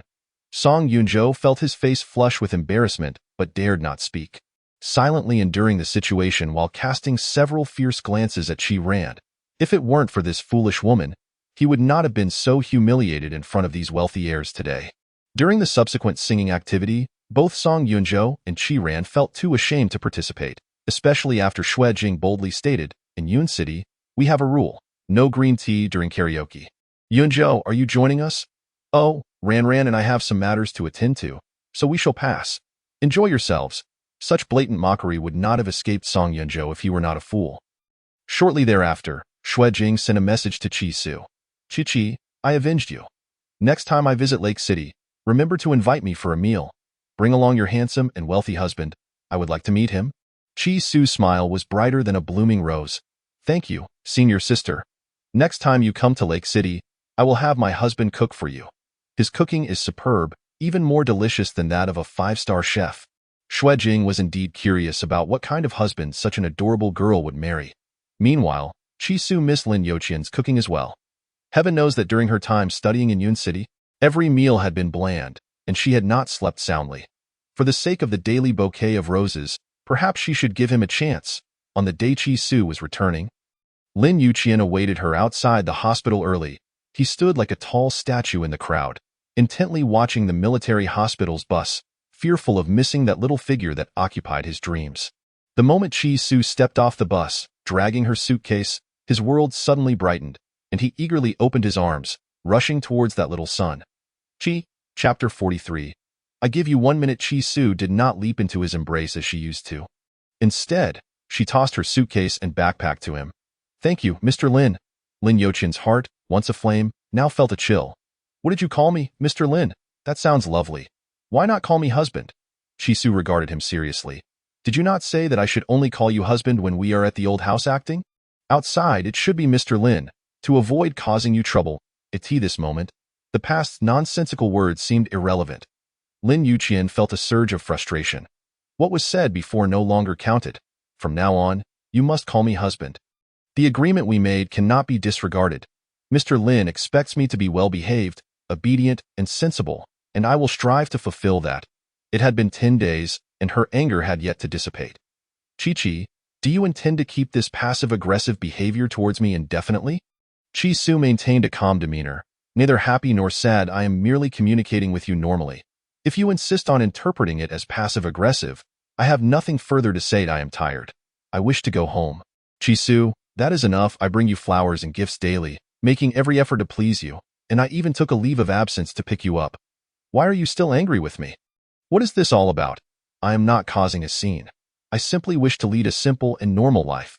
Just as we initially agreed, I do not want to discuss feelings anymore. Let us interact like friends, shall we?" Lin Youqian understood and became genuinely enraged. He dropped Qi Su's suitcase and kicked it far away. To Qi Su, "The first time we met, you were the one who seduced me. Later, you begged me to marry you. Now that you have taken my heart and declared you no longer wish to play, do you think I will let you go?" Lin Youqian, like a furious lion, seized the back of Qi Su's neck, fiercely kissing her. "Open your mouth and kiss me.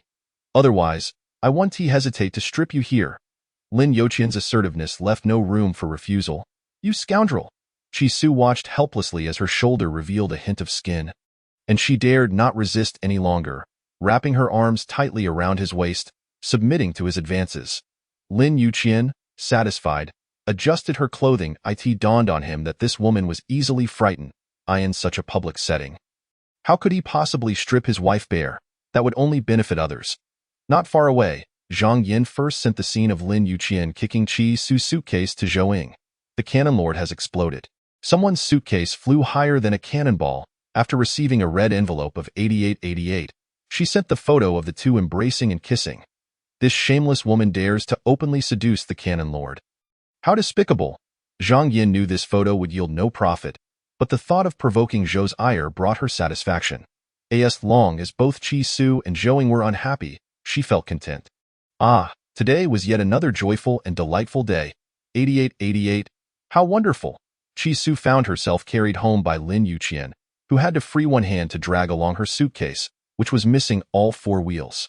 Lin Yuqian, are you insane? Yes, you drove me mad. Lin Yuqian tossed her onto the sofa, forcefully lecturing her. You had better be obedient, listen well, and behave properly as Mrs. Lin, focusing all your thoughts on your husband.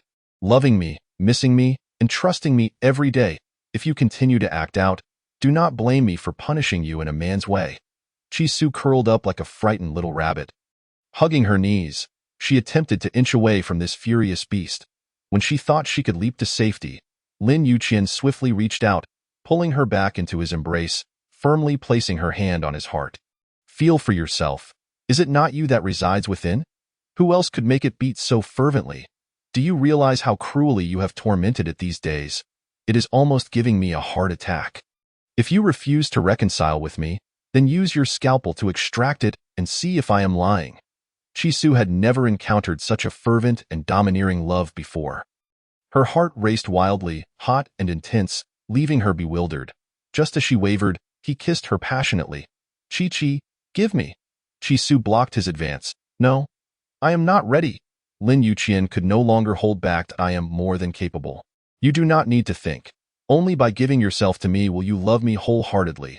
Thus, from this day forth, I do not intend to let you go. You are my wife, and I shall exercise my rights. Chi, close your eyes. Qi Su felt the overwhelming pressure upon her and burst into tears. Lin Yuqian, no, please, I am scared. I was wrong. I will not argue with you anymore, and I am no longer angry. Can you give me just a little more time? Lin Yuqian sighed deeply, allowing her a moment of reprieve. How long? Qi Su extended one finger, intending to say a month. However, Lin Yuqian interrupted. All right, 1 minute. I shall wait for you. It is not merely a minute. Rather, Lin Yuqian swiftly silenced her. Do not speak to me of an hour. I cannot endure such a duration. Suddenly, the shrill ring of a phone pierced the air. Lin Yuqian felt an overwhelming urge to strangle the caller. This time, it was not Zhou Ying, but Zhao Yunliang. You have 1 minute to speak, Commander. Ying has gotten into a scuffle with the Deputy Political Commissar's wife. Both are currently at the Political Education Office, and the commander has requested your personal intervention to mediate. Lin Yuqian, his face etched with irritation, inquired, how could she possibly engage in a brawl with the Political Commissar's wife?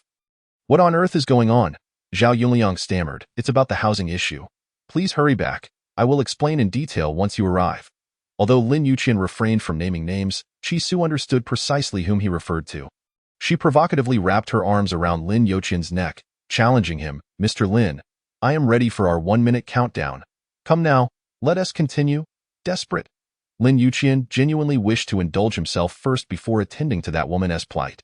However, with even the highest-ranking commander involved, this matter had evidently escalated to a significant degree, necessitating his immediate return to address it. Chi, could we possibly wait until I return to continue? Repeatedly interrupted, he felt too embarrassed to ask her to wait. Qi Su's face drained of color, her expression turning as cold as frost. Lin Yuqian, I have afforded you opportunities.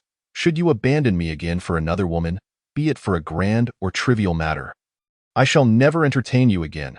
Lin Yuqian found himself in a quandary. Very well, since my wife has so graciously invited me, I shall be delighted to oblige.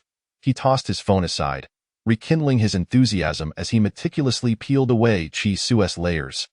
The delicate fragrance enveloped him, igniting a fervor within, his breath quickening like a torrential downpour. Boom, boom, boom. This time, the ringing was an urgent alarm. Lin Yuqian hastily donned his attire. He answered the call. Yes, Commander. I shall be there immediately. Before departing, he cast a reluctant glance at Qi Xu. My dear, I apologize. Next time, I promise to leave. Qi Su's roar was louder than the alarm itself. Chapter 44. The dispute over housing. Upon arriving at the political office, Lin Yuqian discovered that Zhao Yunliang and Zhou Ying had surreptitiously taken his credentials to apply for staff housing at the logistics department under his name. Presently, only one three-bedroom apartment remained. Originally intended for the deputy political commissar's family. The deputy political commissar's wife had already selected furnishings and meticulously calculated the moving date, only to have their plans thwarted by Zhao Yuliang's interference. Since military housing is allocated based on rank, Lin Yuqian, holding the position of a colonel, naturally qualified for the spacious three-bedroom unit, while the deputy political commissar's family would have to settle for a two-bedroom apartment. How could the deputy political commissar's wife possibly endure such an affront? Unlike others, she was well aware of Lin Yuqian's wife's identity, for the organization office maintained comprehensive records. The marriage certificate explicitly listed Qi Su as his spouse, not Zhou. Lin Yuqian had even joked about it at the time. Who would have thought that the notorious womanizer would marry a girl he had never even heard of? A mere 22 years old, named Qi Su. Thus, when she witnessed Zhou moving into the new residence with Tong Tong, she rushed to the entrance and vociferously berated her. Shameless harlot, occupying someone else's home. How disgraceful. When a mistress dares to encroach upon military territory and still claims to be a military spouse, it is akin to a wild fox marking its territory. The deputy political commissar's wife, hailing from northeast China, possessed a booming voice and a sharp tongue, hurling insults that made Zhou fume with anger. Consequently, a heated argument erupted, escalating into a physical confrontation, their bodies adorned in bruises. Once the situation was clarified, the commander began to admonish them. Military families engaging in public brawls within the barracks. What kind of behavior is this? What of your ideological awareness? What of military decorum? What of exemplary conduct? If this were to spread, what would become of your reputations? The military allocates housing to alleviate burdens, not to sow discord or foster competition. Lin Yuqian, as a colonel, how do you view this matter? Everyone present, high-ranking and low, knew of Lin Yuqian's affluent background, his prestigious lineage, and that he could easily acquire any dwelling he desired. Therefore, it was clear that someone was plotting something underhanded, leading to this upheaval. The commander intentionally sought Lin Yuqian's opinion, hoping to discern his stance. The deputy political commissar's family, consisting of 4 members and an elderly relative, was indeed cramped in a 2-bedroom apartment. However, it was not easy to express such sentiments outright, hoping to persuade him to yield. After all, given his rank and accomplishments, it was only natural for Lin Yuqian to claim the larger residence. With a grave countenance, Lin Yuqian stated, "Let the 3-bedroom apartment go to the deputy political commissar's family. I have housing elsewhere and do not require it for the time being." Upon hearing this, Zhou immediately burst into tears. She had already lost to that plump woman, and if she were to lose the apartment as well, her dignity would be utterly shattered. How could she accept such a fate? I disagree. I want to live in this apartment with Tong Tong. Tong Tong is your daughter, and it is only right for her to reside in your home. I refuse to stay in that dilapidated hotel any longer. Lin Yuqian glared at her. Did I not tell you? I will purchase a villa for you to live in.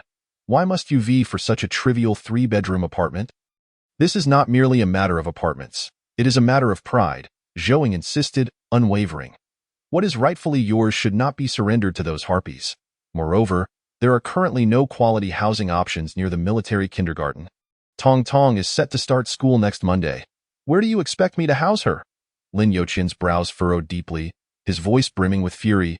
I told you to be patient. I will make arrangements. Why are you in such a rush? I do not wish to wait. I have waited for years. It is ridiculous to expect me to wait over this mere apartment. I want to live in military housing. Before the commanding officers, Lin Yuqian, unwilling to lose face, decisively declared, if you wish to reside in military housing, you may. You shall swap with the deputy political commissar's family and occupy the 2-bedroom unit. Zhou cried even louder. On what grounds? On the grounds of necessity. They require it more urgently than you do. They are a family of 4 with an elderly member, and you expect them to squeeze into a 2-bedroom apartment? How would they manage? Being publicly chastised by Lin Yuqian for her vanity, Zhou Ying's pride was thoroughly wounded, and she completely disregarded her image, shouting, I refuse. I demand to live in the 3-bedroom apartment. Silence, Lin Yuqian bellowed. If you continue to be so short-sighted, you may as well forget about that villa when it becomes available. The villa near the military kindergarten, worth billions, was a dream possession for Zhou. Then you must keep your word. Do not go back on it. Lin Yuqian was taken aback by her superficiality. Even if she were greedy, There was no need to be so blatant about it in front of the leadership. Get lost. If you cause any more trouble, Tong Tong will no longer be under your care. Once matters were settled, the commander patted Lin Yuqian on the shoulder with a smile. Ah, you truly are remarkable. Lin Yuqian, your decisiveness and awareness of the bigger picture are commendable. We are all aware of your family's circumstances and assumed you could shoulder the burden without holding any grudges against me for favoritism. Correct? Is Lin Yuqian the type to lack housing? Naturally, Lin Yuqian did not care for such a small apartment. On occasions when the military lacked funding, he had personally covered expenses amounting to billions. Thus, his rapid ascent through the ranks was due not only to his exceptional abilities, but also to the substantial contributions of the Lin Group's wealth. Both the deputy political commissar and his wife expressed their gratitude to Lin Yuqian. Colonel Lin, we are immensely grateful for your generosity in relinquishing the housing today. We shall treat you to drinks on a future day off. Lin Yuqian refrained from further comment, merely advising him. As for your family, they should manage their words carefully to why personal marital matters are confidential. Should I discover any unauthorized disclosures, I shall address it according to military discipline. The commander chuckled. Indeed, the deputy political commissar has erred in disclosing your personal information. He should be reprimanded. How about this? Tonight, I will host a gathering, and we shall all enjoy a drink together while allowing Tian Yue to apologize to you. Since it was an invitation from the commander, Lin Yuqian could not refuse. However, he still declined. Thank you, Commander, but I have matters to attend to tonight, and I fear I cannot join you for drinks. The commander appeared somewhat displeased, having intended to foster camaraderie among them, only to find Lin Yuqian disregarding his goodwill. What could be more important than mending relationships with your comrades? I need to return and comfort my wife. You pulled me away from her bed. Laughter erupted among all present. Tan Yue could not help but inquire of Lin Yuqian. Are you referring to the wife listed on your marriage certificate? Who else could it be? Chapter 45. Dr. Qi, the healer. When Lin Yuqian hurried home, Qi Su was already gone. She had packed her belongings and moved to the staff dormitory at the military hospital with her wheelless suitcase, leaving him a note. From now on, I will be staying in the dormitory and will not return for the time being. Do not pressure or threaten me. If you push me to a dead end, I will file for divorce. Lin Yuqian lay helplessly on the bed, each breath a painful reminder of his predicament. He knew full well that this misunderstanding was grave, and he had no idea how to win her back. In the dead of night, he found himself lying on the curb outside the hospital, thoroughly intoxicated, dialing the commander's number. Old man, are you still offering me that drink tonight?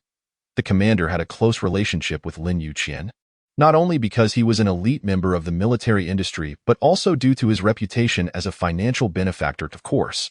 What's wrong? Did you fail to pacify your wife and seek solace in the bottle? Not only was I unable to placate her, my wife has left me, no longer wanting me. I am left in solitude, loneliness, and heartache. Were it not for your incessant phone call, old man, I would have resolved this long ago. Now, I demand you compensate me for my wife. I care not, you decrepit old fool, you shall pay for my wife. As a major general, it is the first time that General Li has been openly scolded by someone. And it is also the first time he has witnessed the once imposing artillery master in such a disheveled state. He summoned 2 guards from the street outside the hospital to carry Lin Yuqian back home. You little rascal!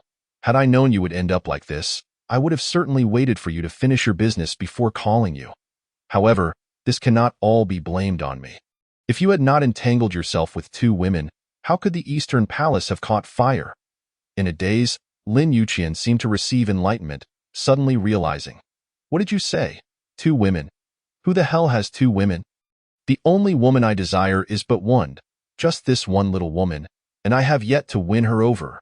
Where would I find a second? General Li patted his head, chuckling as he pointed out. Man, when a decision must be made, it must be decisive. Indecision leads to chaos. As a soldier, you should understand that dragging one's feet only delays the entire unit. Lin Yuqian's head felt unbearably heavy. Unable to lift it, Tong Tong was raised by her. If I were to be too ruthless, would that not be an act of ingratitude? Moreover, I fear for Tong Tong's well-being. She has already lost her biological parents. Her temperament is sensitive. If she were to lose her mother as well, it would surely inflict psychological harm. Furthermore, my wife does not wish to have children. She is still but a child herself. How could she possibly raise one? Upon hearing this, the general felt a pang of sympathy for him. After all, when focusing on the larger issue, one often neglects the smaller. In this situation, you can only salvage one side. Either your wife must accept the child, or the child must adapt to your wife. How you choose to decide is entirely up to you. If he could make a decision, he would not have resorted to drowning his sorrows in alcohol. He had also asked Tong Tong whether she would be willing to live with her father and Aunt Chi Chi. The moment Tong Tong heard she would have to leave her mother, she burst into tears. Weeping for several days, refusing to eat or drink milk, nearly succumbing to starvation once more, Lin Yuqian completely broke down. He had never envisioned that a seemingly simple marriage and a wholeheartedly devoted love could become so convoluted. For many consecutive days, Lin Yuqian became a statue of sorrow stationed outside the surgical department of the hospital. He could hardly restrain himself, yet even to speak a few more words to her required him to queue for registration. "Mr. Lin, what seems to be troubling you?" Chi-Su asked, feigning ignorance. My heart aches. Chi-Su returned his diagnosis card to him. "Heartache requires a visit to the cardiology department, sir. You have registered incorrectly. Please turn left and take the elevator to the 6th floor. Next, Lin Yuqian quickly corrected himself. "I misspoke. It is not my heart that aches. It is my kidney." Chi-Su still did not accept his registration. Kidney pain should be examined by the internal medicine or urology department. Please turn left and take the elevator to the 4th floor. Next, indeed, kidney pain could also be a result of excessive indulgence. "Mr. Lin, you ought to take it easy." Lin Yuqian was left speechless. How could one possibly indulge excessively? Why not suggest I am simply pinned up? Chi-Su sat upright, speaking with utmost seriousness. "I do not concern myself with whether you have indulged excessively or are merely pinned up. Either you should exercise restraint, or you should find someone to relieve yourself. Should the problem persist, you may consider visiting the urology department. Please turn left and take the elevator to the 8th floor. Next." Lin Yuqian felt an urge to explode from frustration. "Do you not specialize in urology? Why not take a look for me? After all, I have already registered under your name, and it is not the first time I seek your consultation, just a simple follow-up." Chi-Su beamed, pointing to the bed behind the curtain. "Very well.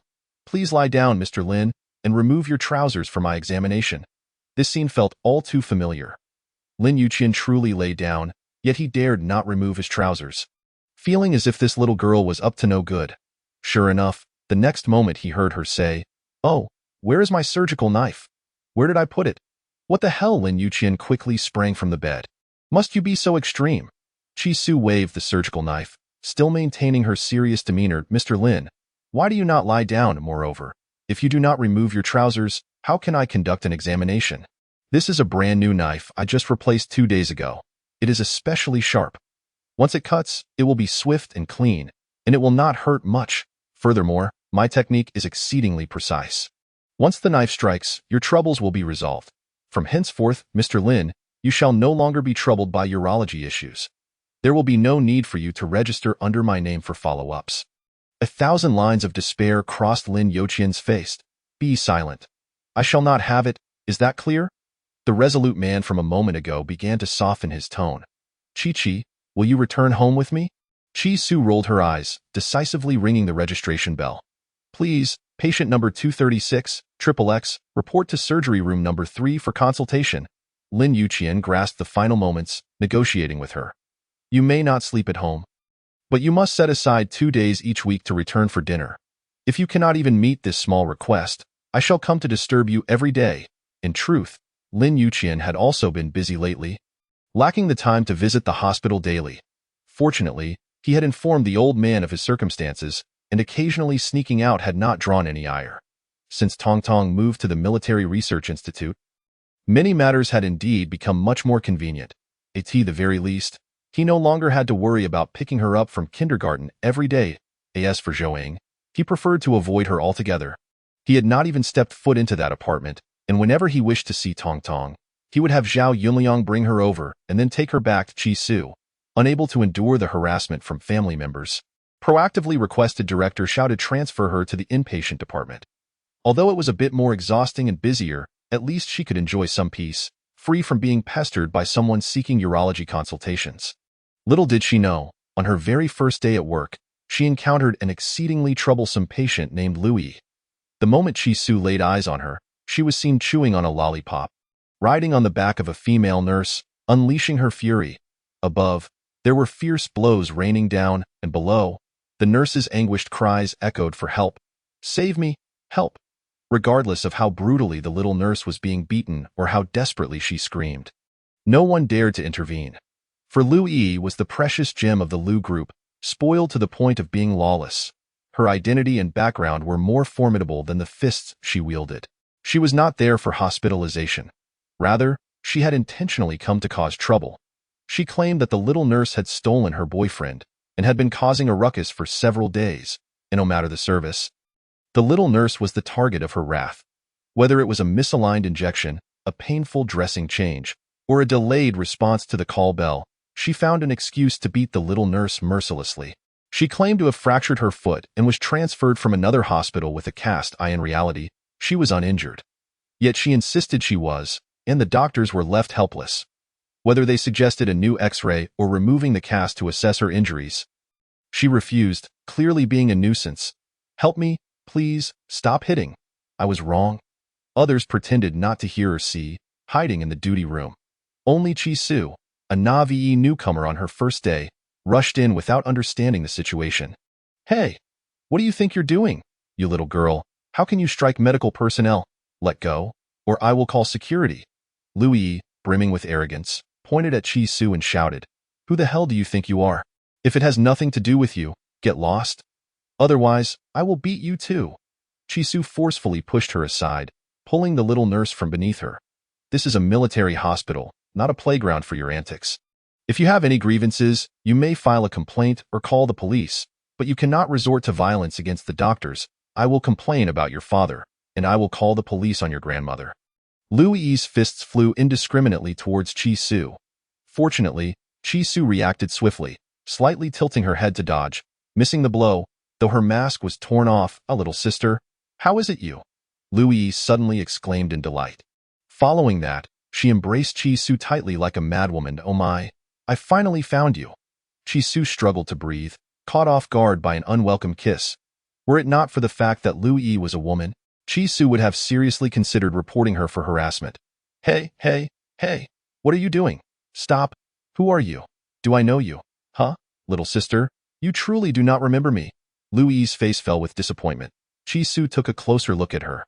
"Genuinely having no recollection, I do not know you." Liu Yi began to recount their past. "On August 31st, 3 years ago, you were working as a barista in a CAF in City A? And I was next door at a milk tea shop. I accidentally mistook peanut milk for coconut milk. After taking a sip, I had a severe allergic reaction, convulsing on the ground and foaming at the mouth." As she described the incident, she reenacted the actions from that day. "Everyone believed I had rabies or epilepsy and dared not approach. Only you bravely stepped forward, administering emergency aid to prevent me from slipping into shock. Furthermore, you accurately diagnosed my allergy and ran to the pharmacy across the street to fetch me allergy medication, saving my life. Have you forgotten?" Chi-Su finally remembered. "Oh, so it's you. You've grown up. You hardly resemble that student from back then." Liu Yi also found it peculiar. "Oh, right. It's strange. After 3 years, I've matured, yet you have not changed at all. You still look like a little child, even smaller than before." It was no wonder Liu Yi was astonished. Chi-Su herself found it quite odd, pondering why everyone else seemed to grow up while her youthful face continued to resemble that of a child. Even more absurdly, after graduating from university, she seemed to have lost a bit of weight, making her face appear even smaller and more doll-like. Liu Yi did not dwell on her appearance for long and continued to chatter away. "Little sister, you saved me. You are my benefactor. I am someone who truly understands the importance of gratitude. The day after I returned from the hospital, I went to the CAF looking for you, eager to express my thanks in person, but they told me you had resigned. I inquired in many places, asked numerous people, yet found no trace of you. Later, I went abroad to study in country Y and had no means to continue my search. However, every summer vacation when I returned, I would visit that CAF, hoping to encounter you one day so that I could personally thank you. Fortunately, fate smiled upon me, and today I finally ran into you." Moi. On Chi-Su's face, a new row of lipstick marks appeared. Liu Yi's gratitude was genuine, especially as she looked at that soft, cherubic face, which she found utterly irresistible. Chishu was at a loss for words. 3 years ago, I worked a summer job at that CAF. August 31st was my last day, as I was starting school on September 1 SD. What terrible timing, no? I must give you another kiss, moi. Chishu hastily stopped her. That's enough. Really, that's quite enough. Can you please explain what's going on with you now? Why did you assault our medical staff? At the mention of this, Lu Yi became incensed. That heartless woman does not deserve to be a healthcare worker. Do you know what she did? She seduced my boyfriend, drugged him, and lured him into bed. Ah? Chishu was taken aback by the ferocity of the little nurse. Then why not report it? You shouldn't he resort to violence. As she spoke, Lu Yi's anger intensified. Reporting it won't quell my grievances. If she merely seduced my boyfriend, it would be one thing. A discarded man is of little consequence. What's worse is that she actually drugged me with an aphrodisiac. She seeks to ruin me and even secretly installed surveillance in the hotel where I was staying. Tell me, should such a woman be left unpunished? Chishu finally understood why this little nurse had been so brutally beaten and why no one had come to her aid. It seemed she truly deserved her fate. Chishu began to regret intervening. I think I may have arrived at an inopportune moment. Perhaps you should continue? At this point, Lu Yi merely wished to chat with Chishu and had lost the desire to deal with that little vixen. Let us not continue, I'll spare her for now. I want to enjoy some quality time with you. Moi? Stop. Chishu thought that in the future, she might need to carry tape to seal Lu Yi's mouth if she wished to maintain any semblance of peace. If you kiss me again, I will ignore you. Finally, Lu Yi ceased her antics and formally introduced herself. Hello, I am Lu Yi, the daughter of the Lu family, and my family is quite wealthy, exceedingly so. From this day forth, you shall be my closest sister, sharing in all the delights life has to offer. Chishu, taken aback by such an audacious self-introduction, responded, Hello, I am Chishu. I am no heiress or socialite, merely a humble doctor. I may lack wealth, but my friendship with you is not motivated by financial gain. It is a pleasure to meet you. In a swift motion, Lu Yi removed the plaster cast from her foot. With a thud, she seized Chishu's hand and knelt, bowing her head 3 times in reverence. From this moment on, we are sworn sisters. You shall call me Yi, and I shall call you Chi-Chi. Today marks the first day of our sisterhood. Shall we celebrate this momentous occasion tonight? I will buy you a gift. Do you prefer a house, a car, or a card? Chishu was momentarily taken aback by this sudden turn of events. She had yet to process how she had ended up kneeling to form a sisterhood. You can give houses, cars, and cards so freely? Is the Lu family truly that extravagant? Chapter 47. Underage girl Chishu found herself enveloped by Lu Yi's fiery enthusiasm. Feeling somewhat overwhelmed, there's really no need for gifts. May I ask how old you are? Lu Yi held up 2 fingers. I'm 22. And you? Chishu mirrored the gesture. I'm also 22. Lu Yi squealed with delight. Ah, how wonderful. We are the same age. Chishu inquired further. When is your birthday? Lu Yi held up 2 eights. August 8th. And you? Chishu displayed her own 2 eights. What a coincidence. So am I. Ah, really? We were born on the same day? In the same month and the same year. Truly, it must be destiny. After stealing a quick kiss from Chishu, Lu Yi suddenly noticed a rather troubling discrepancy. Wait a minute. If we are both 22, why do you look so much younger than me, while I appear older than you? A chorus of onlookers suppressed their laughter. What more needed to be said? One had a doll-like visage, and the other did not. Chishu blinked her bright eyes. I don't know. All I know is that I was born in the early morning, so I should be the elder, right? You wish. You look just like a kindergarten child. How can you dare call yourself the elder? I'll take that title. Fine, you can have it. Chishu could not be bothered to argue with her, especially since her own birth date was somewhat ambiguous. August 8th was actually the day her mother had found her. Ah, how wonderful. I finally have a sister. I don't care. Tonight we shall drink until we can't anymore to celebrate this grand and sacred day. After work, under Lu Yi's exuberant guidance, Chishu indulged in a whirlwind of festivities, even stepping foot into a bar for the first time in her life. For the first time, she let loose, enjoying several glasses of delightful red wine, fruit wine, and cocktails. Just as she began to feel a pleasant buzz, a group of police officers burst in to inspect underage patrons in entertainment venues. Coincidentally, Chishu had not brought her ID and had a rather unique appearance. Thus, for the second time in her life. She found herself at the police station at 6 a.m. Lin Yuqian was engaged in a high-level military briefing when a guard reported that the police had brought in a delinquent young girl claiming to be his relative and that he needed to claim her. What delinquent girl? I don't know her. A nearby colleague teased. Commander, you're now attracting delinquent girls as well? Impressive. The guard hesitated. Commander Lin, you might want to come see for yourself. This girl is drunk and insists on seeing you. We had no choice but to bring her in. Chi-Chi, where are you? Come save me. I feel awful. Upon recognizing Chishu's voice, Lin Yuqian lost all composure, leaping over the table to snatch Chishu from the police's grasp, holding her tightly in his embrace. Chi-Chi, what happened? Seeing Lin Yuqian, Chishu began to cry uncontrollably.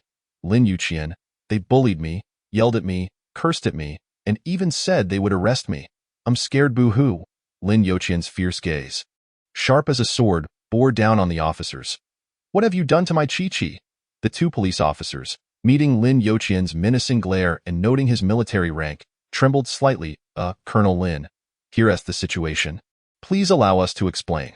Last night at 2:30 a.m., our police unit conducted a surprise inspection of the Imperial Bar to address the issue of underage students frequenting such establishments. Because your sister was among them and did not have her ID, we brought her back to the school alongside a dozen other students. Before the officer finished, Lin Yuqian interrupted. Nonsense. Who told you she is my daughter? The officers quickly apologized. Sorry, we misspoke. We meant your sister. I understand your anger, but please allow me to finish. General Li patted Lin Yuqian on the shoulder. We're all public servants here. There's no need to make things difficult for them. Let them finish their explanation. Grateful, the officer glanced at General Li and continued. The children dancing with her were all vocational school students. Therefore, we took her to the vocational school, and then, before he could complete his sentence, a tipsy Chishu interrupted. Then they scolded me and left me with a wicked old hag. That old hag was so fierce. She nearly swallowed me whole. Lin Yuqian, you must help me take revenge. They are all bad people. At that moment, the fire in Lin Yuqian's eyes could have incinerated the officers. They were too frightened to speak. Another officer pressed on, trying to explain it was because the young lady was uncooperative. When we asked her what grade she was in, she wouldn't say. When we inquired about her class, she also refused to answer. And when we asked who her homeroom teacher was, she claimed she didn't know. She wouldn't say anything we asked. That's why the dean was a bit harsh. Lin Yuqian found it laughable, and then, Chishu, still sobbing, added, then they sent me to another school, where there was a big, fierce fatso who was even worse. He yelled at me, scolded me, and even hit my hand with a ruler. It hurt, it hurt, it hurt, boo-hoo. Lin Yuqian, they all bullied me. The officers trembled as they defended themselves. Here's the thing. Later, upon verification, she was not a student of the vocational school. However, when we asked her which school she attended, she kept saying she didn't know, so we took her to the nearby junior high school. The fat principal scolded her for not studying hard at such a young age and going to a bar, she retorted, calling him a fat pig and a big toad, saying he had no right to meddle in her affairs. That's why the dean got angry and hit her a couple of times with a ruler. Well done. I will settle this score later. Lin Yuqian's cold smile is more terrifying than the king of hell in the depths of the 18 layers of hell. And then, the police could hardly withstand the overwhelming pressure of his aura, beads of cold sweat forming on their brows. Subsequently, we took her back to the police station for questioning. When asked about her parents, she claimed to have none. When inquired about relatives, she again stated that she had none. In the end, she cried out for Lin Yuqian, even vomiting all over me. It took both of us an immense effort to extract from her that Lin Yuqian works at the Military Research Institute. Thus, she was brought here. Colonel Lin, as a soldier, you should guide your sister. She is still a minor and ought to refrain from frequenting bars and such establishments. Nonsense, Lin Yuqian roared, nearly shattering the eardrums of the two police officers. Are you blind? Who told you she is my sister? She is my wife. The thunderous revelation left the officers and military personnel present in stunned silence. Finally, the police managed to regain some composure and continued their lecture. Colonel Lin, as a military man, you must understand that marrying a minor is against the law. Although your rank is high, you should still adhere to the law. Lin Yuqian's voice resounded like cannon fire in the minds of the two young officers, leaving them reeling. Are you both truly blind? Which of your eyes sees my wife as a minor? She is 22 this year. a doctor at the military hospital. You have apprehended the wrong person. And you dare come before me to lecture. Chapter 48. You are ill. I can cure you. Aware that Lin Yuqian was in a furious state, eager to unleash his wrath, Deputy Political Commissar Tian hastily intervened. Well, dear Canon Father, it's not the police's fault for being blind. With your wife's elementary school appearance, who wouldn't mistake her for a child? If you claimed she was a kindergarten student, some might actually believe you. Vice Commander Zhang, who had been stifling laughter, chimed in to lighten the mood. Canon Father, where did you find such a fresh-faced little cabbage? Isn't she a tad too young? Quickly, share your location. We want to pluck one too. Other officers joined in the merriment. Canon Father, how can you be so beastly? Would you dare lay a hand on this underage girl? Under the guise of good-hearted officers, the two police swiftly vacated the staircase. Goodness, that was close. We truly were blind to encounter such a calamity.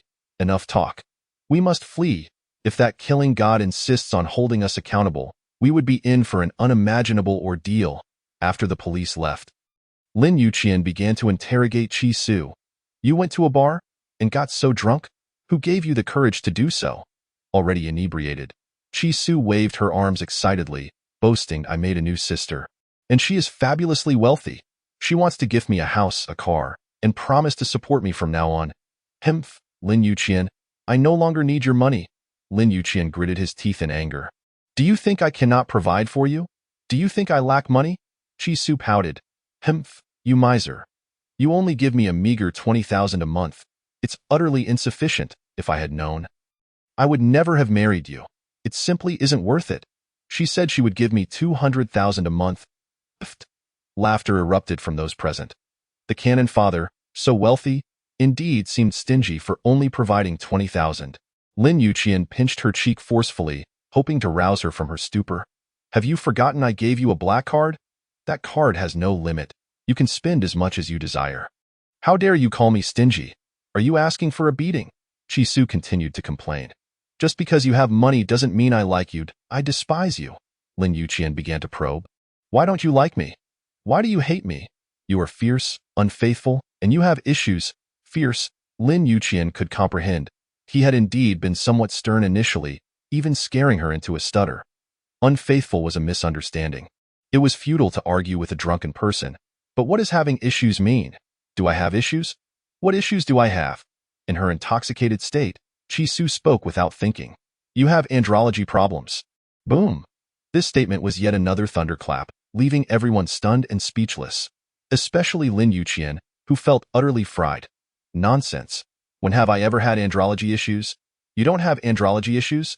Yet you come to the hospital daily to see me about andrology? Are you out of your mind? Lin Yuqian was on the verge of exploding, wanting to silence this little woman. Can such matters be spoken of so casually? Meanwhile, the senior officers present were stifling their laughter to the point of cramping. Qi Su continued her reckless banter. Lin Yuqian, it's fine if you have issues. I can treat you. I'm a doctor and I will cure you. Everyone perked up, eager to hear how she intended to treat him. I can perform surgery on you. One incision, and the root will be removed, eliminating any future troubles. From now on, you need not worry about your andrology issues. Hee. Yes, from now on, you can remain a living widower. Ha ha ha! This was undoubtedly the funniest joke ever heard in the Military Research Institute, leaving everyone in stitches. Lin Yuqian thought his illustrious reputation would be tarnished by the words of this drunken fool. Yet she unexpectedly managed to turn the tables. Lin Yuqian, don't be angry. I was just joking. You don't need to undergo surgery. From the very first time we met, I said you looked great. Very okay, very okay, very okay. I once worked in urology, and among all the patients I have seen, you are the handsomest, the most well-built, with the most perfect abs, the most magnificent. Other patients were all children. And you are my big friend. Qi Su gestured as she spoke. It was unclear whether she was stuttering or simply needed so many adjectives. Lin Yuqian quickly covered her mouth, preventing her from spiraling further into madness. If you keep talking, my dignity will be gone. Those who had mocked Lin Yuqian fell silent. Although Qi Su's words were muddled, everyone understood the implication of her gestures. Was Lin Yuqian truly that exaggerated? Was it necessary to use three mosts to describe him? It was no wonder Chi-Su's descriptions were over the top. She had previously worked in pediatrics, dealing with elementary school students daily, while Lin Yuqian was her only adult patient. Chi-Su, you must stop talking, you're just a child. Don't you have any shame? I'm married. I'm not a child. My husband is Lin Yuqian. He is a proud soldier, and I am his wife. No one can bully me, otherwise, I will have my husband deal with you. After saying this, Chi-Su collapsed into Lin Yuqian's arms, drifting off to sleep. After a long night of turmoil, she finally let her guard down upon inhaling his comforting scent and fell into a peaceful slumber. Commander Li took the initiative to speak. All right, let us continue the meeting. Lin Yuqian, you need not attend.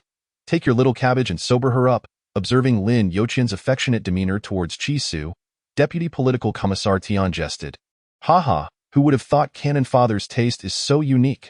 The vice commander laughed at him. You know nothing. Cannon Father's taste is not unique. It's discerning, with that girl's enchanting appearance. Who could resist? Our rough soldiers in the army particularly favor such soft and delicate girls, don't you think? Only you have such peculiar taste, preferring the big, hefty types from the northeast. If that exquisite little doll were tossed into the ranks of the new recruits, wouldn't they go crazy trying to claim her? Deputy Political Commissar Tian fell silent. Looking across the military, most soldiers prefer sweet, soft, delicate girls, while only he has such a unique taste, choosing a hefty girl. What's wrong with a hefty girl? Hefty girls are capable. Ha ha ha, but no one can match Cannon Father's little doctor in terms of capability. Not only is she capable, but she can also perform surgery. If Cannon Father were ever disobedient, she could eliminate any future troubles with a single incision. Ha ha ha. Thankfully, this morning meeting was merely a small-scale high-level conference. Everyone jested briefly and moved on, if word were to spread. Cannon Father's illustrious reputation would surely be at stake. As laughter subsided, Commander Li rapped on the table. All right, let us move on from Cannon Father's matters. Once we exit this door, no one is allowed to utter another word, especially regarding that little doll. If any unnecessary troubles arise, it will be dealt with as a violation of military discipline. Yes. Everyone's demeanor turned serious, sitting upright as if prepared for battle. The meeting continued. Lin Yuqian settled Chi-Su in his quarters, and it was not until 2 in the afternoon that she groggily awoke, rubbing her throbbing head. Lin Yuqian, where am I? My head hurts so much. Chi-Su surveyed her surroundings. It was a sparsely decorated small room, containing only a bed, a desk, a chair, a computer, and a bookshelf, nothing else. This is my room in the military. Chi-Su was surprised to find that a regiment-level officer like him lived in such a modest single room. Is this all the space your unit provides you? Yes, it's sufficient for living. Lin Yuqian brought her a hangover soup and helped her drink it. You got drunk last night, do you remember? Chi-Su shook her head. Her memory was utterly blank, and she had no recollection of the events from the previous night. Do you remember what you said this morning? Chapter 49. I drank to the point of memory loss. Chi-Su didn't even recall where she had been or what she had done, let alone what she had said. What did I say?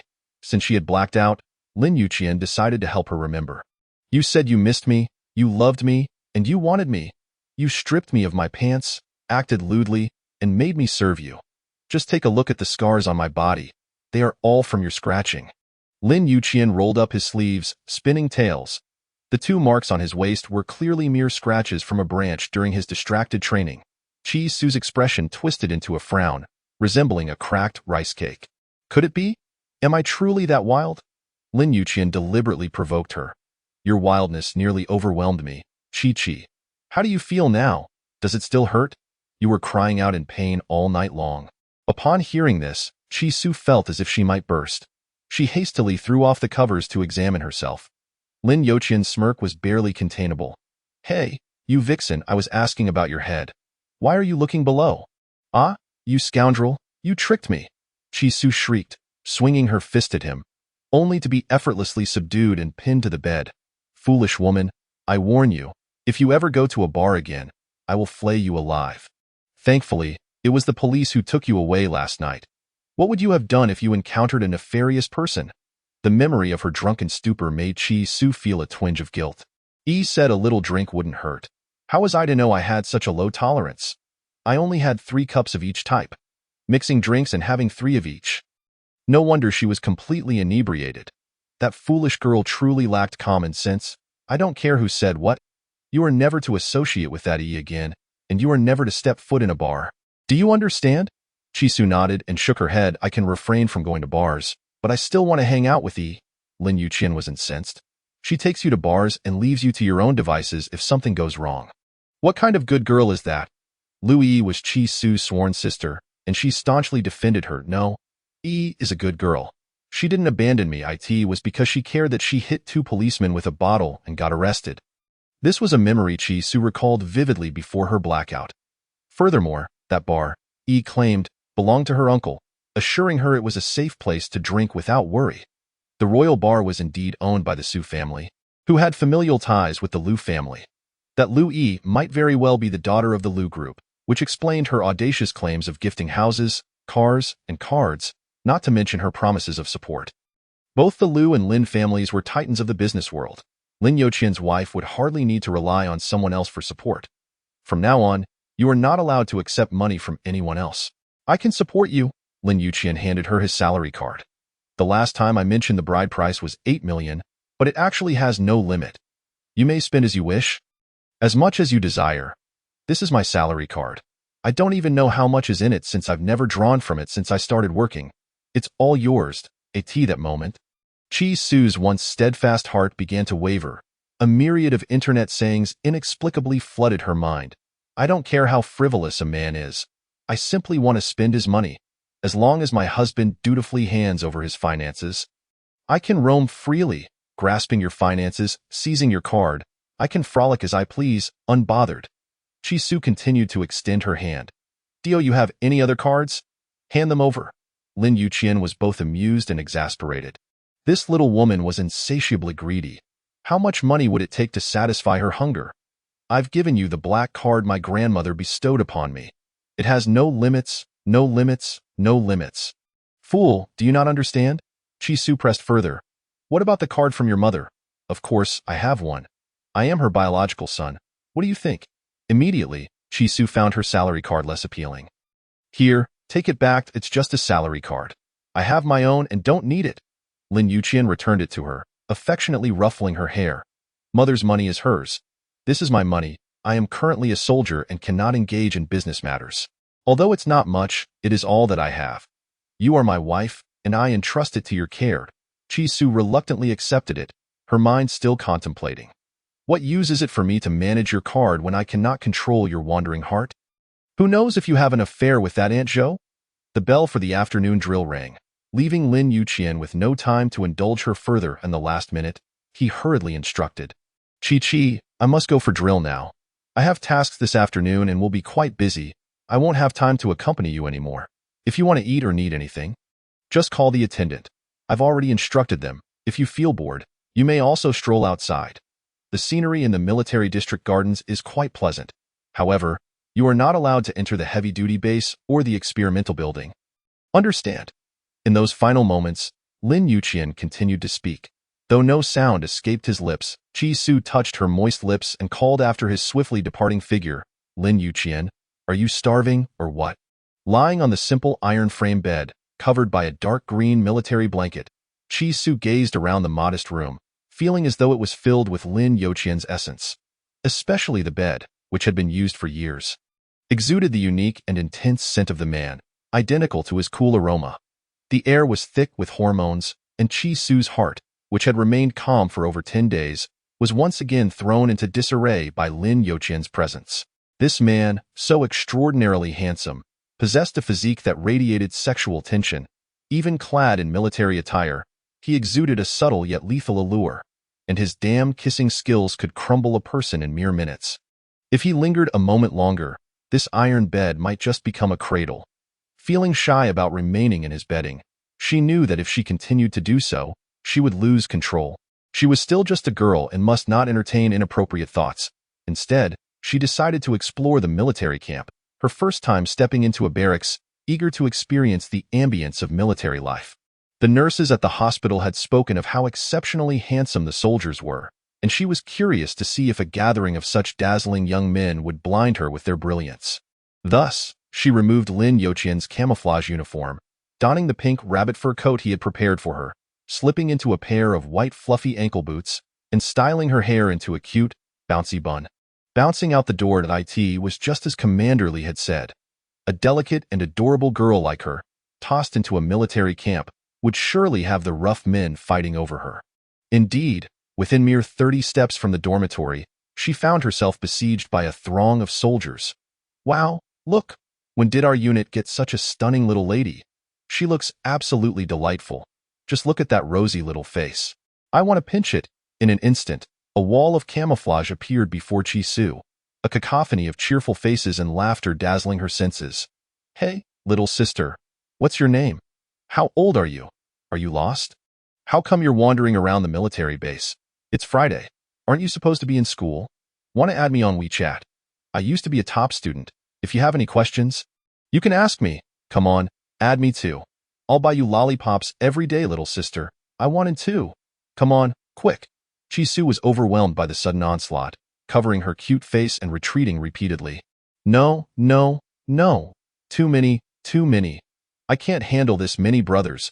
With each step she took back, the soldiers advanced 3 steps closer, leaving her with nowhere to escape. Little sister, add me. Seriously, take a good look. I'm the most handsome among them. And what good is that? Little sister, add me. My family is the richest. Whatever you like, I can buy it for you. Get out of the way. As the squad leader, I haven't even gotten a turn yet. Why are you all so eager? The squad leader doesn't count. Can't you see the company commander standing behind? Listen to me, little sister. Just add all of us. More brothers mean more paths to take. With so many brothers, if anyone dares to bully you, we can scare them just by yelling. The soldiers in the camp were like hungry wolves seeing a little white rabbit, each one drooling with desire. With no choice, Chi-Su could only open the QR code, and a swarm of camouflage-clad men began to scan her. The frenzy was akin to fans encountering their idols in but a moment. Her WeChat exploded with hundreds of friend requests, each accompanied by self-introducing notes.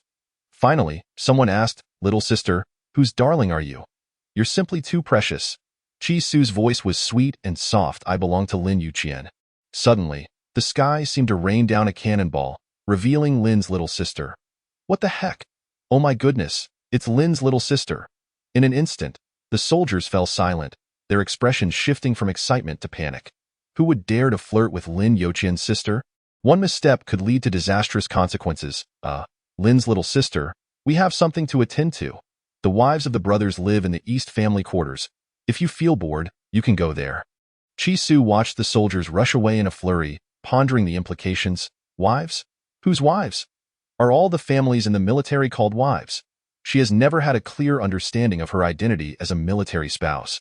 Thus, she is eager to witness the grace and demeanor of genuine military wives, hoping to learn from them so as not to bring shame upon Lin Yuqian. There are simply too many soldiers on the playground. It would be best to seek refuge in the tranquility of the garden.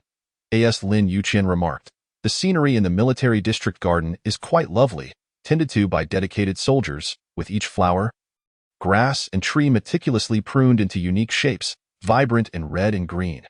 There is absolutely no weed in the flower beds, nor a single flower visible on the lawn. Even the trees are planted by variety, with 10 ginkgos in double rows, 10 kapok trees in double rows, and 10 phoenix trees in double rows. Do the soldiers in this unit have obsessive-compulsive tendencies? They maintain the garden with such precision that it leaves her. Who doesn't he even like to fold her blankets, feeling somewhat overwhelmed? Even Lin Yuqian seems to share this trait.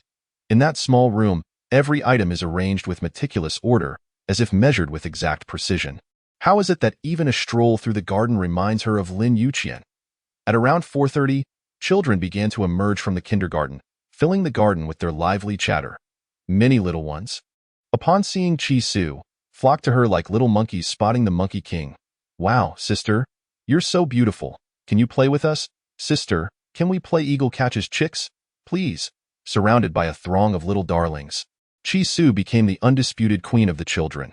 From a distance, Tong Tong was drawn in by the joyful laughter. "Mommy, I want to play too." In the military district, where access is strictly controlled, safety was never a concern, so Zhouing allowed her to go ahead. Just don't get your clothes dirty. Unexpectedly, just 2 minutes later, Tong Tong returned in tears. Mommy, something's wrong. There's a bad woman there. And I'm scared. I don't want to play anymore. What bad woman? What is there to fear about that chubby lady? You should know that your father holds a higher rank than her husband. There's no need to be afraid. Zhou Ying assumed Tong Tong was referring to the wife of Deputy Political Commissar Tian, so she dismissed it. Tong Tong cried even harder. It's not that, Auntie. It's the bad woman from the hospital who looks like a big sister. The one you said would take Daddy away. Clang. The half-peeled apple in Zhou Ying's hand fell to the ground, and her face turned ashen. Chi-Su? That little vixen is here too? Don't be afraid, Tong Tong. Mommy will take you out soon. Just do as I say, and Daddy will teach that woman a lesson and drive her away. Understood? After instilling a wave of venomous ideology into Tong Tong, Zhou Ying donned her most beautiful attire, applied exquisite makeup, and stepped out with a neatly folded military jacket in hand. Chi-Su was happily playing with the children and had no clue that a sneaky little girl had appeared behind her. Suddenly, there was a loud wail from behind. Help! Mommy! Someone bumped into me. It hurts. Chi-Su immediately squatted down, attempting to pick her up. I'm sorry, little one. It was an accident. Let me see if you're hurt. Get away. Don't touch me. I don't want you to look at me, you bad woman. Tong Tong's hands clawed at Chi-Su's face, leaving 2 faint scratches despite the lack of force. Upon recognizing her and seeing Zhou Ying not far off, Chi-Su's mind cleared. She let out a cold laugh, intending to leave this place of trouble. However, Zhou Ying would not relent. Miss Chi, you've injured my child and can't even apologize? Where's your sense of decency? Aunt Zhou, you sent a child over to entrap and slander me. Where's your sense of decency? Calling her Aunt Zhou sent Zhou Ying into a frenzy. Her sharp nails pointed at Chi-Su. You little vixen, who are you calling Aunt? You bully my daughter and think you're in the right. Though Chi-Su was not as tall, she stood her ground, rising on her toes to confront her. I said I didn't push her. She ran into me. The sharp clamoring attracted a crowd of onlookers. Were it not for the presence of other family members, Zhou Ying would have surely slapped that vixen's face to relieve her anger. At merely 27, she was only slightly older, yet this little vixen dared to call her Aunt Zhou, which was downright infuriating. Miss Chi, you knocked my child down. I merely asked you to apologize to her, yet you retaliate and insult me. You truly lack upbringing. Speaking of upbringing, Chi-Su was thoroughly enraged. She believed her mother had raised her well, and why upbringing is not for others to judge. Mrs. Zhou, please recognize your place. You are merely a nanny, so do not presume to challenge my authority. Nanny? What a novel term. Is this Mrs. Zhou not Mrs. Lin? How could she be insulted as a nanny? And who is this fierce little girl? The crowd of military wives began to swell, drawn to the gossip like the aunts and grannies in the alley. You little vixen, you're too arrogant. Just wait until I rip you apart. Zhou Ying's face turned green with rage. She could no longer contain herself and reached for Chi-Su with her diamond-studded claws. Chapter 51. Laundry. Chi-Su intended to retaliate, but the chubby aunt intervened first, blocking Zhou Ying. Stop it. This is the military district. It's not a place for your raucous antics. Someone, go report to Captain Lin that there's a disturbance in his backyard. He needs to come and settle this. Others may have been unaware, but upon hearing Miss Chi, the chubby aunt surmised that this young lady might very well be Lin Yuqian's legitimate wife. However, given her petite stature, she appeared to be a little girl, and facing off against Zhou Ying, a venomous woman, would surely lead to her being torn to shreds. Thus, she bravely stepped in like a shield. Advocating for the young girl, upon hearing the name Lin Yuqian, Zhou Ying's demeanor immediately softened. Regardless, that little vixen held the title of the legitimate wife, even if all in the military district referred to her as sister-in-law. It was still a hollow title. If it were revealed that her status as a military wife was a fabrication, she would become the subject of ridicule by those military wives who usually fawned over her. Consequently, she smiled and lowered her head to Chi-Su. Sister, it was all a misunderstanding. I was just worried about Tong Tong getting hurt, so I spoke a bit harshly. Please don't take it to heart. By the way, are you looking for Qian? Coincidentally, Tong Tong is also going to find Daddy. I can take you there. This familiar and warm tone made it seem as though she were the legitimate wife of Lin Yuqian. Meanwhile, those nearby mistakenly believed Chi-Su to be Lin Yuqian's sister, thus justifying Zhou Ying's domineering attitude. Point 1 does not conspire with venomous snakes. Feel free to do as you wish. Chi-Su ignored her, but Zhou Ying clung on like a stubborn adhesive. Sister, I'm just straightforward. Please don't hold it against me. If you make Qian uncomfortable, he will surely be upset. Zhou deliberately invoked Lin Yuqian's name, attempting to intimidate her. However, Su was entirely unfazed. Aunt Zhou, there's no need to be so familiar with me. My surname is Qi, yours is Zhou. How are you my sister? And you needn't to use Lin Yuqian to pressure me. I'll wait for him to explain things to me. Afterward, Su calmly took a seat on a wooden bench. Enjoying the scenery in the garden and observing the expressions of the gossiping military wives nearby, akin to the nurses in the hospital who delighted in watching the drama unfold, eagerly flocking to any gossip. In contrast, Zhou's fidgety demeanor and insincere smile appeared exceedingly forced. All heads turned toward the military building, straining to catch a glimpse. Finally, Lin Yuqian, clad in camouflage, strode over with long strides from a distance. Tong Tong dashed toward him, crying out in distress, "Daddy, that bad woman pushed me. She doesn't like Tong Tong and made me fall. It hurts so much. Look, my hand is all scraped." Lin Yuqian picked Tong Tong up, casting a glance at Su. Though there was no trace of reproach in his eyes, Su turned her head away, ignoring him. "Sweetheart, don't say that. Didn't mean it's no big deal if a child falls. They'll be fine soon." Zhou also maintained a gentle smile, feigning concern. "That's what I told her too. The sister didn't do it on purpose. She doesn't need to hold a grudge against Chi. With her father backing her up, Tong Tong grew even bolder. "But didn't Daddy say that if you do something wrong, you should apologize? She hasn't said sorry to me yet." Lin Yuqian looked at Su, who sat quietly without uttering a word, neither apologizing nor explaining. The chubby aunt was nearly frantic. "Little girl, say something. Don't just sit there like a fool, waiting to be bullied." Although Lin Yuqian was unaware of the details, he had no intention of forcing Su to apologize. He softly told Tong Tong, "Tong Tong, Chi is family. Family should get along harmoniously, understand?" Upon hearing this, Zhou's artificially crafted smile began to falter. "Qian, since it's Chi's first time at the military base, I'll cook some delicious dishes tonight and invite her over to our home for a little gathering. How does that sound?" This statement was undoubtedly a declaration of her claim over Lin Yuqian, signaling to the onlookers that she was indeed his woman. Yet Lin Yuqian promptly dismissed her. "Tonight, I'll go to the cafeteria with Chi. You don't need to go to the trouble." Zhou struggled to suppress her inner turmoil as she picked up the clothes she had brought from the stone table, continuing to ingratiate herself. "Qian, I bought you 2 new shirts, along with a tie and socks. Do you like them?" Faced with Su's icy gaze, Lin Yuqian felt for the first time that Zhou was rather bothersome. "I told you, there's no need to buy me clothes. Even if you do, I want to wear them." The garments purchased were unsatisfactory, prompting Zhou to change her narrative once more. "Qian, I have also washed and pressed your military uniform to perfection, using your favorite gardenia-scented laundry detergent." Lin Yuqian could no longer contain himself, his voice reverberating with authority devoid of anger.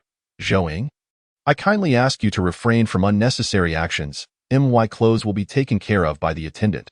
These matters are none of your concern." At last, a clear, childlike voice emerged from the bench. "Lin Yuqian, present."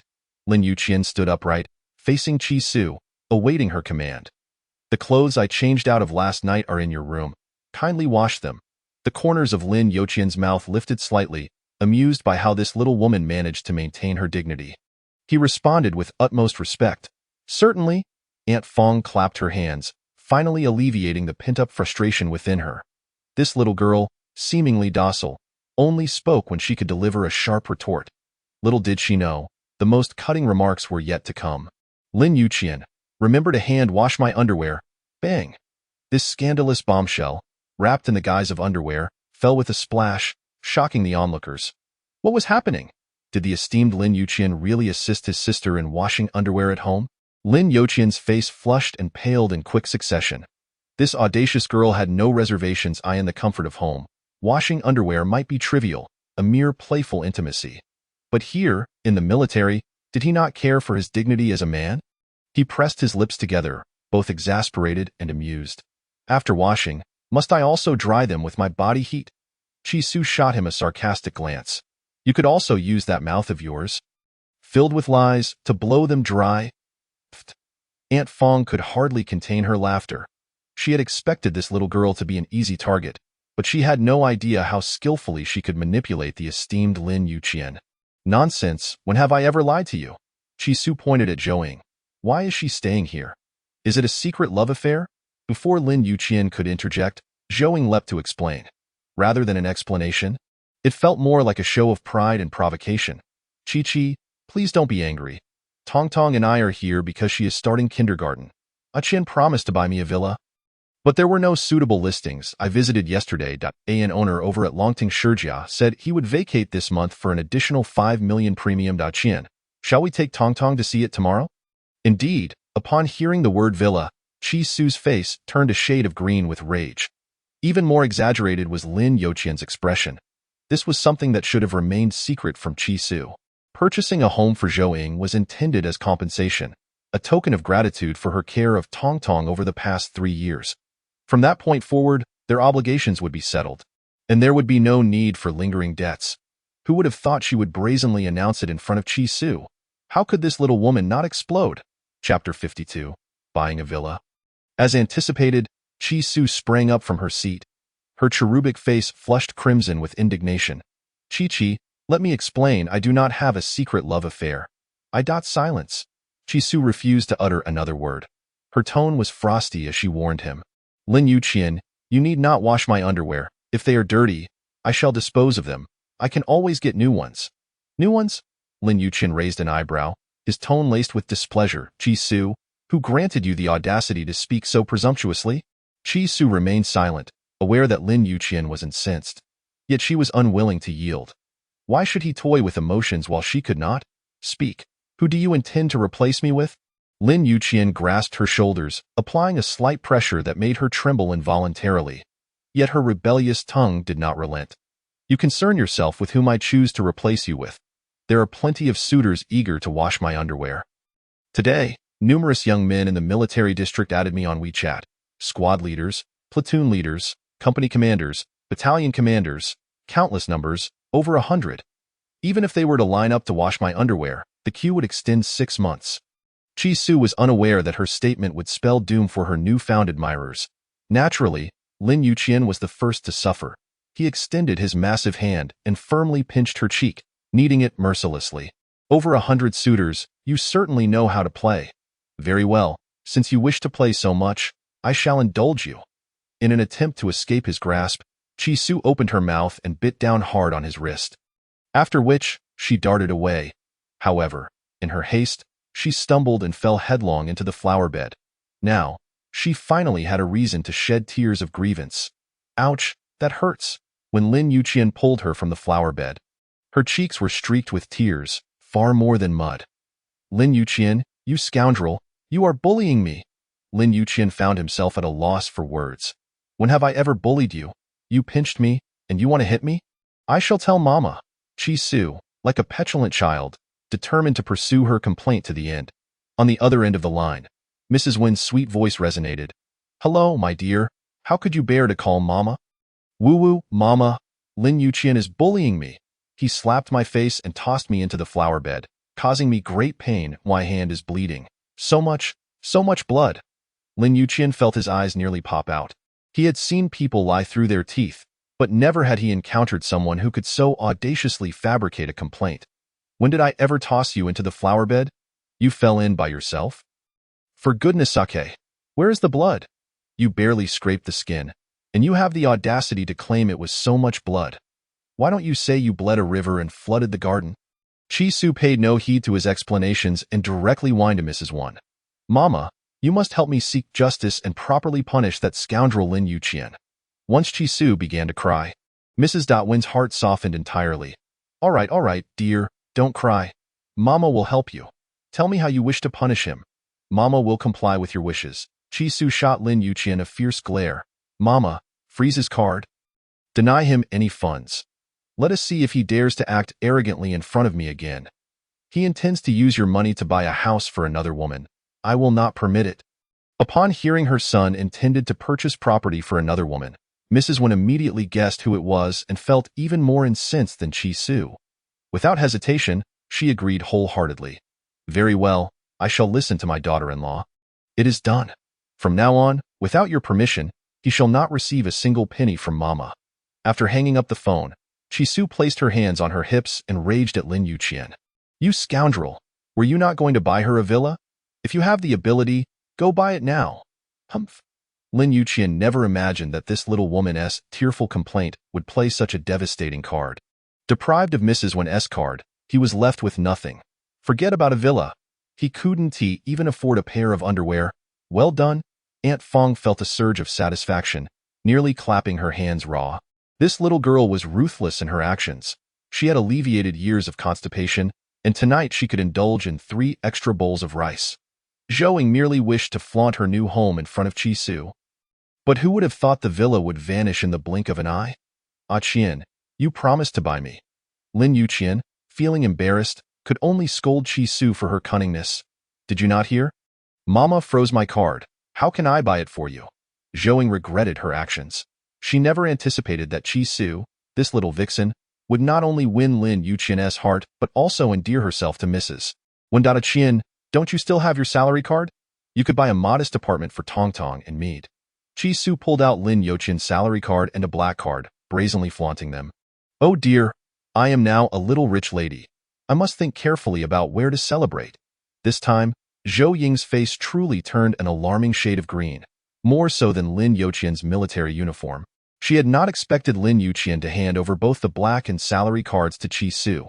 Meanwhile, Mrs. Wen had frozen his gold card. Now, he was nothing but a pauper. Forget about a villa. He couldn't even afford a toilet. It was indeed time to celebrate. I shall take you out to celebrate right now. Lin Yuqian hoisted Chisu onto his shoulder and, with one hand, lifted Tong Tong, the 2 weeping girls in tow as he strode away, leaving Zhou Ying alone to gaze at Lin Yuqian's shoulders. The sight of their little legs bouncing in the wind was disheveled. Ah Qian! Aunt Fong strutted in front of Zhou Ying, swaying her ample waist with pride. Just a wet nurse, yet she fancied herself deserving of a place among the esteemed. Zhou Ying's diamond-studded nails broke 2 of their delicate tips, and her back teeth ground together in frustration. Aside from Aunt Fong, everyone assumed Chisu was Lin Yuqian's sister and continued to console her. Mrs. Lin, do not be upset. What family does not have a spoiled little sister? Indeed, among the men in the military, who does not dote on their sister? Yet ultimately, the Lin family will be yours to command. Zhou Ying returned to the staff dormitory with a scowl. During her walk, many called her Canon sister, but she paid them no mind. After Lin Yuqian tossed Chisu onto the bed, he began to hold her accountable. So, you have now learned to lie, to complain, and to cut off your husband's finances. Have you? You even expect me to wash your clothes and underwear. Would you like me to wash your backside as well? Chisu, resembling a little rabbit, bounced on the bed in her futile struggle. Yet she could not escape Lin Yuqian's grasp. His broad palm landed on her plump rear, delivering a sharp sting.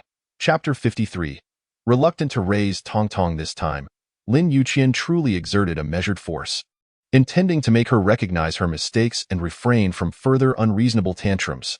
Faced with her misty, tear-filled eyes, he did not relent, but instead issued a grave warning. Chisu, let me tell you. My mother is unwell. She has been diagnosed with breast cancer, and my grandmother suffers from hypertension. You need to think before you speak. Should you continue to create unnecessary troubles and provoke our elders over trivial matters, it will be far more than a mere slap on the wrist. Chisu had never known of Ms. Wen's illness, let alone such a serious condition. She was oblivious to the entanglements between Ms. Wen and Zhou Ying's family, thinking she was merely indulging in a little petulance, sharing her grievances with her mother, and intentionally vexing Lin Yuqian. I'm sorry, I didn't know. Had I been aware of my mother's illness, I would never have added to her worries. Ms. Wen is such a wonderful person. She doesn't deserve to suffer like this, much like my own mother, and Yunshi. Why must such a great mother become a vegetable? Tears as large as soybeans cascaded down Chisu's cheeks. Lin Yuqian ceased his scolding and quietly held her, waiting for her emotions to stabilize before he spoke softly. Today, your actions, though excessive, I cannot bring myself to blame you. I understand you are feeling jealous, and I am pleased that you care enough to feel that way and why current circumstances are complicated. But once I transition next year, I will have more time to be with you. If you wish to continue your medical career, I support you. If you would like to join me at the company, we can work together. If you prefer a life of leisure, I can provide for you. Now, I solemnly ask you, if I were to bring Tong Tong to live with us, would you be willing to raise her? Chi-Su gazed at the girl on the floor, who was filled with hostility towards her, and fell silent. Tong, on the other hand, burst into tears. Daddy, I don't want to be separated from Mommy. I hate that bad woman. She wants to take Daddy away. She is the worst woman in the world. Chi-Su flicked her fingers in resignation. This was no longer my issue. Lin Yuqian disregarded Tong's wishes and merely inquired, I'm asking you, would you be willing to raise her? After much contemplation and careful consideration of many objective realities, Chi-Su earnestly responded, at present, I am unwilling. I have my own career to attend to, and I lack the energy to care for and accompany her. Furthermore, I do not wish to raise a child who harbors animosity towards me and possesses ulterior motives. Besides, your relationship with her current mother is complicated. I do not want to exhaust myself physically and mentally, only to find myself caught in the middle. Lin Yuqian's brow furrowed, his tone laced with disappointment and anger. Chi-Su, she is merely a 3-year-old child. How can you say a child has ulterior motives? What about your own motives? You claim she bears hostility towards you. Do you not feel any hostility towards her? You are a doctor, a profession that should embody compassion. Yet all I see in you is selfishness. Chi-Su, you truly disappoint me. Chi-Su managed a bitter smile. I apologize. I am a willful and petty person.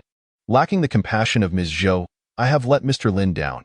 Chi-Su stated that she perceived Tong's intentions as unjust because the child had indeed accused her falsely, and her gaze was filled with hatred. This was beyond debate. Even if she explained, Lin Yuqian would only accuse her of being petty with the child. Moreover, she simply did not have the time to gradually influence a child who had been led astray.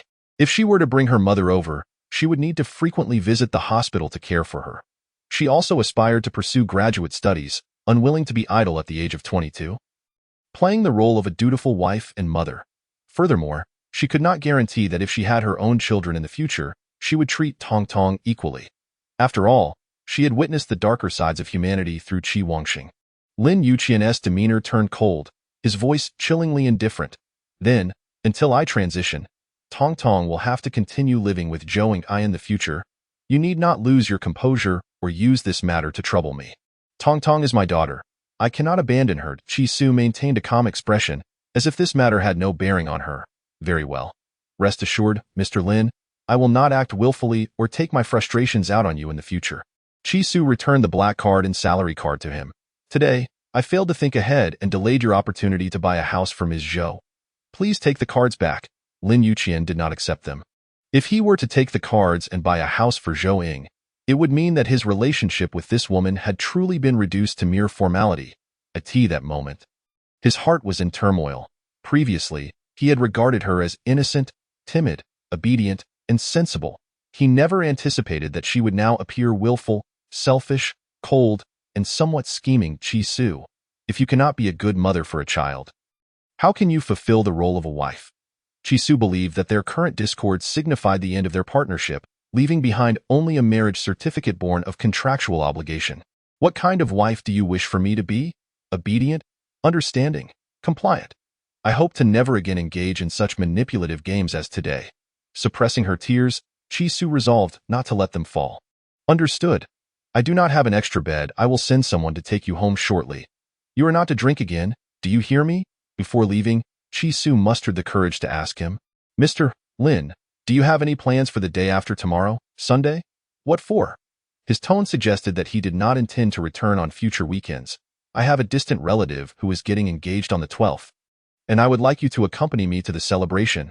Lin Yuqian scoffed. You can't even handle my daughter. Why should I accompany you to deal with those tedious distant relatives? Chi-Su turned back, refusing to look at him again. Her heart ached to the point of suffocation. Lin Yuqian ultimately could not restrain himself and rushed after her to explain. The day after tomorrow is Tong's birthday. I promise to take her to Happy World. I will meet your relatives another time. All right. Chi-Su's smile resembled a frost flower in full bloom, cold yet poignant. It's fine. I can go by myself. After all, I won't have any dealings with those relatives in the future. You need not worry. Enjoy Tong's birthday. Goodbye. As Lin Yuqian watched her retreating figure grow increasingly distant, he felt her heart drifting away from him as well. He had exerted every effort to maintain this relationship, pouring out tenderness and thoughtfulness. Why could she not accept Tong? Tong was just an innocent child. How much of a threat could she truly pose? Even if she lacked parenting skills, he could hire a nanny. She only needed to invest a little time and effort to accompany the child that in truth, Chi-Su liked children and was well liked by them. However, Tong Tong had displayed intense hostility towards her from their first meeting, leading Chi-Su to naturally harbor little fondness for the child. She felt that this child was too calculating, despite being only a little over 3 years old. Chapter 54. Seeking a male model after returning home, Tong Tong recounted everything that had transpired in her room to Zhou. "Mommy, today Daddy was very angry. He hit that bad woman and made her cry." Zhou Ying's previously gloomy heart surged back to life, her face alight with delight. "Baby, you did great. Tell Mommy, why did Daddy hit that woman?" Tong Tong struggled to piece together the events in the room. Daddy said she was disobedient and unruly. Daddy doesn't like willful women throwing tantrums. He also said I must not make Mommy angry, and if I cause her trouble again, he won't let that woman off. "Mommy, what is cancer? Do you have cancer?" Zhou knew she could never have cancer. It could only refer to Ms. Wan.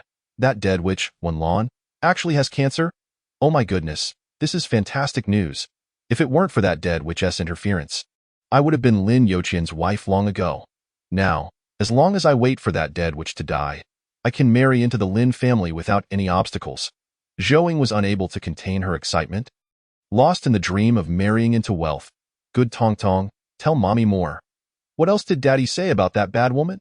Encouraged by Zhou, Tong Tong recalled a bit more. Daddy said he was very disappointed. That bad woman wanted Daddy to accompany her to a wedding this Sunday. But Daddy didn't want to. He said he would take Tong Tong to the amusement park instead. Daddy doesn't like that bad woman. He loves Tong Tong. Zhou joyfully spun around with Tong Tong in her arms. "Baby, you are truly Mommy's lucky star."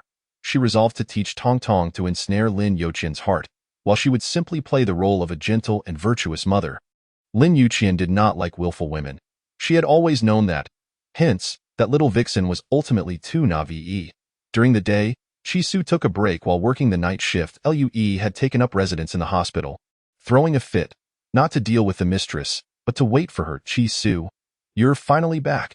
Do you know I waited for you all day?" Upon seeing her safe, Chi-Su felt a wave of relief wash over her. "Why didn't you call me?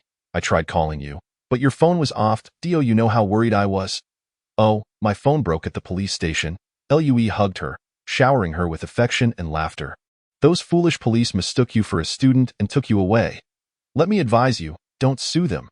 That way, they won't pursue my assault on an officer." Chi-Su had long become accustomed to being mistaken for a middle school student. She had no intention of seeking out the police or the school administrators to settle the score. As long as you are safe, that is what matters. You must not be so impulsive in the future.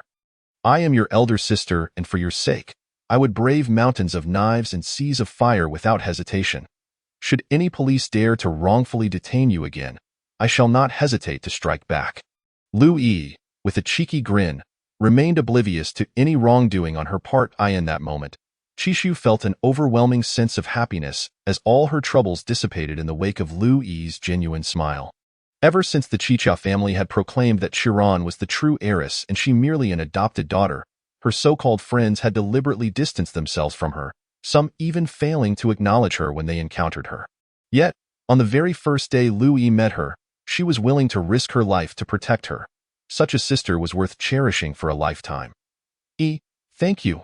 Lui, noticing the dark circles under her eyes, playfully pinched her cheek. "All right, I've been awake for a day and a night. I'm utterly exhausted. You go to work first, I'll come find you tomorrow." With only one day remaining until Chiron and Song Yunzu's engagement, Chi-Shu's youthful face was nearly transformed into a frown of despair. Had she known, she would not have boasted about her husband being tall, handsome, and wealthy. Now, not only had she failed to strike a blow against the couple, but she had also ended up embarrassing herself in just one day. Where could she possibly find a man taller, handsomer, and wealthier than Song Yunzu? Suddenly, she recalled the more than 100 newfound brothers she had recently recognized. She sent a message via WeChat, only to find that they had all blocked her, leaving her unable to reach any of them. What was going on? The reality was that those poor brothers had already been tortured into a state of despair by Lin Youqian. Having run a staggering 50 laps, far exceeding a full marathon by an additional 10 kilometers. Setting aside the brothers in the military, she went through all the male friends around her. The only one who could surpass Song Yunzu in height and looks was her junior brother. Jia Shu, tomorrow my mischievous sister and my nominal ex-boyfriend are getting engaged. Could you spare a moment to help me out by pretending to be my husband for a day? Ouyang Jiashu's voice was frantic. Of course, I am willing. I would gladly be your husband for a day or even a lifetime. The only issue is that I'm currently in the United States, and tomorrow I have a music release event. Even if I were to take a rocket, I wouldn't make it in time. 7. Why couldn't you have informed me of this good fortune sooner? I would have been willing to breach my contract just to support you. Now, how am I supposed to get there? Chishu hadn't anticipated that Ouyang Jiashu would be abroad. Then I shall seek someone else. Ouyang Jiashu inquired, what about your real husband? Has he passed away? Otherwise, why not ask him? Chishu smiled awkwardly. We are merely a couple in name. He has matters to attend to and cannot leave. Ouyang Jiashu generously declared, no worries, I will help you. Even though I am not in the country, I can still back you up. Just wait. Chishu held no expectations for this musical vagabond and began to seek new assistance. You are well connected. I would like to ask, do you know where I can find a male model? I wish to rent one who is tall, handsome, and capable of fighting. Lue was taken aback by her words. Pfft. You little one, your body has yet to fully develop. What do you need a male model for? And one who is brawny and capable of fighting at that. Can you handle it? Quickly tell me, are you perhaps looking for love? How about I introduce you to a young pup? One who can provide you with emotional nourishment without harming you. How does that sound? Chishu merely sought to rent a male model to deal with that couple, yet he had misconstrued her intentions. I am not seeking romance. I need a male model for a matter of face. After succinctly explaining the situation, Liu promptly drove her red Porsche to the staff dormitory of the military hospital. Chi-Chi, come down, I'll help you pick someone. Chishu had assumed picking someone meant selecting a charming young gentleman from an entertainment venue. However, Liu unexpectedly brought her home and pointed to 3 dashing and charismatic young men from the prestigious Liu family, saying, this is my eldest brother, second brother, and third brother. Choose one. Chapter 55. The 3 brothers of the Liu family, the 3 dashing and distinctively charming young gentlemen, all turned their attention towards her.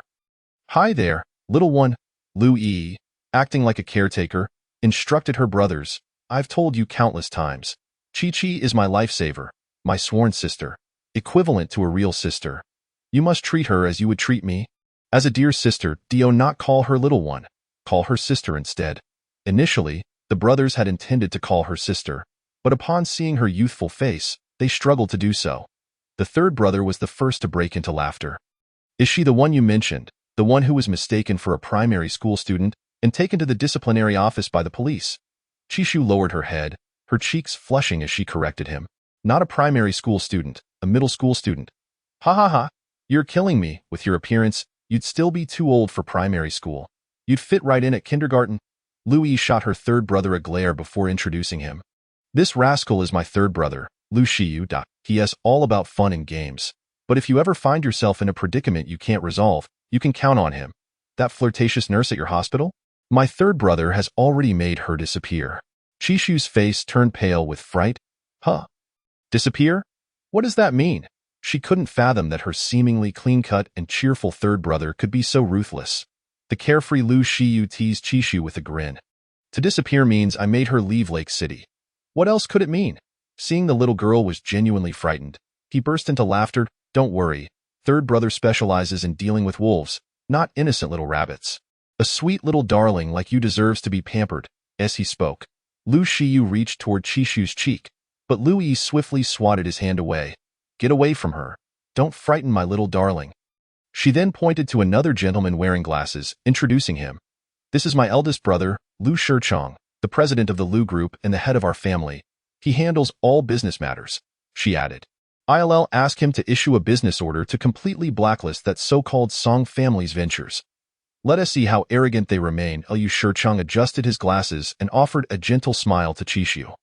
Chi-Chi, welcome to the Liu family. Here is a small token of our meeting. Please accept it. Upon seeing Liu Shichong, Chishu first understood the concept of maturity and restraint. He appeared warm and gentle, yet exuded an air of wisdom and severity, creating a sense of both closeness and distance. Thank you. I'm delighted to meet you all. I don't need the card. Liu directly snatched the black card from her brother's hand and forcefully stuffed it into Chishu's pocket. Take it. No refusals. Otherwise, my brother will be upset. I'll have him arrange a villa for you near the hospital, so you won't have to squeeze into a dorm with others. It'll make it easier for me to find you. Chishu clutched the valuable black card, unsure whether to accept it or return it. Meeting Lu Shichang's gentle smile, she offered a faint smile in return. While introducing the last tall and upright man, Lu Yi stepped back slightly, her tone unusually respectful. This is my second brother, Lu Shirshu. Handsome, few words, and a formidable fighter. A true embodiment of a straight man. He may seem aloof, but beneath that exterior lies a volcano. It's just a matter of whether you can ignite it.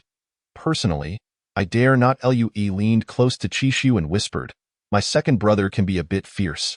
Even I am cautious around him, so you'd best avoid provoking him. T was as if Lu Shirshu had ears like a hawk. He spoke up in a steady voice, when have I ever been fierce? Lu Yi stuck out her tongue and made a face at Chishu. See? Didn't I tell you he's cold? He doesn't understand gentleness at all. Chishu smiled softly, feeling that Lu Shirshu merely appeared stern. In reality, he exuded far less pressure than Lin Yuqian, whom she had just met. Ever since she entered, Lu Shirshu's deep-set gaze had been fixed intently on her face, as if trying to uncover a hidden blossom. Hello, second brother. Chishu was unsure what to say, so she simply greeted him. Hello, Chi-Chi. Lu Shirshu responded softly. The Lu siblings looked at him as if he were a curiosity. Lu Shiu's expression was the most exaggerated. Second brother, was that voice you just spoke with? It sounded terrifying. Have you been possessed by a ghost? Lu Shirshu was at a loss for words. He had simply called out to Chi-Chi normally. Was that truly so shocking? Ahem. Lu Shichang interrupted Lu Shiyu's nonsensical remarks, playfully glancing at Chishu. What's this? Do you only recognize your second brother? What about your eldest and third brothers? Chishu obediently bowed and greeted each of them. Eldest brother, hello. Second brother, hello. Third brother, hello. Lu Yi chimed in from behind. What about me? I'm your fourth sister. Chishu was unwilling. You want me to call you sister while taking advantage of me? You must know. I am older than you. I am the sister here. Pfft. Lu Shirshu stifled a laugh, unable to comprehend how this little girl, who was actually 22 years old, could still wish for Lu Yi to call her sister. Hey, little Chi-Chi, do you know why I insisted on swearing brotherhood with you? Because I lack a sister, and you, with your demeanor, wish to be my elder sister? How shameless. Chishu nodded earnestly. I feel a bit embarrassed. Yet I too aspire to be an elder sister. What a fanciful notion. If Lu Yi were to refer to her as sister, how could she possibly face the world without being the subject of ridicule? Those unfamiliar with the situation might even assume that Lu Mama has given birth to a fifth child. Sister, you might as well abandon that idea. Darling, you may take one home with you. Lu Yi, like a saleswoman, paraded her three brothers for display. Currently, only these three models are available, each ready for selection, guaranteed quality, and exchangeable if unsatisfactory. You may take one home for a trial, and if you find him suitable, keeping him as an official husband is not out of the question at all. And I almost forgot to mention, my eldest brother is married, but his union with my sister-in-law is one of convenience. They each lead their own lives without interference. This does not hinder sales. It merely lacks a brand label. Chi-Su felt rather awkward. This is rather inappropriate. I merely wanted to rent a male model to enhance the atmosphere. This is all too extravagant. Lu Shishang chuckled lightly. No worries. Chi-Chi, if you have your eye on anyone, feel free to speak up. My brothers will be more than capable of supporting you, far surpassing any male model in prestige. Yet it is precisely this prestige that makes Chi-Su hesitant to proceed.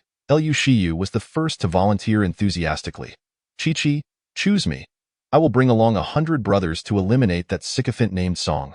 Ahem. Lu Shishang coughed to remind him to exercise caution. There was no need for Chi-Chi to be privy to matters of violence. Chi-Su speculated that Lu San was likely involved in the underworld, and it would be wise to avoid provoking him. Can I opt not to choose anyone? Is it permissible for me to skip the engagement banquet? No way. You must select someone. Such indignities cannot go unchallenged. Lu Yi could not swallow her anger. If you deem Sangu unreliable, then choose between Degu and Ergu. Chapter 56. The thoughtful second brother Lu Shiyu protested indignantly. What makes me unreliable? I possess striking looks and conduct myself with efficiency. I am the most suitable candidate to be Chi-Chi's husband. Right, Chi-Chi. In a bid to evade Lu San, Chi-Su decisively opted for Ergo. I choose Ergut. He is taller and appears more dashing. Just his presence alone could overshadow Song Yunju. Liu Shiyu's fragile ego suffered a severe blow. Which of your eyes sees that ice-cold face as more handsome than mine? Qi Su quietly retreated behind Lu Shixiu. Both of my eyes did. Just as Lu Shiyu attempted to poke her eyes, he was swiftly subdued by Lu Shixiu, who mercilessly tossed him onto the sofa. Be silent. Treat Chi-Chi with more respect from now on. Otherwise, do not blame my fists for being unkind. Faced with the fierce demeanor of Ergu, Lu Yi earnestly advised, Chi-Chi, perhaps you should consider to go. I believe he could easily crush that swarm of ants using his status as CEO of the Lu Corporation. Qi Su shook her head vigorously. No, no, no. I refuse to be a mistress. Liu Shishang could only manage a wry smile. He knew well that this little one did not regard him, a woefully married man, as a viable option. After so many years of solitude, it was rare to encounter someone intriguing, yet he lacked the qualifications to compete. The burden of being the head of the Lu family was something only those who bore it could truly comprehend. Suddenly, the door swung open. Dasa Huaying strolled in, arm in arm with a golden-haired, blue-eyed man, exuding charm and allure. The man's attire bore 3 conspicuous lipstick stains, matching the shade on her lips. Hi, darling, and my dear siblings. This is my new boyfriend, Leo. Isn't he handsome? Lu Shishang was not angered by her bringing a man home. Rather, he greeted them politely. Hi. When did you switch tastes and start dating foreign goods? Huaying lit a cigarette and replied languidly, foreign goods are far more exciting and thrilling. Shishang, you should try finding a foreign girl as well. Qi Su's worldview shattered. She began to believe Lu Yi's assertion that her elder brother and sister-in-law were indeed leading separate lives. Ahem. Lu Shixiu coughed to remind them to be mindful of their words. Only then did Huaying notice Qi Su standing behind Lu Shixiu. Exhaling a thin wisp of smoke from her crimson lips, she delicately extinguished her cigarette with her alluring fingers. Sorry, I didn't see a child here. Sweetheart, you can pretend you didn't hear those inappropriate remarks, Qi Su corrected her. I am Qi Su, 22 years old, not a child, and I understand what you were saying. What? Huaying could hardly believe her eyes.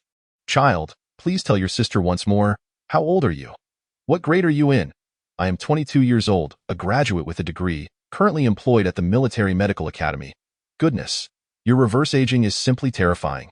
Huaying seemed to have discovered a new continent, rushing over to Qi Su, eager to pinch her cheeks, but was blocked by Lu Shixiu. Remove your smoke-stained claws. Do not pollute the child. Qi Su felt her efforts to clarify were in vain. The entire Lu family regarded her as a mere child, especially that newcomer, Leo, who somehow produced a lollipop and stuffed it into her hand. Hello, child, you're beautiful.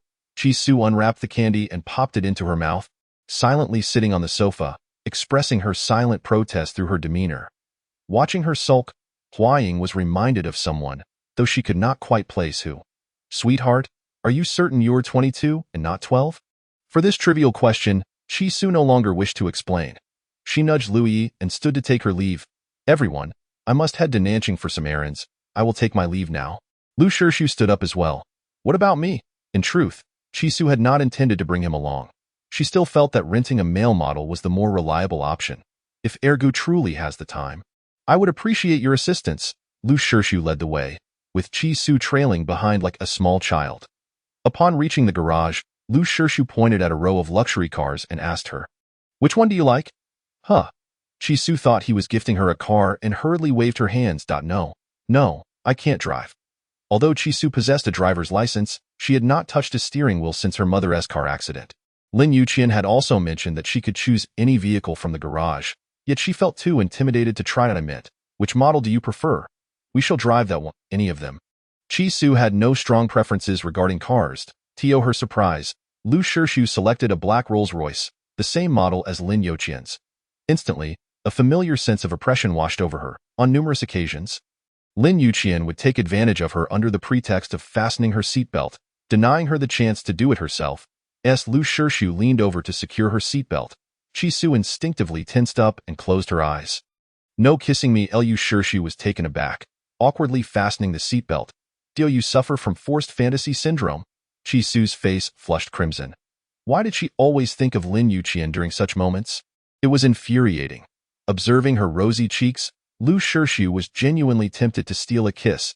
He had never encountered such a delicate and youthful girl, reminiscent of a beautiful doll from a traditional painting. Evoking an irresistible sense of joy. The journey to Nanjing may take 7 hours. I specifically chose this car for its spaciousness. Yi mentioned you worked the night shift last night, so you can lie down and rest a bit. Yi's assessment of Ergu was that he was a fierce, straightforward man. Yet, his gentle and considerate tone was anything but fierce. He was clearly a warm-hearted individual. Lu Shirshu adjusted her seat to the most comfortable angle and draped a blanket over her. Rest well. If you feel hungry, thirsty, or need to use the restroom, just call out to me. Chi-Su closed her eyes and smiled to herself. What a treasure of a brother. He was so considerate. A stark contrast to his angular and stern exterior. Soft music played in the car, and the air conditioning was set to a comfortable temperature, lulling Chi-Su into sleep. In her drowsiness, Lin Yuqian called her. Tonight, I've prepared dinner. You should come back to eat. No. You eat by yourself. I'm on my way back to Nanjing, and won't return until the day after tomorrow. Lin Yuqian gazed at the empty apartment, feeling a deep sense of loss. Aunt Yang had mentioned that she hadn't returned since moving into the dormitory. It felt like a distant memory, as if half a century had passed. The bedding on the bed still bore the remnants of their unfinished business from that day. Yet the person on the bed was no longer the same. She no longer felt the joy she once did upon seeing him. Chi-Chi, I'm sorry I couldn't accompany you back to Nanjing. Please don't be upset. It's all right. It's not a particularly important matter. You needn't worry about it. Chi-Su spoke calmly, as if she were a still pond, devoid of any ripples. However, Lin Yuqian's heart was in turmoil. Wife, I miss you. Chi-Su's response remained indifferent. I understand. Chapter 57. Spicy stone pot rice. And what about you? Lin Yuqian longed to hear a similar response. Yet, Chi-Su deftly sidestepped the question. I worked a night shift yesterday and am quite tired. I wish to rest for a while. All right. Call me when you arrive in Nanjing. Since their last abrupt cessation of affection, Lin Yuqian had not heard a single sweet word from her in many days. Not even once had she uttered his name, Yuqian. Aunt Yang inquired, Mr. Lin, have you and your wife had a falling out? No. Lin Yuqian sat alone at the dining table, the food in his mouth tasting like sawdust. He instructed Aunt Yang to inform him immediately if his wife returned home, regardless of the time. Aunt Yang wished to express that it had already been half a month since Madame had returned. She felt a twinge of embarrassment regarding the maid's wages she had been taking. Mr. Lin, if you miss Madame, you ought to bring her back. Relying on her to return on her own, given her capricious nature, seems rather untrustworthy. Although Aunt Yang refrained from speaking, he was aware that once that little woman returned, he needed to hastily bring her back. Otherwise, their days together would be over. Witnessing Mr. Lin Yuqian's ominous mood, Aunt Yang could no longer endure the suffocating atmosphere and could not help but speak up. Mr. Lin, you ought to show more concern for Madame. Last time she caught a cold and had a fever for several days. She was all alone in bed, silently shedding tears. Those tears must have accumulated into a heap, and she had to change her wet sheets several times. She is inherently delicate, and with you being oblivious to her illness, how could she not feel hurt and wronged? In that instant, Lin Yuqian felt as though his heart had been hollowed out. Even breathing became painful. She was ill, had a fever. Why didn't you tell me? Madame forbade it, came the reply.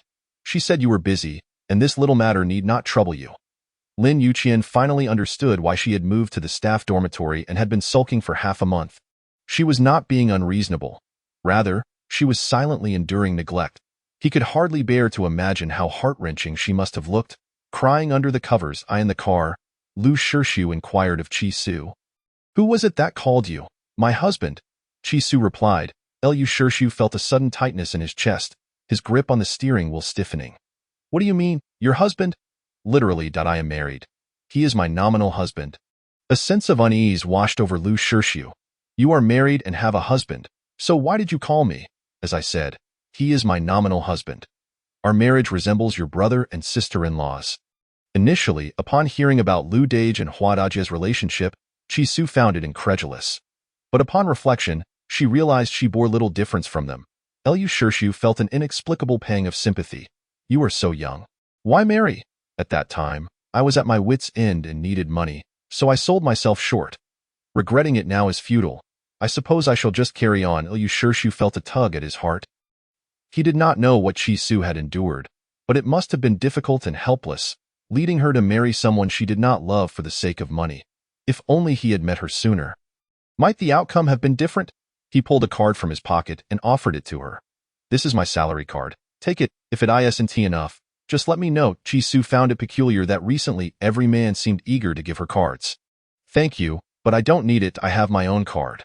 Besides, my brother also gave me one, and my husband gave me two. I seem to have enough money. Liu Shirshu teased her.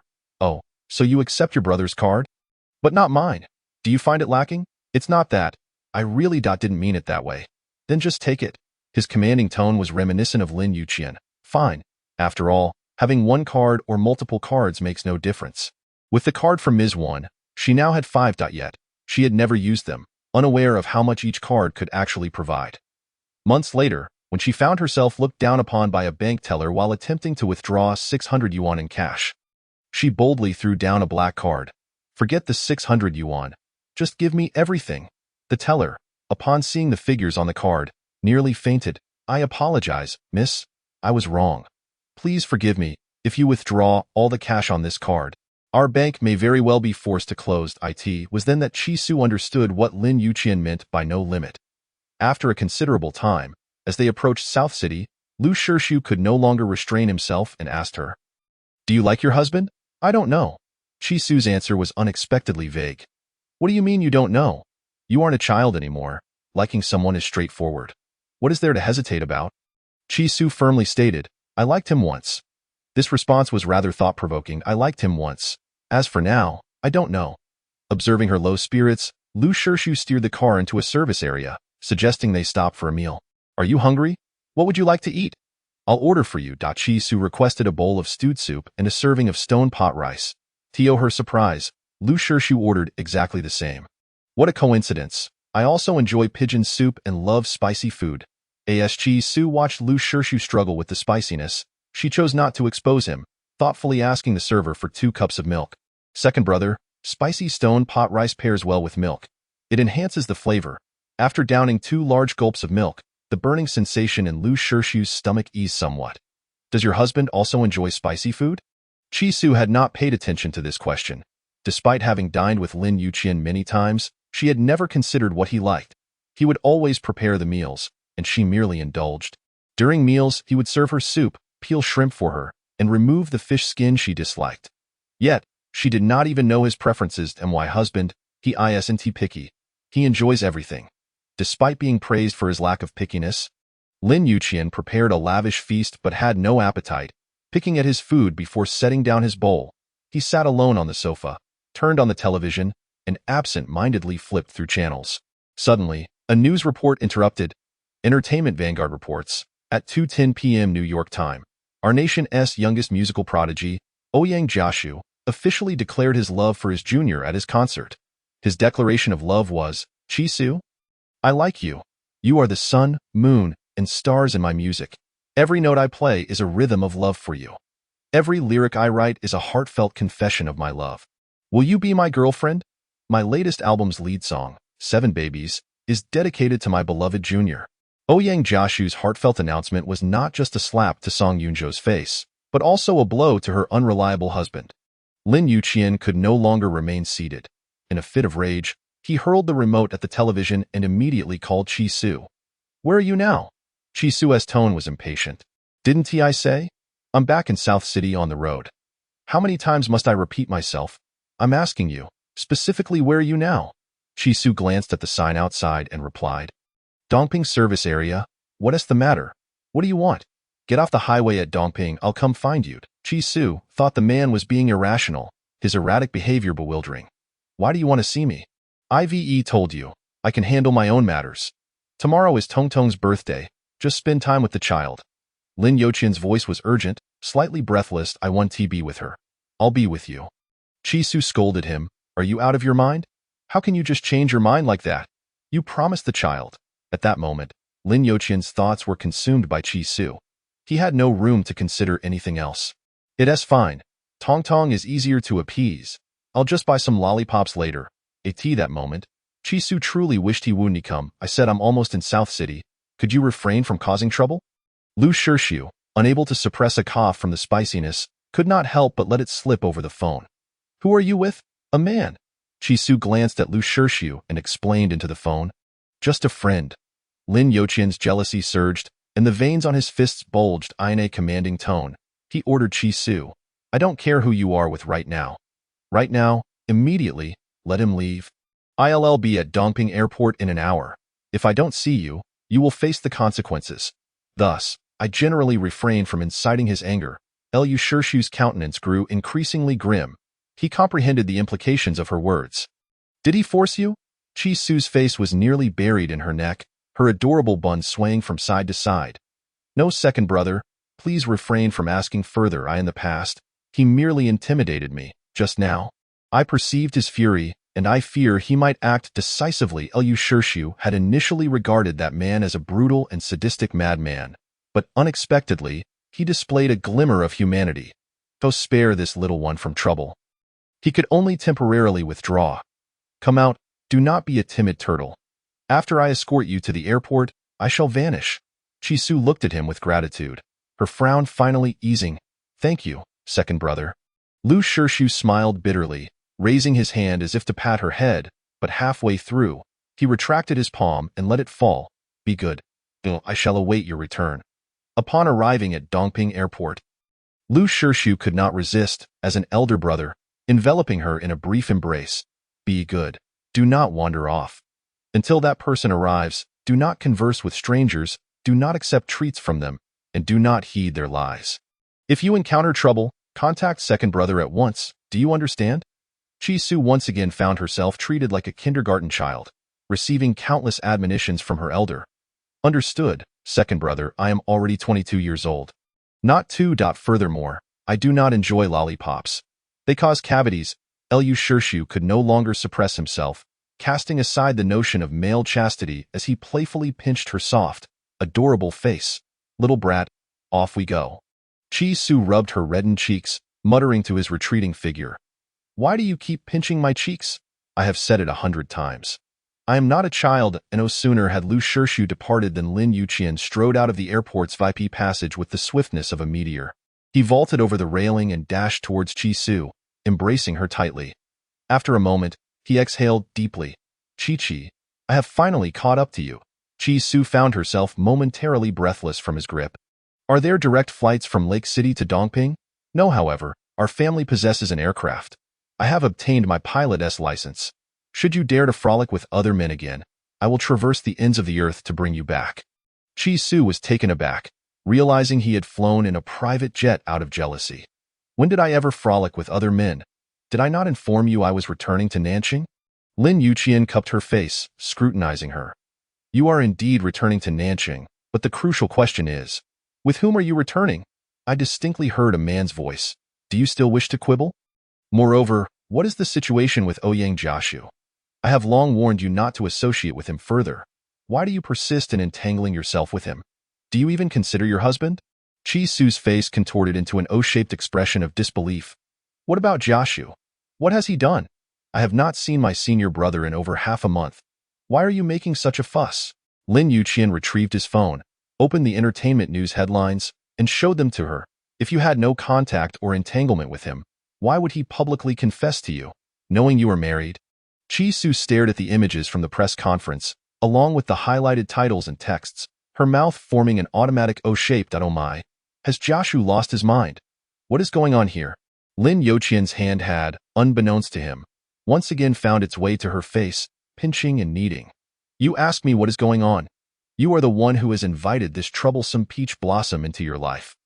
Do you not know what is happening?" Chi-Su speculated that Ouyang Jiashu must be trying to support her and restore her dignity, which is why he stirred up such a scene.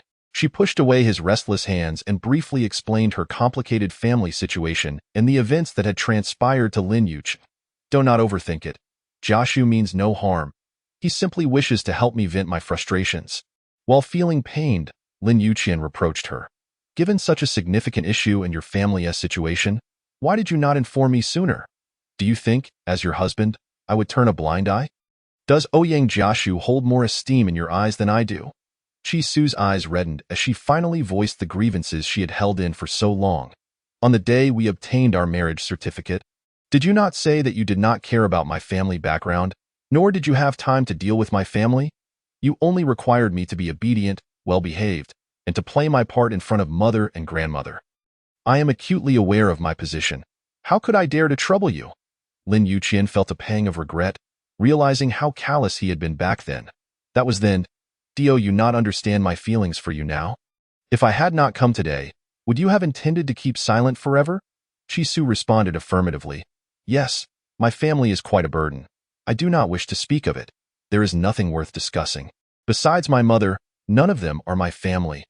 Lin Yuqian embraced her tightly, attempting to warm her fragile yet stubborn spirit with his own warmth. You knowingly ventured into a den of danger alone. If you were to be bullied or torn apart by villains, what would you do? What do you expect me to do? Chisu pouted, responding honestly, I am not alone. I brought along a partner to pose as my husband. My dear sister and that scoundrel have treated me poorly. I must maintain my dignity, you know. Upon hearing that she had found a man to impersonate her husband, Lin Yuqian's face turned a shade of green with anger.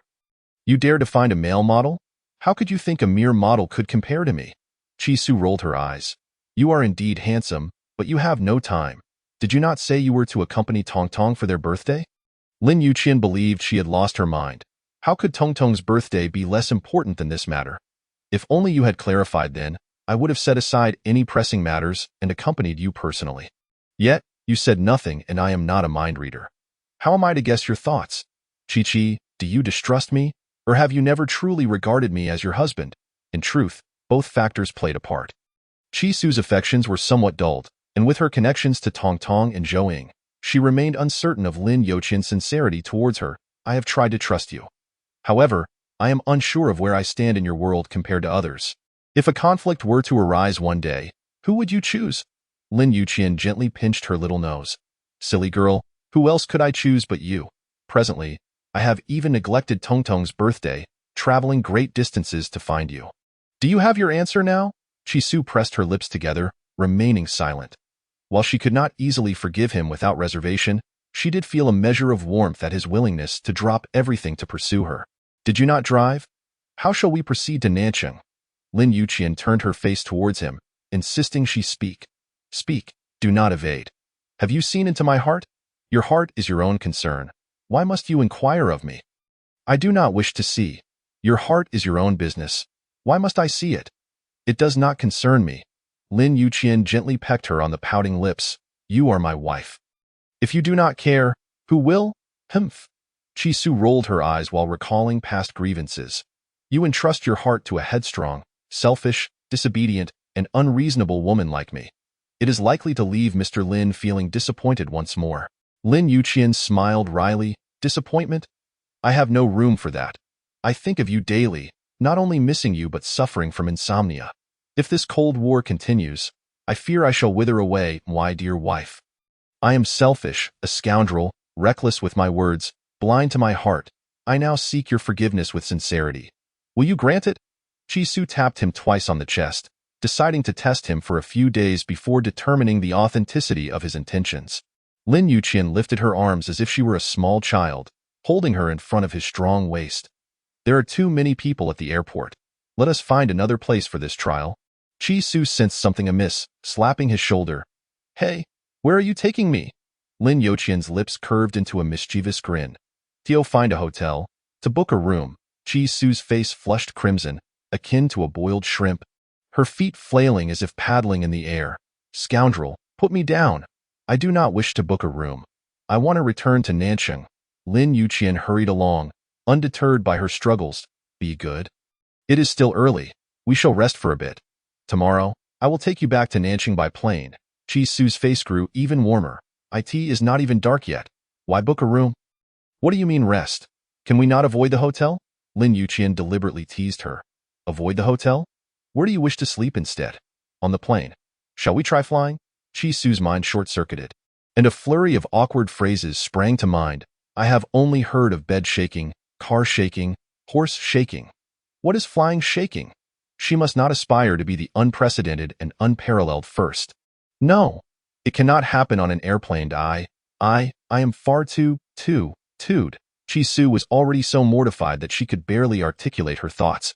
She felt as though she was unable to escape this impending disaster. No matter where she went, he would not let her go. Very well, as the lady wishes. To the hotel, Chi-Su remained like a doll, cradled in his arms. She didn't even witness the process of checking in before he whisked her away to their room. Dante, we need to register? This is my own hotel. You fool that I called ahead and had them prepare a brand new presidential suite. Be good. Don't be anxious. Just think of it as being at home.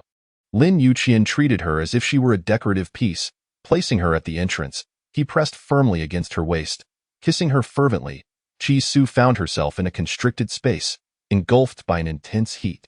Lin Yuqian, wait. You're too hasty. Let me catch my breath. Lin Yuqian gently moved her to the sofa. Fool, have you not learned by now how to breathe while kissing? Yes, it's my fault. Who else like you? A seasoned player in the realm of romance, experienced and adept? Lin Yuqian was not fooled by her words. This is a natural talent of mine, self-taught. Chi-Su felt her body aflame, a thin sheen of sweat forming, making her feel somewhat sticky. I'll take a shower first. The glass door of the bathroom fogged up, accompanied by the unbearable sound of running water. Lin Yuqian yearned to kick down the door and rush in, yet he feared scaring her. How long are you planning to take? Do you intend to steam yourself to perfection before emerging? The heavy humidity inside made Chi-Su feel like she was suffocating. Yet she dared not step outside. Lin Yuqian, I forgot to bring clothes. Could you please fetch some for me? Lin Yuqian would rather she not wear anything. He had yet to properly admire her figure in its entirety. There are towels inside, brand new. Feel free to use them. The towels are pristine and of the highest quality cotton. Yet no matter how she wrapped herself, considerable skin would still be exposed. The key was? She wore nothing underneath. To venture out like this felt utterly embarrassing.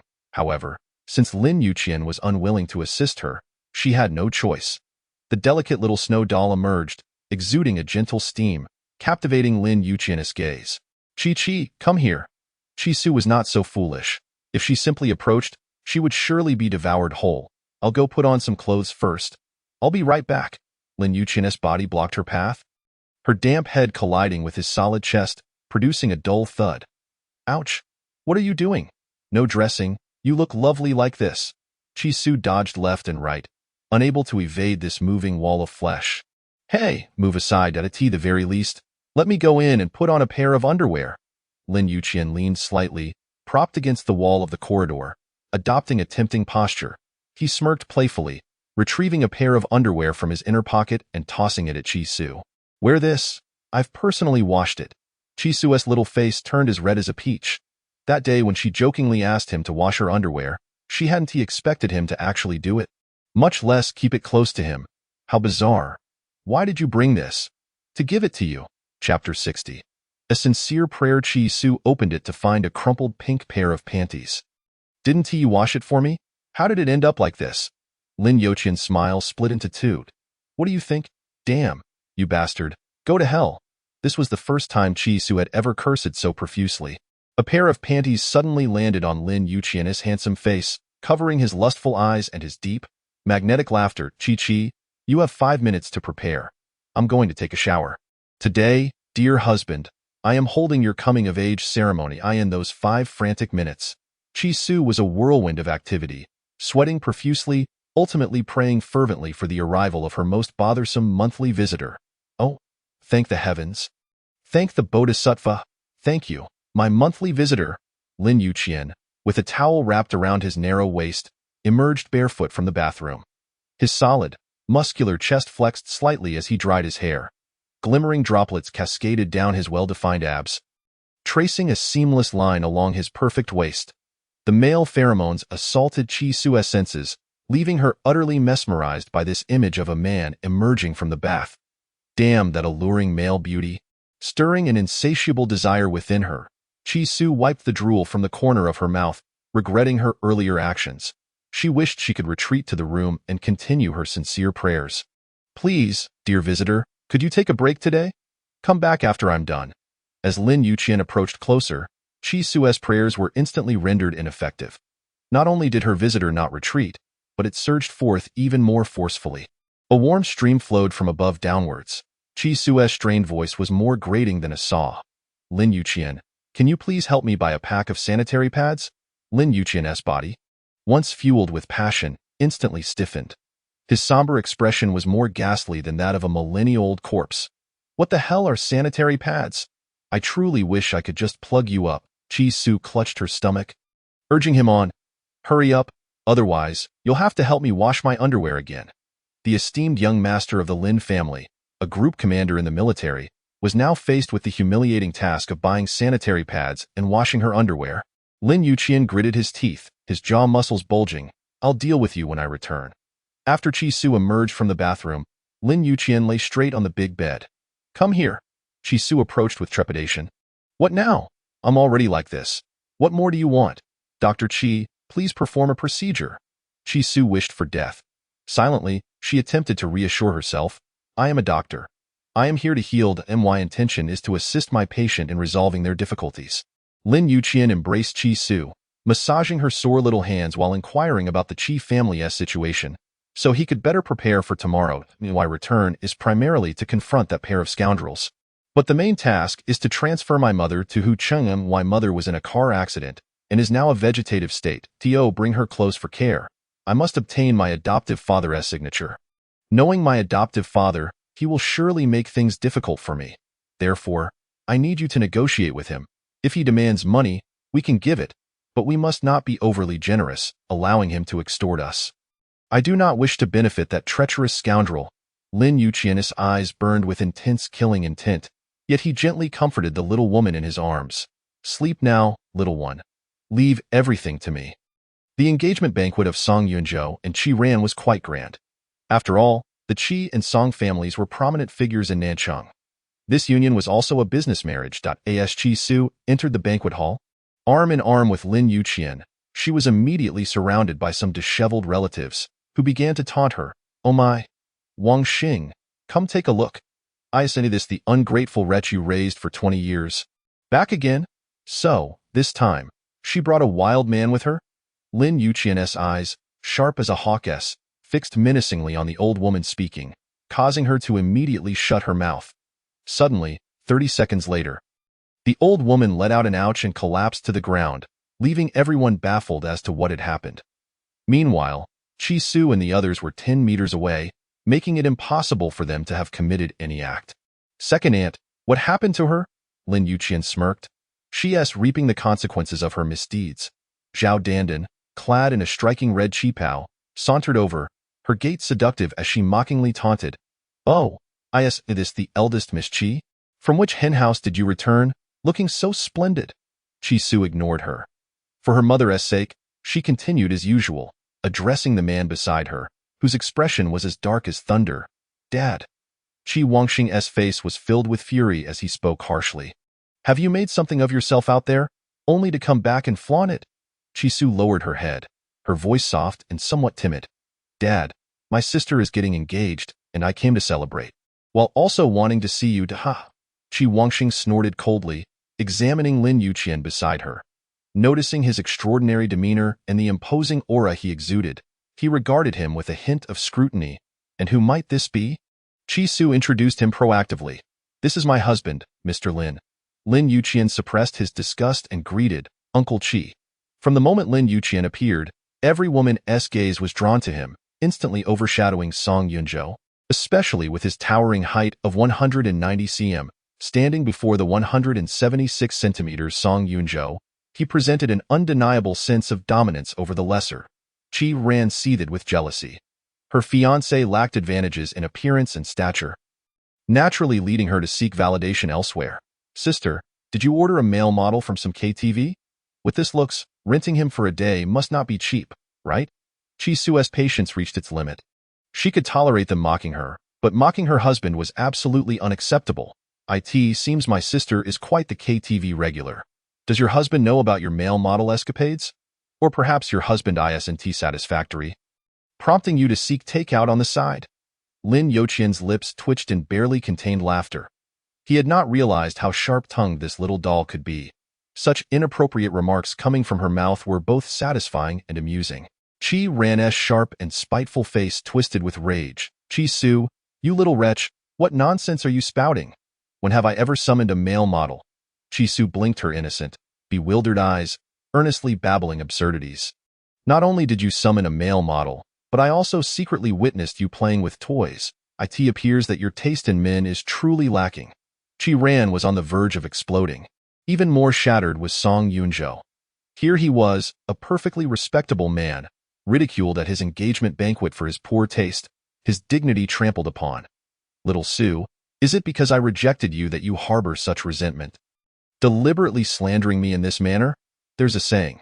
Sour grapes are what the unattainable become. It is precisely because I am of such remarkable quality that you cannot forget me. Isn't that so? Chi Su did not expect this shameless man to be so brazen.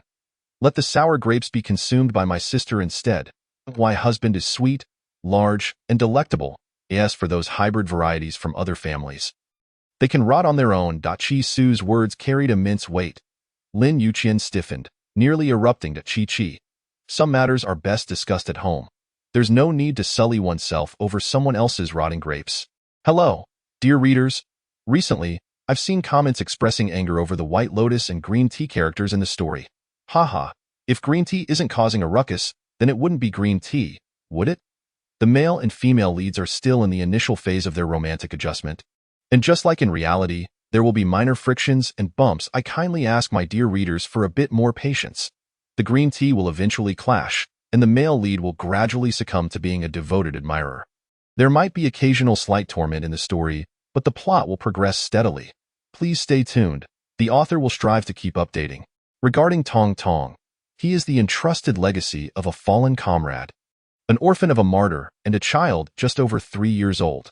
Due to the male lead's previous close training at the border base, he was often unable to care for him, leading to the White Lotus spoiling him. However, as a soldier, the male lead must honor his promise to his comrade. Tong Tong's character will experience a twist. Chapter 61. Chi Ran's engagement banquet. Song Yunzhou could no longer maintain his composure, clenching his fists like a shrew, pointing at Lin Yuqian and cursing vehemently. Who the hell are you? A KTV young master, running wild at my banquet? Do you believe I won't beat you to death? Regarding such a lowly scoundrel, Lin Yuqian couldn't be bothered to waste even a word and simply smashed him to the ground with a single punch. Pathetic.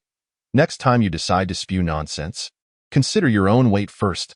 Zhao Dandan, witnessing her precious son-in-law being struck, erupted like a plucked wild chicken, shrieking, "Someone! Security! Quickly! Throw this wild man out! And this little wretch too! Get rid of her!"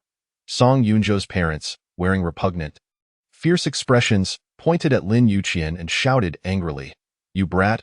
How dare you touch my son! I will make you wish you were never born and vanish from South City." Lin Yuqian regarded him with the disdain one might reserve for a clown. Casting a glance his way in an overwhelming tone, he threatened, "Song Qingshan, after today, your Qingshan group shall no longer exist." Ha ha ha. Unaware of the impending doom, Song Qingshan continued to laugh arrogantly. "You brat, you're so arrogant in this South City.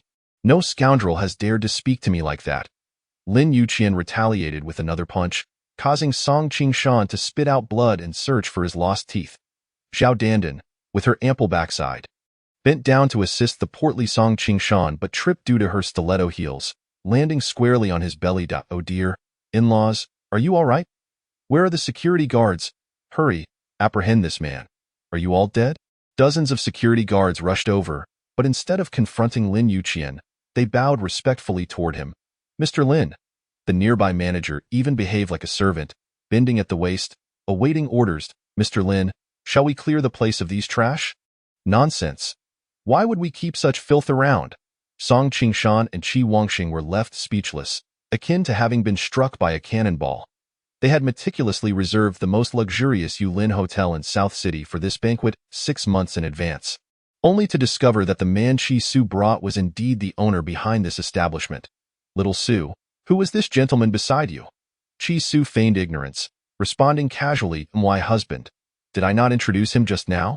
Qi Wangxing's tone was no longer as harsh as before, his ugly face adorned with a sycophantic smile. "Little Su, what your father meant was, what is his identity?" Chi Su had no intention of revealing Lin Yuqian's true status and improvised, saying, "He's just an ordinary employee. Nothing to be surprised about. An ordinary employee? How could one possess such an imposing presence?" His calm yet fierce demeanor and piercing gaze clearly belonged to someone of high status. Little Sue, where does he work? With a mere glance from Lin Yuqian, the security team swiftly cleared the venue, unceremoniously expelling all the guests. Zhao Dandan screeched like a mother hen whose eggs had been stolen. Don't leave, don't go. The banquet hasn't even started, and the gifts haven't been presented yet. On what grounds do you expel my guests? Security, have you not realized that we are the hosts today? We are the protected ones. And what you are doing is a breach of contract. I demand compensation for our economic losses. The head of security spoke sharply. A mere compensation. We do not care for such trifles. However, our Yulin Hotel does not accept lowly individuals. They would tarnish our establishment. Even the security guards understood that the Lin family was not in need of money. However, the disgrace faced by the Qi and Song families would surely lead to ridicule and exclusion in business circles. After all, offending the Lin family would likely spell the end for the Song family's business. In the blink of an eye, the once lively banquet hall was cleared. The crimson carpet lay in disarray. The head of security approached, asking Lin Wang, should we clear these people out as well? Lin Yuqian turned his head, gazing affectionately at Qi Su, offering her face. Ask the young lady. The entire hotel staff, including the manager, security, and waiters, stood in a neat row, hands folded, bowing at a perfect 90 degrees. Greetings, young lady. Their synchronized voices resounded throughout the banquet hall. Qi Su had never encountered such a scene before. Clinging tightly to Lin Yuqian, she grasped his arm to ease her tension. Lin Yuqian held her hand firmly, reassuring her, Qi, you are the rightful young lady of the Lin family. From this day forth, wherever you go, regardless of the challenges you face, stand tall and confront them head-on. Remember, the Lin family is your unwavering support. Even if the heavens were to crack, your husband will stand by you. For the first time, Qi Su felt so fiercely protected, moved to tears. Thank you, Lin Yuqian. The name Lin Yuqian rang like a thunderclap, shattering the spirits of Qi Wangxing and the others. The fear reflected in their eyes was more terrifying than that of a ghost encountering Zhong Kuei.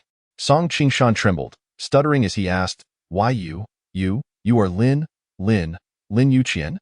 The young master of Lin Group in the capital? Lin Yuqian, with an air of authority, sat upon the chair specially brought by the head of security. His leg crossed in a manner that nearly brushed against Song Qingshan's chin. Do you have any advice? Song Qingshan dared not offer any advice. He wished to kneel before Lin Yuqian, begging for mercy for the Qingshan group. Qi Su chided herself softly, scolding her own foolishness. It's all my fault for being so clumsy and revealing your name. Lin Yuqian pulled her into his embrace, seating her on his lap, uncomfortably so.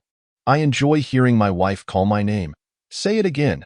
This wave of affection was both rough and commanding, nearly choking those petty individuals. Lin Yuqian, Qi Su playfully elongated the last syllable, under the gaze of so many. Sitting on a man's lap made her feel embarrassed. She attempted to rise and flee but was forcefully held down. Be good, don't move. Just sit quietly and watch when your husband gets angry. Once Lin Yuqian's gaze lifted from Qi Su, it transformed into that of a fearsome deity, his murderous glare piercing through Song Qingshan and Qi Wangxing. As if he were dissecting them, he said nothing, merely exerting his presence, waiting for those petty individuals to plead for mercy.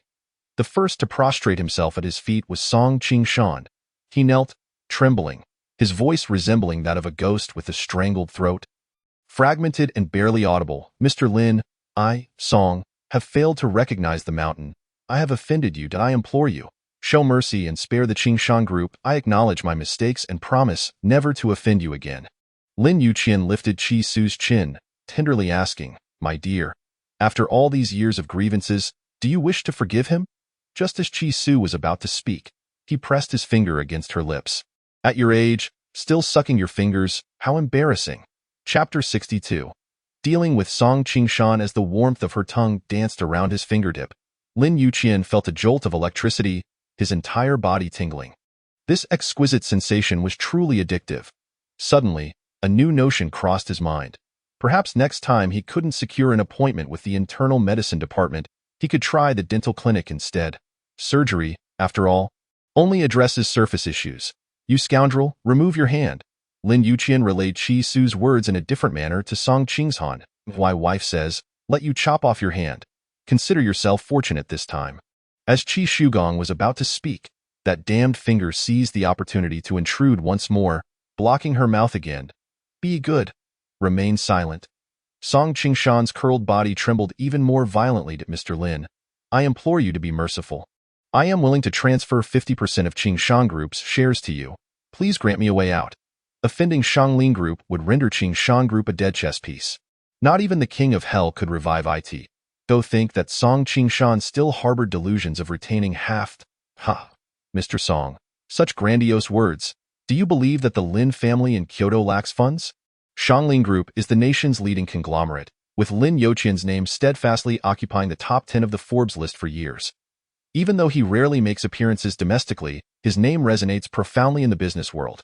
As he is the sole legal heir of Shanglin Group, Song Qingshan continued to raise the stakes. Mr. Lin, how about 70%? From now on, the profits of Qingshan Group will be divided 70-30. I will ensure that the dividends are transferred to your account on the 1st of every month. Lin Youqian's palm slammed against the armrest of the chair, startling Qi Su, who was nestled against his chest. After calming the woman in his embrace, he spoke with fury. Song Qingshan, are you deaf? I shall ask you once more. Do you think I lack money? Today, you must either sever an arm or allow Qingshan Group to vanish from this country forever. The choice is yours to ponder. Song Qingshan was drenched in cold sweat, with dirty mucus hanging from his nose. Mr. Lin, I beg you, spare me a path to survival. May I propose an alternative punishment? The Qingshan Group was the wealth amassed by the Song family over 3 generations, and in Song Qingshan's generation, the name Qingshan was chosen, reflecting the great expectations of his elders. Little did he know that today, it would all come to ruin at his hands. An alternative punishment was not out of the question. Lin Youqian's slender fingers tapped against the armrest, producing a sound that seemed to whip the soul. How about exchanging it for your son's 2 moldy grapes? In terror, Song Qingshan soiled himself, a nauseating liquid pooling beneath him. Dad, no. I am a man. I cannot lose my dignity. To hell with it. Lin Youqian kicked him aside and moved to a distant position with Qi Su, away from the foul scene. When Song Qingshan knelt again to plead, Lin Youqian's patience had run thin. He picked up a porcelain bowl from the table and hurled it to the ground. I, Lin Youqian, am not a merciful man.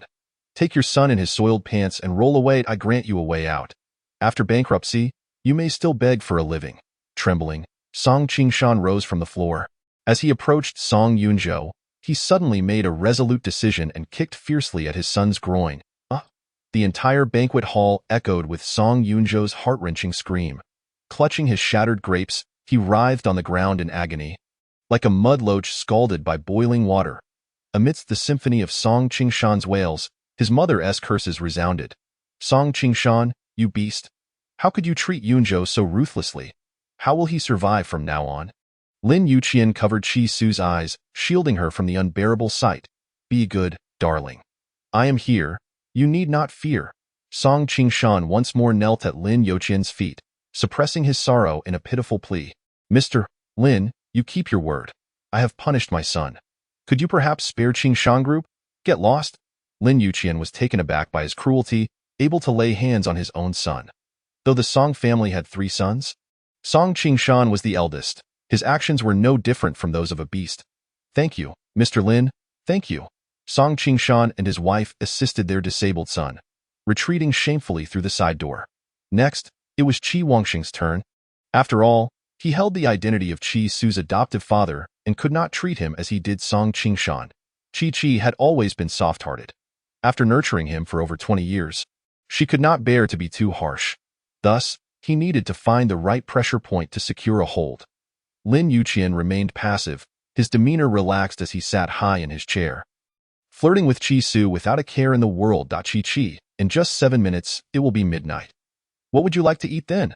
This double entendre sent chills down Qi Wangxing's spine. Cold sweat trickled down his back in sync with the ticking clock in the hall. After all, Lin Youqian was his nominal son-in-law.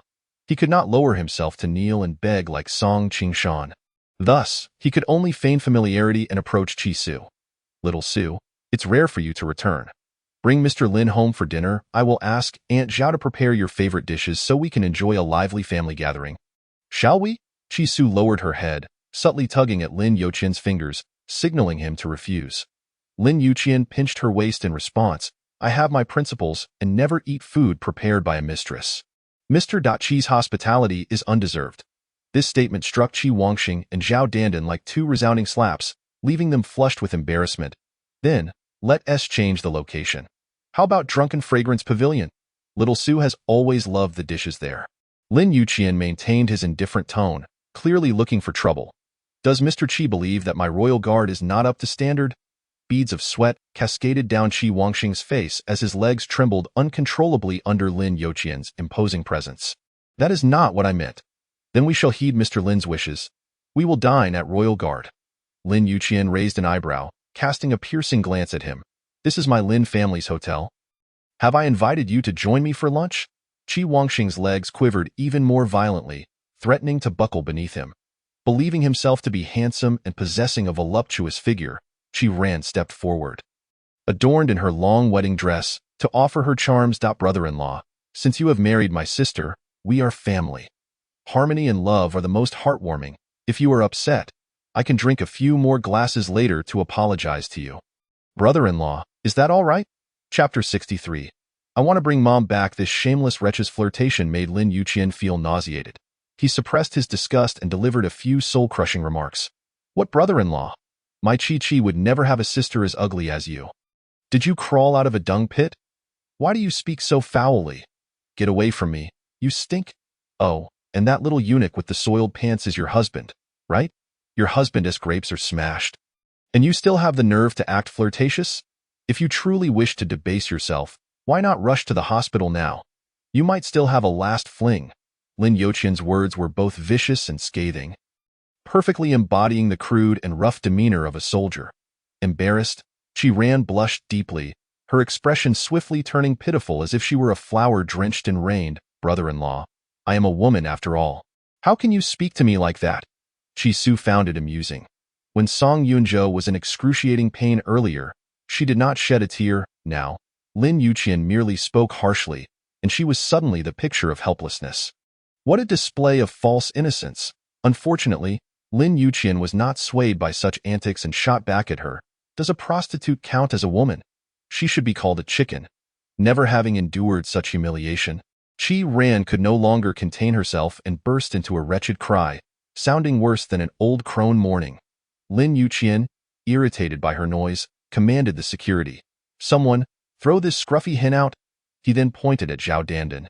And this wrinkled old hen as well. Out with her. Zhao Dandan, when being expelled, was still cursing, but after a few slaps from the security chief, she instantly quieted down. Qi Wangxing watched helplessly as his wife and daughter were humiliated. Not daring to utter a word, shrinking away like a quail awaiting its fate, Lin Yuqian toyed with Qi Su's delicate hand and asked her, Darling, when we return to Nanqing this time, didn't you say there is something important you wish to accomplish? Pray, share it with me. I shall assist you. Qi Su cooperatively played along with him. I wish to bring my mother to Lake City for treatment. Would that be too troublesome? Lin Yuqian's sharp gaze shifted back to Qi Wangxing. Whether it was troublesome or not depended on Mr. Qi's inclinations. An Yunqi was the sole legal person of Yunju Company and its largest shareholder. Until Qi Wangxing completely absorbed Yunju Company, how could he bear to let in Yunqi go? He hesitated, stammering, This matter is indeed a bit troublesome. Your mother has been asleep in the hospital for so long, and transferring her may not be good for her health. Lin Yuqian sneered, If it's troublesome, then we shall not trouble Mr. Qi. He lifted Qi Su's chin playfully, jesting, Qi, should Yunju Company go bankrupt one day, do not worry. I will take care of you. I will also cover your mother's medical expenses. This seemingly light-hearted remark was, in fact, a blatant threat. If Qi Wangxing wished to monopolize in Yunqi's company and assets, he needed to see if he had the capability to swallow it whole. Qi Wangxing quickly changed his stance. Little Su, if Lake City has better medical resources, and you wish to bring your mother there, it is not impossible. I will consult with the doctors first and consider your mother's current health condition before making any plans. All right. Qi Su was not willing to wait even a moment longer. She made her intentions clear. I want to take my mother away today. She had already communicated with Professor Ouyang at Huakong Hospital, and they were ready to accept her at any time. As for the military hospital, as long as Lin Yuqian was willing to intervene, it should also pose no issue. Thus, as long as Qi Wangxing consents to sign, Mama can immediately be transferred to another hospital. Aware that he can no longer retain that puppet, Qi Wangxing merely hopes that Qi Su, considering the bond of over 20 years of nurturing, will not act too ruthlessly. Xiao Su, today is the weekend, and it may be a bit rushed. The hospital procedures are not so easily arranged. Moreover, the transfer involves your mother's safety, and it should be based on her health indicators. I am willing to do whatever is necessary to assist. However, we should defer to the hospital's arrangements regarding the exact date of the transfer. All right. Qi Wangxing's words hold truth. The specific circumstances must indeed be determined after a comprehensive examination by the hospital. Very well. Let us first visit Mama in the hospital and then heed the doctor's advice. Qi Wangxing let out a slight sigh of relief. He began to evoke the years of affection and sacrifices. Attempting to morally bind Qi Su. Xiao Su, your father has raised you for over 20 years. From your childhood to adulthood, have you not received the best in terms of food, clothing, and care? Your father has always cherished you as his own daughter, showering you with more affection than even Ranran and I in these past 2 to 3 years. After I brought back Aunt Zhao and Ranran, you have struggled to accept your father's other children, which has caused a rift between us. But can we so easily sever the bond of our father-daughter relationship built over so many years? I do not seek your gratitude or filial piety. I simply wish for your well-being, and that alone brings me peace. Now that you have married into a prominent family, I trust you do not care for that meager Yunju company in Nanjing. Could you kindly persuade President Lin to show some leniency and not drive us to the brink? Although the company was founded solely by an Yunshi, Qi Su has never contemplated reclaiming it. She considers it a fair trade for the nurturing she has received over the years. She merely wishes to transfer Mama to Huqing for proper treatment. Hoping for a miracle. As for the Qi family, after this return, it will be a clean break, never to cross paths again. Dad. This was Qi Su's final utterance of that title. Throughout her life, her every need had been borne by Mama. Of course, she appreciated his presence, even if beneath a veneer of sincerity, there lay a foundation of hypocrisy. She still felt a measure of gratitude towards him. As for the shares and assets of Yunju Company, I do not desire a single cent henceforth. Let us part ways, each finding our own peace. Tomorrow, I will go to the hospital to handle Mama's discharge procedures, and I would appreciate your timely presence for the signature. Upon hearing her declaration, the weight in Qi Wangxing's heart finally lifted. His greatest fear was a conflict over shares and assets with Qi Xu. An Yunqi had established a will prior to her incident, entrusted to a trust company. Should she pass away, all her assets and company shares would be inherited by Qi Su. Thus, Qi Wangxing was compelled to go to great lengths to preserve an Yunqi, the comatose state she was in, and to transfer all company assets before Qi Su could fully spread her wings. Ultimately, even if an Yunqi were to perish, all that would remain for Qi Su would be a hollow shell and a mountain of debts. Xiao Su, it is getting late. I shall not disturb you and President Lin's meal any longer. As the security guard opened the door, Song Qingshan stormed in like a vengeful spirit, brandishing his arms. Lin Yuqian, you deceitful scoundrel. You are a man of empty words, saying you would spare my Qingshan group, yet you secretly undermine us. Song Qingshan had completely lost control. Even as the security restrained him, he continued to struggle and curse. Lin Yuqian, you despicable person, I shall fight you to the bitter end. Lin Yuqian found the situation absurd. He had already let this man off the hook, yet he insisted on seeking his own demise. Security, let him come. If he dares to lay a finger on me, I shall ensure he regrets it. After escaping the grasp of the security, Song Qingshan did not dare to approach Lin Yuqian, fearing that the mere proximity would shatter him. Instead, he lamented tearfully, President Lin, I have already ruined my son. Why do you still refuse to spare the Song family, resorting to such underhanded methods to drive us to the edge? Lin Yuqian vehemently denied it. Nonsense. I have always conducted myself with integrity. How could I go back on my word? Your Song family is but a mere mosquito, hardly worth my attention. Song Qingshan confronted him directly. If you are so upright, why then have you issued a commercial blockade against the Song family after forcing me to sever ties with my offspring? Now, every processing plant, supplier, distributor, and agent across the nation has terminated their partnership with Qingshan Group. Are you not pushing me towards death? Lin Yuqian seethed with anger. When have I ever ordered a blockade against your Song family? You act unjustly, creating enemies at every turn, and yet you have the audacity to place the blame on me? If I truly wish to destroy you, I would simply have the financial, quality inspection, and tax authorities pay you a visit, which would lead to your immediate bankruptcy. Why would I go to such lengths to grant you a reprieve? Song Qingshan remained skeptical. President Lin, you truly have not targeted my Song family? Lin Yuqian scoffed dismissively. I have no interest in you. Suddenly, Qi Su's phone rang. It was Lu Shishang calling. Qi, have you arrived in Huqing? Is everything proceeding smoothly? Qi Su replied with a smile. Everything is going smoothly, very smoothly. Thank you for your concern, elder brother. The mention of elder brother caused Lin Yuqian to furrow his brow, his displeasure evident. Your elder brother has sent you a grand gift. You should expect a swift response. If you encounter any difficulties, do not hesitate to reach out. Your third brother is in Nanchang and knows quite a few people. If you face any troublesome matters, he can assist you. Qi Su expressed her gratitude once more. Thank you, elder brother. I have taken care of everything, so there is no need to trouble my third brother. By the way, has the second brother returned? Lu Shishang was unaware that Lu Shishu had abandoned her midway. Isn't the second brother accompanying you in Nanchang? How is it that he left you behind? Qi Su felt awkward, unsure of how to explain. No, it's not the second brother's fault. This is on me. I asked him to return first. I will explain everything when I get back. Thank you, elder brother. I will hang up now. Listening to her repeatedly refer to brother, Lin Yuqian's face darkened further. He had painstakingly severed ties with over 100 brothers from the military and warned her senior peers.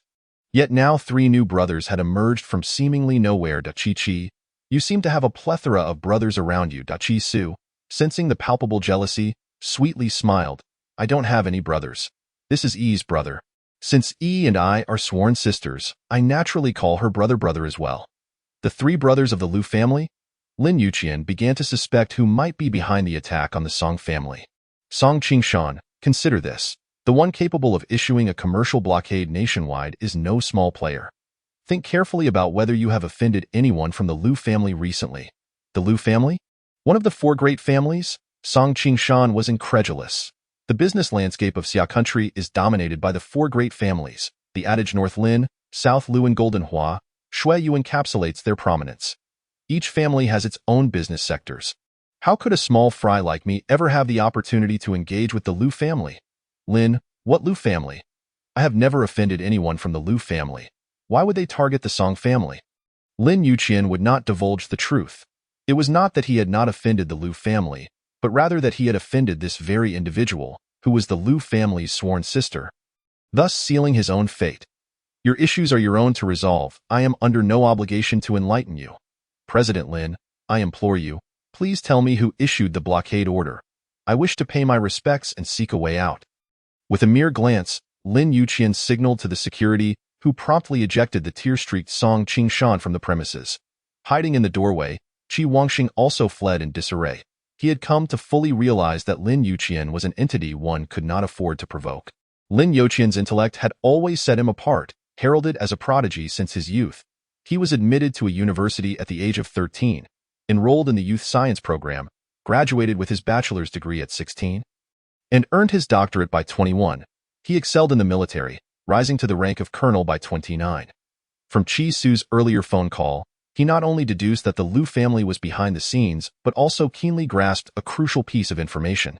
Qi, was the person who accompanied you back to Nanching yesterday truly a male model? Qi Su's heart skipped a beat. She had inadvertently let slip a detail. Yes, it was Yi who helped me find him. Lin Yuqian smiled, choosing not to expose her lie. And what is his name? Qi Su felt a rush of anxiety at the question. Peter. You know, male models usually use English names. It sounds more sophisticated and maintains their privacy. Lin Yuqian's smile remained, though it took on an unsettling quality. Peter does indeed sound quite impressive.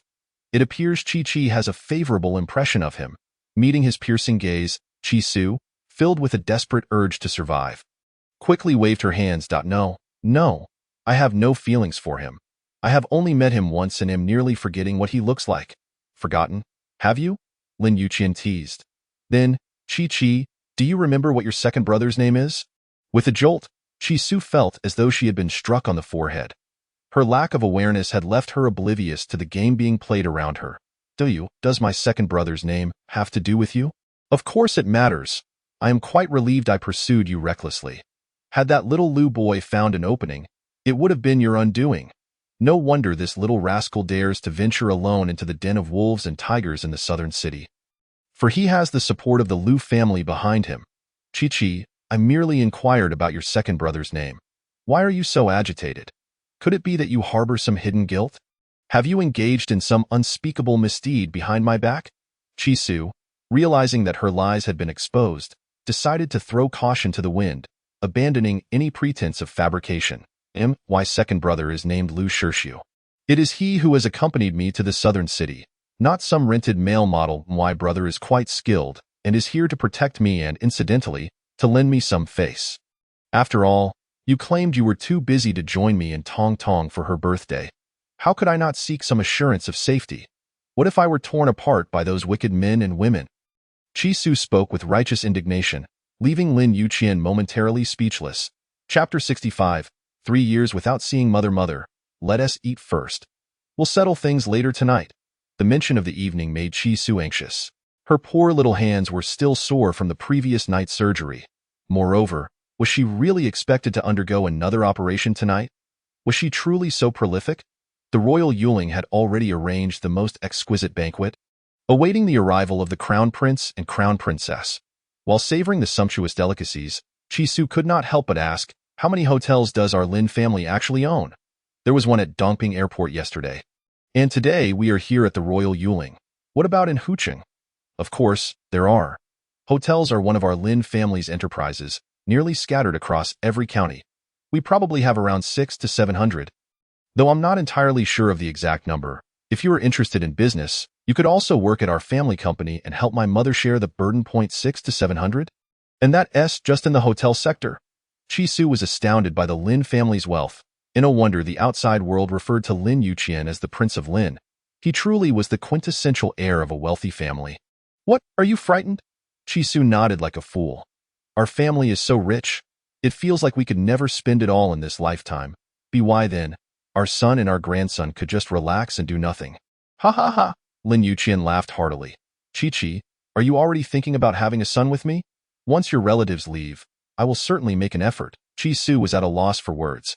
She was merely making casual conversation. And yet this man interjected with suggestive remarks, truly full of energy. It seemed that once the relatives departed, she would be inescapably trapped. Could you be a bit more serious? It's mealtime. How am I not serious? You were the one who mentioned wanting a son. If my wife has such desires, it is only natural for her husband to cooperate. Chi-Su buried her head in her food, ignoring his teasing. At just 22 years old, who would want to have a son with him? Seeing that the foolish woman had taken him seriously, Lin Yuqian ceased his playful banter. He merely desired to do so, not wanting to rush into having a son. After all, a son would need to be nursed, which would interfere with his enjoyment of meat. What a hassle. Chi-Chi, what do you want to do this afternoon? Watch a movie, go shopping, or would you prefer that your husband take you rock climbing? This afternoon, I wish to visit my mother in the hospital. I haven't seen her in almost 3 years. Because the Chi family was rife with danger, she had not dared to return to the southern city during her university years. 3 years. Why haven't you returned home? Chi-Su stammered, finding it difficult to articulate. Chi Wangxing had another son named Chi Wei, who was 3 years older than her. Ever since Zhao Dandan and her son returned, her life had been fraught with peril. In her senior year of high school, one evening while she was studying, Chi Wei had barged into her room and harassed her. She had cried out for Chi Wangxing's help, but he had dismissed her concerns, saying that since they had no blood relation, it would be fine for Chi Wei to marry her in the future. After all, they would still be family. That night, she had jumped out of the second-floor window to escape.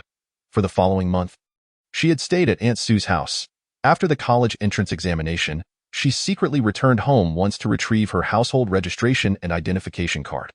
All her university expenses had been sponsored by Aunt Sue. During every winter and summer break, she had worked to earn some pocket money. She had not dared to ask Chi Wangxing for money, nor could she reveal where she was. That time when I begged you to marry me was because Chi Wangxing intended to sell me off to a man in his 50s. He had threatened me with my mother's life, coercing me to go on blind dates, leaving me with no choice but to seek your help. For these 3 years, I have been powerless, unable to transfer my mother to another hospital, and I even dared not visit her. Lin Yuqian was furious, his veins bulging as he slammed his fist on the dining table, shattering bowls and dishes all over the floor. You mustn't be angry, Yuqian. All of that is in the past. I am a timid and weak person, but I am grateful to have met you. You are like a ray of light, illuminating my life and bringing vibrant colors to my previously desolate world. You are so wonderful, cooking for me, providing for me, caring for me, tolerating my little temper, and being incredibly handsome with an outstanding physique. Lin Yuqian, I like you, very much so. This is my first confession. Will you love me, cherish me, and pamper me, and walk with me through life until old age? Lin Yuqian tightly embraced her, wishing to embed her within his heart, letting love flow through every vein, merging them as one. I am willing. I will love you, cherish you, and pamper you for a lifetime, never to disappoint you. Lin Yuqian kissed her deeply, fervently, reluctant to let go. He was once again grateful that he had personally accompanied her to the southern city, vanquishing demons and evil spirits on her behalf. Otherwise, he would have missed her entirely and lost her forever. From now on, whatever happens, whatever difficulties arise, you must tell me. Do not bear it alone. Do you hear? I am your husband, and I will weather the storms with you, shielding you from harm. You need only to remain a happy little woman beneath my wings. Do you understand? I understand. Chisu had always been a lazy and sensitive darling. She held no grand ambitions, preferring to live a simple and tranquil life under a warm roof, sheltered from the rain and supported in times of trouble. In the past, that person had been her mother. And henceforth it would be Lin Yuqian. After confirming their feelings for each other, Lin Yuqian inquired, Is Qi Wei present at the venue today? Since entering the banquet hall, Chisu had been searching for Qi Wei's figure. He had been her nightmare throughout her 3 years in university. Due to the trauma from high school, she had to sleep with the lights on every night, lest she feel unsafe. He isn't here. I believe he has gone abroad, she replied. The last time she had heard Qi Wangxing mention him, he had pressured her to either marry that old man or Qi Wei. Lin Yuqian was beside himself with rage. He could no longer contain himself and felt the urgent need to eliminate Qi Wangxing and that despicable scoundrel to quench his anger. Of course, Qi Su must not know about this. She was too soft-hearted and would surely hesitate to take action due to those shameless ties of kinship. Once that scoundrel returned, he would settle the score with him. Come, let us visit your mother in the hospital. Taking advantage of a trip to the restroom, Lin Yuqian sent a message to the third branch, instructing them to swiftly deal with Qi Wangxing. The world only knew that the Lin family in the capital was a leading force in the business world. Little did they know that the family also had a third branch, with 3 brothers in politics, holding significant positions in taxation, law enforcement, and political affairs. However, the third branch bore the surname Su, following their great-aunt surname. And the two families rarely interacted publicly. Very few were aware of the connection between the Su family in politics and the Lin family in business. Lin Yuqian was utilizing the connections of the third branch, partly to avoid suspicion from those unaware of the situation who might morally condemn him for taking action against his father-in-law, thus damaging the Lin family's reputation. Secondly, he sought to alleviate Qi Su's concerns and prevent her from feeling burdened. In the hospital, Yunqi's appearance was gaunt, resembling a withered old woman. Her once full hair had fallen out, and even her eyebrows were a weary white. She lay in bed, devoid of vitality, resembling a corpse in a funeral home. Only the faintly fluctuating numbers on the monitoring device and the oxygen tube inserted into her nostrils indicated to Qi Su that her mother still clung to this world, albeit with a fragile grasp on life. Tears streamed down Qi Su's face as she choked out her words, "Mother, it's me, Xiaoxiu. I've come to see you. Please open your eyes and look at your daughter." Chapter 66. Prohibited drugs. This heart-wrenching scene even made Lin Yuqian, a man of iron and blood, feel his eyes welling with tears. He firmly grasped Qi Su's hand and sincerely bowed to Yunqi. "Mother, I am your son-in-law, Lin Yuqian. Thank you for raising Qi and nurturing her so well. Please rest assured that from now on, I will take good care of her and will not allow her to suffer even the slightest grievance." Qi Su held her mother's withered hand, pouring out countless words, yet Yunqi lay there unresponsive, not offering a single reply. Even the heart monitor displayed no fluctuations, ticking like a mechanical clock, only pulsing at intervals. A nurse entered with a collection of medications, her expression devoid of emotion as she stated, "Patient number 46, Yunqi, it's time for her injection."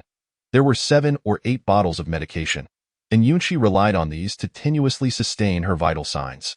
Yet, she could no longer speak, open her eyes, hear the sounds of the world. or even swallow liquid food. The thought of this caused Chi Su another wave of heartache, reducing her to tears, unable to stand upright.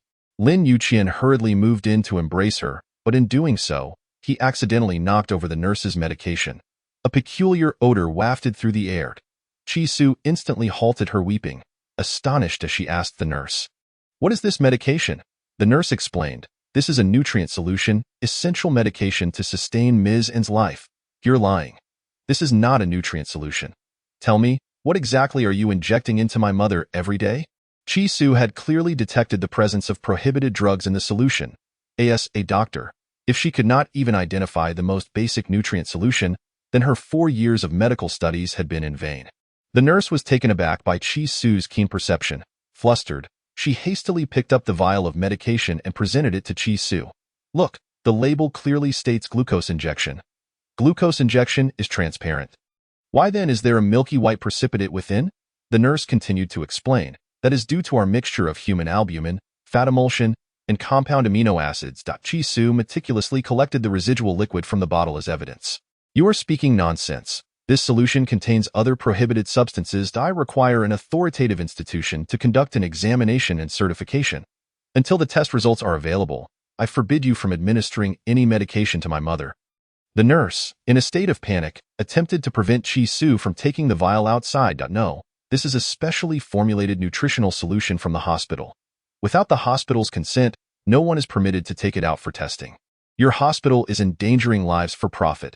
This is irrefutable evidence. I will thoroughly investigate and unearth the hidden culprits responsible for harming my mother." The nurse rushed forward to seize the vial from Chi Su, only to be forcefully kicked over by Lin Yuqian, who then firmly pressed his foot over her mouth to silence any further outcry that could incite greater chaos. "Chi, quietly take the vial outside and deliver it to the police station across from the hospital. Do not run around and I will handle things here. Stay calm. Act as if nothing has happened and walk out normally. Keep your phone connected to me, and if you encounter any danger, call out loudly, and I will come to your aid. Do you understand?" Chi Su fought to control her emotions and maintain her composure. "All right, I can do this. I will manage." Lin Yuqian's resolute gaze provided her with immense courage. "Go for it. Chi, I believe in you." Chi Su carefully tucked the small vial containing a few drops of the solution into her pocket, cautiously avoiding the crowd as she hurriedly escaped through the fire exit. Just as she reached the hospital entrance, she heard a muffled groan of pain emanating from her phone. Lin Yuqian's voice. "Darling, what happened? Don't scare me." With the last vestige of his rationality, Lin Yuqian commanded her. "Chi, run to the police station immediately. Don't worry about me." It turned out that the female doctor who had administered the injection had seized the opportunity to trigger the alarm in the intensive care unit while Lin Yuqian was distracted, messaging for assistance regarding the uncle in room 3. Due to the necessity of maintaining contact with Chi Su, he could only communicate through messages, which inadvertently allowed the assailant the chance to struggle. Once the alarm was activated, the door to the monitoring room swiftly closed, and from an unseen corner, several syringes were launched directly at Lin Yuqian's heart. Fortunately, he reacted swiftly and evaded the initial shots. However, the unscrupulous perpetrators targeted the bedridden and Yun-11. In a desperate bid to save his mother-in-law, Lin Yuqian attempted to catch the needles with his bare hands, inadvertently succumbing to a neurotoxic anesthetic, collapsing helplessly to the ground as consciousness slipped away, and no matter how formidable a man might be, in the face of high-concentration neurotoxic anesthetics, he could only endure for a mere half a minute. Realizing he was in peril, Chi Su could not disregard him.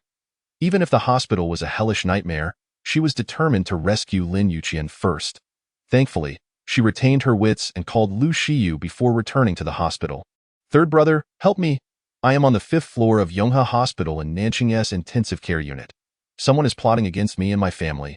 Please come quickly." "All right, don't panic. Just buy some time. I'll be there shortly." Lu Shiyu was already in Nanqing.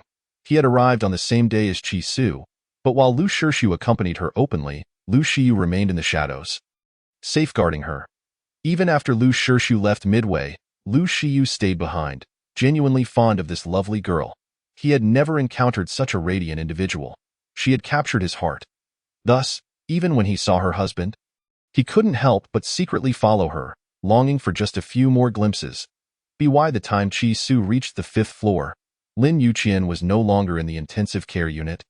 Having been hidden away by them, Chi Su stormed into the medical office, demanding, "You heartless doctors, where is my husband? Bring him back." The dozen or so doctors exchanged confused glances, unaware of the unfolding situation. Only a director, aged over 50, beckoned her over, warning her with a sinister gaze to behave. "Miss, your husband is in room 43. I will take you to find him."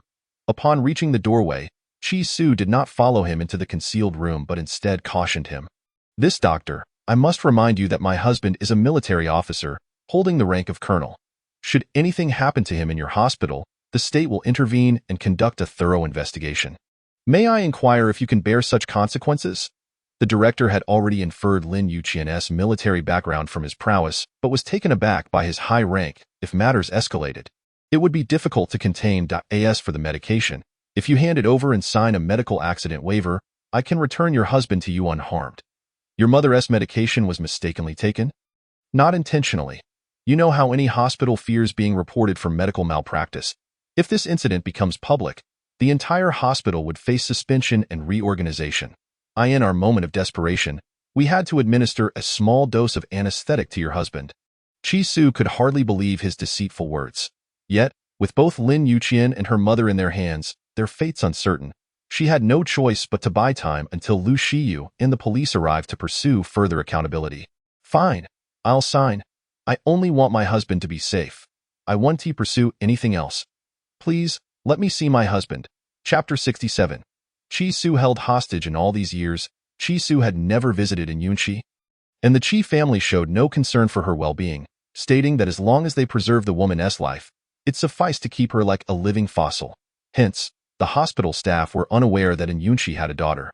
The director, seeing Chi Su as a mere child, likely thought she posed no threat and merely requested the medication without resorting to extreme measures. However, when Chi Su insisted on seeing Lin Yuqian, he claimed that they needed to draw 2 tubes of blood to test for infectious diseases before allowing her into the confidential room. Chi Su sensed something amiss, but, for Lin Yuqian's safety, she had no choice but to comply. "Having already drawn my blood sample, can I now see my husband?" The director fixated on the 2 tubes of bright red blood, ominously stating, "Don't rush. Once the results are out, I will naturally take you to see him." The ensuing minutes felt interminably long. Chi Su was frantic, unable to devise a plan, only praying for her third brother to arrive quickly. The longer she delayed, the more perilous Lin Yuqian's situation became. Finally, an urgent test report emerged from the laboratory window, but instead of handing it to Chi Su, the technician shook his head at the director and gestured in a nah shape before discarding the report into the trash. "Hey, why did you throw away my test results?" The director frowned, his eyes reflecting regret and disdain. "Let us go. Aren't you looking for your husband?" Chi Su continued to follow the director, who led her onward when a man wearing a black mask and a blue windbreaker approached. As he passed Chi Su, he intentionally coughed 3 times and adjusted his collar. Chi Su understood the signal. He was someone from her third brother's side, discreetly beckoning him to follow. The man did not pursue but entered the men's restroom. Soon, the previously quiet corridor of the intensive care unit was bustling with various individuals: hasty delivery workers, elderly women with gray hair, and limping men with canes. When the malicious director opened a small door at the end of the corridor, a weathered, limping man suddenly pulled a handgun from the head of his cane, aiming it directly at the director and pulling the trigger, the bullet striking his throat and killing him instantly. "Ah!" Chi Su screamed in terror. The limping man swiftly seized Chi Su as a hostage, pressing the dark handgun against her temple. "Don't scream. Anyone who does will be shot. You quack doctors, my daughter was perfectly healthy when she was brought in. Yet she perished under your care. I demand that all of you doctors accompany her in death." Chi Su cried out in desperation. "Uncle, you're mistaken. I'm not a doctor. I'm a family member of a patient. Please spare me." The man tightened his grip around Chi Su's waist, signaling her to remain silent before continuing his tirade. "I don't care who you are. My only daughter is dead, and I want you to accompany her in death. This way, she won't be alone in the afterlife." "Ha ha ha." His sinister laughter echoed ominously down the hospital corridor. The limping man, fueled by his grief, forced Chi Su into the secure room. Upon entering, they were met by a dozen security guards and several fully armed medical personnel brandishing syringes, medications, scalpels, and various medical instruments, all surrounding Lin Yuqian's bed. Yuqian? Chi Su called out, unable to contain herself as she gazed at the motionless Lin Yuqian. The limping man pretended to slap her. Filthy woman, behave yourself. You're about to meet the king of hell. How can you still think of other men? To demonstrate his ruthlessness, he fired at 3 doctors wielding scalpels, killing them instantly. Continuing to hold Chi Su hostage, he advanced towards Lin Yuqian. Everyone, put your heads down and crouch. Otherwise, I'll kill him. The security guards and doctors, armed only with electric batons, stood paralyzed in the face of armed assailants, discarding their medical instruments in fear, crouching down with their heads clutched in their hands, terrified that they would be the next victims of a bullet. Unexpectedly, Lin Yuqian, who had been lying motionless in a hospital bed, suddenly propped himself up with one hand, somersaulting through the air to kick the pistol from the man's grasp, catching it with precision. Following that, he executed a series of high-difficulty kicks, sending the limping man sprawling to the ground. Chi, we must leave at once, Lin Yuqian commanded, lifting Chi Su without hesitation, leaping out of the secret chamber, and swiftly sealing the impenetrable iron door behind them. He removed a black clip from Chi Su and sealed the keyhole, allowing those inside to turn on each other. Yuqian, are you all right? I'm fine. I wasn't hit. I feigned unconsciousness as part of the plan. I'll explain later. Chi Su hesitated for a moment, gazing at the ominous iron door. Yuqian, that man seems to be affiliated with Third Brother. He took me hostage to save us. We cannot abandon him. Lin Yuqian shook his head, sternly warning her. Wrong, he is a murderer. You've never seen him before, nor do you know him. Regardless of what anyone asks. You are merely a hostage, understand? Chi Su nodded, tears glistening in her eyes, seemingly grasping his words. Lin Yuqian, in a serious tone, clarified the fact. He is a murderer, responsible for 5 lives. The law will not spare him. Our immediate priority is to escape this perilous situation and assess your mother's condition. The police will handle the matters inside. Outside the hospital, the distant wail of sirens could be heard. Suddenly, a delivery man appeared at the elevator, inexplicably greeting them. Excuse me, are you Miss Chi? Your delivery? After handing the package to Chi Su, he added, Hello, your order has been delivered. Do you require any further assistance? If not, I must proceed to my next order. There are many traffic police below. My vehicle is parked by the flower bed, and I fear being checked. Chi Su understood his implication. No, thank you.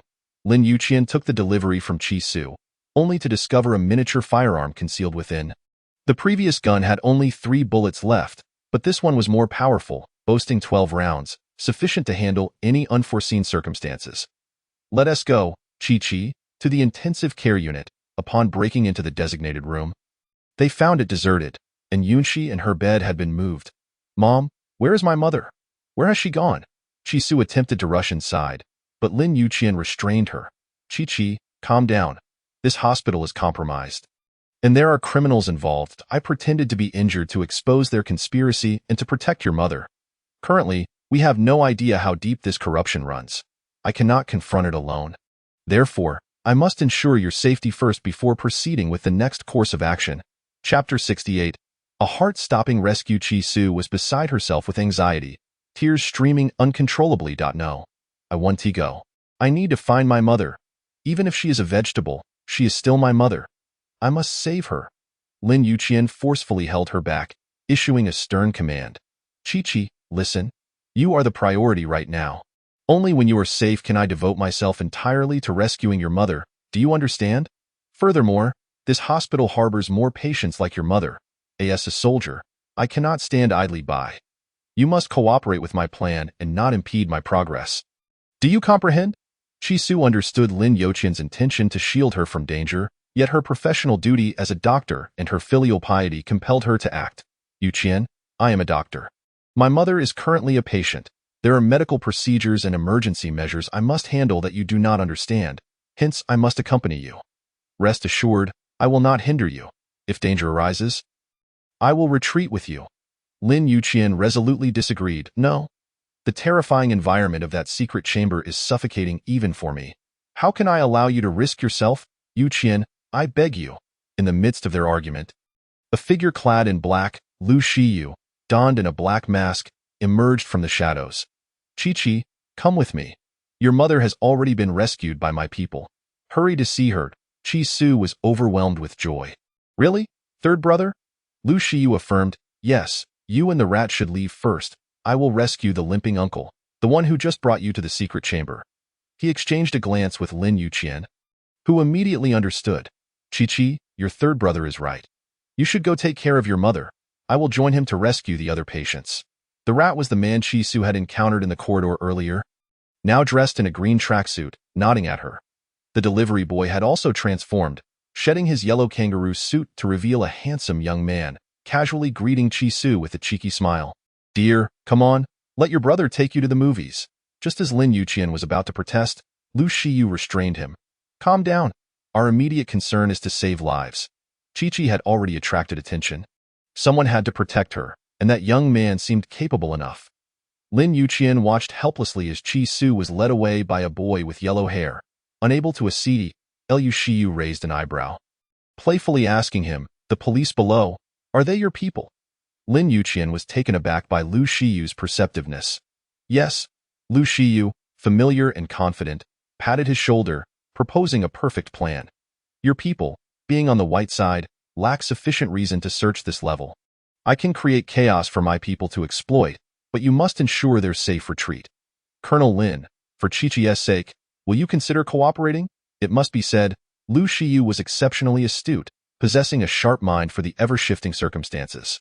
Lin Yuqian's regard for him elevated to a new level. Thank you, third young master, I will remember your assistance today. Afterward, no one shall know you were in Nanchang. Originally, Lu Shiyu could have avoided this quagmire.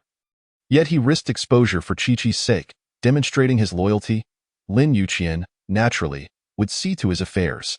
Today, my intention is not to save you, but Chi-Chi. Young Master Lin, should you ever wrong her, I will not stand idly by.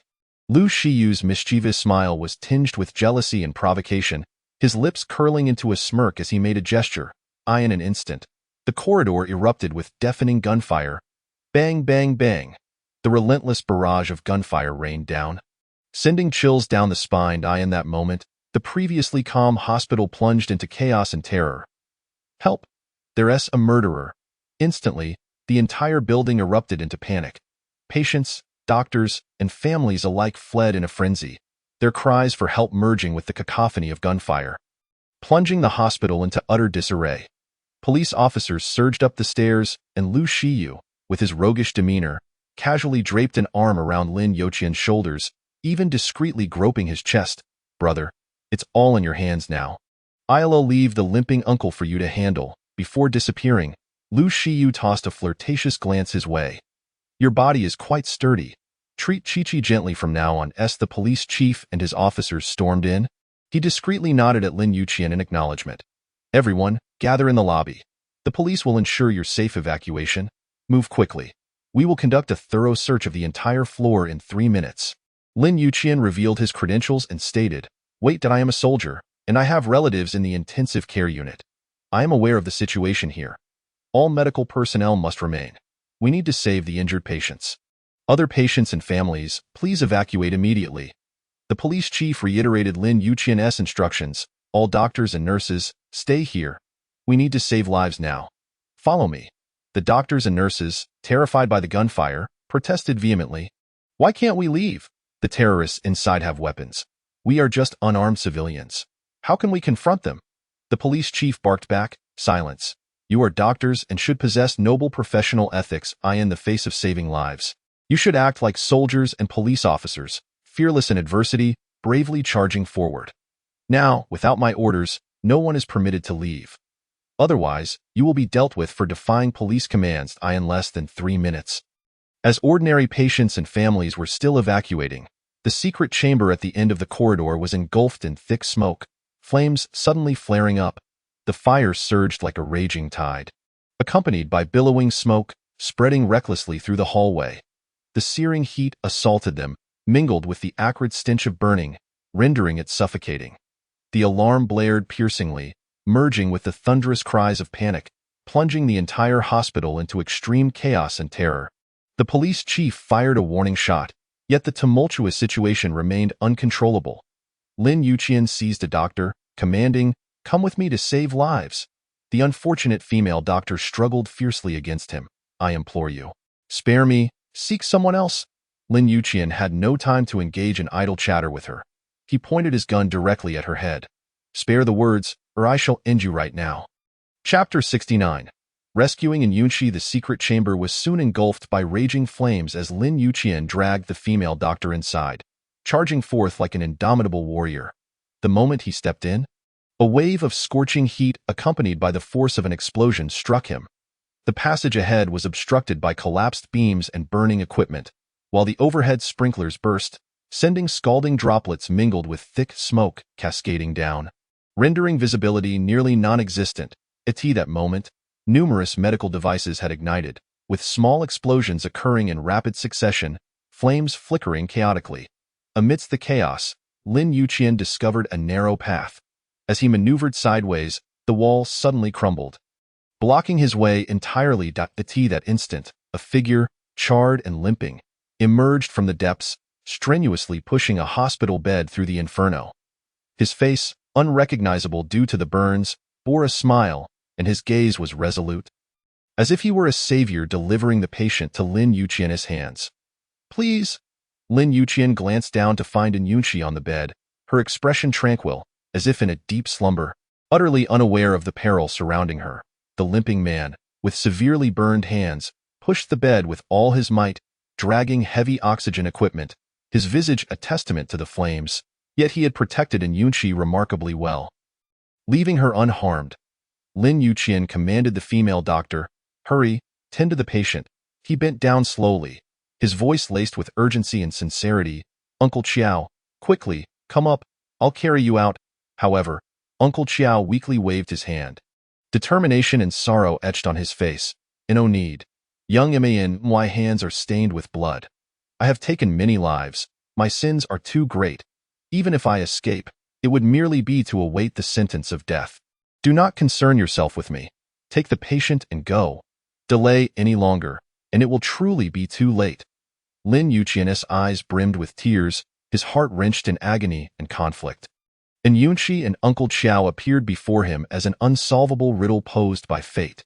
He could only save one, yet, regardless of whom he chose, it felt utterly futile, incapable of altering the harsh reality. To save Uncle Qiao meant accounting for the lives he had taken. The law would show no mercy, and even if he escaped, it would be to meet death. Yunshi was a vegetative state, her bodily functions deteriorating, and time was surely not on her side. His lips trembled slightly as he yearned to voice something, but the cruel reality choked him, rendering him voiceless. Uncle Qiao, summoning the last of his strength, heroically pushed open the searing iron door. Hurry, get out! In that moment, Lin Yuqian hesitated not a second longer. He was like a warrior compelled by destiny, lifting Yunshi into his arms while simultaneously grasping the heavy oxygen equipment, striving with all his might to escape the inferno. The scorching heat bore down upon him, yet he dared not pause. Securing Yunshi's safety was the least he could do to honor Uncle Qiao's sacrifice. Upon reaching a safe zone, Lin Yuqian's face was soot-blackened. His hand, which had clutched the oxygen equipment, bore mild burns, with numerous blisters forming. He could hardly wait for the female doctor to catch her breath before he hoisted her over. Come here, check on the patient, ensure she is unharmed.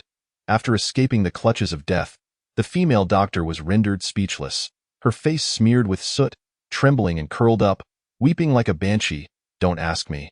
I don't know anything. Lin Yuqian's roar was more fearsome than the sound of cannon fire. You are a doctor. You can't even assess the patient's vital signs? Are you even fit to be a doctor? The female doctor, shaking, approached Yunshi, and upon seeing her emaciated visage, was once again struck with terror. A ghost? Cease your wailing, or I shall send you to the underworld myself. The female doctor's cries abruptly halted. She had her mouth agape for a long moment before finally managing to articulate a complete thought. She is a vegetative state. Without a life monitor, I cannot ascertain if she is alive or dead. If there were a life monitor, did Lin Yuqian even need her judgment? Follow standard procedure. Check if the oxygen equipment is functioning properly. Ensure the patient receives a continuous supply of oxygen. The female doctor, noticing a slight change in the oxygen tank's gauge, exclaimed in delight, Oh my, she is still receiving oxygen. She is alive. There was no time to waste. Lin Yuqian requested an escort from the police car, commanding the female doctor to accompany them directly to Nanjing Airport, where he would pilot a private plane to Lake City. The aircraft was equipped with comprehensive oxygen and emergency medical apparatus. All he could do was remain calm, ensuring a steady flight forward. The military hospital's emergency team and specialists were already awaiting their arrival at the airport, having opened a green channel to extend the life of this special patient. Director Feng personally came to greet them, orchestrating the medical staff for Yunqi's rescue with urgency. Quickly, all doctors and emergency facilities, be prepared. The patient will arrive in 30 seconds. We must wrest her from the hands of death. Understood? The doctors stood ready, and upon detecting a faint sign of life from Yunqi, they exclaimed in joy, "Colonel Lin, the patient is still alive." Lin Yuqian exhaled a long breath of relief. Director Feng, I entrust my mother-in-law to you. I must head to Nanjing. There are still cases that require my attention. Director Feng picked up a roll of gauze, personally attending to his wounds before patting his shoulder. Rest assured, we will do our utmost. Be careful on your journey, and take good care of Dr. Qi. Qi Su was in Nanjing, in a state of frantic anxiety, especially after witnessing the fire on the 5th floor of Yonghe Hospital and being unable to reach Lin Yuqian. She was on the brink of collapse. Meanwhile, Lu Shiyu had confined her to a room, refusing to let her leave. Third brother, I beg you, let me go. I need to find my husband and my mother. Please, let me out. Lu Shiyu nonchalantly peeled an orange while handing her one. Fear not, your husband is resourceful. Even if the entire building collapses, he won't be trapped. He'll be just fine. Though he spoke lightly, Qi Su was consumed by worry. How could he possibly be safe? If he were fine, would he not contact me? You liar. You said you rescued my mother. Where is she? Where is my mother? Lu Shiyu was taken aback by the seemingly gentle and obedient girl erupting in fury like a mad leopard. He realized that unless he personally intervened, his brothers, Huazi and Xiaoshui, would not be able to restrain her. What liar? If I didn't deceive you, would you obediently stay here? The entire 5th floor of the hospital is engulfed in flames. Even if I were a deity, I couldn't retrieve your mother. Now sit tight and wait. I've dispatched my brothers to search for your husband's whereabouts. If you continue to disobey, I'll recall them all and let you dig through the ashes yourself. With no other option, Qi Su's eyes were red and swollen like peaches, still shedding tears. Third brother, I'm so worried about my husband. He won't be in trouble, will he? Third brother, why hasn't he returned yet? Third brother, have your brothers found any news about my husband? In a short span, Lu Shiyu was nearly driven mad by her incessant tears and relentless questions, far more terrifying than any high-pitched wail. Finally, unable to endure her incessant pleas, he feigned a stern demeanor and threatened her fiercely. If you dare to cry again or utter another word, even if I find your husband, I'll have my brothers take him out. An anxious and heavy panting sound emanated from outside. Damn it, who dares to touch him? I'll blow them to bits. Chapter 70. Uncle Qiao's fate the moment Lu Shiyu opened the door. His first words were, why the hell did you come now? Hurry and tend to that little crybaby. She thinks she is going to be widowed. Get lost? Lin Yuqian brushed past Lu Shiyu and rushed towards Qi Su, enveloping the damp little tearful figure in his arms. Fool, why are you crying? Would I ever let you be a widow? Qi Su wiped her tear-streaked face against his chest. I'm not afraid of being a widow. I am worried about you. Don't listen to third brother's nonsense. Lu Shiyu chimed in. You're worried he is dead, aren't you? Isn't that the same as worrying about being a widow? I am not wrong that if he dies, you could just marry me, right? What is there to worry about? Your tears are drowning me like pickled vegetables. Lin Yuqian shot him a fiery glare, causing Lu Shiyu's hair, slicked with gel, to nearly singe. Lu San, my woman isn't up for your consideration. If you're feeling lonely, go find a fish to keep you company. Had it been someone else's wife, Lu Shiyu would have seized the opportunity without hesitation. Yet, Lin Yuqian, with his superior background and strength, was not someone he could easily contend with. All he could do was silently grind his teeth and mutter a word under his breath.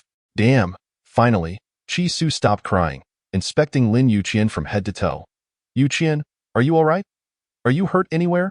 Lin Yuqian casually removed his coat to show her. Aside from a slight injury to my hand. Your husband is perfectly fine. You can rest easy now. Seeing Lin Yuqian return unscathed, Chi-Su felt a wave of relief wash over her. Yet another, more significant worry loomed. Yuqian, my mother, is she?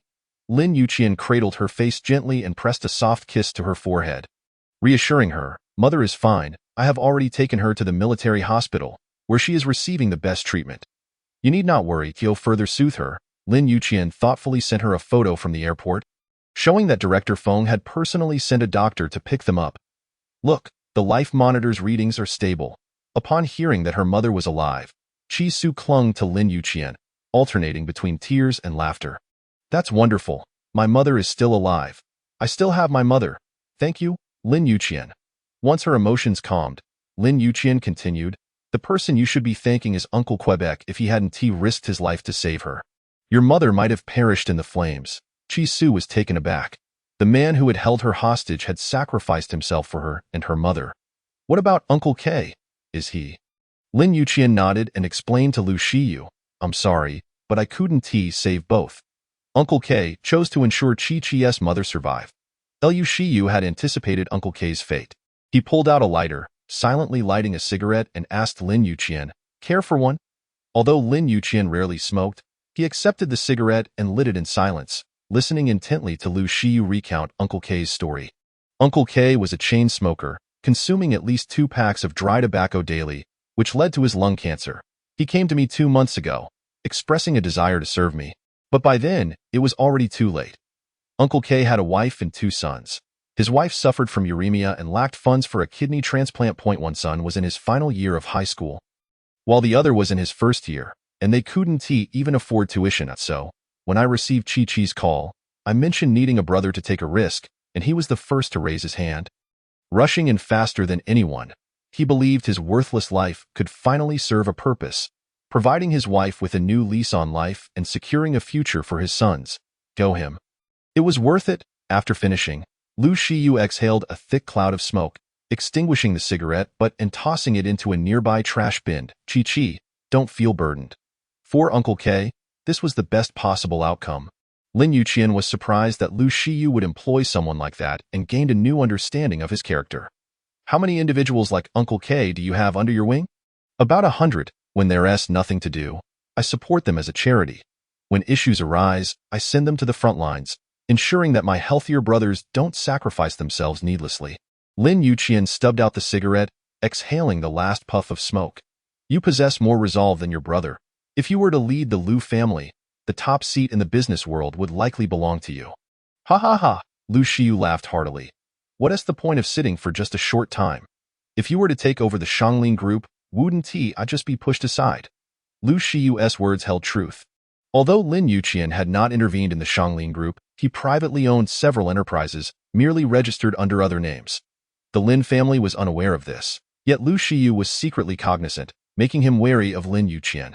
If your Lu family brothers regard Chi-Chi solely as a sister without ulterior motives, I might allow you to stay a little longer. Lu Shiyu refrained from responding, skillfully dodging the topic. Colonel Lin, if you truly care for Chi-Chi and will never let her down, why fear the opinions of others? His genuine affection for Chi-Chi was one thing. The thought of others having designs on her was another, which left him quite displeased. Chi-Chi is my wife. I will treat her well. I expect your Lu family brothers to keep their thoughts to themselves. Ha ha! Lu Shiyu laughed again. The world is unpredictable. And I hope Colonel Lin's sincerity remains unwavering. In that case, we Lu family brothers wouldn't mind having another brother-in-law. Lin Yuqian gritted his teeth at the term brother-in-law, unable to find a powerful retort. After all, his silly wife had foolishly called those 3 brothers older brothers. Moreover, they were indeed reliable when it mattered. If he hadn't come along, he might have found himself left out entirely. Since we are brothers-in-law, would it be too much to borrow a few men from you? At the hospital, we need to stir up some unrest among the critically ill patients to draw the hidden mastermind out.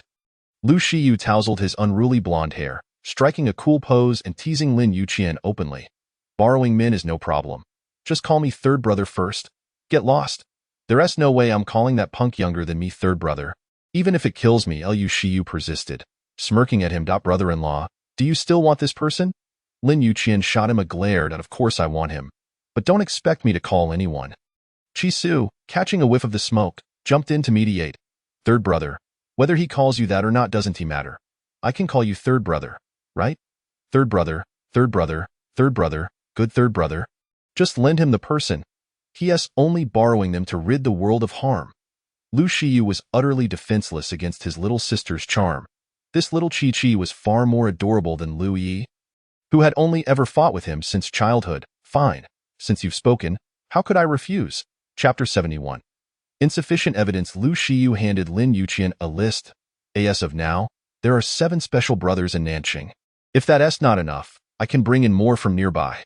The 4 prominent families were known as the Northern Lin and Southern Lu. The South belonged to the Lu family, which meant that most of Lu Shiyu's influence was concentrated there. 7 is sufficient. If there are any injuries, I will compensate. Lu Shiyu scoffed. Brother-in-law, who do you look down upon? Is money a concern for the Lu family? It's not about the money. It's about the prestige of calling you third brother. But Lin Yuqian was not inclined to comply with his wishes. All right, I'll accept your brothers. If I encounter any tricky issues later, I'll let you know. I will certainly assist you. Lu Shiyu understood his implication. The Lin family had connections in legitimate circles. Some matters, resolved through underhanded means, were not the right way to go. He would return this favor in the future. Haha, does that mean I have to call you brother? Lin Yuqian raised an eyebrow. That I'm older than you. What do you say? Lu Shiyu, like him, was stubborn about appearances. I'm sorry, Colonel Lin, but I can't bring myself to call you brother no matter. As long as young Master Lu doesn't insist on me calling you third brother, it's all good. Lu Shiyu extended his hand. Third young Master Lu Shiyu, a pleasure to meet you. Lin Yuqian gentlemanly reciprocated. First son of the Lin family, Lin Yuqian, honored to make your acquaintance.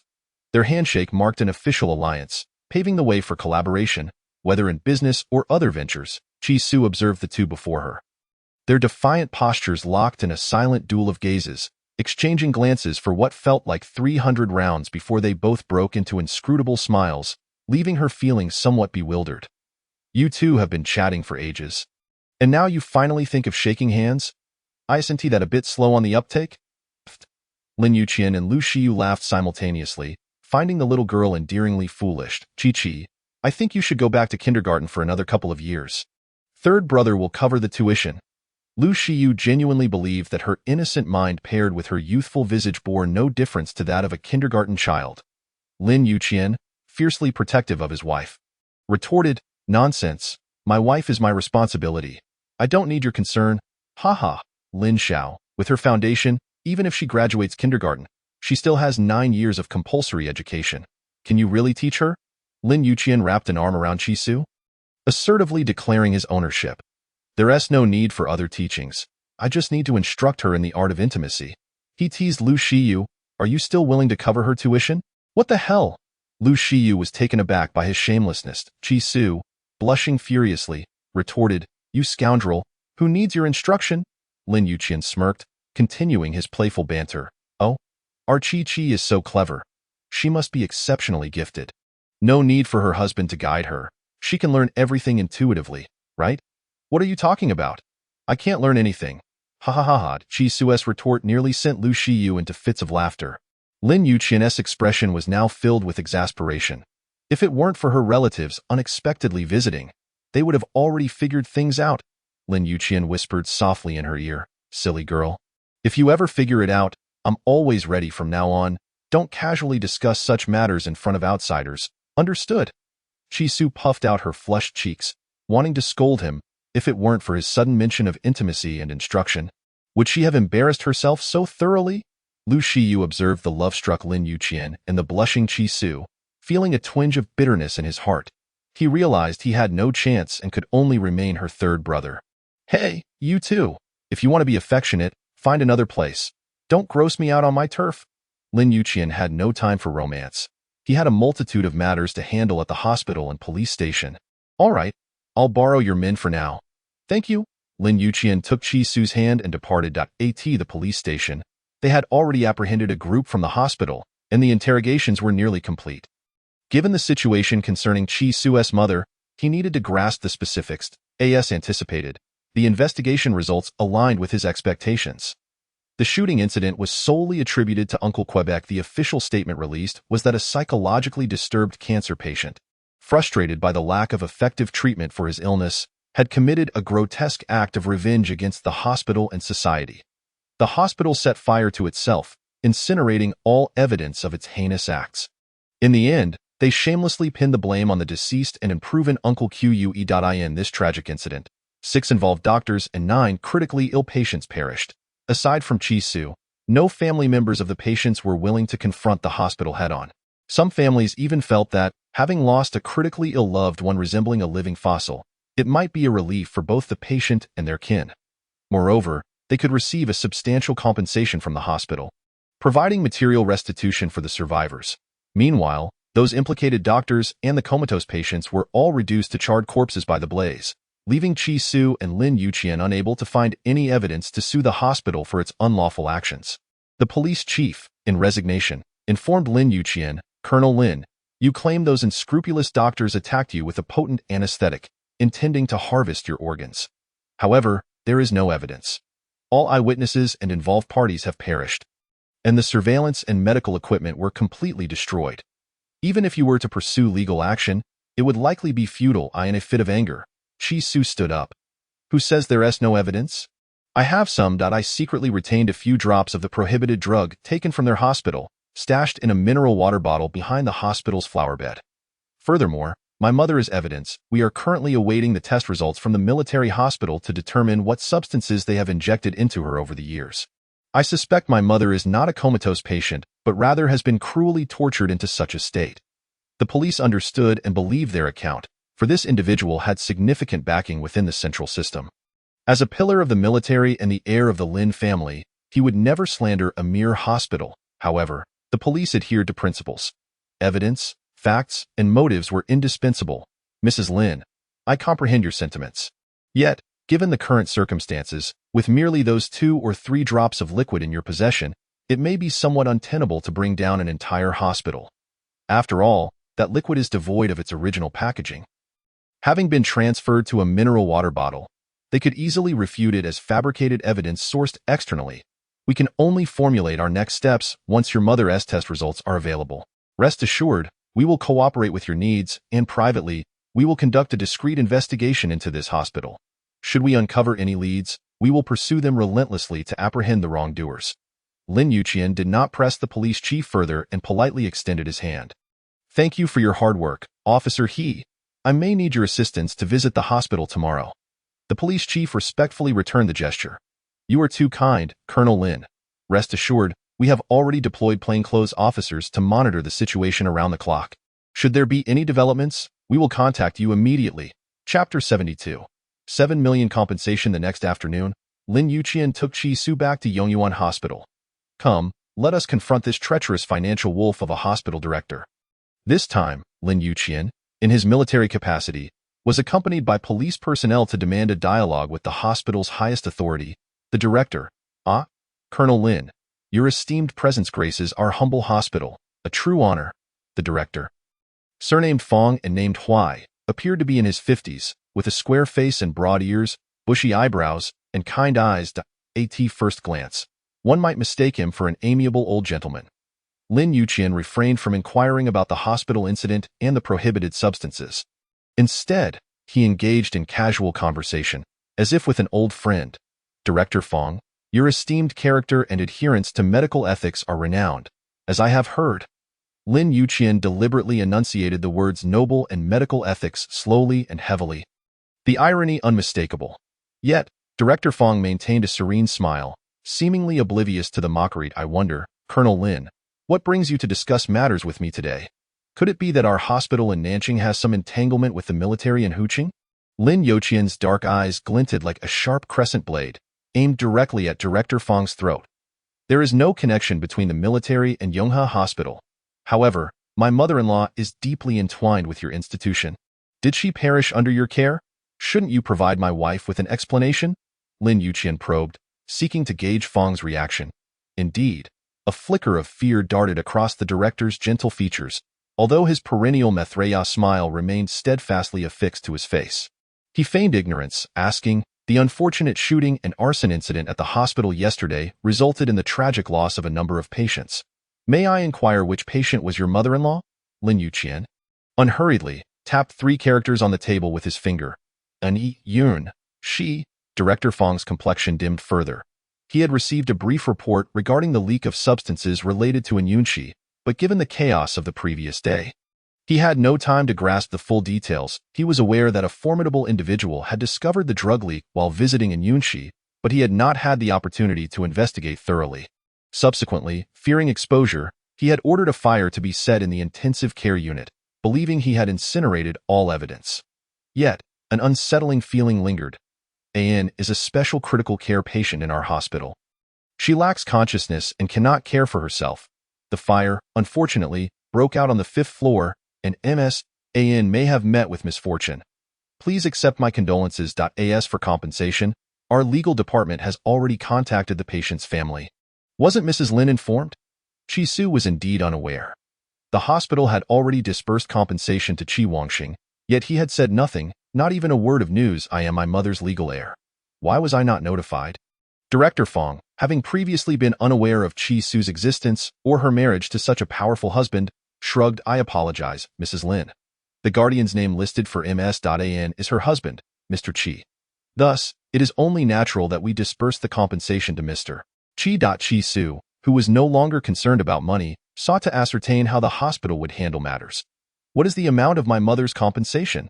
I deserve a share. Fong gestured a number. 7 million. 7 million? For an ordinary family, that is an astronomical figure, and no wonder the families of the deceased are reluctant to pursue accountability. According to legal compensation standards, in incidents involving critically ill patients, the maximum compensation typically hovers around 500,000 to 600,000. Moreover, this incident, per official reports, was instigated by an arsonist, absolving the hospital of culpability. The Yonghe Hospital not only proactively offered compensation but also at an exorbitant rate, with funds arriving within a day. This is completely at odds with their usual practices. Where there is smoke, there is fire. There must be some ulterior motive. Lin Yuqian placed a reassuring hand on Chi-Su's, signaling her to remain silent. Allow me to inquire, Director Fong, is the total compensation for all deceased patients indeed 7 million? Of course not. Compensation for the other patients was executed according to standard procedures, amounting to only 580,000. The reason for the higher sum granted to Chi Wangxing is twofold. First, that unscrupulous man has a greedy appetite. Second, Director Fong was well aware that Lin Yuqian was not to be trifled with. Hence the urgency to finalize the compensation with Chi Wangxing in one fell swoop. Once Chi Wangxing signed the settlement, even if the truth came to light later, he would bear no further responsibility. Director Fong retrieved a handkerchief from his pocket to wipe the sweat from his brow, speaking smoothly. Each patient's circumstances differ, hence the discrepancies in compensation amounts. As for the specific figures, they are confidential to our hospital and cannot be disclosed. Lin Yuqian's lips curled into a sinister smile, his penetrating gaze causing Director Fong to shudder. He had found a breakthrough that would unmask the old trickster. I am not interested in how your hospital allocates funds, or the specific compensation amounts for each family. I simply wish to know the precise identities and contact information of all patients involved in this incident. I kindly ask you to provide that. Director Fong. Fong's face turned ashen. After all, he was a director. Had it not been for Lin Yuqian's formidable background, he would have already slammed the table in anger. Colonel Lin, patient information is confidential in any hospital and cannot be disclosed to unassociated personnel. Even if you are a military officer. Lin Yuqian chuckled, reclining with an air of arrogance. Oh, is that so? This matter concerns lives. The police can participate openly. If Director Fong refuses, that would be unacceptable. Director Fong, perplexed, could not grasp his intention. Colonel Lin, what do you mean? Lin Yuqian savored his tea leisurely, his tone deceptively calm but laced with lethal intent. Director Fong, did you not check the 5th floor's intensive care unit? Is there not one less body? Care to take a guess at who is missing? Where is that person now? Have they perished or are they alive? Lin Yuqian remained silent, while Director Fong, preoccupied with covering his tracks, had yet to realize this oversight. The bodies within had already been reduced to ashes, rendering identification impossible. Director Fong's composure rapidly unraveled, his previous benevolence morphing into a menacing countenance. What do you mean by one less body? What exactly are you implying? Can you clarify? Lin Yuqian observed him unravel with a lazy yet haughty demeanor, especially that mocking smile at the corners of his mouth, which nearly drove the other party to madness. As a soldier, Having witnessed a fire on the 5th floor of the hospital, I naturally could not stand idly by. Thus, braving the thick smoke and raging flames, I rescued a patient from within. Unfortunately, I am quite capable, wealthy, and influential. Therefore, at the earliest opportunity, I used a private jet to transport the patient to Lake City. Currently, that patient is receiving emergency treatment at the military hospital. Who exactly they are, whether they live or die, I do not know. Thus, I require the contact information of all patients' family members so they can come to identify them. Should the military hospital's medical expertise manage to save the patient, it would also conveniently spare Director Fong a compensation loss of 7 million. Director Fong, would you not agree that this is a monumental piece of good fortune? Chapter 73. Creating evidence. Fong Huai's eyes widened, cold sweat pouring down his face, his expression one of utter disbelief. What did you say? You saved someone. How is that possible? In such a great fire, how could you possibly rescue a person in a vegetative state? Ha ha ha! Lin Yuqian laughed heartily. Director Fong, do not view miracles through your narrow perspective. The strength of the People's Liberation Army of Xia Country is beyond your imagination. Fong Huai remained skeptical, unable to believe that amidst such flames, there could still be a survivor. Even if you carried the patient out of the inferno. So what? They are all vegetative patients. Without oxygen equipment, even if you rescued them, they would still be lifeless corpses. Oh, I forgot to mention to Director Fong. When I saved the person, I also brought an oxygen machine along. I even graciously invited one of your doctors to oversee the entire process. Lin Yuqian sat there defiantly, savoring the sight of Fong Huai's composure unraveling, panic, and fear taking hold. Fong Huai's spirit seemed to have been drained, his words barely a whisper. Who was that doctor? Who?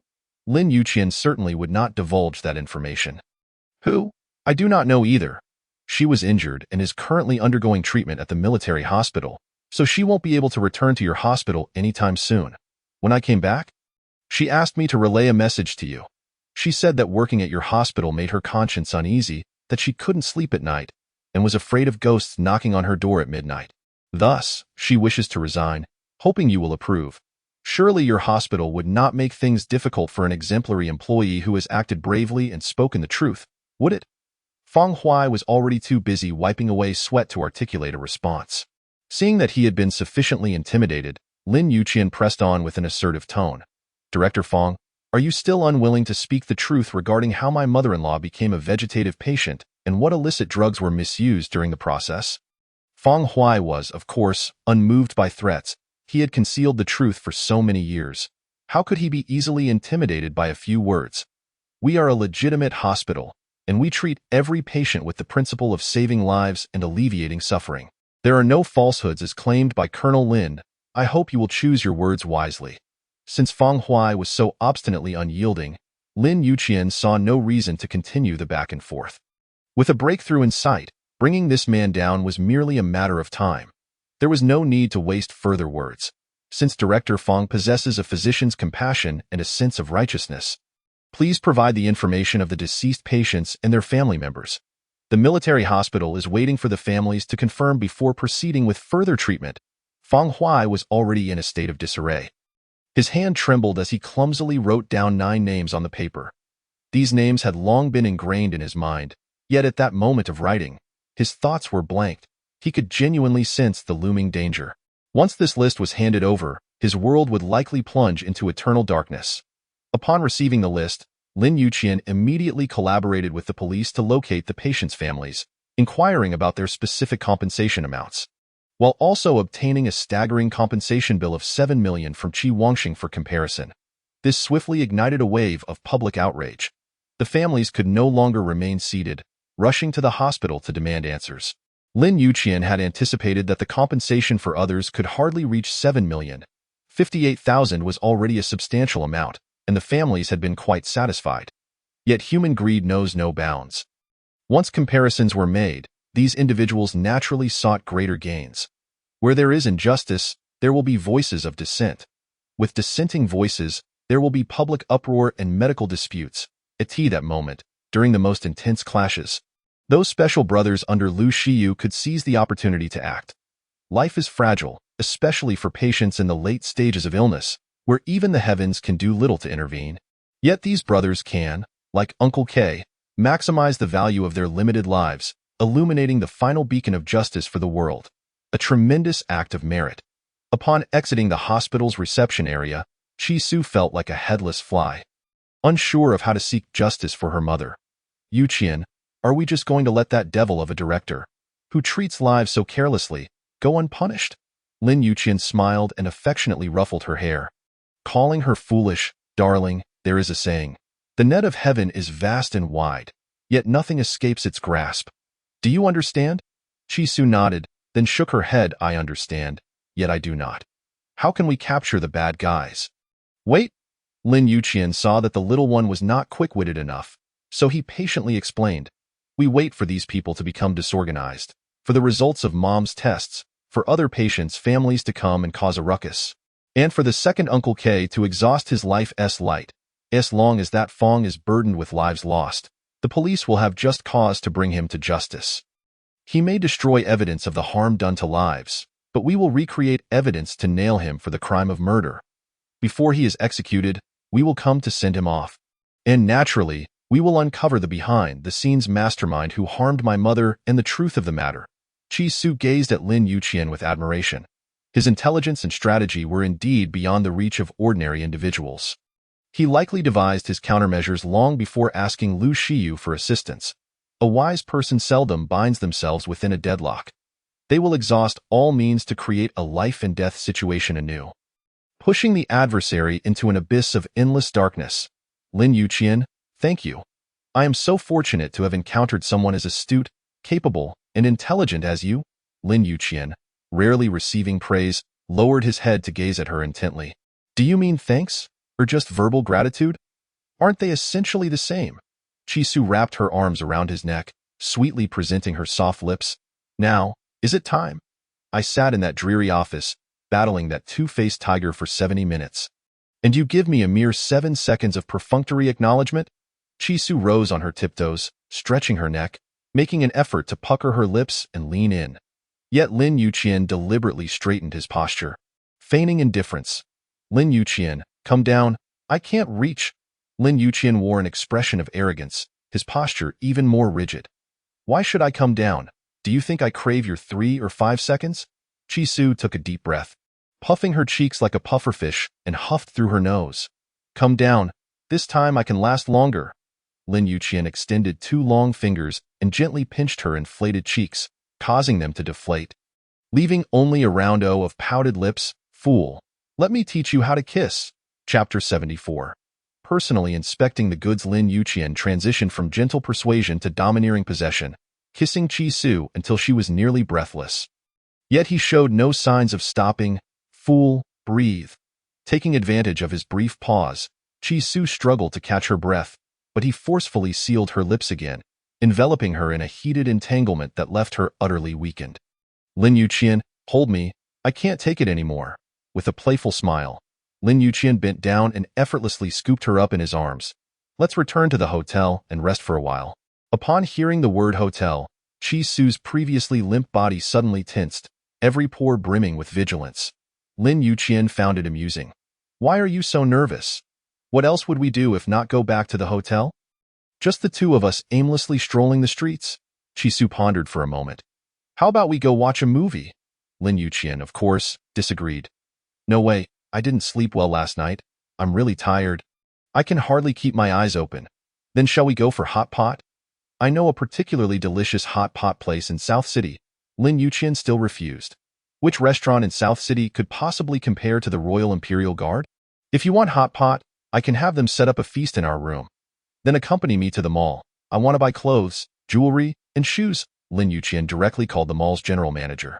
Send over the latest seasonal women's clothing in size 160 from LV, Gucci, Chanel, to the Royal Imperial Guard. My wife wants to choose her garments, jewelry, and bags. Chi-Su's mind short-circuited. In short, no matter what suggestion she put forth, Lin Yuqian would always redirect it back to the hotel, successfully resolving her unreasonable demands. Wife, what else do you wish to do?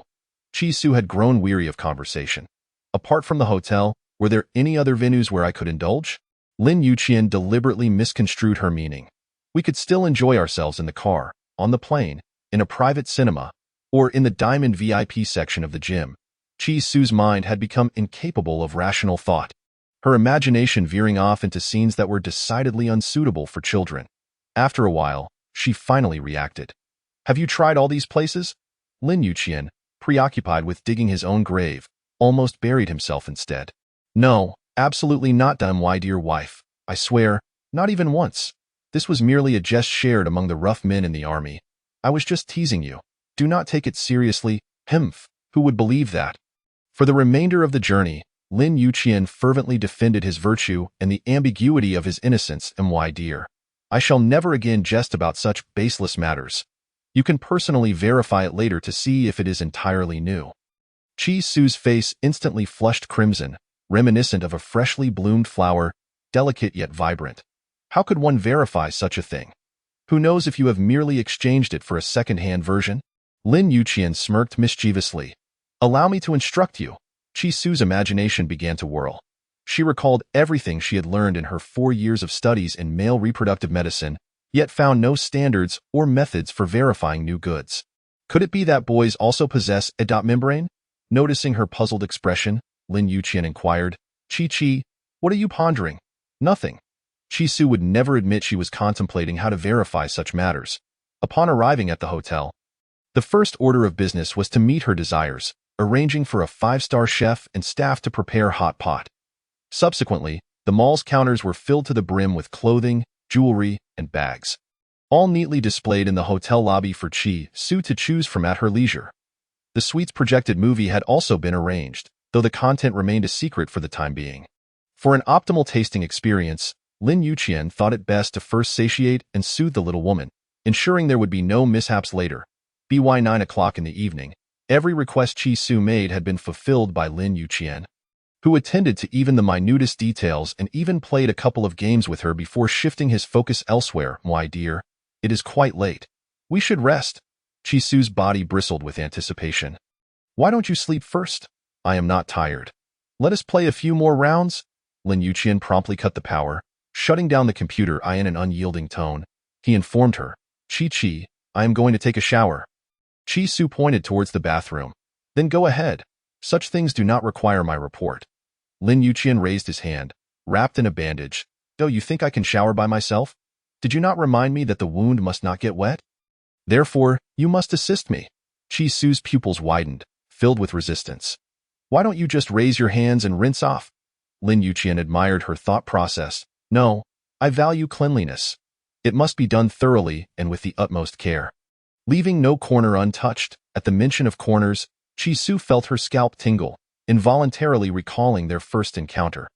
Ever since she started associating with this man, she had become less pure, her mind clouded with indecent thoughts. "How about I call a professional scrub master to come over and ensure you're spotless and gleaming?" Lin Yuqian seized her collar and tossed her into the bathroom. "I'll scrub your back. I have tirelessly worked day and night for you these past few days, and now you resist helping me bathe. Enter. Serve." Chi-Su had braced herself for an eye-polluting experience, sacrificing her delicate hands. Yet Lin Yuqian did not make it difficult for her. It was merely a straightforward shower. He closed his eyes as she haphazardly cleaned the edges and corners. "All right, I'm done." Lin Yuqian intentionally splashed her with water, then casually wrapped part of a towel around himself, teasing her. "Your turn. I'll be waiting for you in bed." Chi-Su's tone was both delicate and timid. "You can sleep first. There's no need to wait for me. My relatives are still around, so waiting is pointless." Lin Yuqian tilted his head, brushing droplets from his hair onto her face, wearing a mysteriously mischievous smile. "I know. I want to make it difficult for you. Be good, wash up quickly. There's no need to dawdle to avoid me. I am not that beastly." Chi-Su took his words to heart, believing she was safe from harm. Alone in the bathroom, she cheerfully hummed a little tune, like a carefree little sparrow, basking under the shower, leaping freely. Lin Yuqian lounged lazily on the bed, starting the movie and awaiting the little woman's arrival to enjoy it together.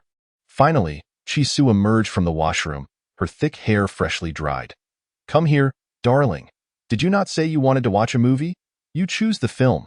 Chi-Su had not anticipated being able to lie in bed watching a movie, especially not in high-definition 3D holographic projection with an incredibly immersive panoramic view that was utterly breathtaking.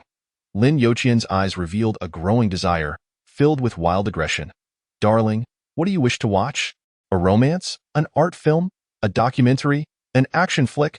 Or perhaps a war movie? Chisu casually scanned the movie menu. The romance film's poster depicted a couple embracing in a passionate kiss. Just glancing at it filled her with trepidation. For lying beside such a hormonally charged man could easily lead to misfires.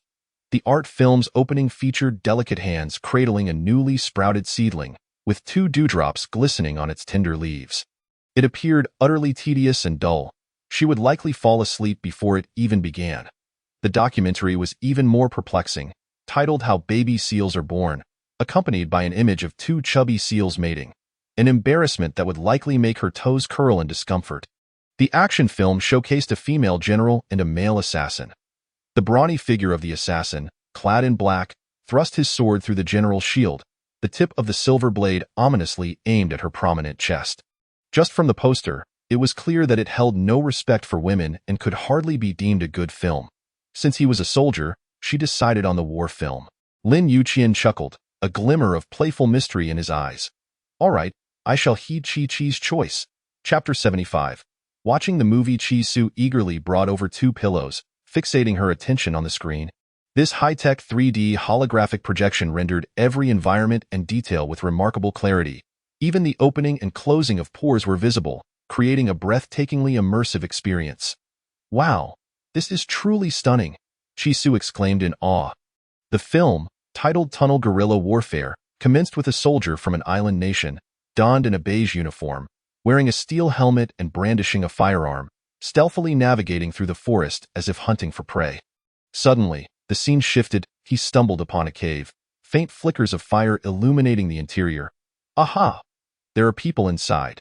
As the soldier's gaze honed in, the camera drew closer, parting the tall grass to reveal the cave's full view.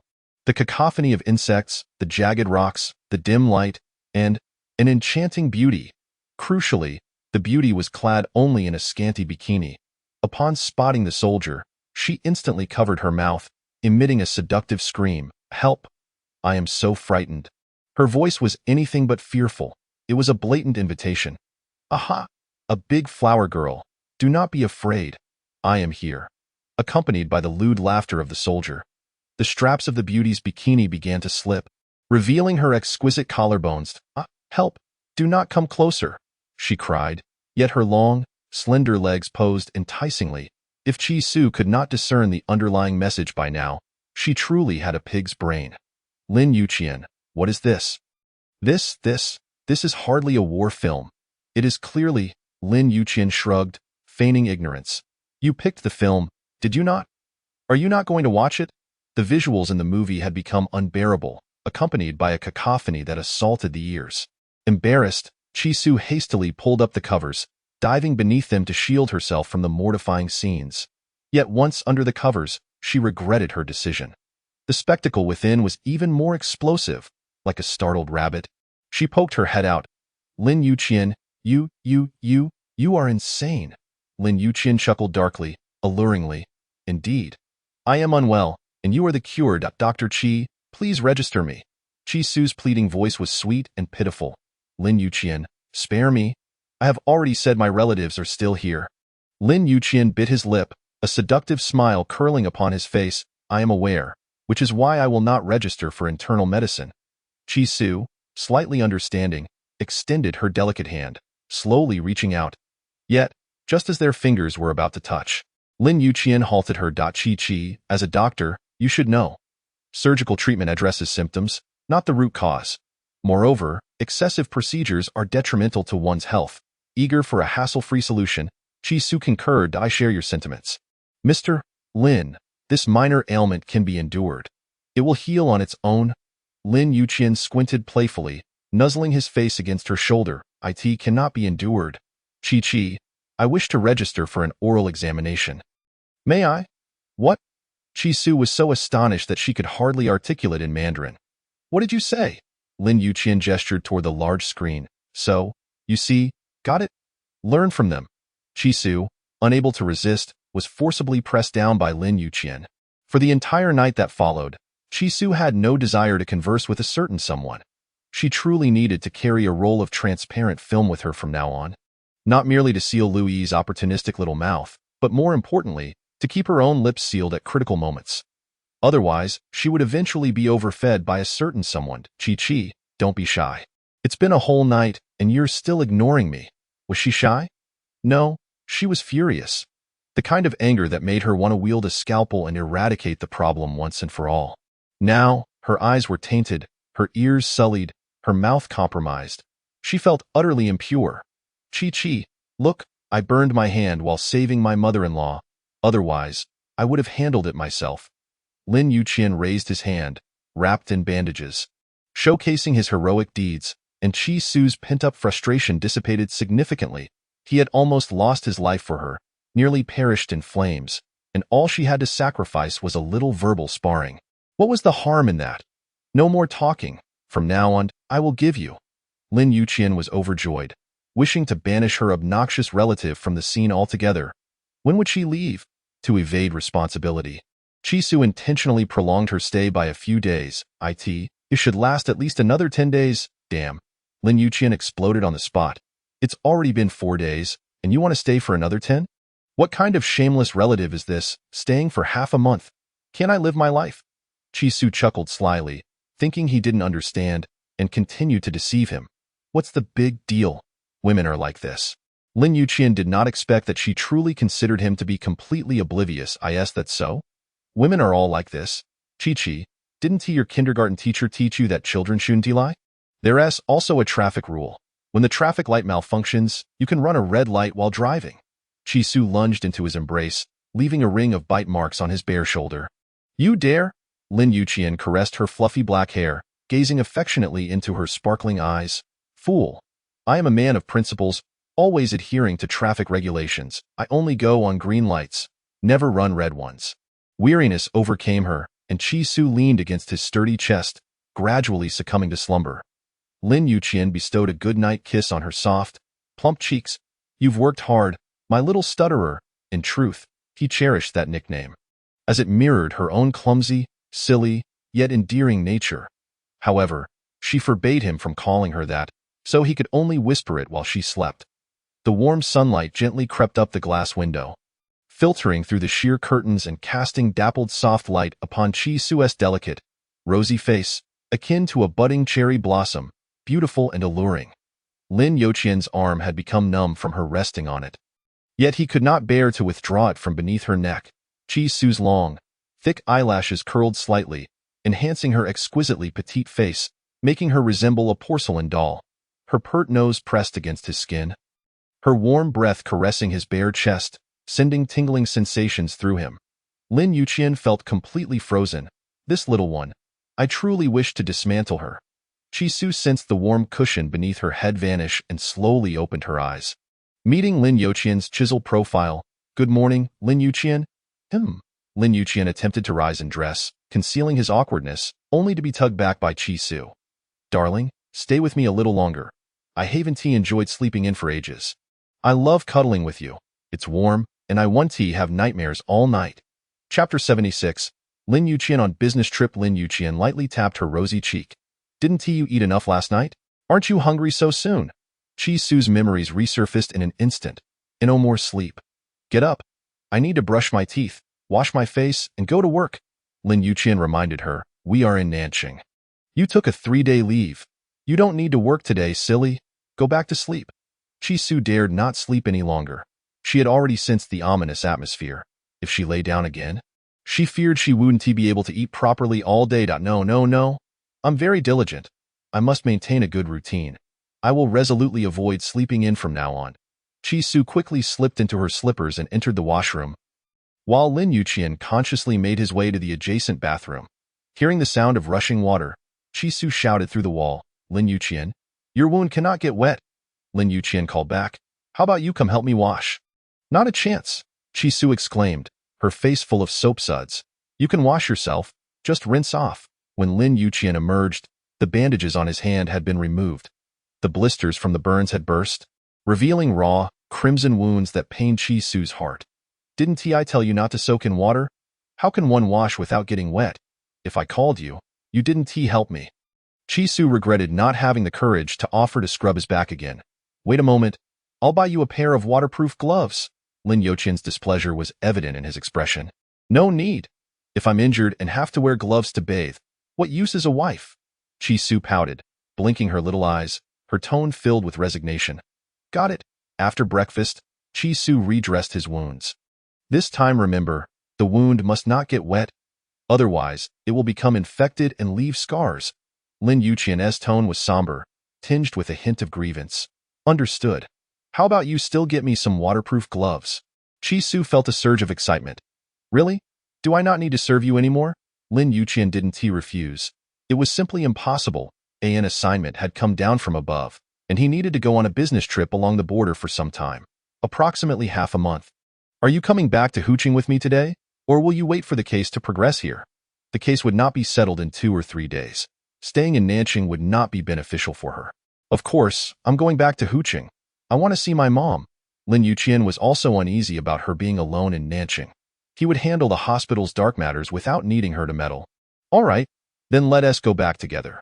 Regarding the case, I'll send a legal team to follow up comprehensively. The police station will also monitor the investigation 24/7. Just take good care of your mother. Once the criminals are apprehended, I'll accompany you to deal with it. Chi-Su felt increasingly dependent on Lin Yuqian. This man always arranged everything meticulously, making her unable to resist relying on him. Thank you, darling. Lin Yuqian pinched her little face, reminding her, prepare your gratitude in advance. Once I return from the business trip, you'd better present it properly, understand? Chi-Su nodded obediently, agreeing to his request. Upon returning to Huqing, the moment she got out of the car, Chi-Su tightly embraced his waist, unwilling to part for even a moment. In just a few short days, her world had been entirely filled by Lin Yuqian. And even her breath was laced with the sweet scent of love. Silly girl, I'm just going on a business trip. I'll be back soon to be good. I have to report back to the army. They waiting for me to lead the team. Chi-Su stood on her tiptoes, pouting. Just one kiss before you leave. This was her first time being so enthusiastically proactive. Lin Yuqian, filled with love, returned her kiss with a deep, affectionate embrace, melding into her soft lips. Chi-Su's consciousness began to drift, her cheeks flushed with an alluring hue. Lin Yuqian knew she had melted entirely, and he directly scooped her up and tossed her onto the bed before reluctantly turning to leave. Chi, I'm off. Be good and wait for me. Less than 3 minutes after Lin Yuqian had departed, the bed was filled with delicate whimpering sounds. Chi-Su's helpless tears streamed down uncontrollably. Lin Yuqian, I'm already starting to miss you. What should I do? Aunt Yang entered with a fresh fruit platter, smiling brightly. Madam, you've finally returned. During your absence, Mr. Lin missed you so much that he lost his spirit. Looking like a zombie, I was so frightened that I didn't dare to breathe. Madam, Mr. Lin truly dotes on you. Without Aunt Yang saying it, Chi-Su could feel it. Lin Yuqian loved her. His love was fervent and profound. I love Mr. Lin too. The opulent villa finally regained its former vitality. Every day before work, Chi-Su would first visit the special care unit to see her mother, chatting with her and giving her massages. Even if her mother did not respond at all, she felt blissfully happy. The medical report for Yunqi revealed that her blood contained components of a prohibited substance that paralyzed the nerves, matching 99.9 with the few drops of samples Chi-Su had brought out. Moreover, the patient had been injecting this prohibited drug for an extended period, causing severe damage to her brain nerves, making recovery impossible in the short term, and she might never regain consciousness. Therefore, her mother had become a vegetative state due to deliberate homicide, not as a result of an accident. However, this report could not serve as evidence to bring down the hospital's hidden perpetrators, as Qi Wangxing had already signed a one-time settlement for the medical malpractice compensation, making it impossible for Chi-Su to pursue legal action. She could only adhere to Lin Yuqian's plan and wait. As the medical dispute incident escalates, as the second lame uncle burns the light of his life, and as Feng Hui bears the weight of lives lost and falls into custody, only then can she seek justice for her mother. On her day off, Chi-Su brought a plethora of gifts to express her gratitude to the Liu family, especially for Liu Yi, whose incessant calls had already numbered in the hundreds. If Chi-Su did not go to see her, her phone would surely explode from the barrage of calls. Ah, my precious little Chi-Chi, you have finally come to see me. Kiss, kiss, kiss. The moment she stepped through the door, Chi-Su regretted not bringing transparent gel. Her delicate face had already endured a relentless onslaught of saliva. From her forehead to her chin, it was all marked with Lu Yi's lipstick. E, E, E, enough, enough, enough. Chi-Su transformed from a beautiful doll into a grotesque clown. Eldest brother, second brother, third brother. Chi-Su fluttered her sparkling eyes, beaming as she greeted the Lu brothers. Hurry, bring all the things inside. With so many items, she had called upon 10 errand boys to assist with the moving. These are gifts for you and the brothers. I hope you all like them. Liu Shishang felt a mix of surprise and delight. Wow, I never expected that in my lifetime. I would receive a gift from my sister. What a delightful surprise! As he spoke with a hint of sarcasm, he cast a glance at Lu Yi. The implication of boasting was unmistakable. Liu Shiyu was the first to rush out to claim the gifts. I want this, I want that, I want this too. This one suits me perfectly, and this one matches my temperament. Chapter 77. The dozens of bags filled with gifts were mostly snatched away by Liu Shiyu. Lu Yi was so frustrated she began to stomp her feet. Liu Shiyu, how shameless can you be? Those are clearly for girls, meant for Chi-Chi to give me. How dare you steal them? And that adorable pillow that looks just like Chi-Chi. Put it down, that belongs to me too. And that figurine of One Piece, I want that as well. How can you take it? Liu Shiyu, clutching an armful of packages, dashed into his own bedroom and quickly locked the door. Lu Yi, what I've snatched is mine. You ungrateful miser, after being your brother for over 20 years, I've never received even a peanut-sized gift from you. How can you dare to fight with me over Chi-Chi's presents? Dream on. Not a single one will I give. Lu Yi, exasperated, kicked the door until her foot ached. Yet Liu Shiyu refused to emerge. Humph. Liu Shiyu, I will never speak to you again, when she descended the stairs in a huff. All the gifts had vanished without a trace, not even a single hair left for her. What? Where are my gifts? Where have they all gone?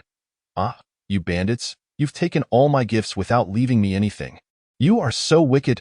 Liu Shiyu, overhearing the piercing cries, coldly remarked, I didn't take anything. He truly hadn't taken a single item. The remaining pile had been cleared out by Liu Shishang, who had gathered everything into his private safe. Seeing Lu Yi about to cause a scene, he hastily grabbed his coat, quickly put on his shoes, and made his escape. Chi-Chi, elder brother has matters to attend to at the company. I'm off. I'll have your second brother treat you to dinner later. Lu Yi attempted to chase after him but found only empty air. Elder brother, return my gifts to me. How can you do this? I am your own sister. Chi-Su gently pulled Lu Yi, who was fuming with anger, and offered soothing words. Don't be upset. Whatever gifts you desire, I will prepare them anew for you. As long as you like them, I am willing to do anything for you. Even if you want a star from the sky, I will find a way to buy one and name it for you. All right. Lu Yi leapt with joy, her spirits soaring. Really, Chi-Chi, you must keep your word. As long as it's something I like, you will help me, right? Chi-Su earnestly nodded. Why yes, as long as I can manage it, I will do it. Chi-Chi, you are too wonderful. I adore you. You are my most beloved. Lu Yi's words were like a deceptive charm, as she declared her love for Chi-Su, only to swiftly shift her affection. Chi-Chi, I love Jiashu the most. He is my idol, and I have loved him for 3 years, to the point of madness, willing to burn my own life for him. Could you help me get a signed photo of him? She only learned after reading entertainment news that Ouyang Jiashu was Chi-Su's senior. Thus, her daily phone calls to Chi-Su were driven by this ulterior motive. Didn't you just say I was your greatest love? Oofed. Liu Shiyu unexpectedly chuckled from the corner of the sofa. He then resumed his icy demeanor, sitting in silence. To deceive Chi-Su into seeking benefits for her, Lu Yi fibbed shamelessly. Hee. In my grand love story, you rank first and Jiashu ranks second. What nonsense love. Chi-Su would not fall for her sugary words. It's just a signed photo, right? I'll get it for you. Don't say just one. If you want 100, I'll have him sign them all. Really? Then let us make it 100. Chi-Chi, you truly are my lucky star. Lu Yi began to push her luck. Can I also take a picture with him? This was a trivial matter for Chi-Su. Sure, no problem. I'll arrange for him to come out and take as many pictures as you want. Chi-Chi, I truly love you to bits. Lu Yi was still not satisfied. Can I have dinner with him? That is also not a difficult task. All right, I'll arrange it when he is free. The last request was made by Lu Yi with a blush. Chi-Chi, can I touch his chest muscles? Abs and mermaid muscles. The innocent and pure Chi-Su was taken aback. Why would you want to touch someone's chest muscles, abs, and mermaid muscles? Louis, what about your virtue? What about your chastity? With shamelessness. Louis replied, they were stolen away by brother Jiashu. No way. You cannot touch. Jiashu is my senior. You cannot act lewdly towards him. Louis, undeterred, pouted sweetly. Chi-Chi, my dear sister, my sweet darling, my precious treasure. Please help me, I beg you. I have never touched a handsome guy's chest muscles, abs, or mermaid muscles in my life. Please help me realize this humble dream. All right. Louis' plea sent shivers down Chi-Su's spine. Yet she did not acquiesce to such an unreasonable request. Your Lu dream is easily fulfilled, you know? Chi-Su pointed at Lu Shirshu. Don't you have a perfectly handsome male model at home? His chest muscles, abs, and mermaid muscles are definitely more thrilling than Ouyang Jiashu's. Why not go touch your second brother? Lu Shirshu's face flushed with a mix of anger and a hint of inexplicable satisfaction. Louis just happened to notice the tips of his ears turning red. Unable to resist teasing, she exclaimed, Oh, Chi-Chi, how do you know my second brother has such a hot body? Have you touched him? Chi-Su loudly protested, Absolutely not. I'm not blind. Okay? Your second brother is the type who looks stunning in any outfit. It's evident he has an amazing figure. Cough, cough, cough. Lu Shirshu, who had been trying to mask his embarrassment with water, nearly choked. Oh, something's up. The oblivious Louis began to connect the dots. Chi-Chi, do you like my second brother? Let me tell you, my second brother definitely likes you. The way he looks at you is filled with desire. As if he wants to hold you tightly and kiss you madly, in my opinion. You two have mutual feelings, why not just get together? That way, we will become one family. You can be my sister-in-law, and I will still be an elder sister to you. You will be the younger sister. Wow, such a wonderful and blissful thing. I wholeheartedly support it. Cough, cough, cough. Lu Shirshu, who had just stopped coughing, was nearly choked again. Chi-Su was anxious, jumping up and down. Don't say that. It's not like that. I don't like second brother, and he doesn't like me. I am married. I have a husband. What? Louis' mouth dropped open in shock, her eyes nearly popping out. Chi-Chi, what did you just say? Say it again. What is wrong with you? What is going on? Chi-Su earnestly repeated. I am married. I have a husband. Lu Shirshu stood up and retreated to his room. His cold, stern face betrayed a hint of loneliness. Especially when Chi-Su mentioned her husband, the subtle smile of happiness on her face was like a chilling wind, blowing coldly into his heart. Chapter 78. Your husband is Jia. While Yu Shiyu came down from upstairs and patted Lu Shirshu on the shoulder at the corner of the staircase. Accept your fate, second brother. We were just a step too late. I've given up, so don't make life difficult for yourself. Lu Shirshu pressed his lips together, his face cold as he forced out a response. Who says I like her? Lu Shiyu looked at his retreating back, wishing to offer him a mirror so he could see the sorrowful visage of heartbreak on his face. Stubborn as a dead duck. If you don't like her, I'll be your shoehorn. Louis, aware of her second brother's feelings, was tirelessly trying to persuade Chi-Su to become her sister-in-law. Chi-Chi, that was a flash marriage. A marriage without the foundation of love is imperfect. You know, in my opinion, you should divorce your husband and marry my second brother, becoming my sister-in-law. Chi-Su firmly refused. Are you out of your mind? I am perfectly fine with my husband. I like him. I love him. Why would I divorce him? Louis was skeptical. What do you like about him? What do you love about him? Is he more handsome than my second brother? Is he taller than my second brother? Does he have a better figure than my second brother? Is his family wealthier than ours, the Lu family? Chi-Su stood tall, defending Lin Youchin's reputation. Of course he is. My husband is even more handsome than your second brother. Taller than your second brother, and has an incredibly superb figure. Moreover, my husband's family is incredibly wealthy. Louis remained unconvinced. How could that be? You could search the entire Xia country and still not find a man more handsome or with a better background than my second brother. Chi-Su, blushing, insisted, I'm not lying to you. My husband is truly handsome, and our family is not lacking in wealth. Louis was about to argue further when she was interrupted by Lu Shiyu. Stop creating romantic fantasies. What she said is true. Louis, astonished, asked, Who is her husband? Have you met him? Is he really better than my second brother? Yes, I've met him, Lu Shiyu replied on Chi-Su's behalf. Her husband is the heir of the Lin family in Kyoto, The eldest son of the Xiangling group, Lin Yuqian. That guy is a cunning old fox. Our second brother, being so straightforward, might not stand a chance. Clang! Lu Yi felt she had exaggerated her claims and was momentarily at a loss for words. Furthermore, the information was too shocking. Her mind was left reeling. The heir of the Lin family, Lin Yuqian? Isn't he gay? How could you marry him? Then, aren't you living a life of a widow? Nonsense. Chi Su exclaimed, flustered, defending Lin Yuqian's dignity. My husband is definitely not gay. He is quite capable. He is, well, absolutely amazing. Lu Shiyu initially thought his sister was innocent, but he realized she too was infatuated with romantic fantasies. Lue wasn't concerned about how great her husband was.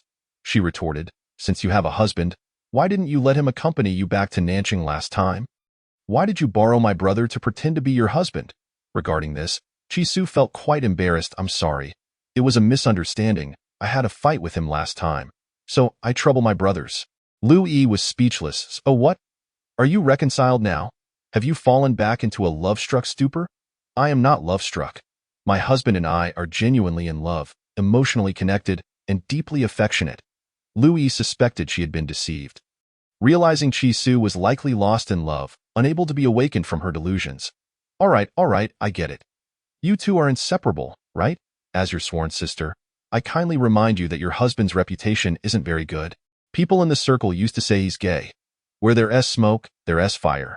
You should be more cautious. Chi Su had seen Lin Yuqian's charm firsthand. She would believe anything, even that pigs could climb trees, roosters could lay eggs, and mice could become mistresses to cats. But she could not believe Lin Yuqian was gay. I won't allow you to speak ill of my husband. Otherwise, there will be no sisterhood between us.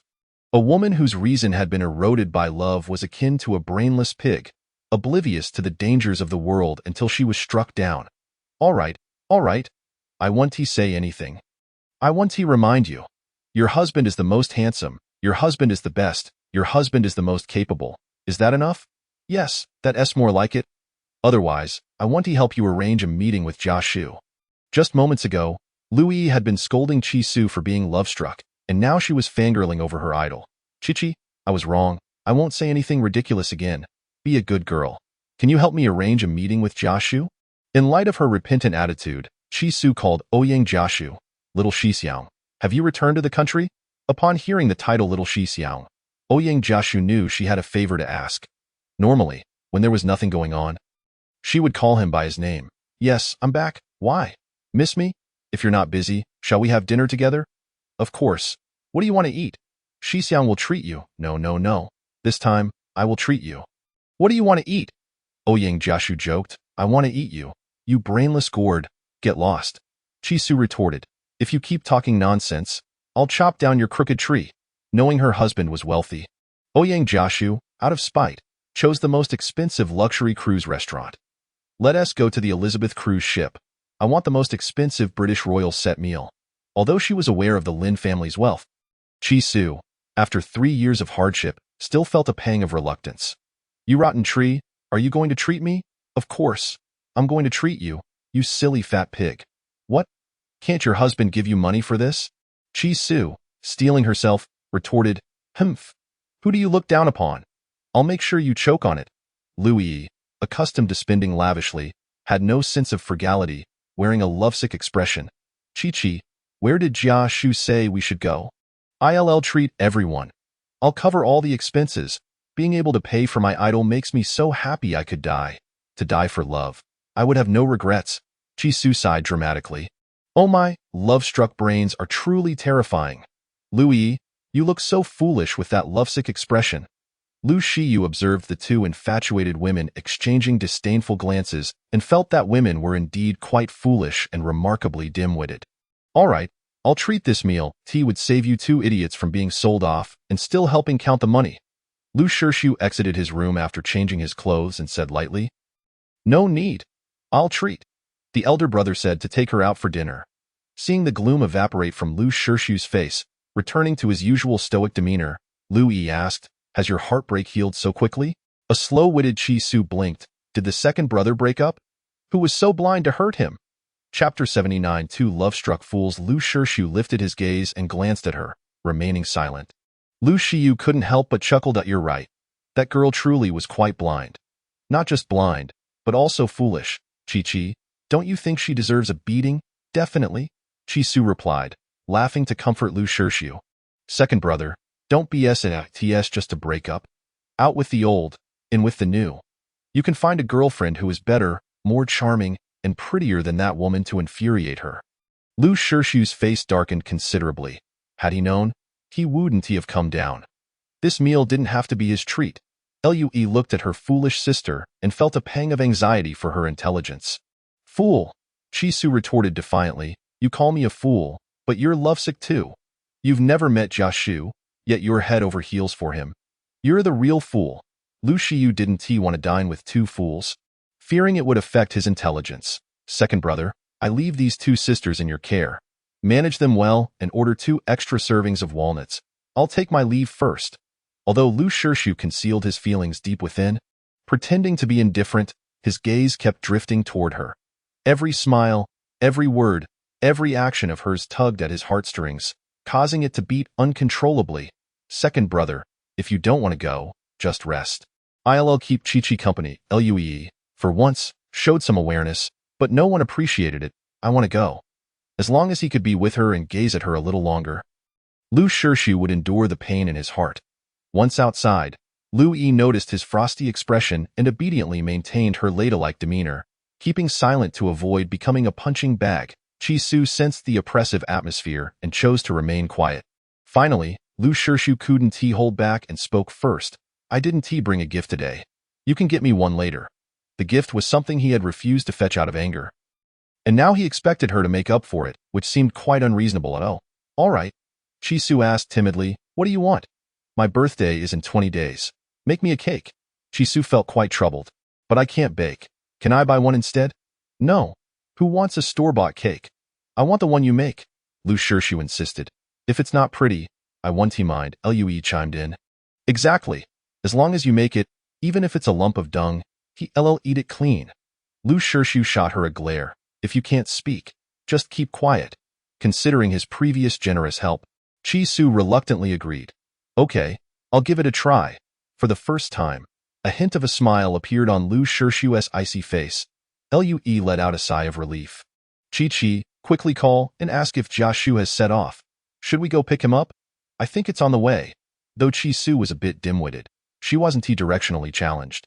Hey, we're in the north of Lake City, PS in the west, and the Elizabeth ship is in the east. What part of your brain misfired to think it's on the way? Louis began to whine. I just want to see him sooner. Chi-Su started to give her a warning, much like her assessment of Lin Yuqian. Let me tell you, my little Shixiang is a playboy. A fickle-hearted fellow. His ex-girlfriends could line up all the way to France. You must not hold any romantic fantasies about him. Otherwise, you'll find yourself buried in the grave of love, unable to escape. Just treat him as a walking CD. He sings well, but his extensive history of relationships could fill 3 television series. Lue is an ardent devotee of Ouyang Jiashu, unwilling to tolerate any disparagement of her idol. Not even from Chi-Shu. Chi-Chi, I cannot allow you to speak ill of my beloved. I love him, love him, love him, even unto death, my affection unwavering. If you dare to utter another word against Jiashu, I shall sever our friendship. Chi-Shu sighed dramatically. Goodness, a woman blinded by ephemeral clouds is truly fearsome. Lu Shirshu, ever pragmatic, counseled. I must say, Chi-Chi has a point. Absolutely not. You, yourself, are merely a foolish man blinded by love, and you dare lecture me. A piercing glance from Lu Shirshu silenced Louis, who promptly ceased her petulance and begged for mercy.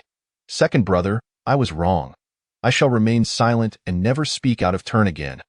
Since childhood, she has feared nothing in this world, save for her second brother, whose fists are harder than steel, whose resolve is as unyielding as rebar, and whose temper rivals that of a raging bull. The Elizabeth, the most opulent cruise ship in Lake City, was where Lu Shirshu had reserved a luxurious diamond VIP suite. Ouyang Jiashu arrived first, clad in a flamboyant purple suit with a waistcoat, exuding an air of flamboyance. Hey, Chiwa, come here, senior brother is over here. Chi-Shu and her companions approached. Lue was so overwhelmed with excitement that she could hardly articulate her thoughts. Lu Shirshu pulled her behind him. lest she embarrass herself. "Hello, junior brother." Chishu greeted him with a smile. Ouyang Jiashu cheekily gestured towards Lu Shirshu, teasingly inquiring, "Change partners, have we? This time, your taste is commendable. Far more reliable than that Lin fellow from last time." Initially, Lu Shirshu found his arrogance irksome, yet upon hearing those words, he felt an inexplicable sense of satisfaction. "Senior brother, you've misunderstood. This is my second brother, the second young master of the Lu family, Lu Shirshu." Chishu then introduced Lu Yi. "This is my newly recognized sister, the young heiress of the Lu family, Lu Yi." With a flushed face, Lu Yi stepped forward, her voice taking on a peculiar pitch. "Hello, Jiashu Gij. I am Lu Yi, your most devoted fan, and I have adored you for 5 years. Ever since your debut. I love your songs, your handsome looks, everything about you. Could you possibly spare a moment for an autograph?"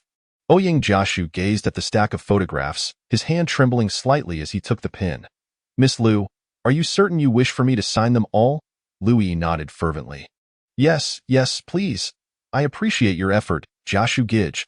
Ouyang Jiashu shot a glare at Chishu.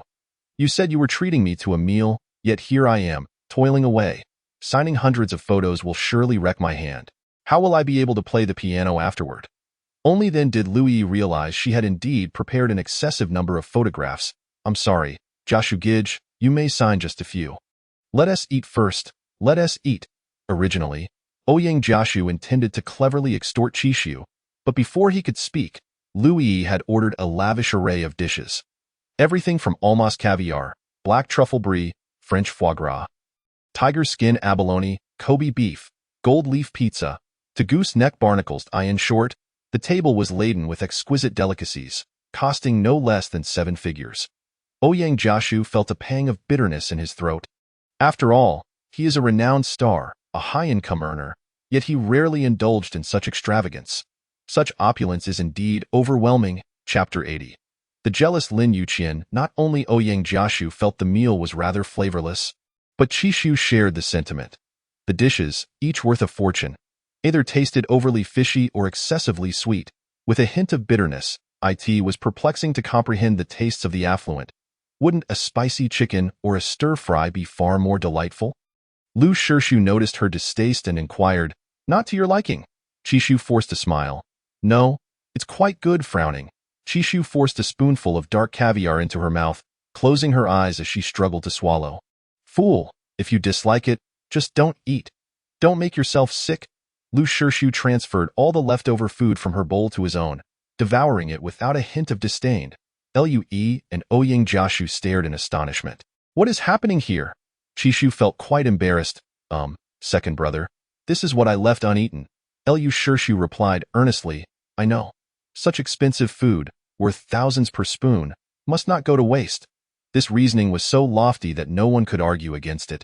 Ouyang Jiashu passed his bowl forward as well. "Second young master Lu, I also have no fondness for caviar. Might you assist me in finishing it?"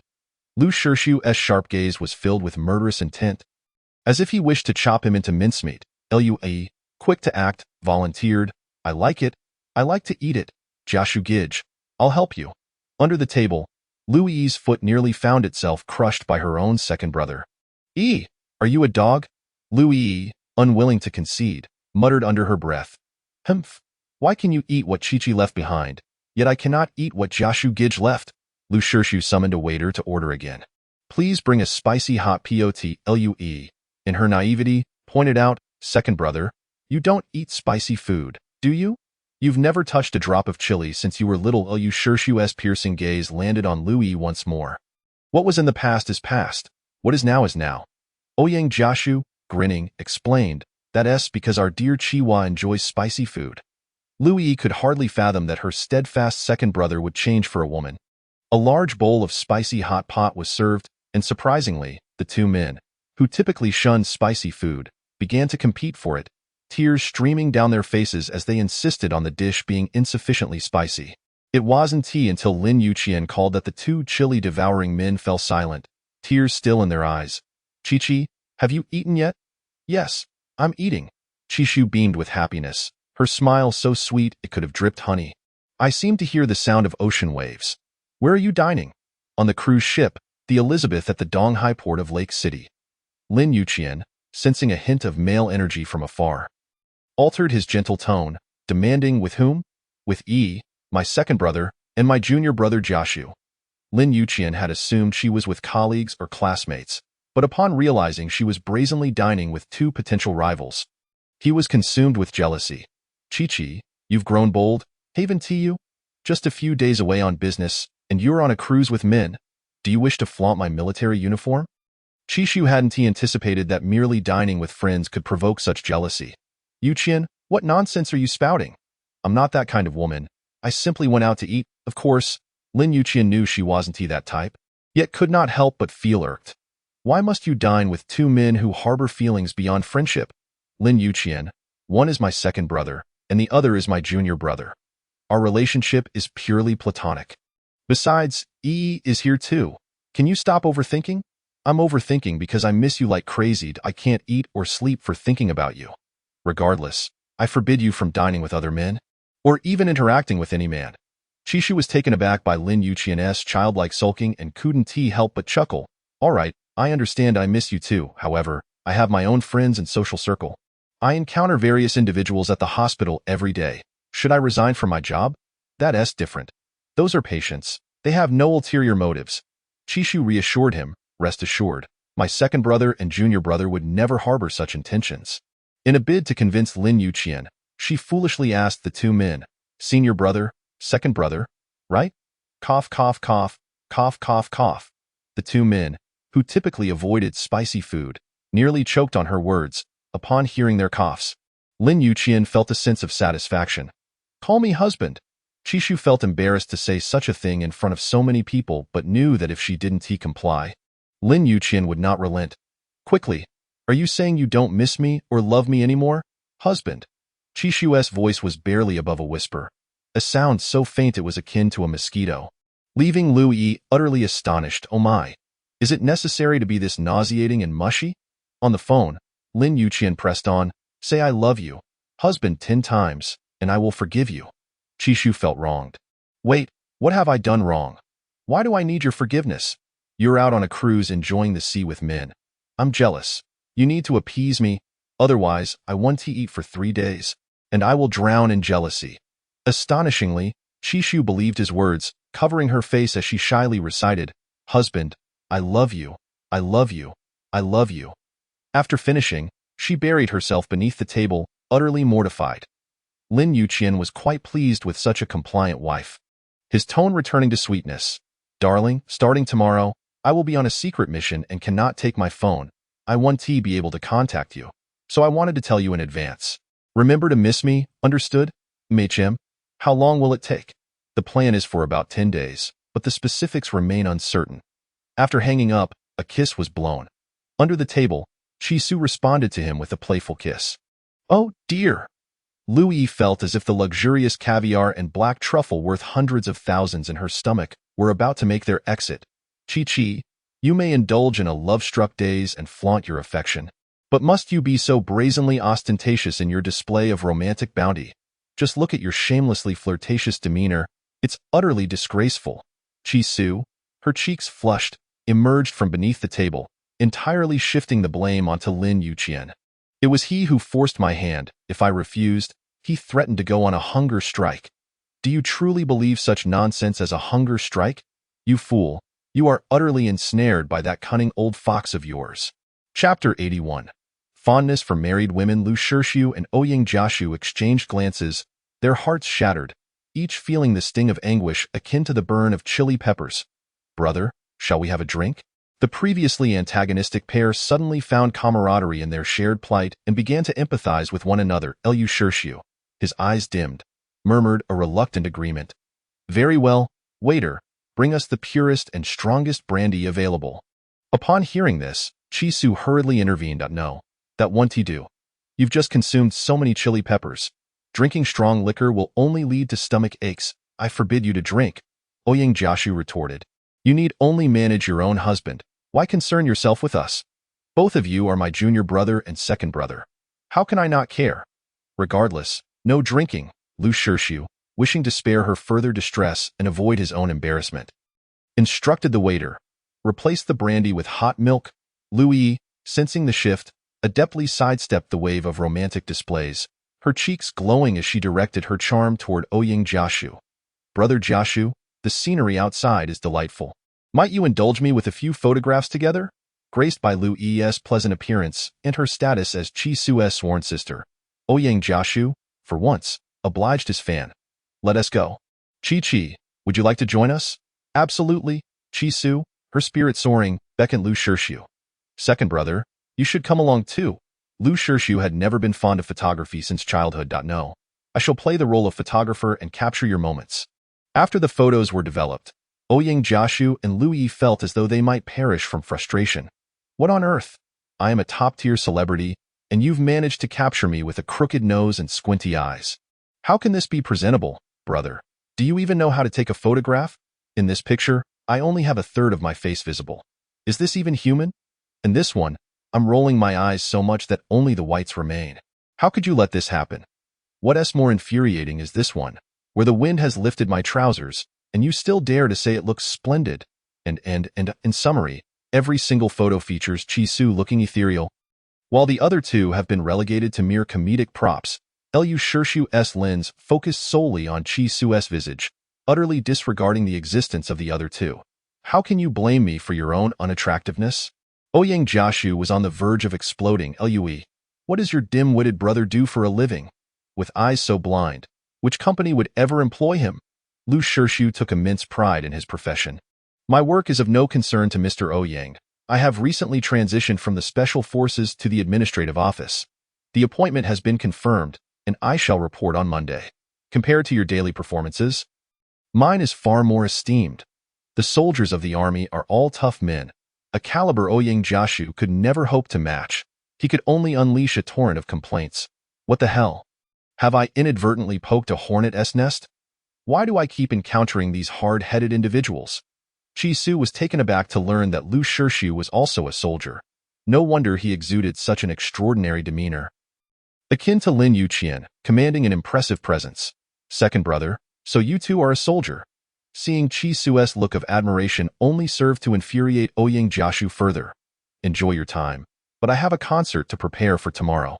I must take my leave. Lu Yi, like a loyal follower, chased after him. Brother Jiashu, where will your concert be tomorrow? I wish to attend, Brother Jiashu. We've yet to take a photo together. Could you spare a moment for another?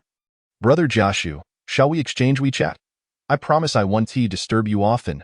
Brother Jiashu, please slow down. Ouyang Jiashu, visibly annoyed, snapped at her, don't follow me. Go find your brother. Lu Yi, feeling wronged, nearly burst into tears. Second brother, this is all your fault. Why did you have to say that Brother Jiashu is a singer? Being a soldier is impressive. Isn't it? A singer relies on talent for a living. Why must you look down on him? Lu Shirshu, being a straightforward man, had not anticipated that Ouyang Jiashu, a grown man, could be so petty, sulking at a mere remark.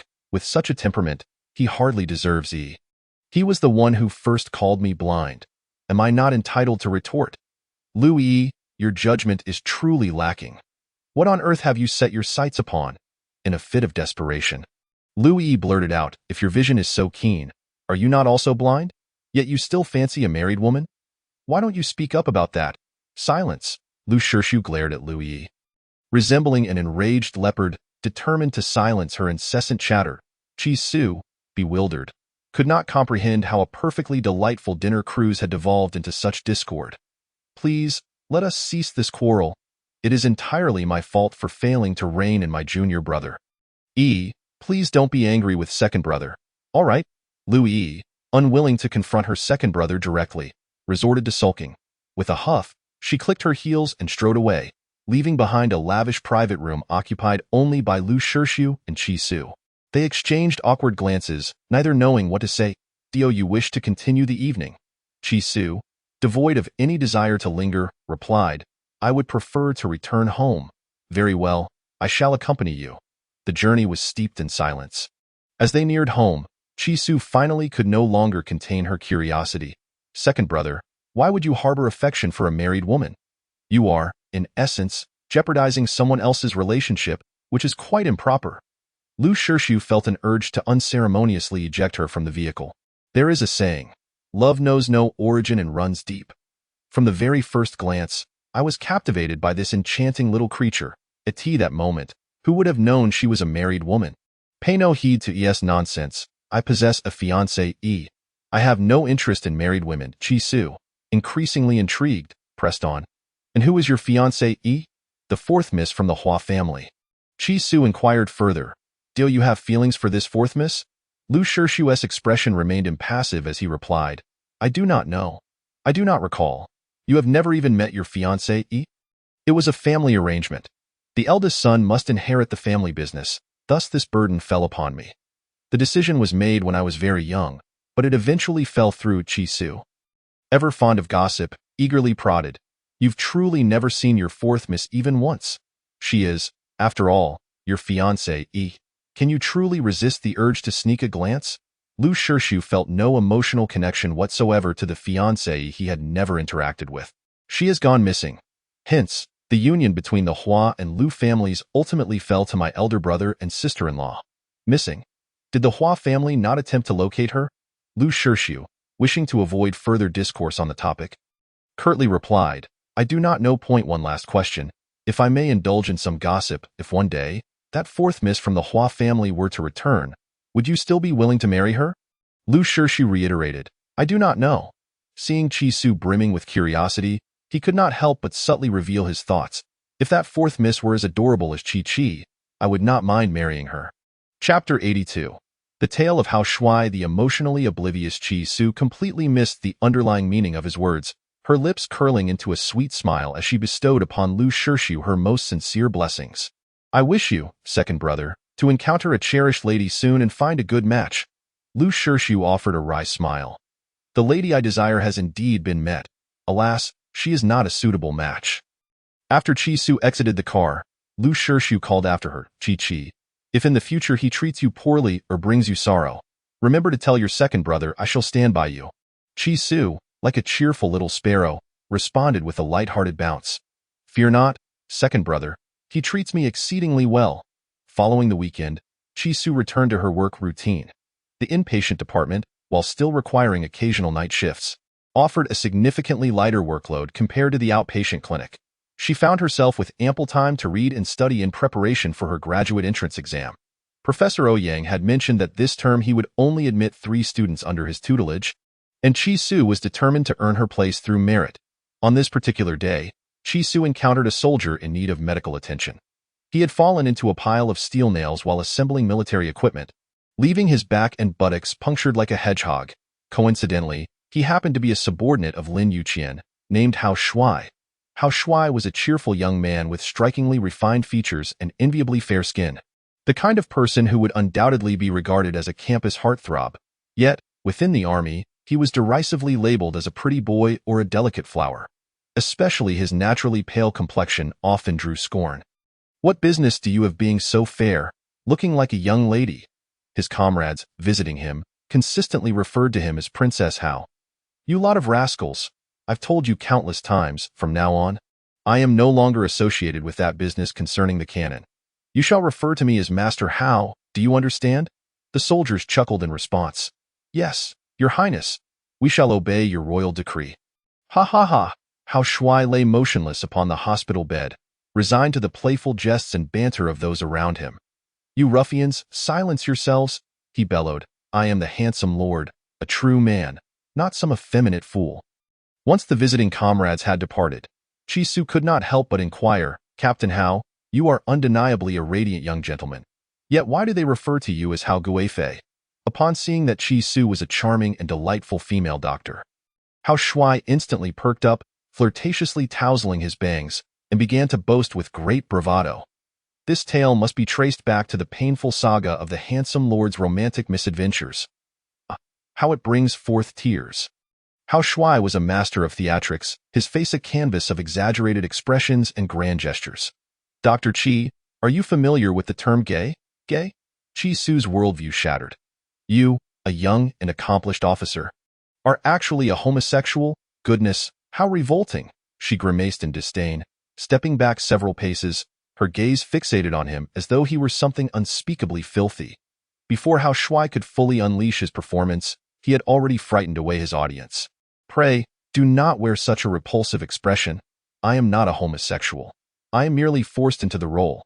Besides, even if I were, surely it's not a capital offense. Chisu had already categorized him as such and had no intention of indulging his nonsense. Be quiet. Your trivial matters hold no interest for me. Hao Shuai's insatiable desire for the spotlight could not be quelled. Having finally found an adorable listener, he was determined not to abandon his tale midway. Do not flee. Stay and listen to my story. I am not a homosexual. Let me finish. I shall not listen, Chisu declared, feeling her ears polluted. If you do not listen, I shall lodge a complaint against you for bullying a soldier and undermining a patient's psychological well-being. Chisu loathed patients who threatened doctors with complaints. Very well, speak. I am all ears. Thus, Hao Shuai commenced his heartfelt and embellished narration. This tale begins with the first male idol of our artillery brigade, the Cannon Lord. It is said that the Cannon Lord once had a college sweetheart. She was as beautiful as a blooming flower, with a face that could launch 1,000 ships, and he loved her dearly. Alas, in the realm of love, even the most devoted must endure trials to reach their happy ending. Despite their mutual affection, the Cannon Lord's mother vehemently opposed their union. They had reached the point of discussing marriage, yet ultimately succumbed to her relentless disapproval. A pitiful pair of star-crossed lovers, cruelly torn apart. In a desperate bid to compel his mother to accept his beloved, he coerced me into playing the role of his male companion. Thus, I found myself bullied by his authoritarianism, serving as Hao Guifei for several years. Eventually, the Cannon Lord's mother relented, dismissing his personal affairs, and commanded him to marry. Any woman would suffice. Thus, I, poor soul, was cast aside overnight, relegated to the status of an abandoned concubine. Dr. Qi, can you now believe that I am not a homosexual? Surprisingly, Hao Shuai's storytelling possessed a certain charm. He skillfully embellished his narrative, magnifying the emotions and highlighting the nuances of love, causing Chisu, despite her initial resistance, to become engrossed in his tale. Forget about whether you are gay or not. What became of the Cannon Lord and his beloved? She pressed eagerly. Ha ha ha, Hao Shuai grinned, relishing the suspense. Guess, Chisu, anxious for the resolution, implored. I shan't guess. Just tell me. To discover how this ends, tune in next time. You scoundrel. Now it was Chisu's turn to threaten him. Speak, or I shall report you for harassment. By heavens, Hao Shuai exclaimed, echoing the essence of a traditional jest. Dr. Qi, you are fiercer than I. He then threw out the conclusion. As far as I know, the Cannon Lord and that lady have remained together all these years, never parting ways, and they have even adopted a child.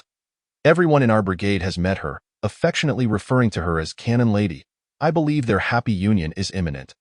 Poor Hao Shuai, unaware that one day he would be severely reprimanded by the Cannon Lord for this revelation.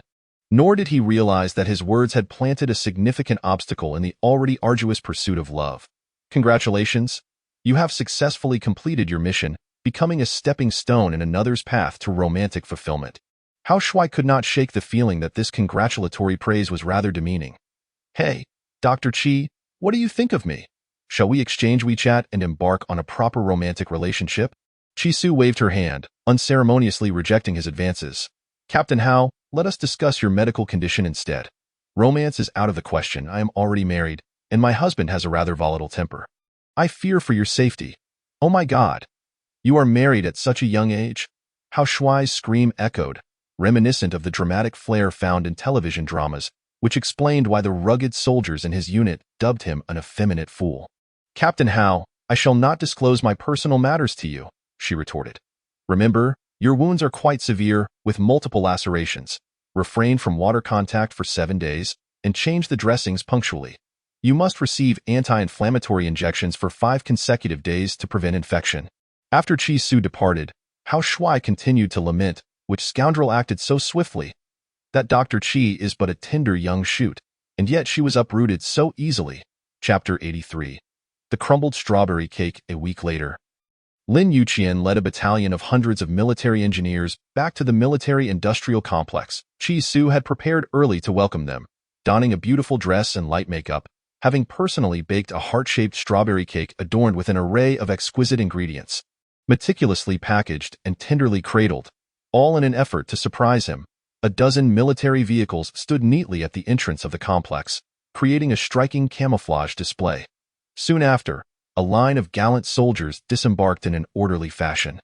Chi Su widened her eyes, searching for Lin Yuqian, yet she did not catch sight of his tall, upright figure. It was not until the ranks of young engineers had entered the complex and two armored vehicles arrived fashionably late that the man who held her heart finally emerged.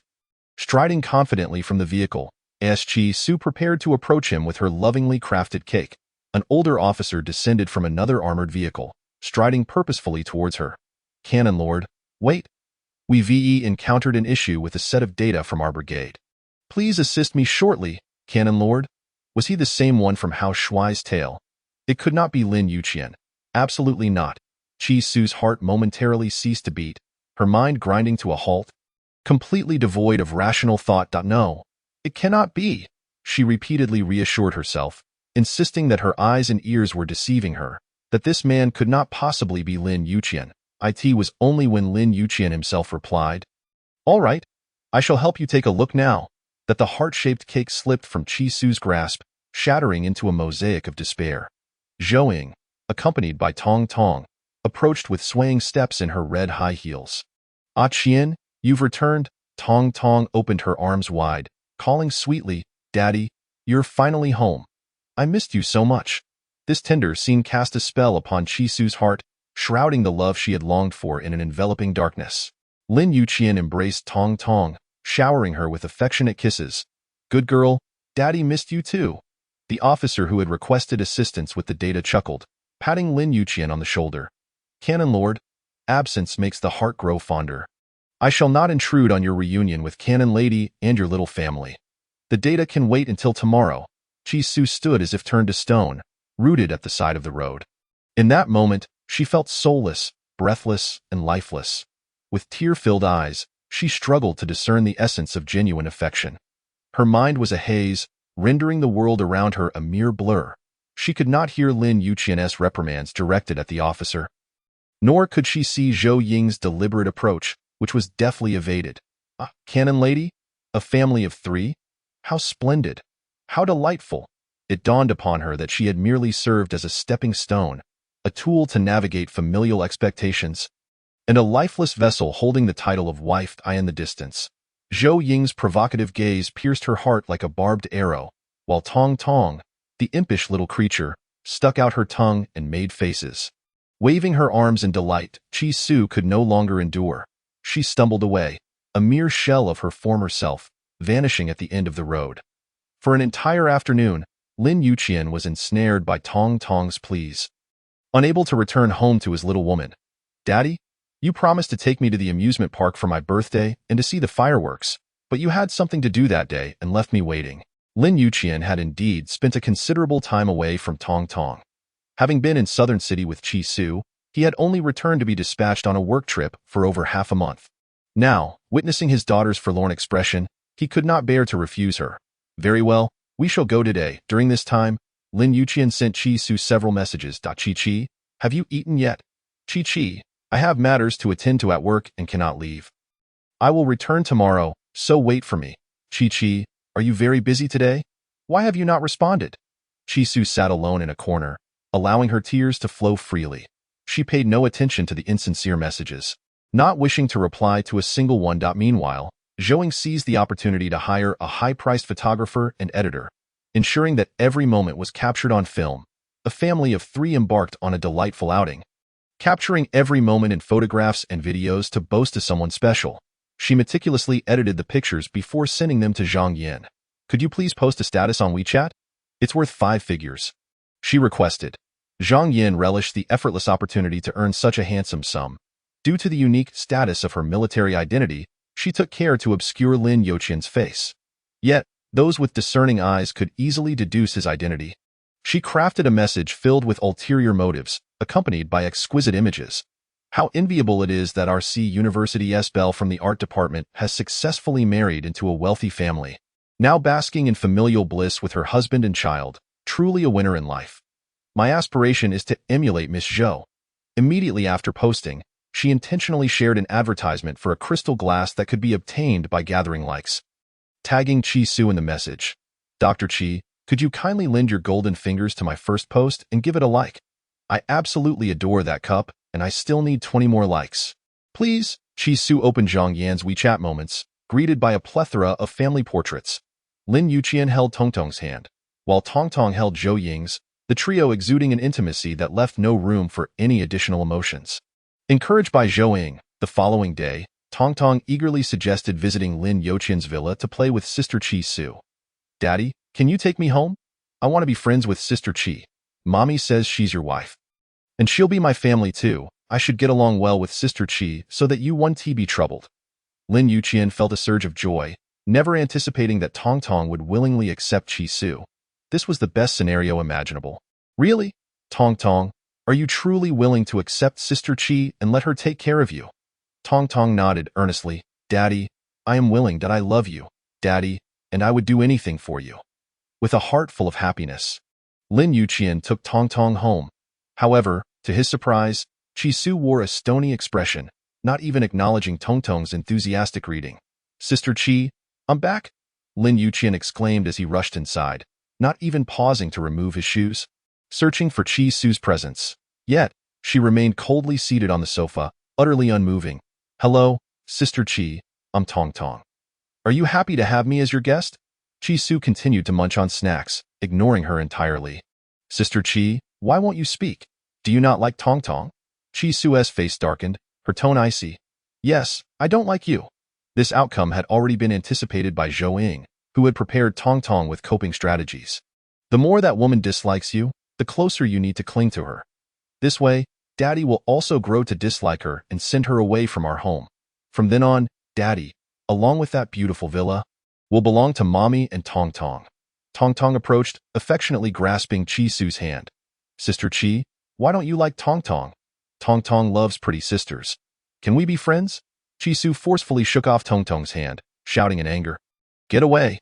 Can't you understand human language? I don't like you. I hate you. Chapter 84.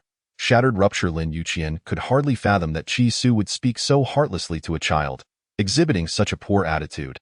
Chi Su, what is the matter with you? How has Tongtong offended you? And what have I done to deserve this? Since we entered, why have you been wearing such a sour expression? Chi Su's icy gaze met Lin Yuqian's furious shout, filled with disdain and mockery. If you don't like it, then don't look at it. No matter how sour my face is, it pales in comparison to the hypocrisy of yours. Lin Yuqian was thoroughly provoked, his voice exploding like a cannon, shaking the entire house. Chi Su, have I been too indulgent, allowing you to become so audacious? Who gave you the audacity to speak to me this way? Aunt Yang emerged from the kitchen, attempting to mediate. Sir, ma'am, please don't argue. Whatever the matter, it can be resolved calmly. Such loud quarrels can sour even the best of relationships. Chi Su scoffed coldly. Who has any relationship with him? What relationship can there be? It's merely a contract, and I can recognize my own identity. For the first time, the usually haughty Lin Yuqian was mocked with such contemptuous eyes and derisive tone. The dignity of a man ignited his fury even further. Oh, Dr. Chi, your forte is acting, is it not? How could you possibly understand human emotions? Chi Su smirked sarcastically. No acting can rival the gold medal Oscar of Colonel Lin. I must have been blind. Ha! How is it that I failed to perceive the insatiable greed hidden beneath your pure facade? Chi Su's heart ached at the word greed. Scalding tears streamed down her cheeks. Lin Yuqian felt a twinge of compassion and considered comforting her. But his pride held him back. He softened his tone. Why are you crying? If you have the guts to argue with me, don't act aggrieved. Tongtong seized the moment, stepping forward with her small, tender hands to wipe Chi Su's tears. Sister Chi, don't cry. You should be good and obedient like Tongtong, so Daddy won't be upset. Daddy doesn't like willful girls, and why Mommy never argues with my daddy. The irony in her words was piercing, as even a child seemed to mock her indirectly. Chi Su could no longer contain her frustration, shoving Tongtong's hand away and yelling, Get out. I don't want your pity. Tongtong fell to the ground with a thud, crying out, Daddy, I want to be friends with Sister Chi, but why doesn't she like me? Am I a bothersome child? No. Tongtong is the best baby in the world. You don't need to curry favor with a deranged lunatic. Lin Yuqian carefully picked up Tongtong and handed her over to Aunt Yang. Take her downstairs. He then lifted Chi Su from the sofa, gripping her chin, his gaze sharp and piercing as though he intended to slice her apart with his eyes. Chi Su, I never imagined you to be such a cold-hearted person. Tong Tong came with pure joy seeking your affection. And you turned against a child. Where is your conscience? Where is your morality? How blind I must have been to fall for such a willful and malicious woman like you. From now on, let us adhere strictly to the original contract. Simply perform your part when we return to the old residence. Beyond that, do not harbor any illusions. Chi Su raised her chin, smiling sadly. Very well, as you wish. Lin Yuqian kicked the crystal coffee table to pieces, the sparkling shards scattering like Chi Su's tears, laden with pain and sorrow. He stormed out of the villa with Tong Tong in his arms. Chi Su glanced at the cold, unfeeling home, silently gathering a few pieces of clothing she had brought, preparing to move back to the staff dormitory with her suitcase that lacked wheels. Ma'am, please don't leave. Mr. Lin loves you. Chi Su chuckled bitterly, picking up her phone to transfer some money to Aunt Yang. Thank you for taking care of me during this time. I'm sorry for causing you to lose your job. Since Aunt Yang began working for the Lin family, she had hardly cooked a few meals, as the couple was either away on business or embroiled in a cold war, never enjoying a sweet moment together. She felt somewhat guilty accepting her pay for merely eating and living there. Madam Lin, I've hardly worked these past few days. You don't need to give me so much. Take it. Aunt Yang, you've worked hard. After Aunt Yang left, the villa, valued in the billions, truly became a cold dwelling. Even the shards of glass lay scattered, uncleaned, mirroring Chi Su's shattered heart. For over 10 days, Chi Su and Lin Yuqian behaved like strangers, each refraining from contacting the other. Even the most basic greetings were absent. Lin Yuqian buried himself in the laboratory, enduring 16 hours of intense work daily, attempting to numb himself with exhaustion. Chi Su, meanwhile, followed her routine, diligently reading and studying, trying to distract herself. Zhou called Zhang Yin to inquire about Chi Su's condition. How has that woman been recently? Zhang Yin reported her findings like a sycophant. She appears much the same as before, still playing the Good Samaritan. However, through my keen observation, I've noticed a hint of sadness in her eyes, a sorrow akin to heartbreak. She thinks that by burying her pain, she can act as if nothing is wrong. In fact, I discovered last week that the Canon Lord hasn't contacted her even once. She spends her days staring at her phone, yet he hasn't sent her a single message. Miss Zhou, your good fortune is nearly at hand. Zhou Ying's face radiated an air of unshakable pride. Rest assured, aiding me will yield you substantial benefits. Zhang Yin, could you devise a way to lure that woman out? I wish to have a word with her. This turtle has been hiding in her shell, and I haven't had the chance to present my grand gift yet. Zhang Yin hesitated, expressing her concerns. Well, that might be difficult. You know, after all, she is the legitimate wife of the Canon Lord. If he were to pursue the matter later, I would be at risk as well. Zhou Ying was well aware of her intentions. The Canon Lord will soon be my man. What do you have to worry about? Rest assured, as long as you bring her out, a 6-figure reward will be yours in order to better gather intelligence and obtain more favorable news. Zhang Yin has recently adopted a more humble demeanor, feigning goodwill towards Chi Su. Her display of camaraderie and eagerness to assist rivals even that of Lei Feng. She has even gone out of her way to help Chi Su with errands, such as picking up packages. Consequently, when she made an excuse for Chi Su to assist her in fetching coffee from outside, Chi Su harbored no suspicions whatsoever. Dr. Chi, I have a rather challenging patient situation on my hands, and I fear I will need to work an extra half hour. I ordered coffee at the Starbucks across the street. Could you please help me pick it up? I would like 3 parts sugar, no milk. As for your caramel macchiato, I leave that to your discretion. All right, Chi Su replied, removing her white coat and making her way to the coffee shop. Beloved readers, these chapters may be a tad distressing. What follows is a tale of a wife's pursuit and a fierce confrontation with a white lotus. The twists will soon unravel, so please exercise a bit of patience. Chapter 85, Zhou Ying's Grand Gesture. Hello, number 2036 for coffee. Certainly, please hold on. The server confirmed the order and began preparing the drinks. From the moment Chi Su stepped into the coffee shop, Zhou Ying's penetrating gaze fixed upon her. What a coincidence, Miss Chi. How about I treat you to a cup of coffee? Chi Su shot her a cold glance. This is a coffee shop, yet I can detect an unmistakable scent of green tea. The bewildered server explained, we just prepared a matcha coffee, which indeed carries a refreshing green tea aroma. Zhou Ying's face turned a shade darker with frustration, but she maintained a forced smile as she invited Qi Su. Miss Qi, would you spare a moment to chat? I promise it won't take long. Why time is precious. Moreover, I have nothing of interest to discuss with Miss Zhou. Seeing that Qi Su was impervious to her attempts, Zhou Ying resorted to provocation. Miss Qi, are you feeling insecure? Afraid that you might not be able to hold on to Yu Qian and that I might surpass you? Qi Su let out a cold snort. If Miss Zhou is so confident, why are you engaging me in this futile conversation? I have a gift for you, Miss Qi.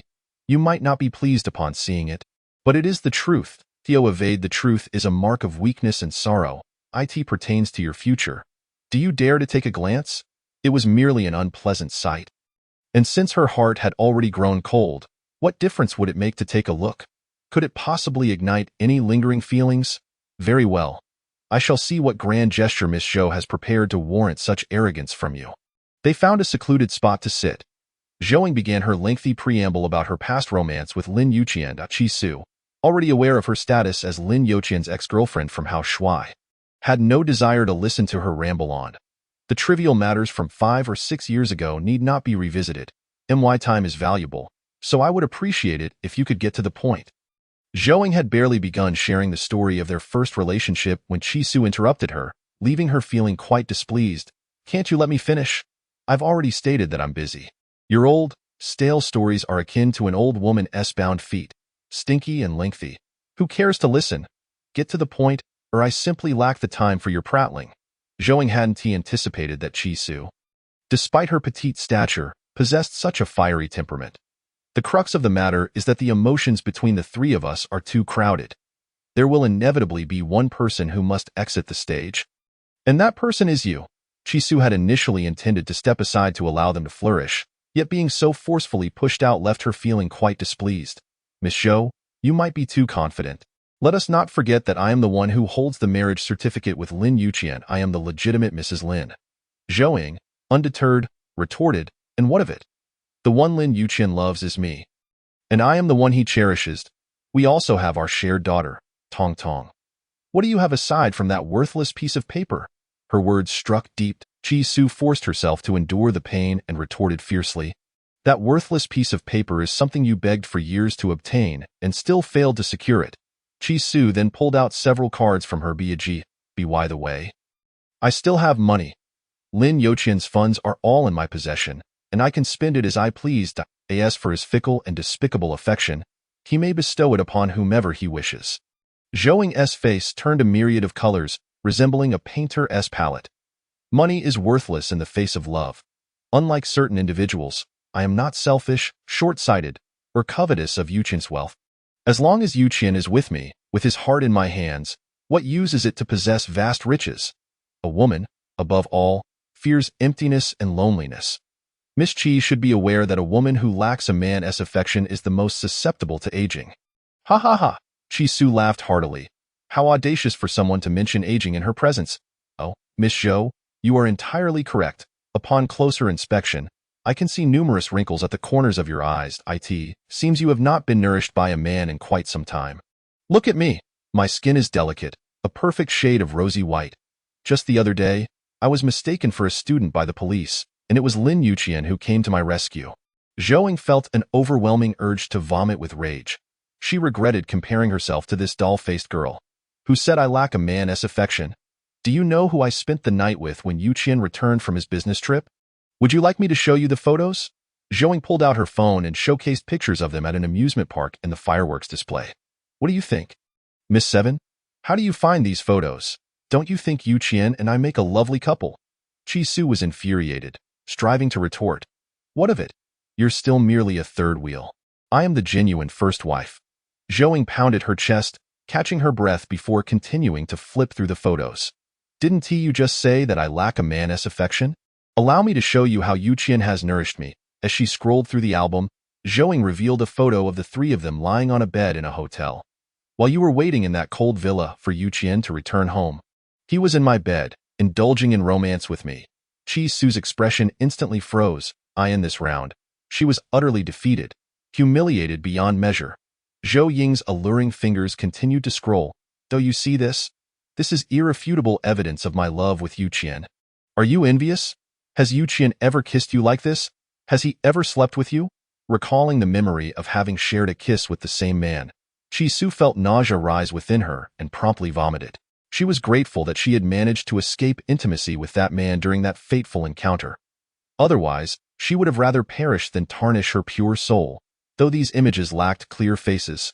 The insignia of 2 stars and 3 stripes on the man's uniform was glaringly evident.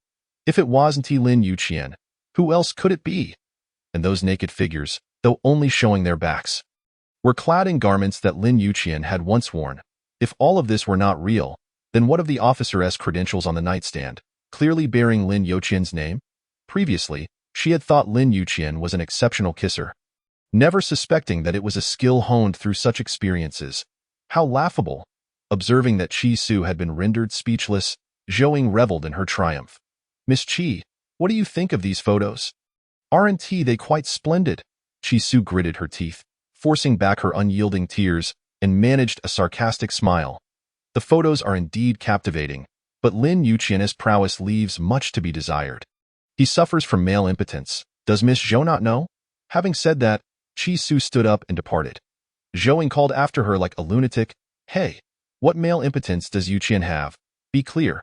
This statement drew laughter from the patrons in the coffee shop, including Zhang Yin, who had been eavesdropping in a corner. The dramatic exchange between this little minx and the White Lotus was simply riveting, far more engaging than any skit on the Spring Festival Gala. Goodness, this news is explosive. Who would have expected that the dashing and elegant artillery commander has such an affliction? He truly is a handsome facade with no substance. Could it be that the rumors circulating in the military are true? Is the artillery commander truly a gay? Chapter 86. A spendthrift Zhou glowered at Chi Su's retreating figure, her face a mask of resentment. The coffee cup in her hand was twisted and deformed from her grip. Brown coffee splattered everywhere, leaving unsightly stains on the floor and walls. The server rushed over, shouting accusations at her. "Miss, what are you doing? You've ruined our wall, and you'll have to compensate for it." Fuming, Zhou pulled out a wad of cash and flung it onto the table. "Is this sufficient?" Once she exited the coffee shop, she felt on the verge of collapse. Chi Su's final words struck her like a thunderbolt, shattering the delusions of her years-long infatuation. No wonder Lin Yuqian had never dared to touch her. It turned out he suffered from impotence. It wasn't that he didn't want to, but rather that he was unable. Or perhaps over the years, their playful antics had led him to fully embrace his identity as a gay. If that were the case, what had she been striving for? Money? There was none. A partner? None to be found. A legitimate status? None whatsoever. Previously, Lin Yuqian had promised to buy her a villa, only for that scheming woman, Chi Su, to ruin it. All these years, due to her desire to save face, she had never dared to ask Lin Yuqian for money. Even Tongtong's living expenses had been covered by her, and in her silence, Lin Yuqian had never once offered her any assistance. The salary of a literary soldier barely reached 7,000 to 8,000 a month, hardly sufficient to cover expenses. Even purchasing 2 handbags seemed a stretch. The performance fee she had saved from her earlier appearances had only amounted to a few $100,000. Zhang Yin has also drained her finances, leaving her so impoverished that she can no longer afford even basic maintenance, while that little wretch Chi Su mocks her for the wrinkles on her face.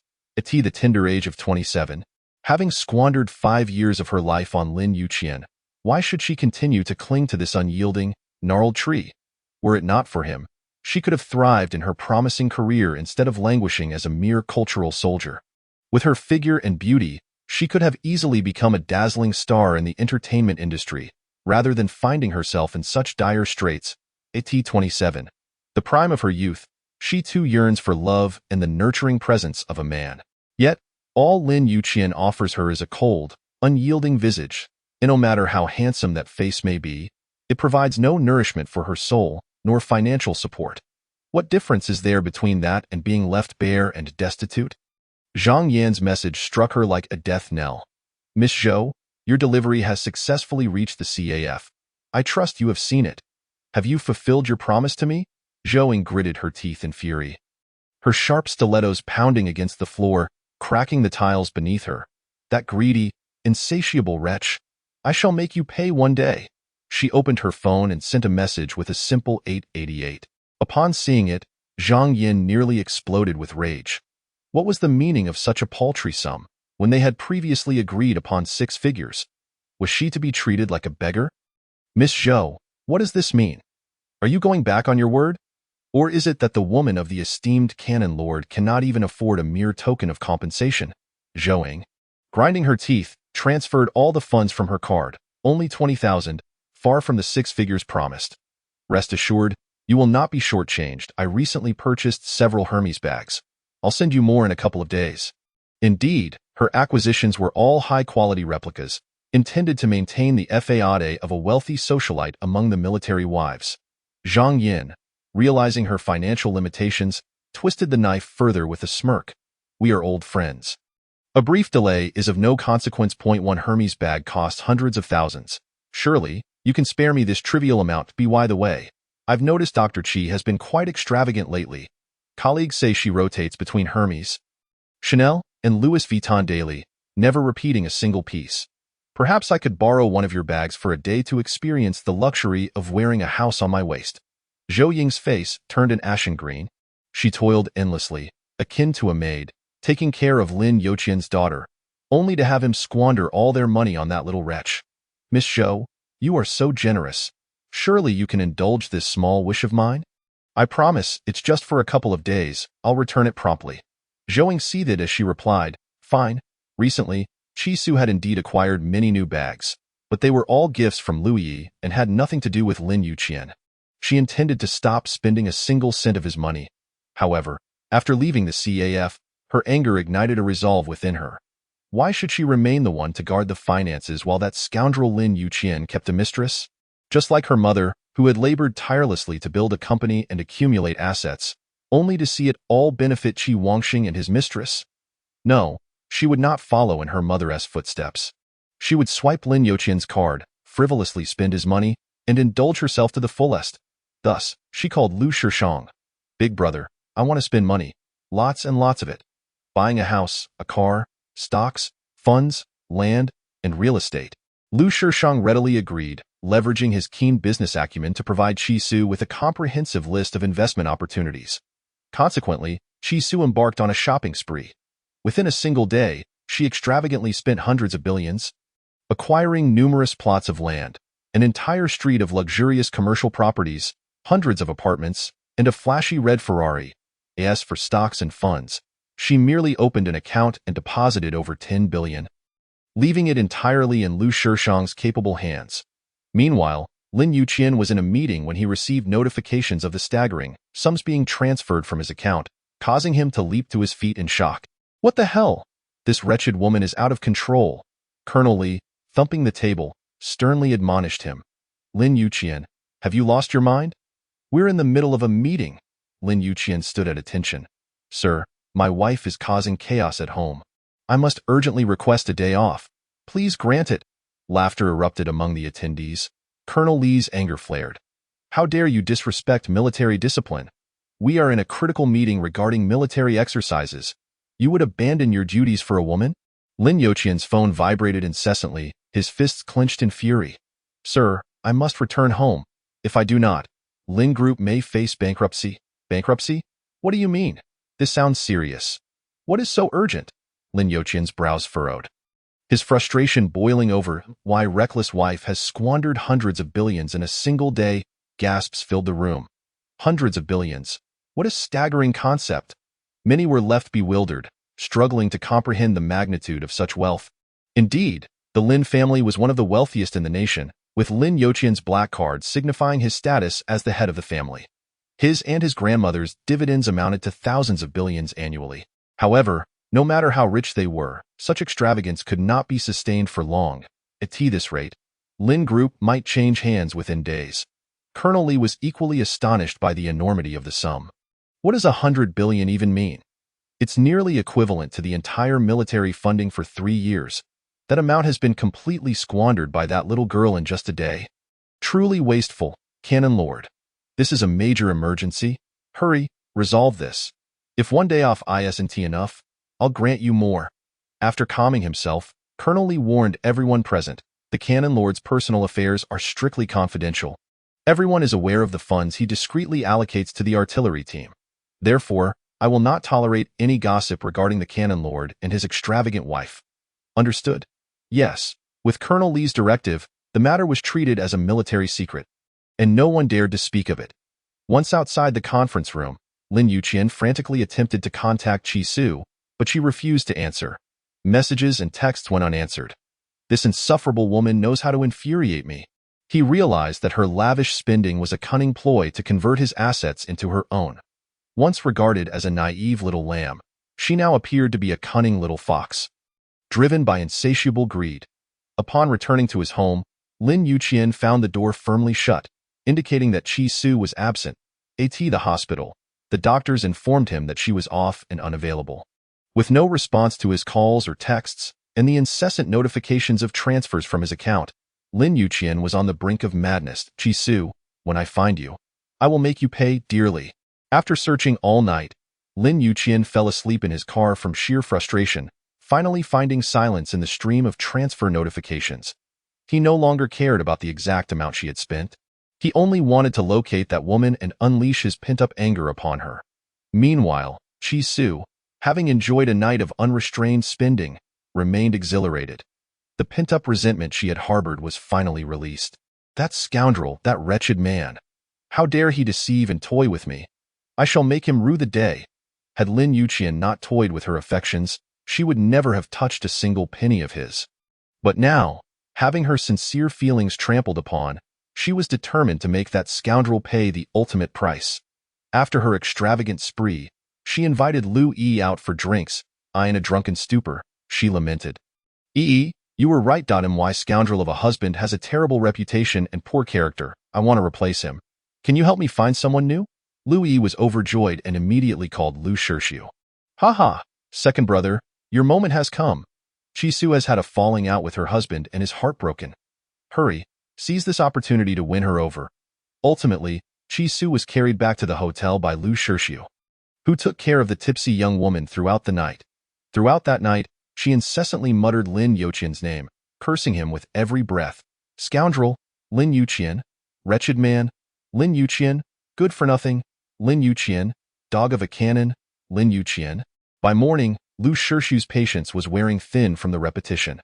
The next day, as Chi Su groaned, nursing a headache at the hospital, she had just donned her white coat when Lin Yuqian stormed into her office. Chi Su, have you been reborn as a golden goose? How could you possibly spend hundreds of billions in a single day? The voice beneath the mask was laced with a gentle mockery. Isn't money meant to be spent? After all, I am your nominal wife. What harm is there in me spending a few of your small coins? Lin Yuqian found himself both enraged and amused. Small coins? Hundreds of billions classified as small change. What an audacious claim. No, it should be termed a grand appetite. How had I never noticed your insatiable greed before? Chi Su quietly mused, previously unaware of how fickle and callous he could be. She understood that at this moment, Lin Yuqian was teetering on the brink of revelation, making it wise not to provoke him. Thus, she slightly lowered her head, casting her eyes downward, remaining silent. Why the silence? Have you lost your voice? Chi Su attempted to slip away from under his arm, only to be tugged back by a single finger of the man. Colonel Lin, I must return to work. Would you kindly let me pass? In the past, even when she threw tantrums or displayed her temper, she would merely address him as Mr. Lin. Now, she dared to call him Colonel Lin. He had lost hundreds of billions. Yet not a single word of contrition escaped her lips. Lin Yuqian was truly infuriated. Ha! You've suddenly risen to the status of a billionaire heiress overnight, and yet you still wish to work? Why not simply recline in leisure? Chi Su's voice drifted like a specter, tinged with a hint of resentment. I have hands, feet, and a soul. Why should I lie idle? I can sustain myself. Lin Yuqian's gaze, sharp as an eagle's talon, fixed intently upon her. Since you possess such resolve, why then do you continue to swipe my card? Chi Su lifted her gaze to meet his fury. You never mentioned I couldn't use it when you gave it to me. What sort of nonsensical logic is this? Lin Yuqian was utterly baffled and amused by her ability to evade the point. I allowed you to use it, but I certainly did not permit you to squander it so recklessly. Hundreds of billions and you swiped without a flicker of hesitation. You truly are something. Chi Su blinked innocently, feigning ignorance. Was it not you who said that card had no limit, no limit, no limit? Therefore, I thought little of it, just indulged in shopping. Reveling in joy, Lin Yuqian grasped her chin, tearing away the obstructive mask, his tone dangerously low as he warned her, Chi Su, do not engage in mind games with me.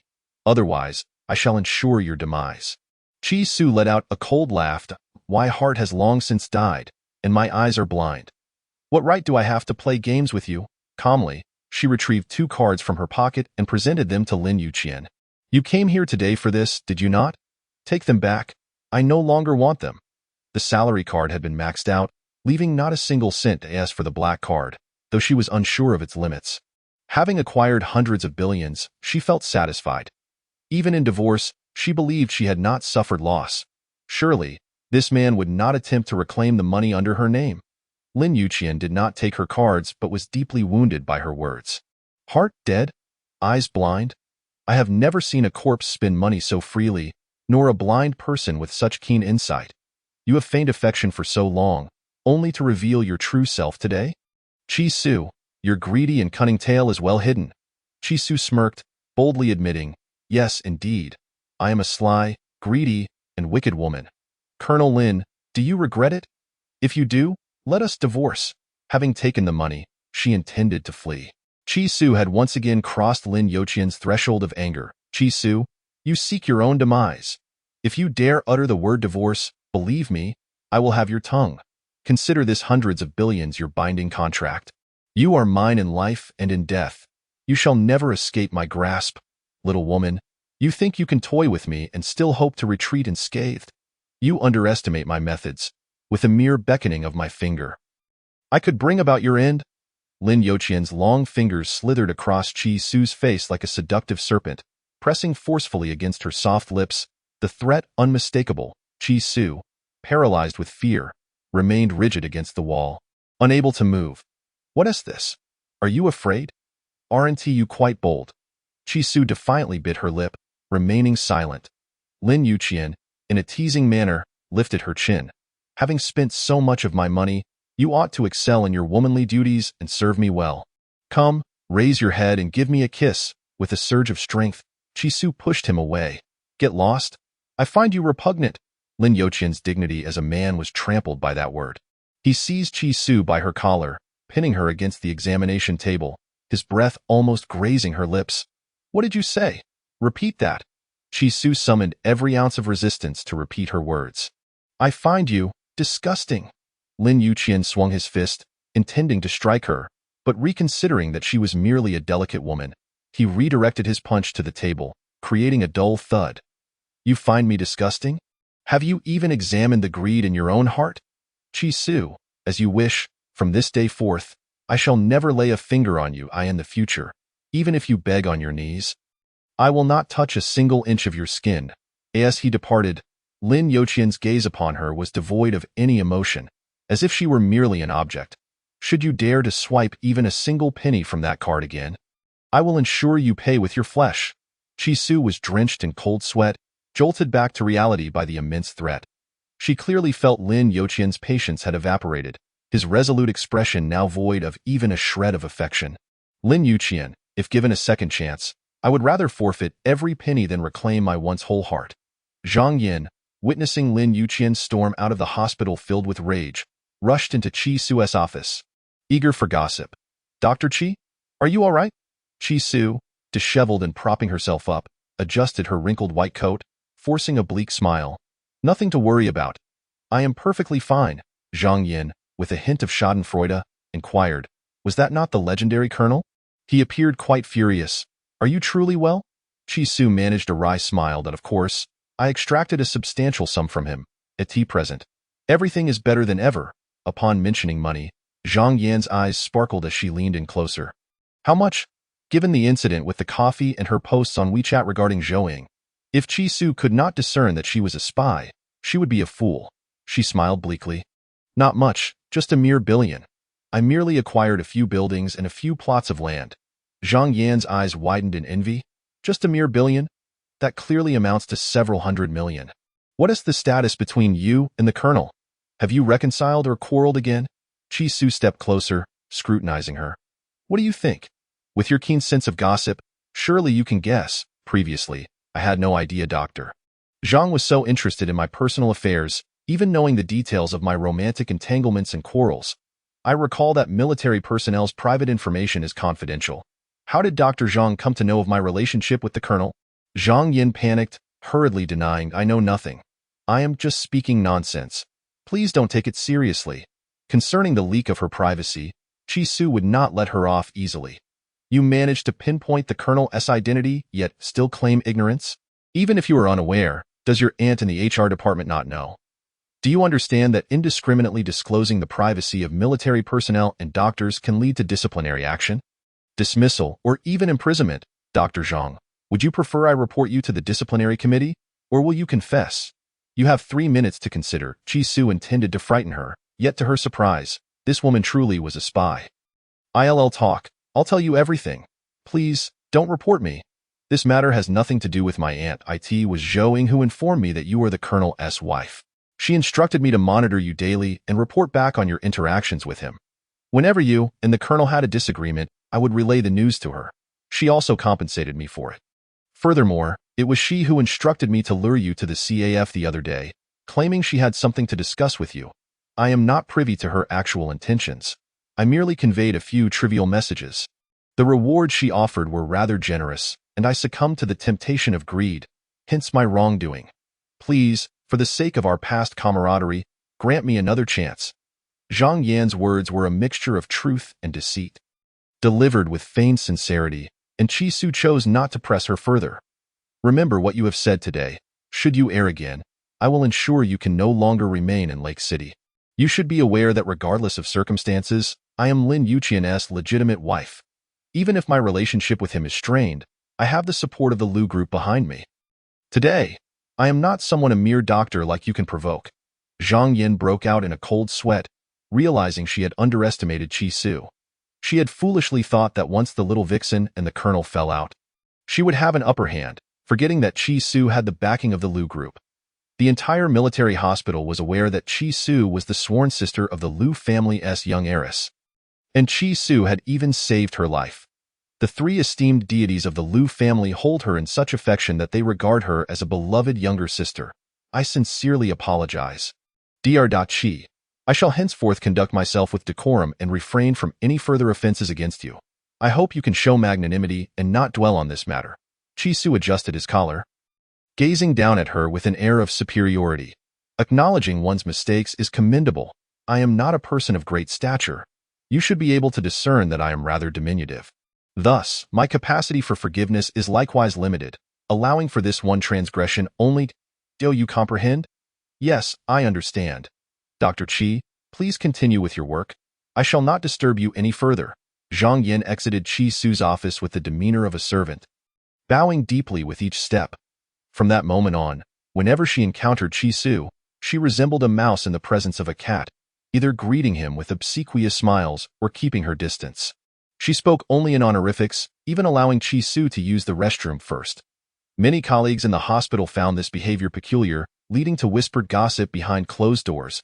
Wasn't this Dr. Zhang rather arrogant before Dr. Chi? How did she suddenly adopt such a servile demeanor, as though she yearned to press her face against the floor as a cushion for Dr. Chi? Need it even be said? Dr. Chi is affluent. Just one of the bags hanging in her dormitory could rival half a house. Across the entire hospital, even the director's wife does not exhibit such extravagance. Alas, who can blame her for her fortunate fate? Having a top-tier heiress as a sister? We, who toil tirelessly throughout our lives, cannot even compare to the casual luxury she enjoys. By the way, do you all remember that tall man who frequently visits the hospital to see Dr. Chi? Although he wears a mask, one glance reveals his striking handsomeness. His physique is undeniably impressive, a perfect counterpoint to Dr. Chi's petite form, creating a striking visual contrast that is exhilarating to contemplate. Haha, I wonder how that delicate child can withstand a few trials. Hopefully, she won't be devoured whole by that wild wolf. A passionate male doctor chimed in with a laugh. Your imaginations are truly vivid. It has been established that Dr. Chi is a good child. Do you truly know what a child is? It simply means innocent. Chapter 89. The enthusiastic colleagues, the words of this male doctor fell like a drop of ice water into a boiling pot, instantly igniting a flurry of reactions. In a way, Dr. Zhang. How do you even know this? Dr. Zhang, known as the matriarch of the Military Hospitals Women's League, stroked his sparse hair on top of his head and smiled knowingly. Have you forgotten? I used to work in obstetrics and gynecology. Furthermore, I have been in relationships since my freshman year, totaling over 30 girlfriends. I can discern at a glance whether a woman is innocent or not. Dr. Zhang's discerning eye for women is infamous. If he says so, it must be true. This is remarkable. Dr. Qi is a married woman? No, a married girl. Moreover, her husband appears vigorous and spirited. How could he still be innocent?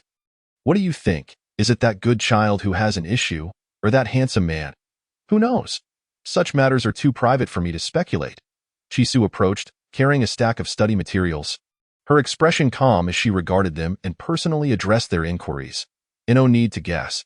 Someone's male virtue is questionable, and I find it distasteful. Due to Chi Su's soft voice, everyone misheard and thought she said male department. In an instant, the room erupted in a cacophony of astonishment. Oh my goodness, my God! In the break room, various sounds of surprise and exclamations filled the air. Oh dear, my sweet child. How could you dare to speak of such matters? What about your husband's dignity? Chisu remained blissfully unaware of the chaos that ensued. If he cannot even uphold the basic virtues of a husband, why should I concern myself with his dignity? We are merely nominal spouses, getting by as best we can. In light of their concern for the good child, numerous married and unmarried doctors, as well as those disinterested in romance, gathered around to offer their advice. Good child, try to look on the bright side. In marriage, the emphasis should be on harmonious feelings. There is no need to cling to trivial matters. Yes, that particular aspect is not important at all. My husband and I see each other so rarely, yet we still maintain our love and happiness. Go away, go away. If you cannot offer sound advice, do not give foolish counsel. That matter is indeed very important. Without it, what is the difference from living as a widow? I say, if someone is lacking in that regard, we can always explore other options. Modern minds are quite open, and technology is advancing rapidly. The treasures on certain platforms are indistinguishable from real people. The experience can even be superior, delivered discreetly, so no one will mock you. Yes, good child. Would you like me to recommend a few options? Absolutely effective, immensely pleasurable. Chisu was exasperated. What are you all talking about? What treasures? Why all the mystery? What experiences? Can't you speak plainly? This good child is genuinely pure. Discussing intimate matters with her is akin to playing a lute to a cow.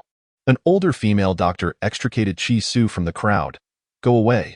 What absurd ideas are you all proposing? Didn't Dr. Zhang just say that little Chi-Chi is still a child? Does a child even understand? Can Chi-Chi use the kinds you are recommending? I suggest we find a male specialist or consult an experienced traditional Chinese medicine practitioner to properly address the matter. Chi-Chi herself has stated that he is completely incapable. No matter how excellent the medicine, it cannot remedy inherent inadequacies. Can that truly be improved? The more they spoke, the more outrageous their conversation became, veering into inappropriate territory. Chi-Su found herself bewildered, opting to smile and remain silent. Unfazed by the raucous atmosphere, in a corner, Zhang Yin listened quietly to the ongoing discussion, having fully confirmed that the Canon Lord was lacking in that department. Otherwise, Chi-Su would never have publicly lamented this issue. She yearned to share this news with Zhou, certain it would yield a substantial reward. Yet she dared not. Chi-Su had become a formidable presence she could not provoke. Thus, she could only silently bear this secret. However, the last comment from a colleague sparked an idea. Addressing the Canon Lord's issues in that realm was indeed the key. Moreover, her grandfather happened to be a master in traditional Chinese medicine specializing in men's health. If he could truly alleviate the Canon Lord's troubles, he would become a benefactor to the entire Lin family, possibly leading to a generous reward that could elevate the Zhang family's fortunes. Compared to the risky endeavor of scraping together a few coins from Zhou, this was a direct path to success that required careful planning. The Canon Lord was notorious for his volatile temperament and ruthless methods. Known as a living demon in the military, since the matter involved a man's dignity and privacy, she had to think carefully about how to create an opportunity for the Canon Lord to visit her grandfather. That was crucial. In the break room, the doctor's gossip forum continued unabated. Chi-Su, lost in the ocean of knowledge with her headphones on, played the role of the oblivious deity until someone tapped her shoulder, prompting her to remove her headphones. "What is it?"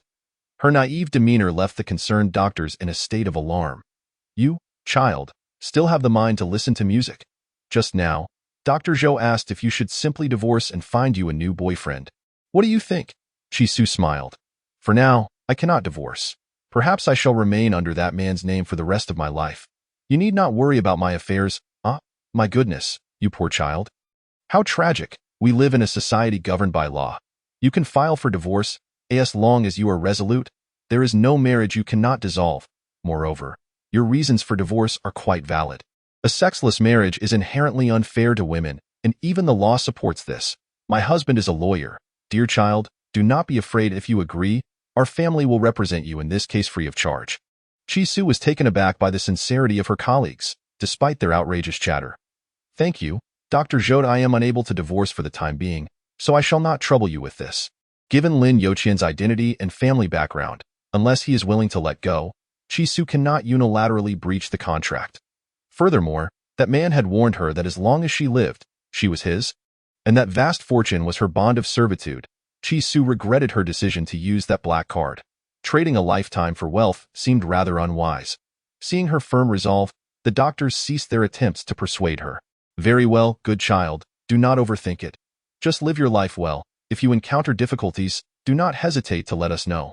We are all willing to assist you." Tio expressed her gratitude for her colleague's heartfelt concern. Chi-Su waved her hand grandly. "Thank you, sisters. Tonight, I shall treat you to a lavish dinner at the finest five-star hotel, with the best dishes and the finest wines. Feel free to order whatever you desire." The break room erupted in ecstatic cheers. "Wow! Really? Good child. You are simply too generous. I want to eat colossal Australian lobsters. I want to drink the 1982 Lafite. I want to savor authentic Kobe beef. May I have a serving of French foie gras?" Chapter 90. Lu Shirshu's visit after a lavish feast. Chi-Su's status within the hospital soared once more, establishing her as the undisputed darling of the entire surgical department. Her moniker transitioned from good child to wealthy darling, especially when she saw her casually swiping a bill of hundreds of thousands without a flicker of an eye. Everyone unanimously felt that her marriage did not seem to be one she desperately wanted to escape. Although that certain someone was inept, he was indeed wealthy. No wonder Chi-Chi was reluctant to divorce. She was rather shrewd about it. This time, Chi-Su did not use Lin Youqian's card but rather Lu Shirshu's. Despite having become a wealthy woman overnight with assets exceeding 100 billion, they were all in the form of real estate and stock funds. In just 2 days, she had yet to realize any cash flow or dividends. The shops along that street would take some time before they could start generating rental income. Thus, she had become careless, forgetting to convert some of that wealth into cash for her own use. Consequently, she found her balance insufficient, and the tens of thousands in her account were far from adequate for payment. After completing the transaction, she immediately called Lu Shirshu. "Second brother, I just found my balance insufficient and ended up using your money to treat my colleagues to dinner. I will repay you next month." How could Lu Shirshu possibly mind those few hundred thousand? He was delighted that Chi-Su could use his card and spend his money. Why would he want her to repay him? "No worries, feel free to use my card, there's no limit, and there's no need to pay me back." Unlike Lin Youqian, he had never touched that salary card, completely unaware of the amount within it. Concerned that the sum might be too little for that little one to squander, he transferred a couple of small targets from his personal dividend account and informed Chi-Su. "From now on, whatever you wish to eat or buy, you can indulge yourself, and it must be the best. Second brother will take care of you." Chi-Su felt a twinge of embarrassment. No, second brother, how can I spend your money? I will repay you once my earnings come in next month."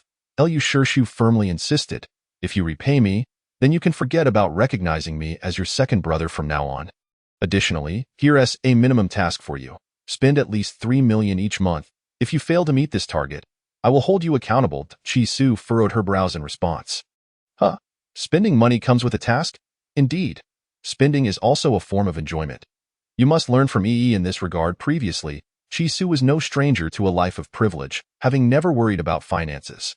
However, during her 4 years in university, she faced considerable hardships, realizing the difficulty of earning money, which led her to adopt a more frugal lifestyle.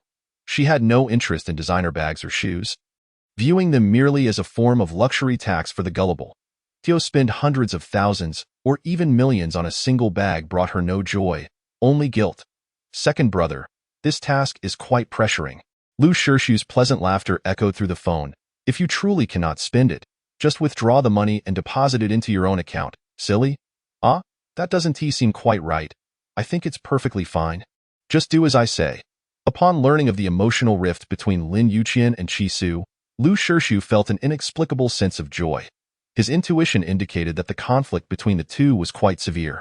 For him, this was a glimmer of hope on the edge of a cliff, reigniting the heart he thought buried in the abyss. Chi, is second brother on leave tomorrow? Do you have time? Let me treat you to a meal. No, I'm on duty tomorrow. After being transferred from outpatient to inpatient care, Qi Su's days off were no longer on weekends, but rather on a rotating schedule. Still 2 days a week, but at unpredictable times. Regardless of whether she was working or resting, Lu Shirshu was eager to see her. Loving someone is an uncontrollable impulse, even knowing there was a warning sign. He couldn't help but test the waters and reach out. Then I'll visit you at the hospital and bring you some treats, and no matter how many times Qi Su insisted it wasn't necessary. Lu Shirshu disregarded her refusals. Early the next day, he arrived at the hospital with a large assortment of snacks and treats. Due to his height and build being quite similar to Lin Yuqian's, along with his simple yet neat buzz cut and wearing a mask, everyone mistook him for Qi Su's ineffectual husband. The moment he handed the items to Qi Su, dozens of scrutinizing gazes converged on him. Wow, Chi's husband is really handsome. He looks so fit. There's not a hint of weakness. What good is just looking good? He needs to prove himself in bed. How unfair life is. He has been given such a fine exterior. Why couldn't he be more capable too? It's a shame our Chi is so young yet has to endure such a fate. Zhang Yin had seen Lin Yuqian numerous times. Although she too wore a mask, this one had phoenix eyes, a stern demeanor, and a slight upward tilt at the corners, exuding an unintentional allure. In contrast, the other was sharp-featured and cold, emanating an intimidating aura. Everyone disperse. This one is not Lin Yuqian.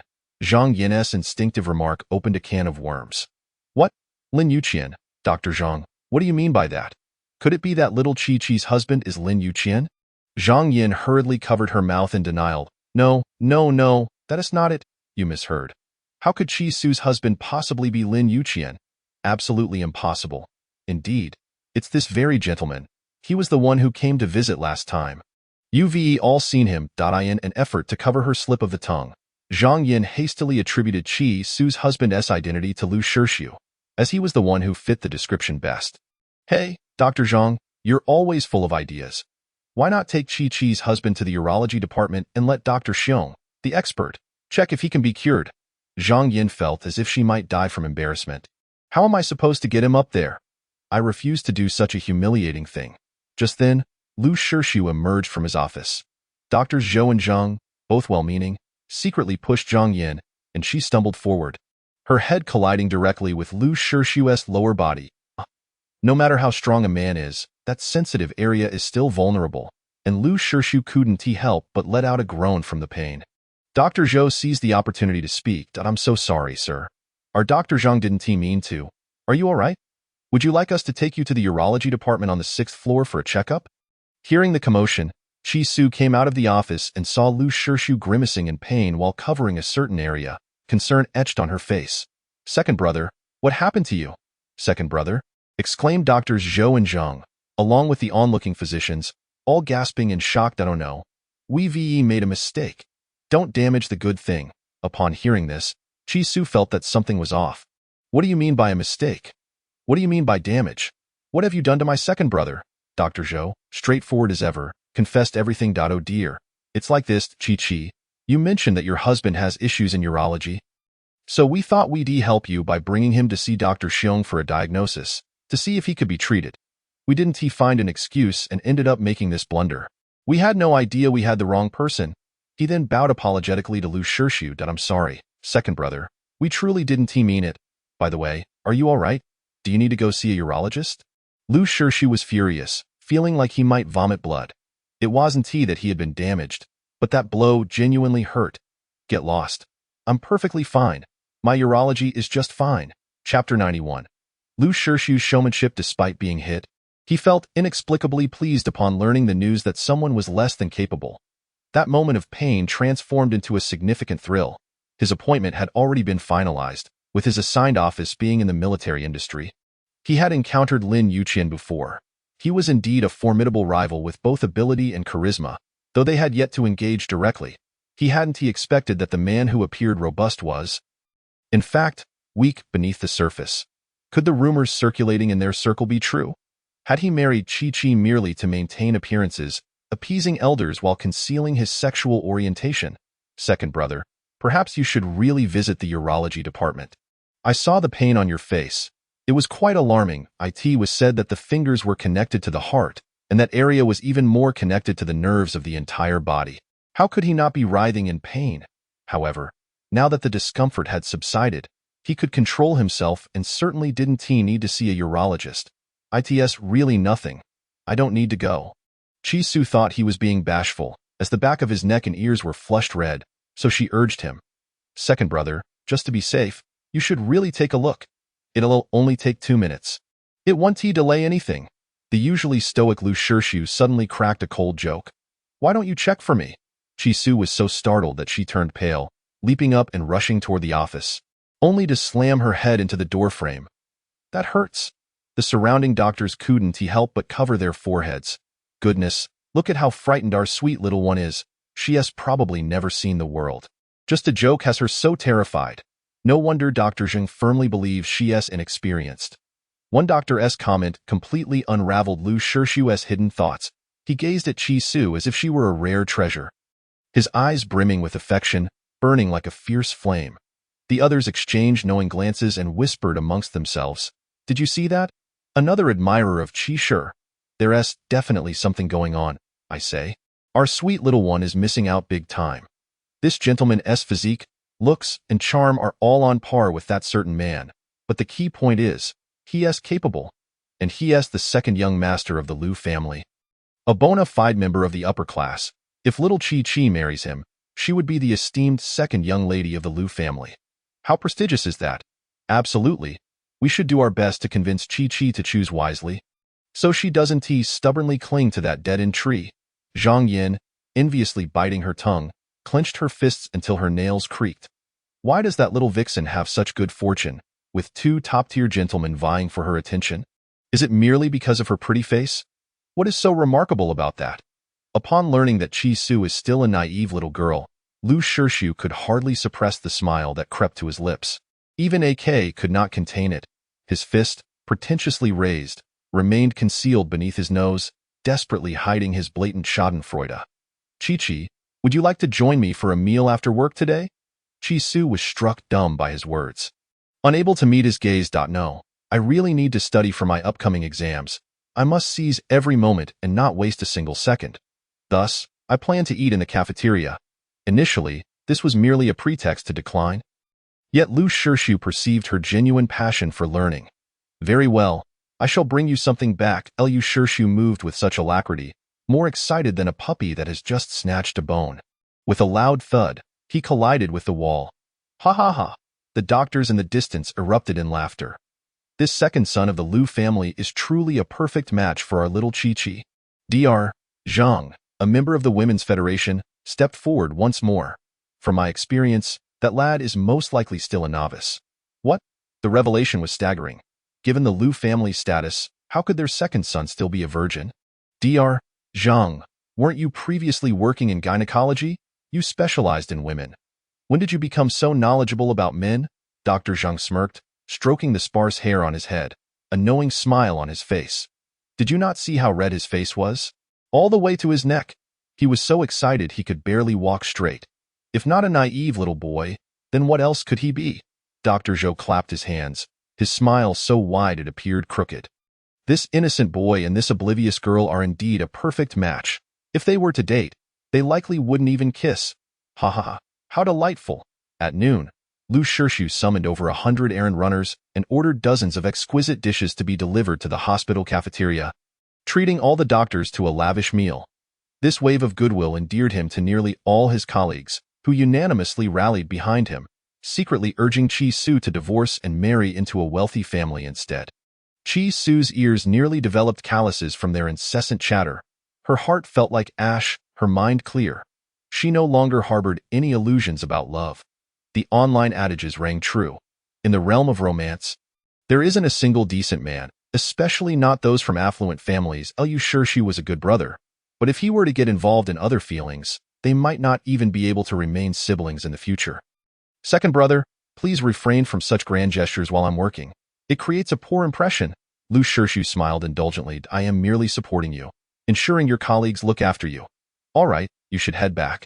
And in the future, unless necessary, do not come to the hospital. Okay, I'm going. I'll behave at work and not disturb you. Remember, my birthday is in 5 days. Don't forget my gift. Lu Shirshu understood he must not appear too obvious. He must proceed gradually, lest he frighten her away. Moreover, her seemingly official marriage certificate was a complication. Even if he wished to pursue her, he would have to wait until after her divorce. Thus, until then, he could only care for her and protect her under the guise of a brother, concealing his affections. From then on, Lu Shirshu sent her messages and made calls daily, discussing mundane matters. In stark contrast, Lin Yuqian seemed to have vanished from existence, leaving no trace behind. As the year drew to a close, Lin Yuqian suddenly called. Chi Su hesitated for a long time before finally answering. Hello, Mr. Lin. Her tone was so distant it felt akin to responding to a spam call. On the 30th, please make time to return to the old residence. Ms. Wen has returned and wishes to see you. Chi Su gently negotiated. The 30th and 31st are not feasible. I have exams. Could you allow me an extra 2 days? Lin Yuqian, having not seen her for over 10 days, casually inquired. What exam are you taking? I plan to take the graduate entrance exam. This test is crucial for me, so I kindly ask for a 2-day extension. I will explain the situation to my mother. Hearing her humble and cautious tone, Lin Yuqian felt a bittersweet pang in his heart. Am I truly so distant in your mind? Chi Su recognized his acquiescence. Thank you. What time will you finish? I will come to pick you up. She hesitated to trouble him further, wishing to avoid any entanglements beyond their current charade, responding with an unusually cold demeanor. No need, I can drive myself home. After days of tension and silence, hearing her voice flooded Lin Yuqian with longing. Despite sensing her frosty attitude, he could not resist seeking conversation, wishing to engage her further. What car did you buy? Chi Su refrained from mentioning the brand, plate number, or model, responding vaguely, a red one. She then sought an excuse to end the call. I'm at the hospital and have many things to attend to. We'll talk later. Goodbye? Wait. Lin Yuqian wished to speak more, but she had already hung up, leaving him no opportunity to interject. That infuriating woman, maintaining such a cold demeanor now, was driving him to madness. His fists clenched tightly, veins bulging, his brows furrowed like a sharpened blade, his military boots nearly demolishing the wall beneath him. Unable to contain himself any longer, he redialed Chi Su's number, only to find it busy. He called every 3 minutes, then every minute, and finally, he furiously redialed. 76 minutes later, the call finally connected, but Chi Su chose not to answer, letting it ring silently. Lin Yuqian was seething, sending her a message, only to discover he had been blocked. This was the last straw. He was infuriated, like a missile prepared for launch, heading directly to the hospital. He scoured the emergency department, the surgical outpatient clinic, and the inpatient ward. But there was no sign of Chi Su. The doctors informed him that the little woman had not been on duty and had left by 5:30 p.m. The irritable Canon Lord was enraged, contemplating blowing the hospital to smithereens. How could that deceitful little minx continue to use work as an excuse? He called Director Feng directly. My wife has gone missing in your hospital and cannot be reached. I give you 10 minutes to ensure she is in front of me. Director Feng, thinking something catastrophic had occurred, hurriedly called for all staff in the hospital group chat. Has anyone seen Dr. Chi Su? She needs to call her husband back immediately. Last time, it was Director Xiao searching the world for someone. Now, the director himself was mobilizing the entire staff. Everyone was left speculating about the true identity of Dr. Chi's husband, who could command such authority over the director. Finally, someone responded, Dr. Chi is in her dormitory. I just saw her. Suddenly awakened from her focused studying by a series of frantic knocks, Chi Su opened the door to find a line of doctors rushing toward her. Dr. Chi, come out quickly. The director is looking for you. No, it's not the director. It's your husband. Your husband couldn't find you. So he went to the director, and now the director is searching everywhere for you to find your husband. As Chi Su removed her headphones, she was bombarded by the cacophony of voices, her ears nearly overwhelmed. Who is looking for me? Two voices collided in a chaotic mix. The director, your husband. When combined, it sounded like director husband. Chi Su was momentarily bewildered. The director is a man. How could he possibly have a husband? Some external doctors could not help but exclaim, goodness. This girl, with such intelligence, it's a miracle she can find a husband. Finally, the loudest nurse shouted, your husband is going mad trying to find you. Only then did Chi Su glance at her phone and see 99 missed calls.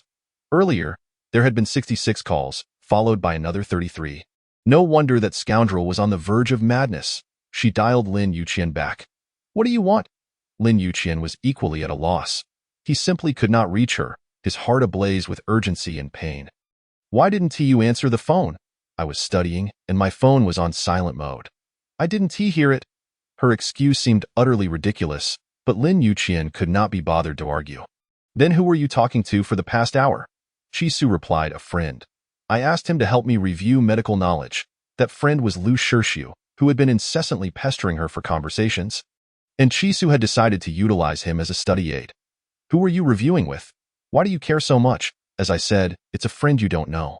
Fine, whatever friend it is, I'm not going to pry. Lin Yuqian felt that the plethora of excuses she had was pointless to interrogate. Asking would yield no answers. Didn't you say you were at the hospital? Where are you now? Where are you, you little liar? How long will you keep lying? Hearing the term little liar ignited Chi Su's temper. I have been in the staff dormitory. All my colleagues can vouch for me. What lies are you accusing me of? Since their fallout, Lin Yuqian had not returned home for over half a month and was unaware that she had returned to the staff dormitory. Why are you staying in a dormitory? Ha, Chi Su scoffed. What is wrong with staying in a dormitory? Is it illegal? I'm timid. I'm afraid of ghosts, and the dormitory has people to keep me company. The words struck Lin Yuqian's heart like a sharp needle, causing him to involuntarily convulse in pain. Come down. I'm at the hospital entrance. I need to talk to you. Chi Su's voice was cold and distant. As she inquired, what is it?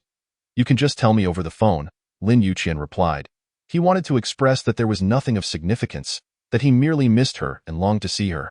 But the words caught in his throat, and he swallowed them back. Instead, he hastily fabricated an excuse. With New Year's Day approaching, I was wondering if you've prepared gifts for Mom and Grandma? If not, I can take you to buy some right now. No need. I've got it covered. In truth, she had prepared nothing at all, but with 3 days remaining, it was still manageable. Lin Yuqian felt a lump in his throat, his eyes reddening with unshed tears. And what about me? What have you prepared for me? Chi Su asked bluntly. Nothing. This revelation only deepened Lin Yuqian's sorrow, leaving him feeling as wilted as a withered vegetable. Why don't I have anything? I've been busy, no time to shop. The excuse was so flimsy that he dared not contradict her. Their relationship had become so strained that if he did not soften his stance, this stubborn woman would never admit her fault. What do you like? I can prepare something for you. Mr. Lin, there's no need to trouble yourself. Anything you prepare, I would not fancy. Anything that has come into contact with you, I find repugnant. Moreover, I'm truly busy right now. If you have nothing important to discuss, please do not disturb me. Lin Yuqian's temper flared once more at her words. He had already lowered himself, treating her with utmost gentleness, yet she continued to trample on his sincerity. Chi Su, I must be out of my mind to even think of seeking you out tonight. Rest assured, from now on, I will completely forget you and will no longer intrude. Thank you. Chi Su replied with a smile before decisively hanging up the phone. Hearing his furious outburst, Chi Su suddenly felt a surge of satisfaction. Yes, from now on, she would be bolder and more rebellious, preferring to infuriate others rather than suffer herself. Damn it! Lin Yuqian kicked the flower bed at the hospital in frustration. I truly regret being soft-hearted back then and not putting an end to you. In the night, Zhang Yin approached, clutching a large bag of traditional Chinese medicine. Excuse me, are you Major Lin? Lin Yuqian cast a cold glare at her. Who are you? Chapter 93. Chi Su's terrible driving skills. Zhang Yin cautiously stepped forward. Nodding and bowing. Hello, Major Lin. I am Dr. Chi's colleague. My name is Zhang Yin. Were it not for Zhang Yin mentioning Chi Su, Lin Yuqian would have certainly walked away at her first words. What did she ask you to come for? Zhang Yin revealed the traditional medicine she was holding and explained, It's not Dr. Qi who sent me. I wanted to alleviate your worries. My grandfather is a well-known traditional Chinese doctor, and he specifically prepared this medicine for you. It should be beneficial, she added. I've written the usage instructions and placed them inside. You can take a look, Lin Yuqian retorted angrily. Are you out of your mind? If you're sick, just have your esteemed grandfather prepare 2 doses of medicine for you directly and save us from your meddling. Never before had Zhang Yin been subjected to such ridicule. She fought back tears and revised her approach. This medicine was prescribed at Dr. Qi's behest. She genuinely cares about your health, so you should take it. After saying this, Zhang Yin pretended to dash away, hiding at a distance to observe Lin Yuqian's every move. As anticipated, he wavered upon hearing Qi Su's name. He picked up the bag and opened it. Flipping through it, inside, the note only contained instructions for use, with no mention of the medicine's effects. Therefore, Lin Yuqian remained unaware of what it was and took it back unchanged. The corners of Zhang Yan's mouth curled into a sly smile. With Lin Yuqian's cautious nature, he would surely refrain from taking medicine from outsiders. She intended to borrow that little vixen's name to claim credit for herself.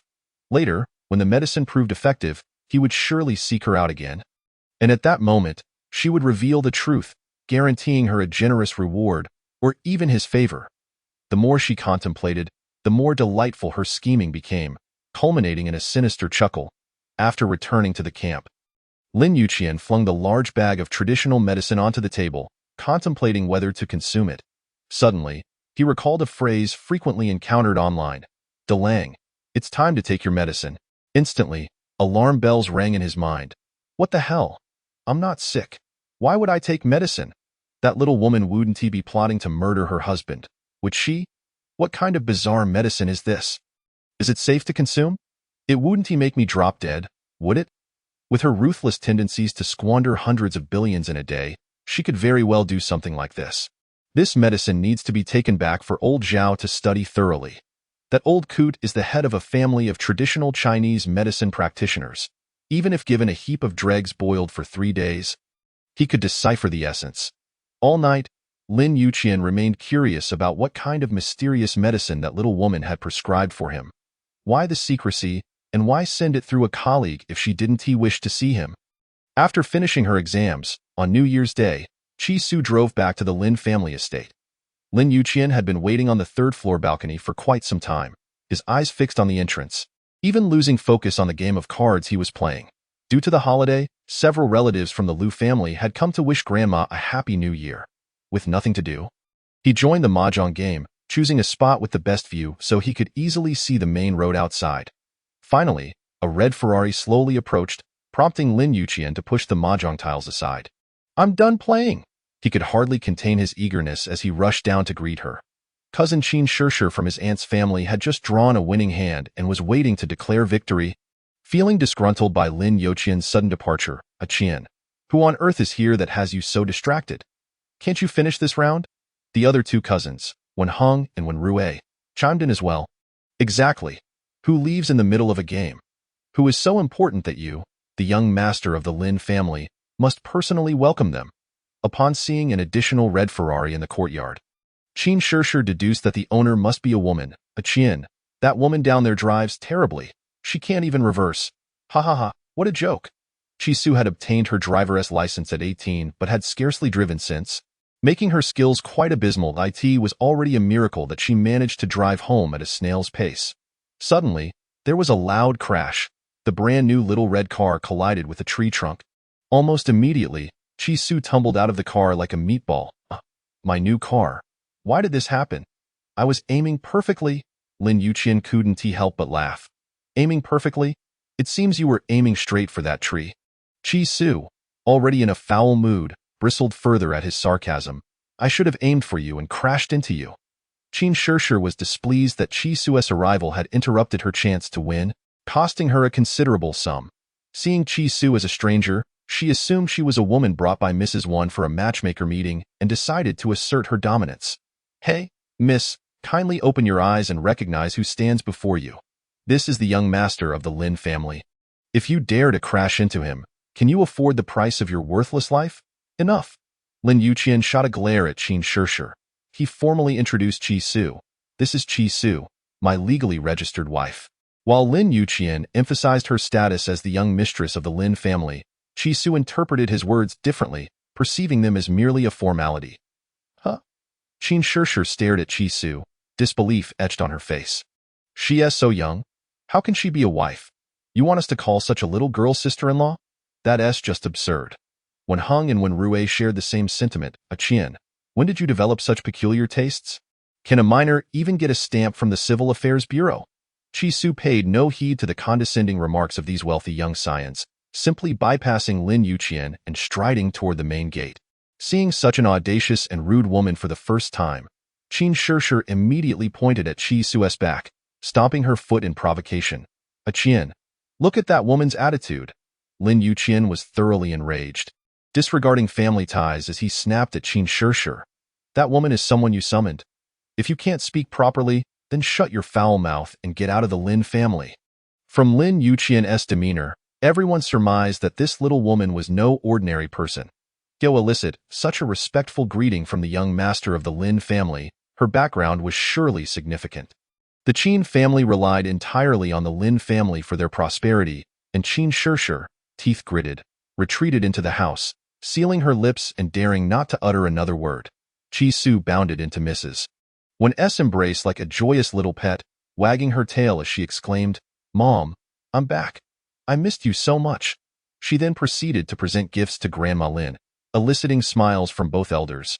This heartwarming scene incited a swell of envy in Qin Shishir, who simmered with frustration. She's just bringing out a few boxes of pastries. How dare she show off? Chi-Su personally fed a piece of sugar-free cheesecake to Grandma Lin, saying, "Grandma, this sugar-free cheesecake is delicious. I had the baker make it especially for you. It's not at all cloying, and you can enjoy as much as you like." Grandma Lin adored sweets but had high blood pressure and blood sugar. So although Chi-Su's gift was light, it was thoughtful. As for the gift she brought for Mrs. Wan, it was even more outrageous, nearly blinding everyone with its tackiness. It was a large, garish red cotton coat. Chapter 94. The Northeast Floral Coat. To be precise, it was an utterly plain and kitschy Northeast floral coat, adorned with enormous peonies. Ms. Wan gazed at the bewildering garment before her, momentarily at a loss for words. Unsure of how to articulate her feelings in that moment, Chi-Su, with a playful smile, unfurled the clothing and gestured in front of her. "Mom, you always say I'm your beloved daughter. A daughter is her mother's little warmth. Therefore, I bought you this particularly festive Northeast floral coat. Please don't dismiss it as rustic. It's quite trendy right now. Later, I'll braid your hair into 2 lovely twists, and we can take Grandma along for some photos outside. I've studied painting and photography, and I assure you, my skills are superb. I can certainly capture a vintage masterpiece of you. And there's also a green scarf. While red paired with green may seem tacky, it's the epitome of chic when done right. It creates a striking visual impact. I will adorn you as the most radiant mother." "What do you say, Mom?" Initially, Ms. Wan held a disdain for the outfit, but Chi-Su's enthusiastic words ignited a sense of eagerness within her to try it on. "All right, I'll give it a go." When Hong and when Rui could not help but interject. "Aunt, are you really going to wear such an odd outfit for the photos?" Ms. Wan, having been playfully manipulated by Chi-Su's encouragement, suddenly found herself enamored with the floral coat. "What do you men know? Sure, do you think Aunt looks good in this attire?" After receiving a warning glance from Lin Yuqian, Qin Shishir feigned honesty and replied, "Yes, I think this outfit perfectly suits Aunt's temperament." With her heart brimming with joy, Ms. Wan hurried to her bedroom to change.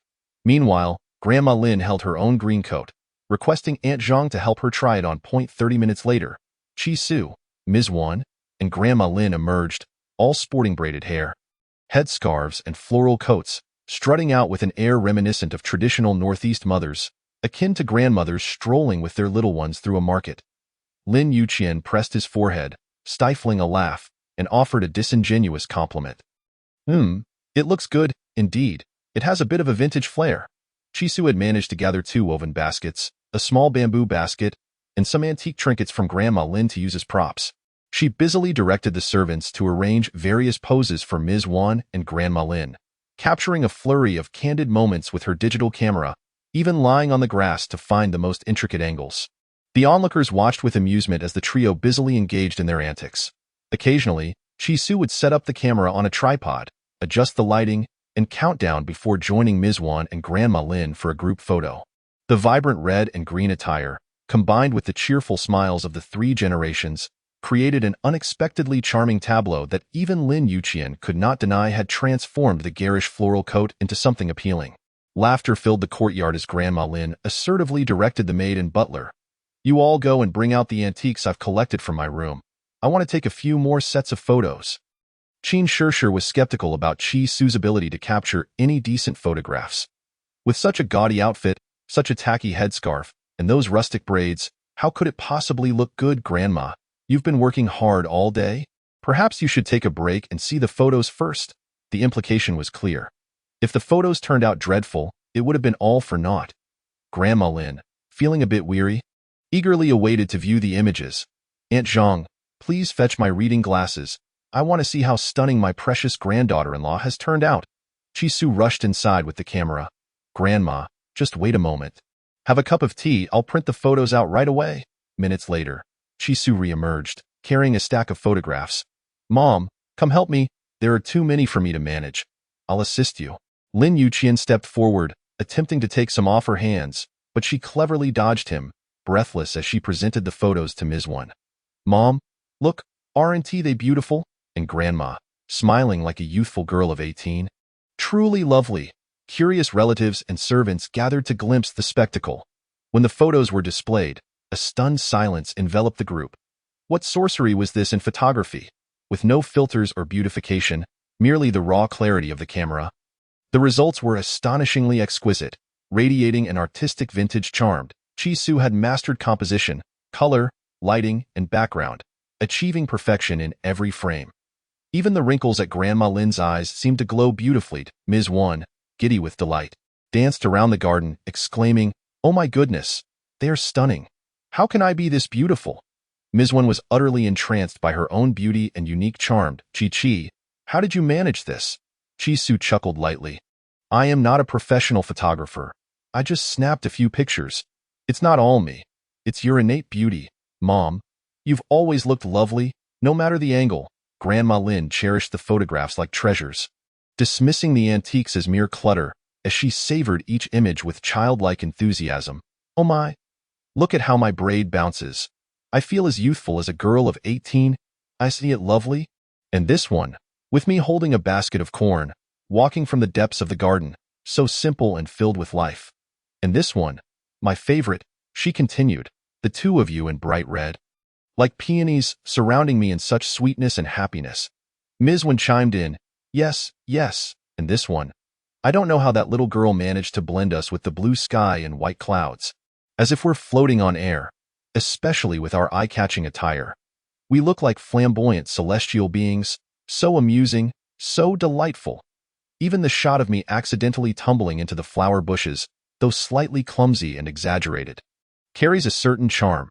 Lin Yuqian observed the joyful scene, his lips curling into a smile. Ms. Wan and Grandma had not laughed like this in ages. This little woman's thoughtful gift had truly touched the hearts of her family. Still basking in joy, Ms. Wan readied herself to revamp her makeup and hairstyle once more. "Come, Chi-Chi. While the sun is still high, let us capture a few more sets for me to take back to Kyoto and show off to my friends." Grandma Lin was equally eager. "Yes, yes, Aunt Zhang, hurry. Help me to that patch of flowers. I want to take more beautiful flower photos." A little while later, Ms. Wan suddenly recalled a question. "Oh right, Chi-Chi, why didn't you buy a floral coat for Ayu? He could join us for the photos too." Chapter 95. Deliberately awkward shots. Chi-Su now viewed him as nothing more than a nuisance. How could she have considered buying him such a garment? "Mom, do you honestly believe he would want to wear something like that?" Lin Yuqian, itching to assert his willingness, was preempted by Grandma Lin's interjection. "Oh please, that brat has never enjoyed taking photos. You think he would willingly wear a floral coat? He'd probably rip it off." Chi-Su found Grandma Lin's retort delightful, as if it had come from her own lips. Lin Yuqian's enthusiasm was swiftly deflated. Ms. Wan, sensing her son's discontent, cheerfully suggested, "Well, he doesn't have to wear the floral coat. He can still participate in the photos. Ayu, come here." Once Lin Yuqian entered the frame in his tailored suit, the atmosphere shifted dramatically. Chi-Su snapped a couple of shots and presented them to Ms. Wan. "Mom, what do you think? Do they match?" Ms. Wan glanced at the results, feeling somewhat dissatisfied. The overall vibe felt off, prompting her to send Lin Yuqian away. I think it's best if you stand aside and observe." Lin Yuqian, feeling exasperated, quietly donned a military coat and returned. "How about now? Do we match?" It must be said, this fellow had an eye for style and a physique that was truly commendable. A mere military coat was transformed into a high-fashion statement reminiscent of a Balenciaga runway. Moreover, the color and cut complemented the floral coat perfectly. Chi-Su could no longer find a reason to refuse him, allowing him to blend into the shots. Yet, she deliberately arranged him at the edges, capturing only half of his body or face, ensuring not a single flattering full shot was taken. Eventually, even Grandma Lin caught on to her intentionality. "Chi-Chi, I'm feeling a bit tired. Why don't you and I take a few together?" Lin Yuqian quickly posed, ready for Chi-Su to draw near, but she resisted. "No, I want to take photos with him. Our height difference is too pronounced. Standing together will either result in a headless shot or a cropped one." Lin Yuqian approached her, bending down to embrace her shoulder. "What about this?" Chi-Su recoiled as if shocked, hastily jumping back, as if he were something unsavory, fearful of contamination. If you want to take photos, I can help you with a few, but I want to be in them." Ms. Wan had already noticed something was off. These two were definitely in a tiff. She cautiously inquired, "Chi-Chi, have you and I had a disagreement?" Chi-Su beamed brightly and flatly denied it. "No, not at all. We're perfectly fine." Ms. Wan chose not to press further, asking, "Then why don't you want to take a picture with Ayu?" Chi-Su, wanting to shield Ms. Wan from worry over her health, moved closer to Lin Yuqian, linking her arm with his, "I'm not unwilling. I just fear you might not capture me well and make me look unappealing." Ms. Wan truly had no understanding of photography, so she handed the camera to Qin Shirshir. "Shirshir, you take over. I've seen the photos you post on social media. They're beautiful. Your photography skills should be commendable." The photographs shared by Qin Shirshir and her circle of friends are all meticulously enhanced with triple filters and extreme beautification, culminating in a polished and retouched presentation. With the same camera and identical settings, the images captured through her lens are simply beyond description. When compared to Chi-Su, the disparity is stark. Were it not for the striking looks of these two, they would surely be deemed unattractive, particularly given her lack of understanding of composition, angle selection, and lighting adjustments. The resulting images are reminiscent of what Chi-Su aptly termed ghastly, headless, and cropped shots that would send even Grandma Lin's spirits soaring in fright. "Quick, delete these. What on earth have you captured?" A perfectly fine pair of handsome young men and women rendered ghostly by your lens. Despite both having graduated from university, a glance at her skills reveals her inability to take a decent photograph, leaving her far behind in comparison to Chi-Chi. Seeing her son's frustrated expression, Mrs. Wan finally suggested, "Chi-Chi, why not take a separate series of photos for Ayu?" The elder's wishes must not be denied. Thus, Chi-Su reluctantly raised the camera once more and snapped away at him. Although Lin Yuqian possessed an impressive physique and good looks, with dynamic poses, Chi-Su somehow always managed to capture the most unflattering angles. With a